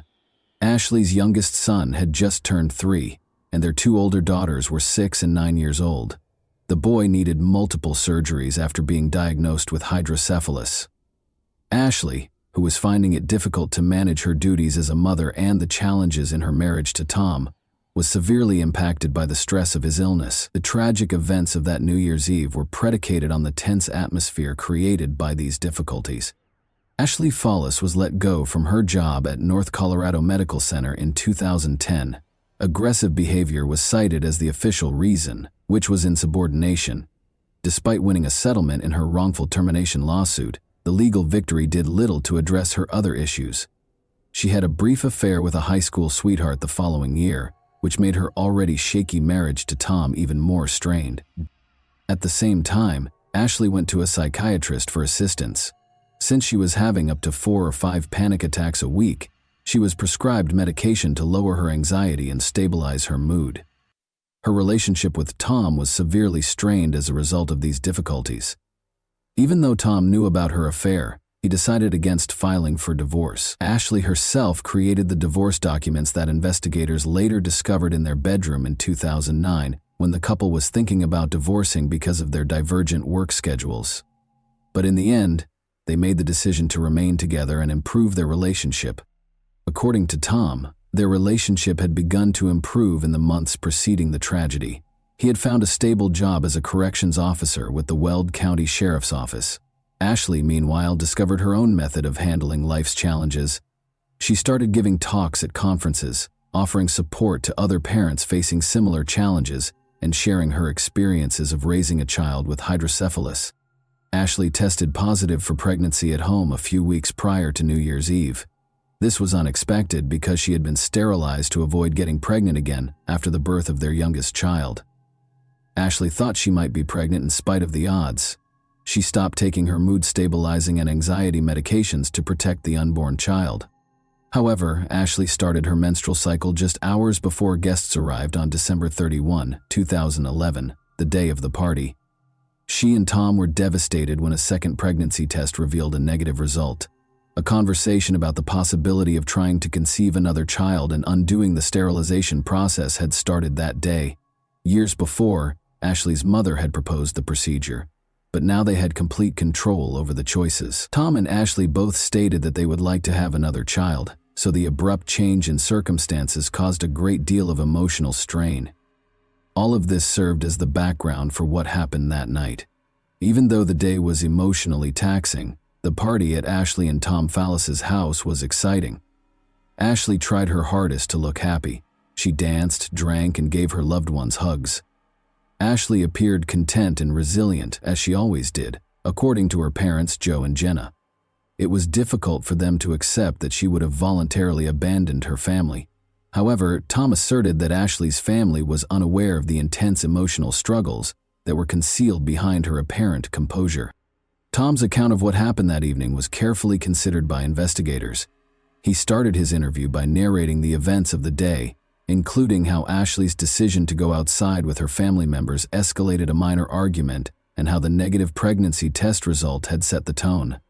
Ashley's propensity to follow her mother's advice too frequently became the topic of the argument.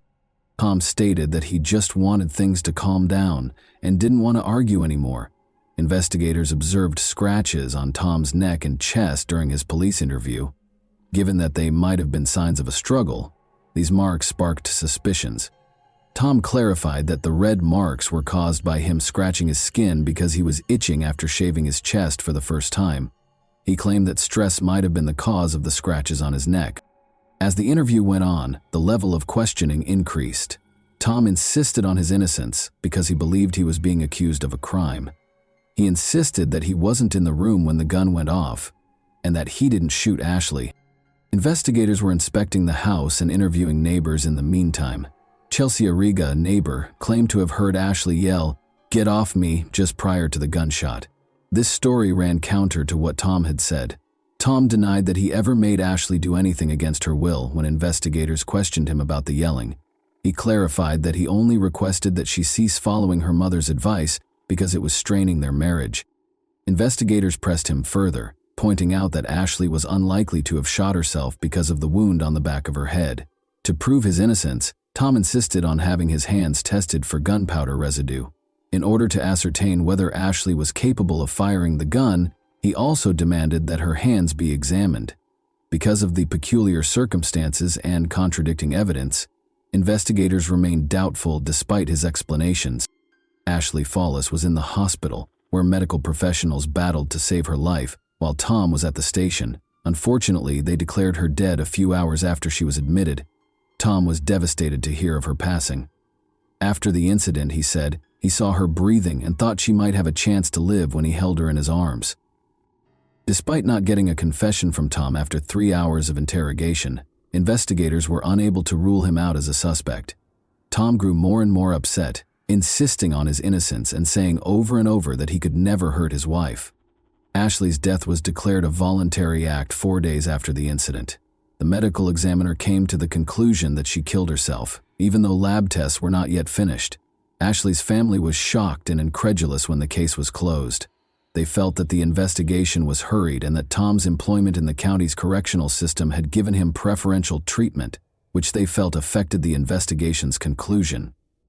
It was challenging to demonstrate that Tom had any ties to the detectives working on the case, though, because of his employment with a different law enforcement organization that was unrelated to the investigation. Almost immediately, the Colorado Bureau of Investigation was called in to guarantee impartiality. However, errors were made. In contrast to standard procedure, Tom was not kept apart from possible witnesses at the scene. Furthermore, he did not cover his hands to protect any gunpowder residue that might have been important evidence. Tom's interrogation was handled poorly, according to Ashley's family, who felt that 3 hours was not enough time for the main person of interest in a case involving a suspicious death. They felt that until Ashley's parents, Jenna and Joe, pressed for it, investigators did not take Tom seriously as a suspect. Detectives changed their strategy only in response to their adamant demands. Even so, the investigation was only cursory. In the end, Tom was free to go. In order to be nearer to his sister, Tom relocated to Indiana after the tragedy, taking the kids with him. He seemed to be attempting to start over when he enrolled in college to obtain a bachelor's degree. Ashley's parents, Joe and Jenna, on the other hand, were uncompromising. They made a plea for justice to the media. They stressed that Ashley loved life and would never have voluntarily ended it, and they talked about Tom's short fuse in interviews. Nick Glover, a 17-year-old neighbor of the Fallis family, was a crucial new witness who was discovered by reporter Justin Joseph. Nick disclosed that he witnessed emergency vehicles pull up to the Fallis residence on January 1, 2012, while he was at home with friends. Additionally, Nick stated that he told Detective Michael Yates in an interview that he had heard Tom tell Ashley's parents, "I shot my wife." However, the police reports did not include a record of his statement. New accusations against law enforcement were sparked by the lack of documentation, which suggested potential corruption and a cover-up. Detective Yates was suspected of purposefully ignoring this crucial testimony in order to keep Tom safe. The Evans Police Department reopened the case in April 2014, over 2 years after Ashley's passing. According to new accusations, Yates had changed a witness's testimony and left out important evidence to bolster the story that Ashley had committed suicide. The investigation was carried out fairly, according to law enforcement officials, who denied any favoritism. Tom Fallis was taken into custody close to his Indiana home on November 18, 2014. He insisted on his innocence even after being accused of second-degree manslaughter. Many questions remained about the case, which had received a lot of public attention because of Justin Joseph's investigation. Ashley's leg bruises, for instance, raised questions about a flashlight that was discovered at the scene and possibly used during a fight. It was eventually discovered, however, that the flashlight was not connected to the crime and had belonged to an officer who had tried to administer first aid. According to the prosecution, Ashley kept a Taurus 9mm handgun under the mattress, which Tom took during a confrontation, put to her head, and then fired. After that, he called emergency services and lowered her body to the ground. Jenna Fox, Ashley's mother, testified during the trial that Tom had used harsh language and behaved aggressively during the New Year's Eve party, resulting in a fight. Tom refuted these claims. Jenna revealed later in the trial that there was a family history of mental health problems. Both Ashley's uncle and grandmother had committed suicide. This evidence was used by the prosecution to bolster their hypothesis that Ashley might have taken her own life voluntarily. Ashley's psychiatrist, however, stated in her testimony that she did not exhibit any symptoms of depression as of December 2011. Ashley was receiving overlapping prescriptions as a result of seeing 2 psychiatrists and a therapist concurrently, according to information later presented by the defense. Testimonies from forensic experts regarding the crime scene were inconsistent. Tom couldn't have shot his wife, according to Dan Gilliam, who had devoted hundreds of hours to examining the evidence. "People who fire weapons in a fit of rage seldom stop after a single shot," Gilliam said. Gilliam was called as a witness by the prosecution, despite his findings. Jonathan Priest, another expert, visited the crime scene and went over the case materials. He deduced that Ashley had been in close proximity to Tom at the time of the shot. There would have been more blood all over the room, Priest thought, if Tom had been farther away. The chronology of when Tom arrived at Ashley and started helping, as recorded by the first responders, served as the basis for his analysis. This argument was used by the prosecution to refute the defense's assertions. Ashley's failed attempts to conceive, according to the prosecution, added to her emotional problems. Although she was not pregnant at the time of her death, an autopsy showed that she might have become pregnant following a tubal ligation.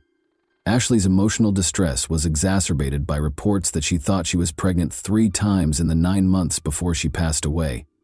The trial's psychiatrists emphasized how these conditions could have had a substantial effect on her mental health. A key component of the prosecution's case, particularly after Nick's friend Chelsea Arrigo provided her own account, was Nick Glover's testimony that he overheard Tom tell his parents, "I shot my wife," the night Ashley Fallis died. Chelsea also reportedly heard Ashley yelling, "Get off me!" according to Nick's mother, Kathy. However, Chelsea said during the trial that she was too drunk to remember the argument distinctly. Nick, however, emphasized that such a confession was unforgettable and insisted that he remembered everything that happened that night. Investigators took notice of his claims, and Detective Michael Yates, who had spoken with Nick the day Ashley died, was subject to internal review for neglecting to record this purported confession. Yates insisted that Nick had never said such a thing to him, but the investigation revealed no wrongdoing on his part. Defense lawyers pointed out various contradictions in Nick Glover's testimony during his cross-examination. They noted that Nick kept up a cordial relationship with Tom following his purported confession, taking part in family events like Christmas celebrations and camping excursions. Nick gave the same response more than 90 times when asked why he behaved in this manner. "I don't remember." Chris Graves, a former deputy for the Weld County Sheriff's Office, later came forward and said he had heard Tom confess. The defense cited contradictions in Graves's story, claiming that when he arrived at the scene he heard Tom yelling, "I can't believe I shot her, I can't believe she's dead," despite the fact that the crime scene was packed with neighbors, family members, and law enforcement officers. Nobody else claimed to have heard Tom's alleged outburst. Additionally, Graves did not arrest Tom on the spot, stating that it was outside of his authority. The defense also pointed out that for 3 years after the incident, Chris Graves had not submitted any reports regarding his statements. His credibility was further damaged when he was later fired for dishonesty from the sheriff's office. These elements call into question the prosecution's story. The prosecution's theory was also not supported by a large number of tangible pieces of evidence. Tests for gunshot residue on Ashley's 2 hands revealed residue, but tests on Tom's hands revealed no traces. Neither nail scrapings from Ashley nor scratches on Tom's chest, which could have been signs of a struggle, contained any evidence of Ashley's DNA. The idea that the couple had a physical altercation prior to the shot being fired was seriously called into question by these findings. In his own defense, Tom Fallis declined to testify. Over 40 witnesses were called to testify during the trial, which lasted for several weeks. Ashley's mental health and the major obstacles she had encountered in the months before her death, repeated pregnancy tests, her son's illness, prescription drugs, losing her job, and having an affair, were the main topics of the defense's closing arguments. The defense argues that these elements may have played a role in the tragedy. Ashley's purported farewell letters were introduced during the trial, which was a startling development. She wrote that she could no longer live, called herself a failure, and apologized to Tom in these letters. Since they were only made aware of these letters years after Ashley's passing, her family questioned their veracity. According to her family, they thought the letters were fake and had never seen any indication that Ashley might have written them. The jury deliberated for 3.5 hours, including an hour for lunch, before rendering its decision. Tom Fallis was acquitted of all charges, including second-degree manslaughter. Ashley's family was devastated by the decision. Jenna Fox and Joe Ridden, her parents, were adamant about Tom's guilt and sued the Evans Police Department, alleging that investigators had fabricated or hidden evidence. They contended that other officers who may have heard Tom's purported confession stayed silent and that Nick Glover's 2012 testimony had been disregarded. In the end, their cases were dropped. Ashley's family remained adamant about Tom's guilt and insisted on accepting the acquittal. Nevertheless, they were able to keep up a relationship with the kids, and obtain visitation rights that let them continue to be active in their lives. As he works to rebuild his life and further his education, Tom Fallis is still struggling financially as a result of legal fees. Tom continued to look after the children after the tragedy. To start over and be nearer to his sister, he relocated them to a different state. He informed them that their mother had died in an accident, but he would like to give them more information when they are older. The case is still cloaked in mystery despite every attempt to find the truth. Doubt seems to grow with each response, and questions persist. Ashley Fallis's story is one of those instances where it becomes difficult to distinguish between truth and deceit, leaving only suspicion and unsolved mysteries in its wake. And that wraps up today's chilling story. If you enjoyed this video, don't forget to like and subscribe so you never miss a new upload. Also, let me know in the comments what part of this story shocked you the most. Thank you for watching, and I'll see you in the next video.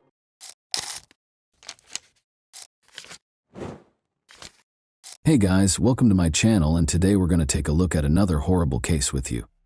Have you ever questioned how well you actually know the neighbors? What's behind their warm grins and informal salutations?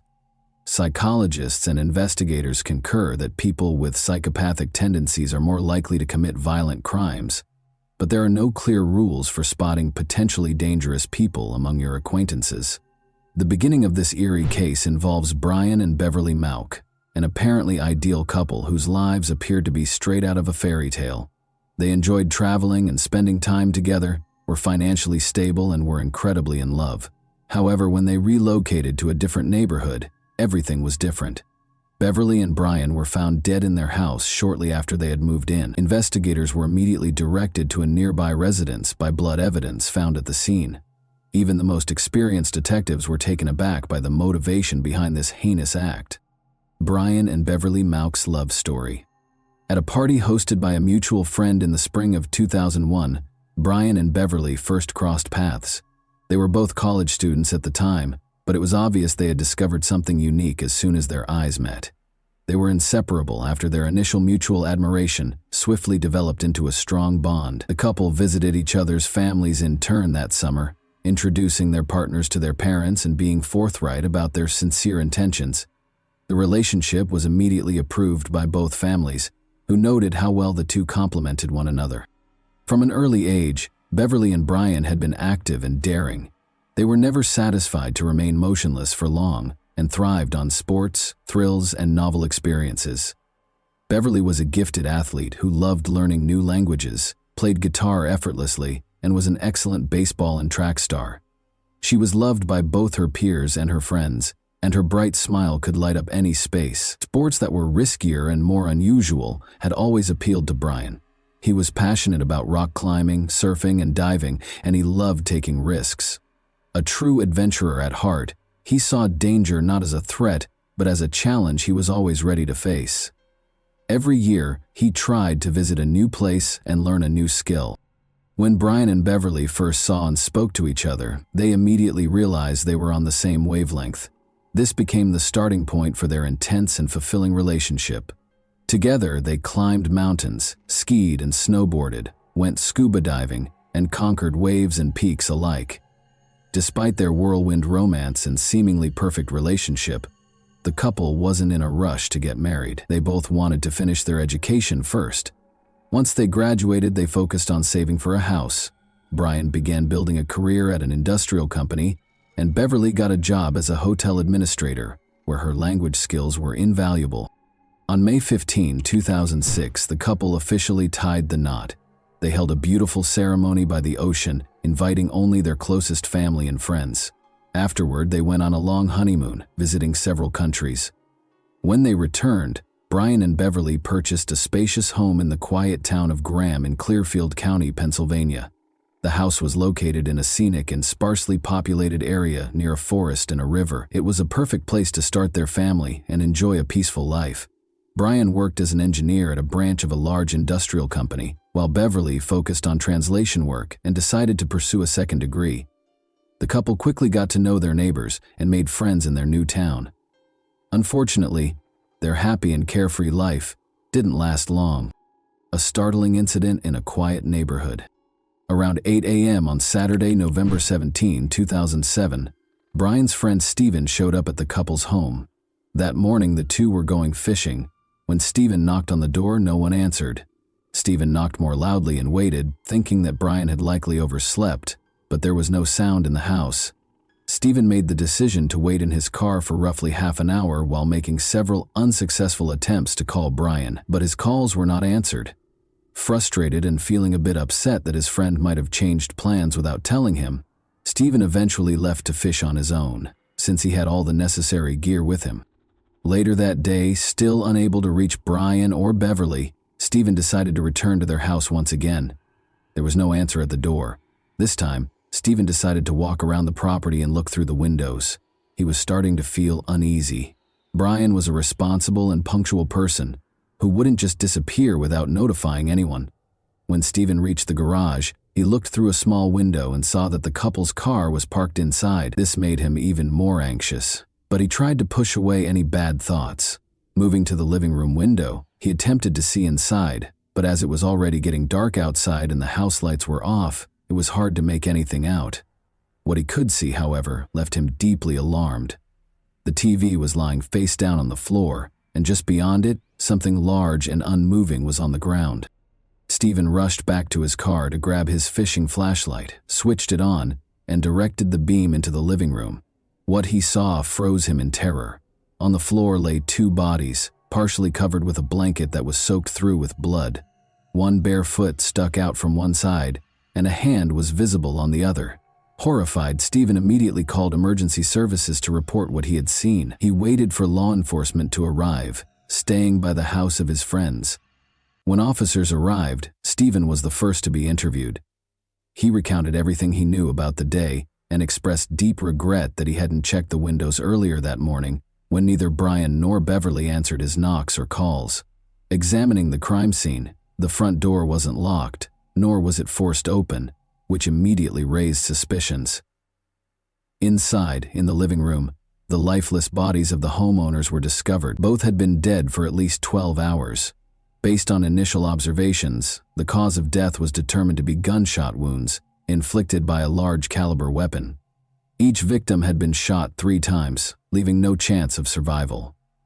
The precision of the attack indicated that the assailant was determined and deliberate. But why? There were no signs of theft, personal belongings, cell phones, and even cash were untouched, ruling out robbery as a motive. There were no signs of struggle, and apart from the gunshot wounds, the bodies showed no evidence of other injuries or aggression. Investigators were left with the chilling impression that this was either a calculated execution or a deeply personal act of vengeance. However, according to witnesses, the couple had no known enemies or unresolved conflicts. The bodies had been moved after the crime, as evidenced by drag marks smeared with blood across the floor.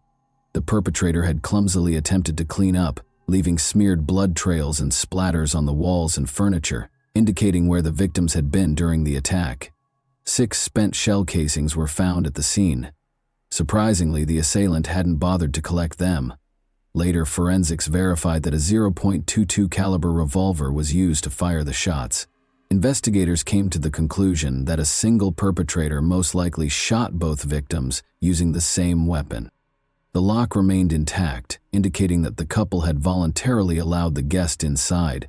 Investigators speculated that Brian may have answered the door, identified the guest, and granted them entry. He may have turned toward the living room after inviting the individual inside, but the moment he did, the attacker produced a gun and fired 3 close-range shots into Brian's back. One of the bullets left his body and hit the TV screen, knocking it to the ground. Beverly probably came out of the bedroom because of the noise. She attempted to flee when she noticed her husband lying in a pool of blood and the attacker standing close by. Unfortunately, she didn't get very far before she was killed in the hallway after being hit in the back by 3 bullets. Later, her body was pulled into the living room and set next to Brian's. The fact that both victims were still in their pajamas suggests that the crime was committed while they were asleep in the early hours of the morning. It was still unclear why the attacker had wrapped a blanket over the bodies.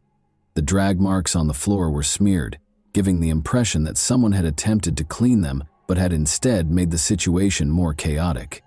It appeared as if someone had attempted to sweep away a sizable bloodstain that was close to the body. Investigators discovered a long-handled plastic broom behind the couch, its bristles matted with dried blood. But the reason the broom handle was left at the scene was because the criminal had carefully cleaned it of fingerprints. The reason for the broom's use quickly became apparent. The criminal had been carefully cleaning the floor in an attempt to remove bloody shoe prints. Similarly, palm prints and smudged fingerprints were discovered on door handles, furniture, and walls, making identification impossible. Experienced forensic investigators were aware that the longer a criminal remained at the scene, the more likely it was that they would leave behind something incriminating, even if the attacker made an effort to clean up and hide their tracks. Their intuition was right. They discovered a crucial clue: a partial boot print on the blanket that covered the victims' bodies. Because it wasn't blood-stained, the print wasn't immediately noticeable. Rather, the tread pattern showed on the fabric underneath it, and it was imprinted where there was only a thin layer of blood on the floor. After sending the blanket to a lab, forensic experts determined that the tread belonged to a rare type of heavy-duty work boots with a unique sole design. After more research, it was discovered that a Clearfield County construction company had recently bought multiple pairs of these exact boots. With this lead, investigators started questioning company employees in an effort to reduce the number of possible suspects on their list. Detectives discovered a palm print on one of the surfaces of the house in addition to the shoe print. There was optimism that the case would be resolved in a matter of days, and it appeared to be a breakthrough. Nevertheless, no matches were found when the print was scanned through law enforcement databases. This implied that the offender had no past records and had never had their fingerprints taken by the police. The initial suspect, Stephen, the friend who had found the bodies and alerted the police to the crime, was, of course, the first suspect. Suspicion was aroused by the fact that he had been to the crime scene twice that day, but Stephen clarified that he didn't call the police until later because he had thought earlier in the morning that Brian and Beverly were just sleeping. Stephen was shocked and furious to learn that he was a suspect. He had no alibi because he said he had been fishing by the river by himself for almost the whole day, where no one else had seen him. Nevertheless, his timeline was confirmed by investigators using traffic camera footage. As he had described, the recordings verified that he had traveled to and from the fishing site during the day. Stephen was further exonerated by fingerprint analysis, as tests for gunshot residue on his skin and clothing revealed no evidence, and his prints did not match any recovered from the scene. Furthermore, the boot prints were not the same size as Stephen's shoes, and he had no affiliation with the construction company that had bought the boots. All suspicions against him were abandoned, since there was no proof linking him to the crime. An unexpected observer. In the meantime, detectives interviewed neighbors extensively in an attempt to locate witnesses. They eventually received a promising lead when they knocked on the door of Daniel and Jennifer Tabaris, who lived across the street from the Mocks. When they called, Daniel said he was happy to answer their questions, but that his wife Jennifer was at work. He disclosed that at approximately 5:30 a.m., he now knows that the strange noises he heard from the Mauck's house on the day of the crime were gunshots. Daniel, intrigued but wary, had noticed a white pickup truck parked close to the Mauck's home through his window. He was positive the car was not the couple's. Two men left the Mauck's home a few minutes after the loud noises were heard. The low light just before dawn made it difficult for Daniel Tavares, the witness, to get a clear view of them, but he gave a thorough account of the white pickup truck's driver that was parked close to the house. Daniel reported that the driver was a white man of about 40 years of age, with a sturdy build, long dark hair pulled back in a ponytail, and a mustache. Additionally, he saw a tattoo on the man's left hand, though he was unable to discern the design.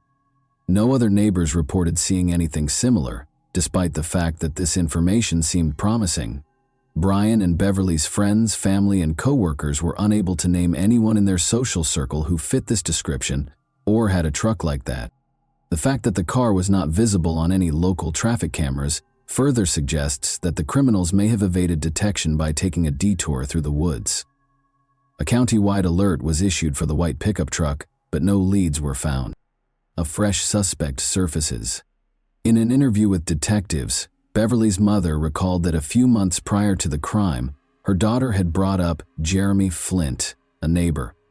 Law enforcement had been keeping an eye on Jeremy, a 22-year-old man, for dealing illegal substances.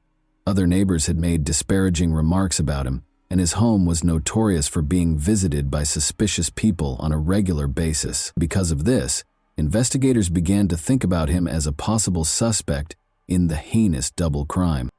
Jeremy wasn't home when the police came to visit him. At first, they believed he might have run away after committing the crime. After interviewing more neighbors, it was discovered that Brian and Beverly had thrown a small party at their house just before the tragedy. Jeremy had unexpectedly arrived, uninvited and under the influence of drugs. His actions were characterized as aggressive by witnesses. He incited arguments, insulted visitors, and harassed a few of the women. He eventually had to leave, but not before promising that the couple would come to regret what they had done. A cell phone and a gun with ammunition that had been kept in a pantry drawer were among the things that Brian and Beverly discovered missing from their house the following day. The couple chose to confront Jeremy because they were positive he was to blame. They visited his home and firmly but politely demanded the return of their belongings, threatening to call the police if they weren't given back. It might have been a risky error to make this rash threat against someone connected to illegal activity. Jeremy refused to return the items and denied stealing anything, but inexplicably the missing items turned up in the couple's backyard the next day. Beverly and Brian were certain that Jeremy had left them there overnight. Even though the incident seemed to be over, Beverly was still uncomfortable. She started urging her husband to think about relocating to a different neighborhood because she was afraid of being home alone. The alibi of Jeremy. When Jeremy eventually made it back to town, he was taken into custody by police to be questioned. He returned the day after the crime, but it soon became apparent that he had been out of town for almost a week. He had spent 6 days with his parents after traveling to another state to see them. He had been out drinking with friends the night of the crime, according to surveillance footage from a bar, and his alibi was supported by multiple witnesses. Furthermore, forensic analysis verified that Jeremy's palm prints and fingerprints did not correspond with those discovered at the scene. Jeremy was ruled out as a suspect because there was no evidence linking him to the crime. Recent advances in the case. The only witness in the case, Daniel Tavares, was contacted again in the hopes that he might remember something new after investigators had exhausted all other suspects and leads. Daniel's story abruptly changed during this follow-up visit. In addition to describing one of the men leaving the house with a scar on his cheek, he claimed to recall specifics about the clothing the criminals were wearing. Daniel had previously mentioned that the men's faces were hidden by hoodies, so this was a startling change. Daniel was asked to identify the window he had been looking through at the time of the incident by a detective. Despite the fact that it was daylight, the detective's analysis of the view revealed that it was still challenging to discern the specifics of a person across the street. It seemed unlikely that Daniel could have seen so much, given that the events had occurred in the early morning twilight. This disparity raised the possibility that Daniel had been lying all along. However, why?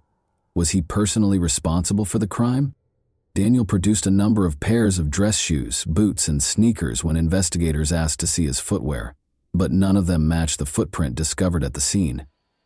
Detectives began to examine Daniel more closely, however, as his story changed and his actions became more suspicious. A difficult history. The background of Daniel Tavares proved to be extremely disturbing. His life took a bad turn early on.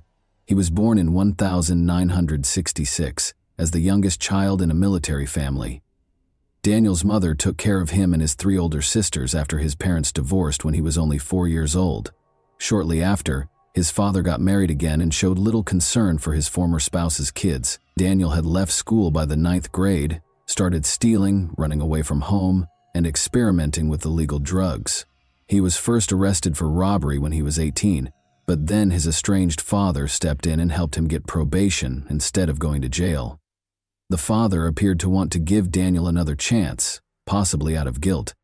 Even so, Daniel kept getting into trouble with the law over the years. He was always given light sentences for his offenses. Daniel's father tried to provide for him after he relocated to Florida in the late 1980s. In addition to trying to help Daniel find stable work, his father funded an expensive treatment program at a private rehabilitation clinic. However, Daniel was caught stealing and dealing drugs once more within 6 months.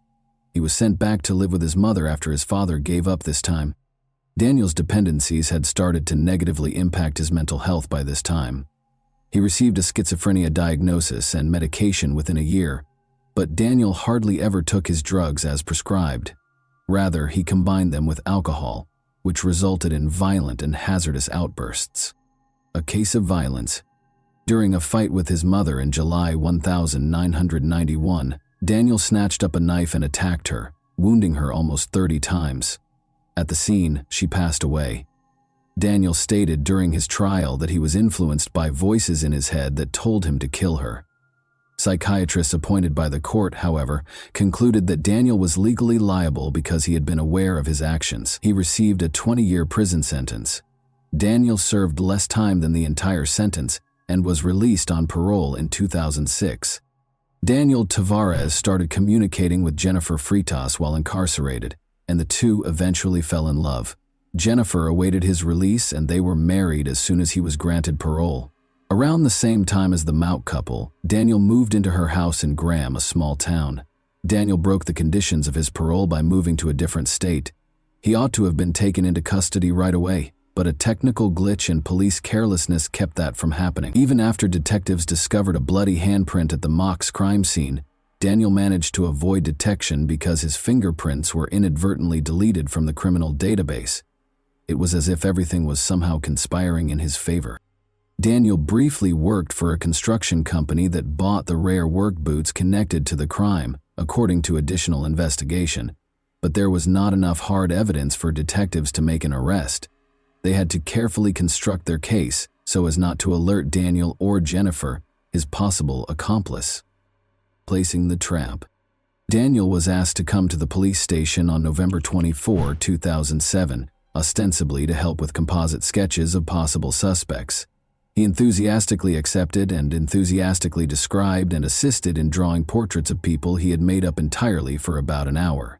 He was preoccupied when a second officer walked in and remarked nonchalantly that in order to rule Daniel out as a suspect, they needed to get his fingerprint. After some hesitation, Daniel finally consented, certain that there would be no evidence of his presence at the crime scene. The officer casually mentioned that investigators had discovered an unidentified bloody handprint at the Mauk's residence after fingerprinting. Daniel tensed visibly and started to explain that his prints might have been left at the Mauk's house because he had been friendly with them and frequently visited them. The officer calmly replied that there was no reason to be concerned because the handprint was bloody and obviously that of the criminal. The discussion then turned to Daniel's past by a second detective. Daniel confessed to killing his mother after he brought up the crime for which he had served time. Unexpectedly, Daniel started to describe the horrifying specifics of that crime with icy fervor. He gave off the air of a real psychopath, grinning as he explained what he had done. Forensic experts were comparing Daniel's prints to those recovered from the crime scene in the meantime. Detectives presented Daniel with the evidence after the results showed a perfect match. Anger immediately replaced his arrogant manner. However, officers handcuffed him and placed him under arrest before he could lash out. Daniel was forced to confess and assist investigators due to the overwhelming evidence against him. He clarified that he had spent hours drinking and using potent drugs at a bar the night before the crime. The bar staff threw him out and threatened to call the police when he ran out of money to pay his tab. Daniel Tavares was furious when he remembered that he had given his neighbor Brian Mauk a tattoo as a friendly gesture the month before. Daniel, however, arbitrarily demanded $50 for the service after deciding that he should be paid for his labor. At 5 in the morning, armed with his revolver, he arrived at the Mauk's home while they were still sleeping together when Brian opened the door. Irritated by the early visit, Daniel's demand for money was there. Perplexed and irritated, Brian declined, instructing Daniel to return once he had calmed down. However, Daniel insisted. Brian decided it would be simpler to pay in order to defuse the situation, so he went to another room to get the money. Daniel took offense at a comment he made as he was leaving. Daniel became indignant at this. In an instant, he pulled out his gun and shot Brian 3 times in the back. Beverly was awakened by gunfire and went outside to investigate. She saw Daniel standing with a gun over her husband, who was lying on the floor in a pool of blood.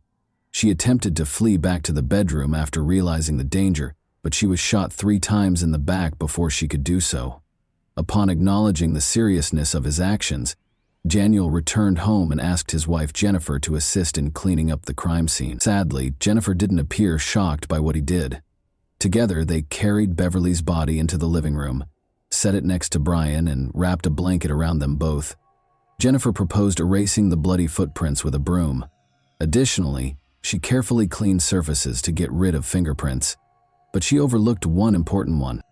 After cleaning was completed, Daniel threw the murder weapon into a nearby river. The revolver was never found, despite investigators' best efforts. The fallout. Daniel Tavares received a life sentence without the chance of release. Jennifer, his wife, expressed profound regret, saying she had aided Daniel because she was afraid for her own safety. She only received a 1-year prison sentence for tampering with the evidence. A terrible discovery was made in 2015 by new homeowners remodeling the house where Daniel had previously resided with his mother. They discovered human remains when they were digging in the backyard. The remains were identified by forensic analysis as belonging to a young neighbor who vanished in 1990. Investigators found that Daniel had been attracted to the woman romantically, but had reacted violently and fatally when she turned him down. Her body was interred in his mother's backyard, where it was kept secret for many years. Daniel was given a second life sentence for this offense. And that wraps up today's chilling story. If you enjoyed this video, don't forget to like and subscribe so you never miss a new upload. Also, let me know in the comments what part of this story shocked you the most. Thank you for watching, and I'll see you in the next video.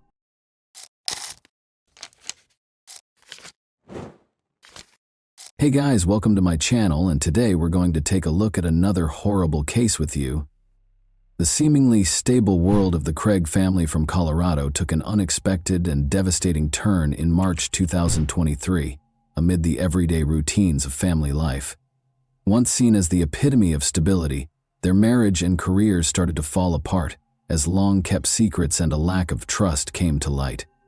New information created even more questions as friends and family tried to make sense of the situation. What actually transpired in this seemingly ideal family behind closed doors? On March 15, 2023, at approximately 11 a.m., Angela Craig was taken to the hospital due to severe headaches, nausea, and dizziness. She was admitted to the hospital for the third time in 10 days, but this time the circumstances were much more concerning. In an attempt to stabilize her condition, which was rapidly declining, medical personnel put her on life support. Her family, including her husband James, was in disbelief at how quickly and abruptly her health had deteriorated. Angela was born in Dodge City on April 15, 1975, and from a young age she had played a significant role in her family and community. Despite having allergies, she grew up in a big family with 10 siblings and fell in love with animals. Her hobbies included woodworking and reading, and both friends and acquaintances were won over by her easygoing demeanor and charisma. Angela was a successful interior designer who was well known for her cozy and welcoming designs. She also loved genealogy and helped people find long-lost family members. James Craig, who went on to become a dentist, married Angela on December 18, 1999. After earning his degree from the University of Missouri, Kansas City in 2006, James started participating in dental programs abroad. They established a life together in Colorado, where James opened an Aurora dental office. Despite her hectic schedule, Angela remained close to her siblings, especially her sister Toni, with whom she spoke on a daily basis. The couple had 6 children together. Angela's life appeared to be ideal. She oversaw a choir, ran youth programs, and was very active in church activities. But everyone was taken aback by her unexpected health problems in March 2023. She had complained of a headache only a week before, but the symptoms had gone away quickly, so there was no reason to be concerned. The doctors and her family were unable to explain why her condition was now getting worse so quickly. James, meanwhile, stayed by her side, as always attentive and considerate. 2 p.m., Angela experienced a severe episode that same day, leaving her loved ones feeling scared and powerless. The cause of her condition was still unknown despite the medical team's tireless efforts to save her, which increased the already existing stress and anxiety. Doctors put in endless effort to stabilize Angela after she lost consciousness, but things got out of hand. Her stroke on March 15, 2023, was a pivotal moment in her life. She was already in a serious condition when they got to the hospital, according to her brother, who had driven her there that day. Her symptoms, which included severe nausea, excruciating stomach pain, and dizziness, had gotten worse. She had visited a hospital 3 times in 10 days, but this time the situation seemed to be very serious. Just one day after returning from a trip to see her sister Tony in Utah, Angela was admitted to the hospital for the first time on March 6. Her symptoms were considered minor by the doctors at the time, and following an evaluation, she was released. But on March 9, she went to the doctor once more. James, her husband, a longtime dentist with years of experience who had always been there to support her through tough times, was very worried. He turned to the wife of his doctorate-holding colleague and friend, Ryan Redfern, for advice. Ryan and his spouse continued to be involved in the days that followed, keeping tabs on Angela's health. They suggested more tests and consultations, offered their support, and shared their knowledge of possible causes of her symptoms. James shared test results and updates with them on a regular basis. MRIs, ultrasounds, blood tests, and CT scans of different body parts were among the tests that were performed on Angela. All of the results were within normal ranges in spite of these efforts. Despite receiving intravenous fluid therapy, Angela's abnormally low blood pressure remained the only consistent anomaly. James realized how serious the situation was by the time Angela had a stroke on March 15th. He sent Ryan's wife pictures from the hospital room as he broke the heartbreaking news. The pictures showed Angela surrounded by medical equipment while being watched closely by a group of experts. Even so, the doctors were unable to come up with a conclusive diagnosis, which left everyone feeling overwhelmed and powerless. A desperate phone call on the morning of March 15 would make James even more anxious. Angela's brother told him that her condition had drastically worsened and that he was taking her to the hospital. James was treating patients at his clinic at the time. He left as soon as he heard the news to be with her. Desperate for answers, James decided to speak with Ryan's wife once more, after realizing that the traditional diagnostic techniques were not working. The events leading up to March 15, 2023 were tense and unnerving because Angela's health was continuing to deteriorate at an alarming rate. Angela was admitted to the hospital for the second time on March 9 and was monitored overnight. Doctors hoped she would get better, but they couldn't figure out what was causing her symptoms. Even though the test results were always normal, the growing anxiety among her family and the medical staff was concerning. Despite all of these changes, Ryan and his spouse remained influential. James's longtime friend and financial partner, Ryan, had previously helped him through difficult times, including rescuing James's dental practice in 2021 during a financial crisis. Their help was equally important this time, since Angela's life now depended on it, and the cause of her pain was still unknown. At James's dental clinic, Caitlin, the new office manager, couldn't get rid of the feeling that something strange was going on with her boss. After multiple incidents in the days preceding March 15, when Angela's condition deteriorated to a critical level, her suspicions started to grow. After speaking with James's close friend Ryan, she was able to piece together her observations and uncover an unsettling pattern. Everything began on March 6. Caitlin was working late that night when James showed up at the clinic out of the blue. He had no appointments with patients, and his actions appeared unusual. James went into one of the exam rooms and used the computer there rather than using his office computer. Although Caitlin thought this was strange, she didn't give it much thought at the time. On March 13, a package reached the clinic a few days later. James had made it clear that Caitlin was to accept it herself and that no one else was to open it, but when she went to pick up the delivery, she found that the box had already been opened by another employee. A cylindrical container bearing the warning label "hazardous materials" and the words "potassium cyanide" was found inside. Startled, but aware of James's instructions regarding confidentiality, Caitlin promptly resealed the package and gave it to him without question. She witnessed James carrying the brown paper-wrapped container out of the office later that day. Her suspicions were strengthened by this incident. She looked into potassium cyanide because she was becoming increasingly uneasy, and what she discovered was terrifying. The dizziness, nausea, and low blood pressure that Angela had been experiencing for days closely matched the symptoms of exposure. Angela was in critical condition by the time Ryan and his wife got to the hospital to help James. Ryan was surprised when Caitlin told him about the odd things that happened at the clinic, even though he was already aware of some of the family struggles. He was so horrified by her story that he called the police and told them what she had told him while he was on his way to the hospital. Nevertheless, Caitlin observed other peculiar actions from James. She remembered something else. As she was leaving the office on the evening of March 6, James texted her to ask her to personally make sure that a package that was scheduled to arrive was delivered to her. This request appeared to be merely a formality at the time, but in the context of later events, it became more significant. Ryan made the decision to speak with James when he got to the hospital. James asserted that Angela had requested the order for the aforementioned chemical, potassium cyanide, but his explanation sounded tentative, which made Ryan even more suspicious. Ryan shared this information with investigators out of concern, and they started to suspect that this case was much more complicated than it first seemed. Angela was taken to the hospital once more on March 15. Her symptoms, which included sharp abdominal pain, nausea, and extreme dizziness, had gotten critically worse. By the time police arrived, Angela could hardly stand, according to her brother, who had driven her to the emergency room. James now appeared to be aware that things were rapidly getting out of his control. James was questioned by police later that day.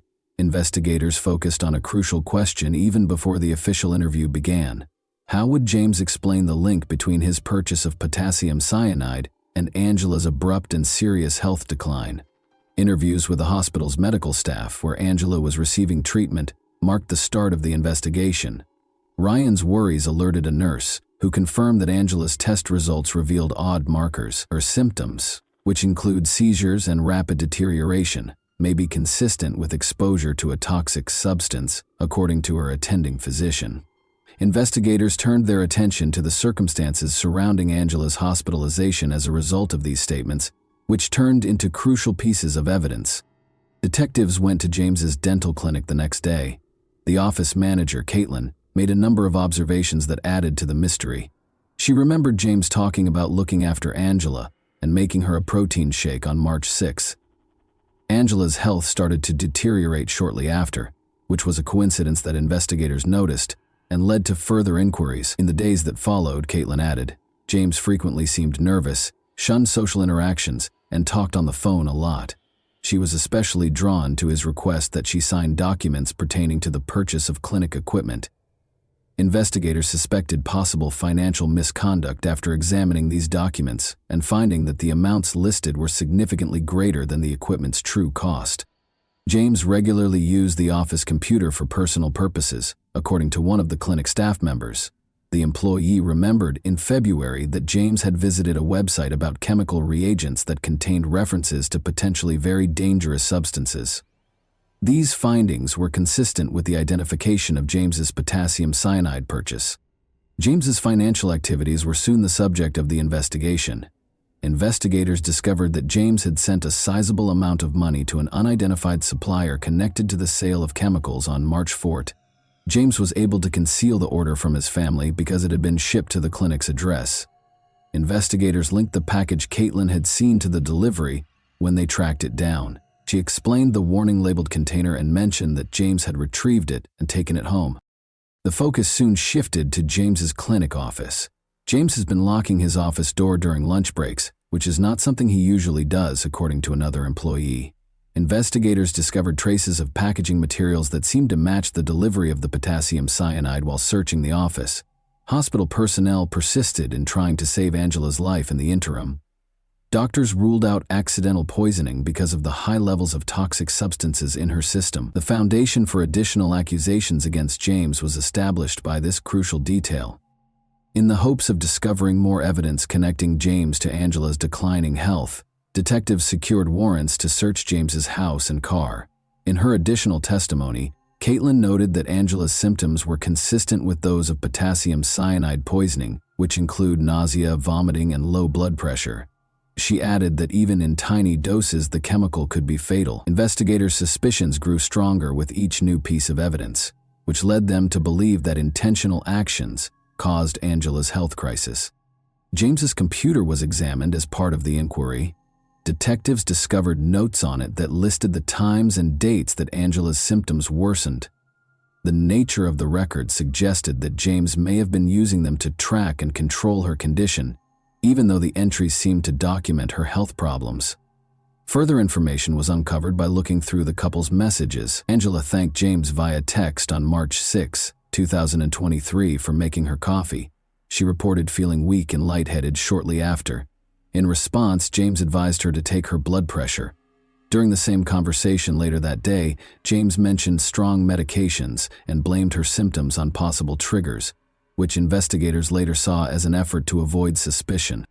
James' longtime friend and business partner Ryan revealed that James had confided in him about significant marital and financial difficulties in 2021. James was even thinking about getting a divorce at the time. James subsequently stated that Angela had been experiencing extreme depression and related an instance in which he allegedly prevented her from hurting herself. Their 6 children's testimonies, however, ran counter to these assertions. They characterized Angela as a lively, upbeat individual who displayed no symptoms of depression or odd conduct. Investigators also investigated James's divorce demand. In December 2022, he had mentioned Angela's mental health in conversations, but he did nothing to get her professional help.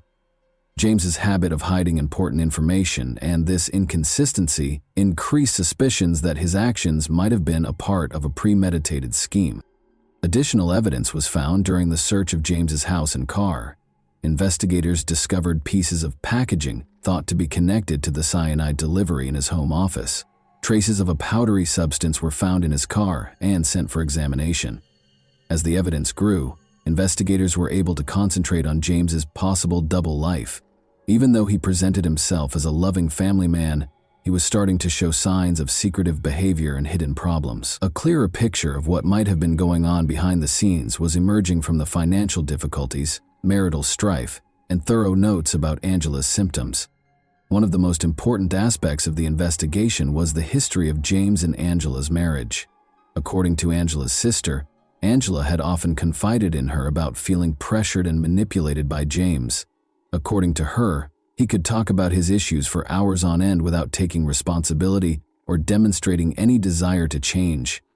According to reports, Angela felt stuck in the circumstance and lacked the strength to escape. These reports corroborated remarks made by James's co-workers, who observed his repeated grievances regarding family issues. James once remarked that life would be simpler without all of these responsibilities, according to one co-worker. Throughout the investigation, Angela's medical records were extremely important. She had seen doctors more often than usual over the previous 2 years, complaining of inexplicable symptoms like weakness, dizziness, and stomach pain. Investigators suspected a potential link between her health problems and James's behavior, because these visits fell during times when their relationship was more tense. James's search history showed meticulous preparation. He had studied the uses of toxic substances, such as cyanide and arsenic, and discovered ways to cover up their taste in food and beverages. Articles about avoiding suspicion in poisoning cases also piqued his interest. This digital trail demonstrated a high degree of intentionality and preparation. The situation was further clarified by financial records. Investigators discovered that James had been paying for a mailbox he rented in a far-off location, which he used to accept some deliveries. According to delivery service staff, James regularly picked up packages, usually in the evening. His cyanide purchase, which was already being investigated, coincided with one of these deliveries. Additional leads were obtained through interviews with Angela's friends. According to one friend, Angela had complained of odd symptoms weeks prior to being admitted to the hospital, and she had expressed concern that they might have been caused by something she had eaten or consumed. Nevertheless, she ruled out James's involvement, blaming her illness on fatigue or other medical conditions. Investigators sought the opinion of toxicologists, who tested Angela's hair in order to shed light on the matter. Traces of arsenic and other harmful substances were found during the analysis, suggesting that the person had been exposed to poisons for a long time. These results clearly indicated that Angela's declining health was not a coincidence. A coherent story started to emerge from the gathered evidence, which included witness accounts, financial transactions, and the outcomes of medical tests. Long before Angela was admitted to the hospital, James had not only carefully planned his course of action, but had also started carrying it out. Nevertheless, investigators persisted in their efforts to dispel any remaining uncertainties. Investigators also looked into James's financial circumstances and found some concerning information. With more than $2 million in debt, his dental practice was in terrible shape. This was made worse by his gambling habit. James's financial situation was already unstable because he had lost a significant sum of money in Las Vegas. These disclosures provided a fresh viewpoint on James and Angela's marital problems, which, in the words of Angela's sister, had been anything but ideal for years. According to Angela's sister, James had consistently persuaded her to stay in the marriage, despite her attempts to leave it for 16 years. Those close to her claimed that despite feeling emotionally spent and stuck, Angela lacked the willpower to break up with him. Investigators suspected James of employing manipulation techniques to keep control of the situation. As a result of these accounts, another aspect of James's life was illuminated by emails discovered during the investigation. An intimate relationship that started in 2022, when Karen, a Texas orthodontist, filed for divorce, was disclosed in correspondence with her. Investigators were drawn to one specific detail. James had purchased airline tickets for Karen on the same day he was issued an arsenic order. Karen apologized for not being with James in an email on March 16 and said she hoped to see him soon. Investigators looked into life insurance plans that were obtained in Angela's name in the interim. They found 3 policies that paid out a significant sum of money. This discovery heightened concerns that James might have included money in his purported scheme. At 4:29 p.m. on March 18, medical professionals pronounced Angela clinically dead. James was charged with first-degree intentional homicide a few hours later. Investigators claim that on March 6, 2023, James, who regularly made protein shakes for his wife, tried to put arsenic in her beverage. After that failed, he told the supplier that he needed potassium cyanide for a medical procedure and ordered an expedited shipment. James was arrested the next day. He was charged with several offenses, including tampering with evidence, at his first court appearance. The judge imposed a $10 million bail amount. Prosecutors charged James Craig with solicitation of murder and solicitation of perjury shortly after. An Aurora police detective was the alleged victim, according to Aurora police spokesperson Joe Moylan, even though the indictment didn't say who James was supposed to hurt. The trial of James Craig has been postponed indefinitely. Craig is scheduled to appear in court with a new lawyer after entering a not guilty plea. Craig was also accused of surreptitiously delivering a jail letter to a fellow prisoner who was freed on bond with the help of an adult daughter. The letter, according to the prosecution, included a request to produce a fictitious video that allegedly showed Angela Craig requesting that James get her some toxic substances. Angela's family made the decision to donate her organs after she passed away on March 18. Knowing that her life could save others gave her loved ones some small comfort in this choice. Her family wrote her obituary, which omitted the terrible circumstances of her death and instead highlighted her generosity, love for her family, and commitment to helping those around her. Angela's 6 children were thrown into the middle of these terrible circumstances in the meantime. Angela's family took custody of them after James was arrested in an effort to protect them from the consequences of his alleged behavior. During this trying time, Angela's family put in a lot of effort to make sure the kids got the help and attention they required. The dark secrets that James Craig had meticulously hid behind the facade of a prosperous career and an apparently contented family life were exposed by this case. The tragic result of his painstakingly planned actions devastated not only his own life, but also the lives of his loved ones, family, and children. This story is a sobering reminder that appearances of success and stability can conceal deep conflicts and hidden agendas, leaving many lives forever altered and many questions unanswered. And that wraps up today's chilling story. If you enjoyed this video, don't forget to like and subscribe so you never miss a new upload. Also, let me know in the comments what part of this story shocked you the most. Thank you for watching, and I'll see you in the next video.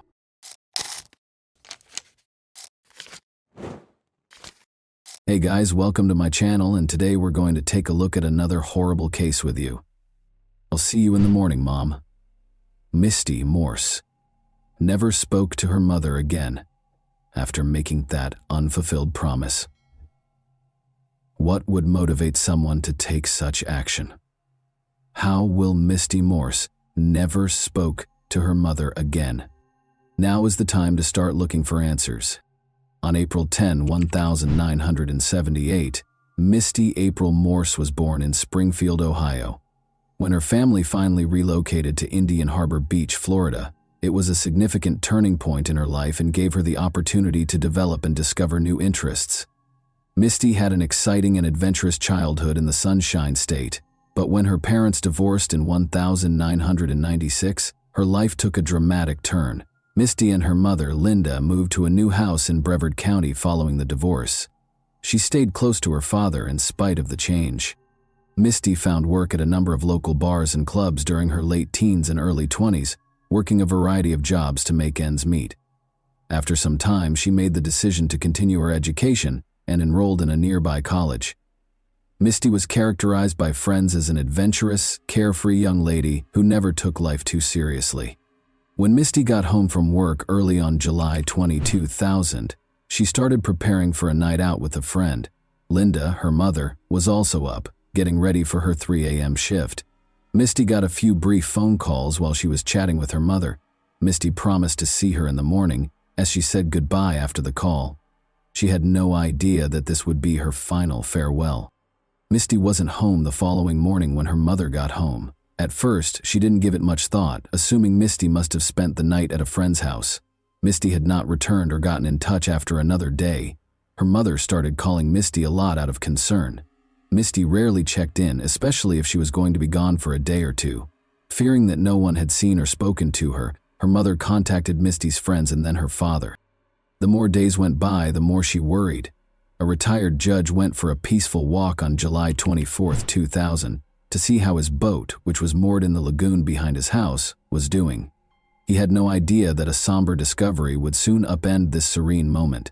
He was walking along the wooden dock when he noticed an odd object floating in the water below.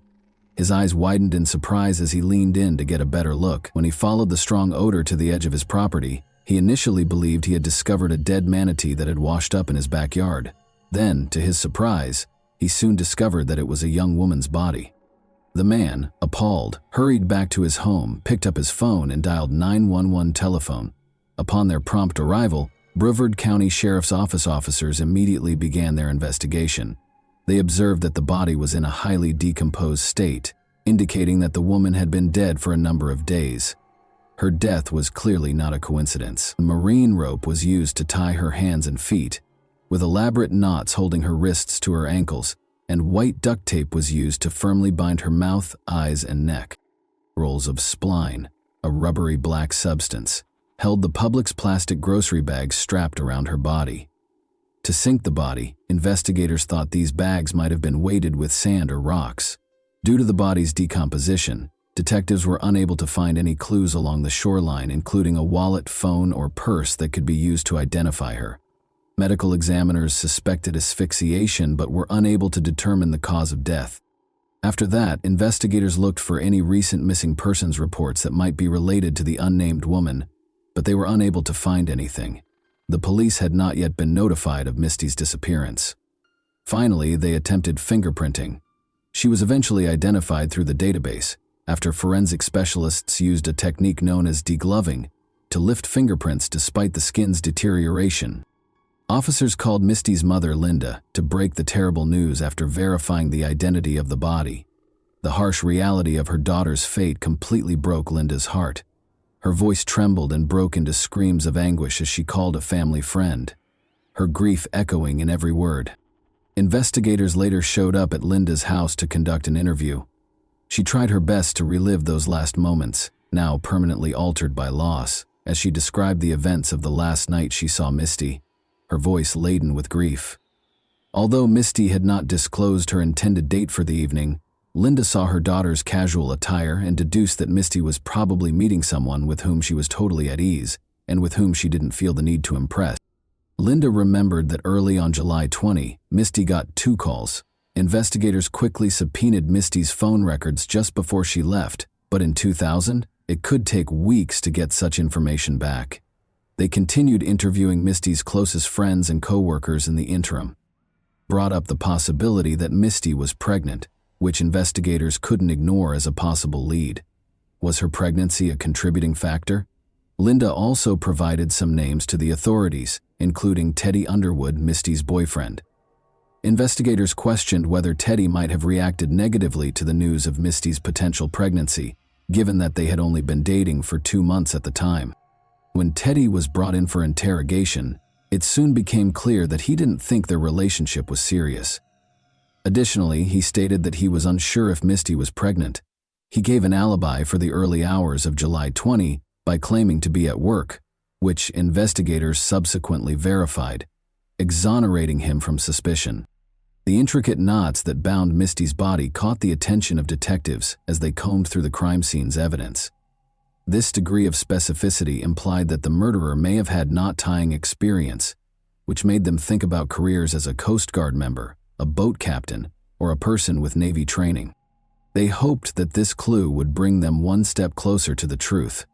Misty's hands and legs were tied with a rope that featured a cow-hitched knot, which isn't something that most people are familiar with. Investigators focused on the numerous layers of tape that were wrapped around the victim's hands, limbs, and face. She had a hat on. Her freedom of movement was limited.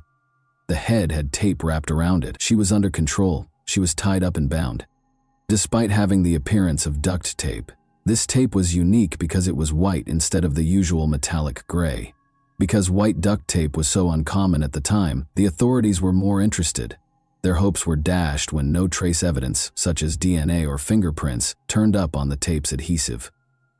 Another dead end, it seemed.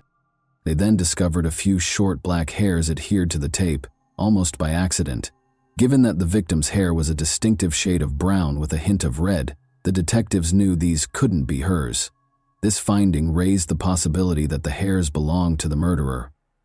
All of the evidence was sent for testing after the crime scene was carefully examined. Unfortunately, this lead could not be fully pursued in 2000 due to the lack of precise DNA analysis technology. As they met with the medical examiner the following day to discuss the autopsy results, their frustration increased. The body had been submerged for less than 72 hours, according to the examiner's report. However, it was impossible to determine the precise cause of death due to exposure to the weather.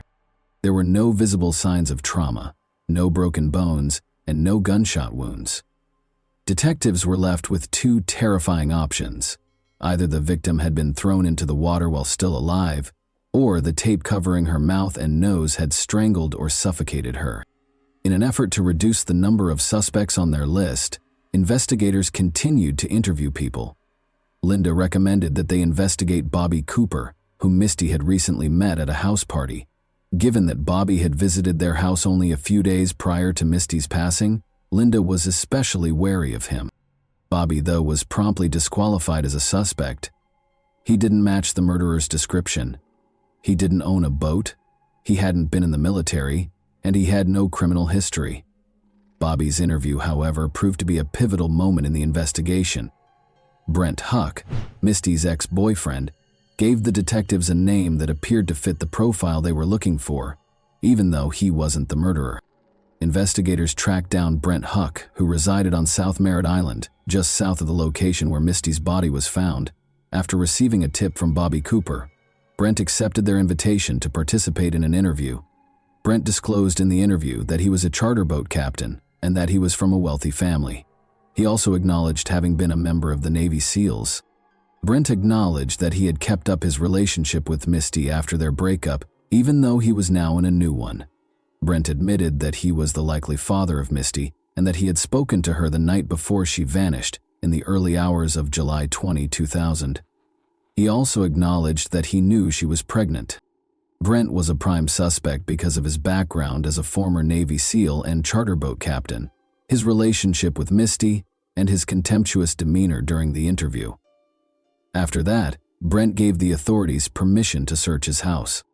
When investigators arrived, they saw a Rottweiler with short black hair that matched the duct tape that was used to bind Misty. According to Brent, Misty gave him the dog as a gift. A roll of rubber spline, which is usually used to weatherproof windows, was found during their search, an odd item for a home. Red flags were raised by this and other items discovered in Brent's bedroom and kitchen that matched evidence from the crime scene, such as white duct tape and Publix bags. Outside, Brent gave officers permission to search a boat he claimed was his, which was anchored in the nearby waterway. They discovered matted hair next to a fishing rod holder and 2 hair strands on the floor. The boat's ropes were identical to the kind that were used to restrain Misty. When investigators questioned Brent after gathering the evidence, he said something startling.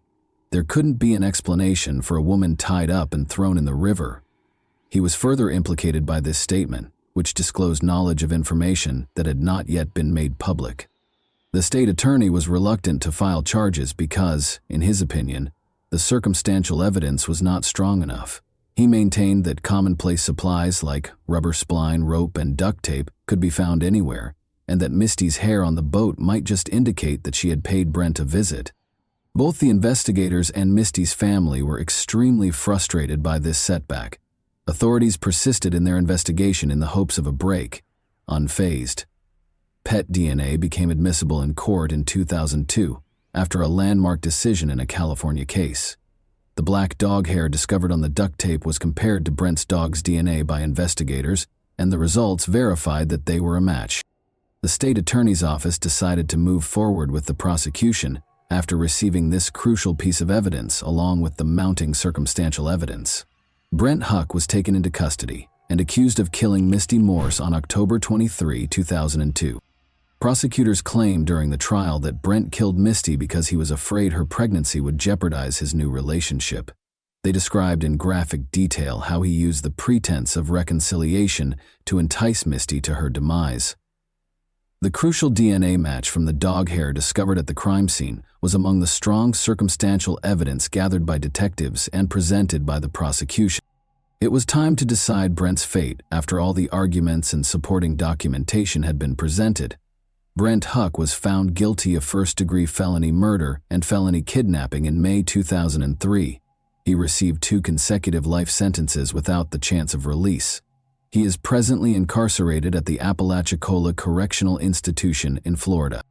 This decision ensured that Misty's terrible death was not unanswered and gave her family a sense of justice and closure. This case emphasizes how crucial it is to persevere in pursuing justice despite obstacles. It also reminds us how important it is for communities and committed investigators to hold people responsible for their actions. Even though Misty's life was tragically cut short, her story would live on thanks to the pursuit of justice. And that wraps up today's chilling story. If you enjoyed this video, don't forget to like and subscribe so you never miss a new upload. Also, let me know in the comments what part of this story shocked you the most. Thank you for watching, and I'll see you in the next video.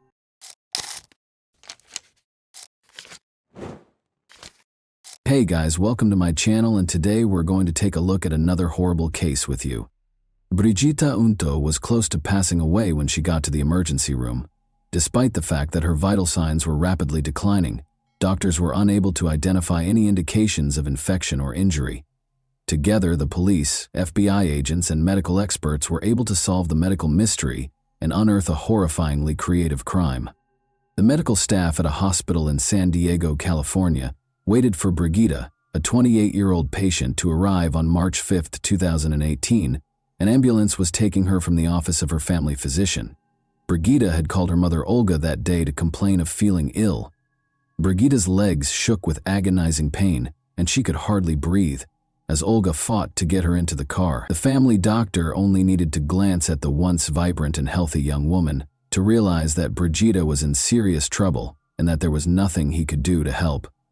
In order to transport her to the hospital, he called an ambulance.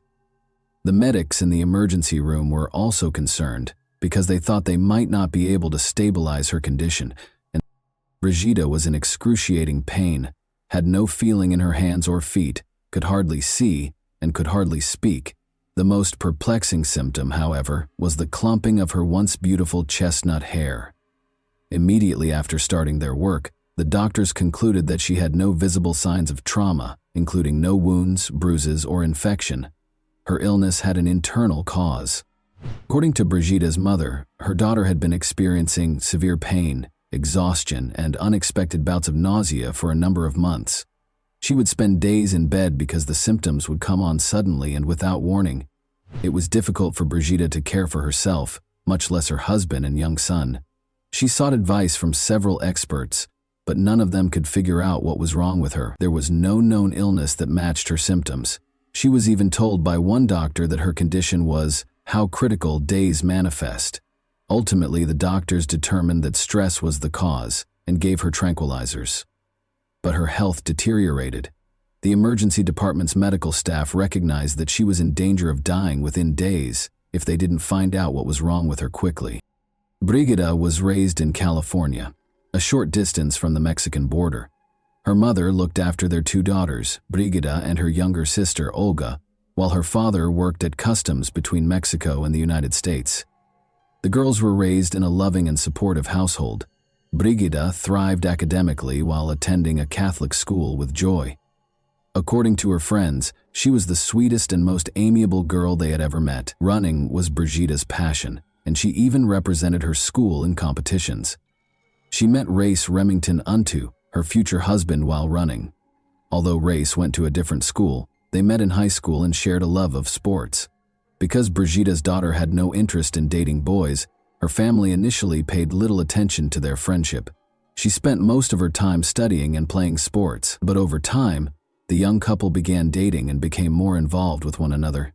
Race was able to bring out Brigitte's more daring side, and they quickly became inseparable. Race had a very lofty ambition. He wanted to enroll in the Annapolis-based United States Naval Academy. It was a difficult task because the student acceptance rate was less than 8%. In addition to doing well in school, the candidate had to work on personal growth, play sports, volunteer, be involved in the community, and much more. Remarkably, Race was accepted into the academy and relocated to Maryland to start his studies. The young couple kept up their long-distance romance. Race was eventually diagnosed with a hernia, though, which didn't fully heal. Despite having to leave the academy, he was able to find employment in the Navy as an electrician. Brigitte, meanwhile, went after her own goals and became a teacher. Following 7 years of dating, Brigitte, 25, and Race, 24, were married in 2014. They welcomed their son shortly after. Brigitte thought that everything in her life was going as planned, and she was completely content. She lived a short distance from her parents, had a wonderful child, and a loving, caring husband. She could never have predicted the extraordinary and agonizing turn her life would soon take, though. Dr. Jeff LaPointe, a certified toxicologist, was one of the emergency department doctors at San Diego Hospital. This was unusual. Like a great detective, Dr. LaPointe followed the trail of clues that might help him figure out what was happening to Brigitte. He was a true medical detective. Was an autoimmune disease killing her? No, that was not confirmed by blood tests. Is it possible that she has cancer? No. But among all the symptoms, hair loss was the most noticeable. This was a result of treatment rather than the illness. Brigitte had been exposed to a toxic chemical, according to all the symptoms. But which one and how? It wasn't cesium, cadmium, or arsenic, because hair loss wouldn't be caused by these heavy metals. But thallium was the one material that could. Thallium was employed as a depilatory agent at the beginning of the 20th century. Additionally, doctors actively used it. For instance, if a child had lice on their head, thallium was applied to the lice, which caused the lice to fall off, along with all the hair. In the years that followed, thallium took center stage in rodent poisons. But by the 1970s, S and arsenic had become so widely used as murder weapons that they were outlawed for use and sale. Leg pain, weakness, deteriorating vision, appetite loss, weight loss, and of course hair loss were all signs of thallium poisoning that Brigitte was experiencing. Dr. LaPointe's inability to promptly verify his suspicions was the issue. There was no way to test the patient for poisoning on the spot, and no one in the hospital had ever seen a case like this before. The results would be available in 3 days, which Brigitte might not have, and the samples needed to be sent to another lab. This was the start of the race against time. In order to get an expedited analysis, Dr. LaPointe began phoning each agency. The antidote would be desperately needed, even if the doctor's suspicions were confirmed and Brigitte had thallium poisoning. But getting the antidote, which was aptly named Berlin Blue, proved to be more difficult than he could have imagined. Since Berlin blue is a blue pigment used in paints, we have all seen it. When creating Starry Night over the Rhone, Vincent van Gogh used it. Additionally, it speeds up the body's removal of heavy metal poisoning by acting as an antidote. Though blue paint is available at the closest art supply store, it is nearly impossible to find medical-grade Berlin. Despite calling every pharmacy, naval medical officer, and clinic, Dr. Lapointe was only able to locate the antidote at one warehouse, a classified warehouse located in Los Angeles. In the event of a dirty bomb explosion, for example, Berlin blue can also be used as an antidote to radiation exposure. Therefore, until thallium poisoning was verified in the lab, Dr. Lapointe could not rely on receiving the antidote because the government maintains exacting records of every tube of Berlin blue in the nation. Lapointe's worst fears were validated when the toxicological analysis of Brigida's case was delivered. Brigida's body contained 1,000 times more thallium than was allowed. To transport the antidote to San Diego, a hospital employee drove through the night. But the doctor was concerned that one antidote might not be enough for such severe poisoning. In order to purify the patient's blood, he recommended dialysis. After a long and agonizing process, Brigida's family and the medical staff were left with nothing to do but wait and pray. To keep an eye on their health, Brigida's husband and son were moved to a different hospital wing. They might have been impacted as well if she had been exposed to thallium. Where could she have gotten so much thallium? That was still the key question. FBI agents were looking for the answer to that. Remember, this was all taking place in a state with multiple military installations. Additionally, President Trump's scheduled visit was the backdrop against which these events took place. As a result, FBI agents became very interested in what was going on in the city when Dr. Lapointe began searching for Berlin blue. It was ultimately delivered so far away from the city that a local scientist for Harvard chemistry began searching for cocaine flu. When Brigida started having an unexplained illness, police and FBI agents found that she had been treated at an alternative medicine clinic in Mexico a few months prior.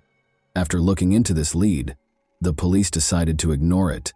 Because Brigida's school was a former World War II military installation, rodent poisoning may have happened there in the past. Many of the school's teachers became ill that year. This lead, though, also proved to be a dead end. Because Brigida was depressed, investigators could not rule out the possibility that she had used thallium herself as a cry for attention. She loved life, however, and would never desert her son, according to everyone who knew her. Furthermore, rather than the other way around, her depression developed after the emergence of inexplicable symptoms. Regarding the poisoning of his patient, Dr. Lapointe had his own suspicions. After scanning Brigida's internal organs, he was appalled to find a large number of white spots all over her digestive tract. It became clear that food was the entry point for the poison into her body. The ideal crime had been attempted by someone close to her. The patient was placed in total isolation by doctors, but food was the least of her worries at the moment. The antidote helped Brigida regain consciousness a few days later. She was unable to sit or move, and all of her hair had fallen out, but she was still alive. She was unable to identify anyone who would want to hurt her. Nonetheless, the police were aware that poisoning is always a private crime carried out by a close friend or relative. The fact that Brigida's husband and child were unharmed was also intriguing. Her husband, parents, and sister were all willing to assist with the investigation when the police spoke with them. Her husband, Race, complained that he was unable to put himself in his wife's shoes to ease her pain. Investigators sensed that he was lying, even though he said what they wanted to hear. Additionally, the medical staff observed that he asked odd and occasionally inappropriate questions and didn't seem as concerned. When her husband was suspected of being involved, Brigida became enraged and strongly denied it. She maintained that Race had taken care of their son and taken her to the hospital while she was ill, and when she didn't have the strength to get out of bed, he would cook. But what the investigators discovered during their chat with Brigida gave them the chills. Race had a rather peculiar pastime. He liked to gather rare poisonous plant seeds. After Brigida was hospitalized for 16 days, the police became interested in this and gathered enough information to search their house. Race, looking a little agitated, opened the door. He voluntarily turned over all of the family's devices, including laptops and phones, when the detectives asked him to. They were unable to ignore the fact that the devices' entire search histories had just been erased. The police discovered 2 books, Criminal Poisoning and The Poisonous Handbook, despite the purportedly erased data on his phone. The Poisonous Handbook claims that thallium allows the poisoner to manipulate the rate at which their victim perishes. As the patient gradually deteriorates for unclear reasons, the poisoning manifests as a medical mystery. Race's vehicle yielded even more fascinating findings. In a tiny compartment in the spare tire, they discovered a packet of exotic seeds and an acetone canister. Additionally, just before the police arrived, their mother saw Race throw away a black garbage bag, which Brigida's sister handed over after retrieving it from the trash can. Receipts for exotic seeds, including cerebrodollar, prayer nuts, and tick seed, as well as a variety of equipment for grinding and filtering them, were found inside. Stated differently, everything required to produce rare poisons. The man had clearly already tried to crush tick seeds to extract ricin, a poison that is poisonous to mice but harmful to people if swallowed or inhaled. Although the detectives' suspicions increased, no thallium was discovered in the car, yard, or house. As a result, Race could not be arrested. They had no choice but to inform Brigida of their suspicions and request that she refrain from going home. Despite her continued incredulity, she did not object to the investigation's continuation. As they dug further, the investigators found a potential motive for the murder. One of Race's lovers thought he was a widower. He misled her by saying he was a Navy SEAL and that he wanted to work in the poisoning division of the FBI. Race led a double life, going so far as to have another affair and confessing to the woman that he was married. He didn't think twice about taking his young son on their dates, and the boy had become so attached to the woman that he called her mom. But in order to avoid having to share custody of their son, he wished that his wife would be struck by a bus. Why the woman wasn't alarmed by this is unknown. Even so, it was obvious that the man wanted to break up with Brigida. However, as a devoted Catholic, she had informed him prior to their marriage that she did not support divorce and that their union would be lifelong. Her unfaithful husband taking this ending so literally was not something she could have predicted. Race was asked to take a polygraph test by the detectives, but he failed horribly.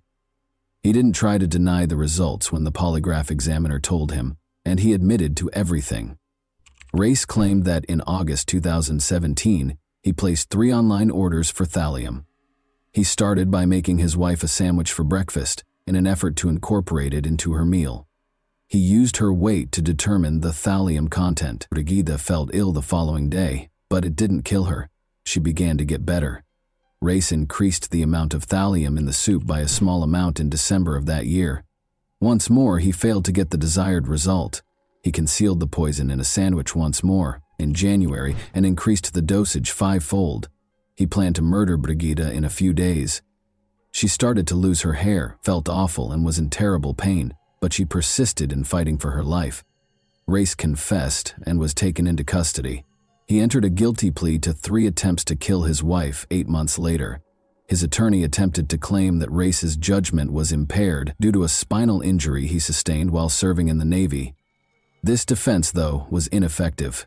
He was given 3 life sentences, ranging from 21 years to life, on March 14, 2019. In October 2033, he might be eligible for parole. He will only be incarcerated for 14 years and be released before turning 42, if he is fortunate enough to be successful in his first attempt at freedom. Brigida finally had the opportunity to speak to her husband directly during the trial. She stated, "I wanted to believe that I knew the man I married 3 years ago, the man I had been dating for nearly 10 years. I wanted to believe that he would never harm me.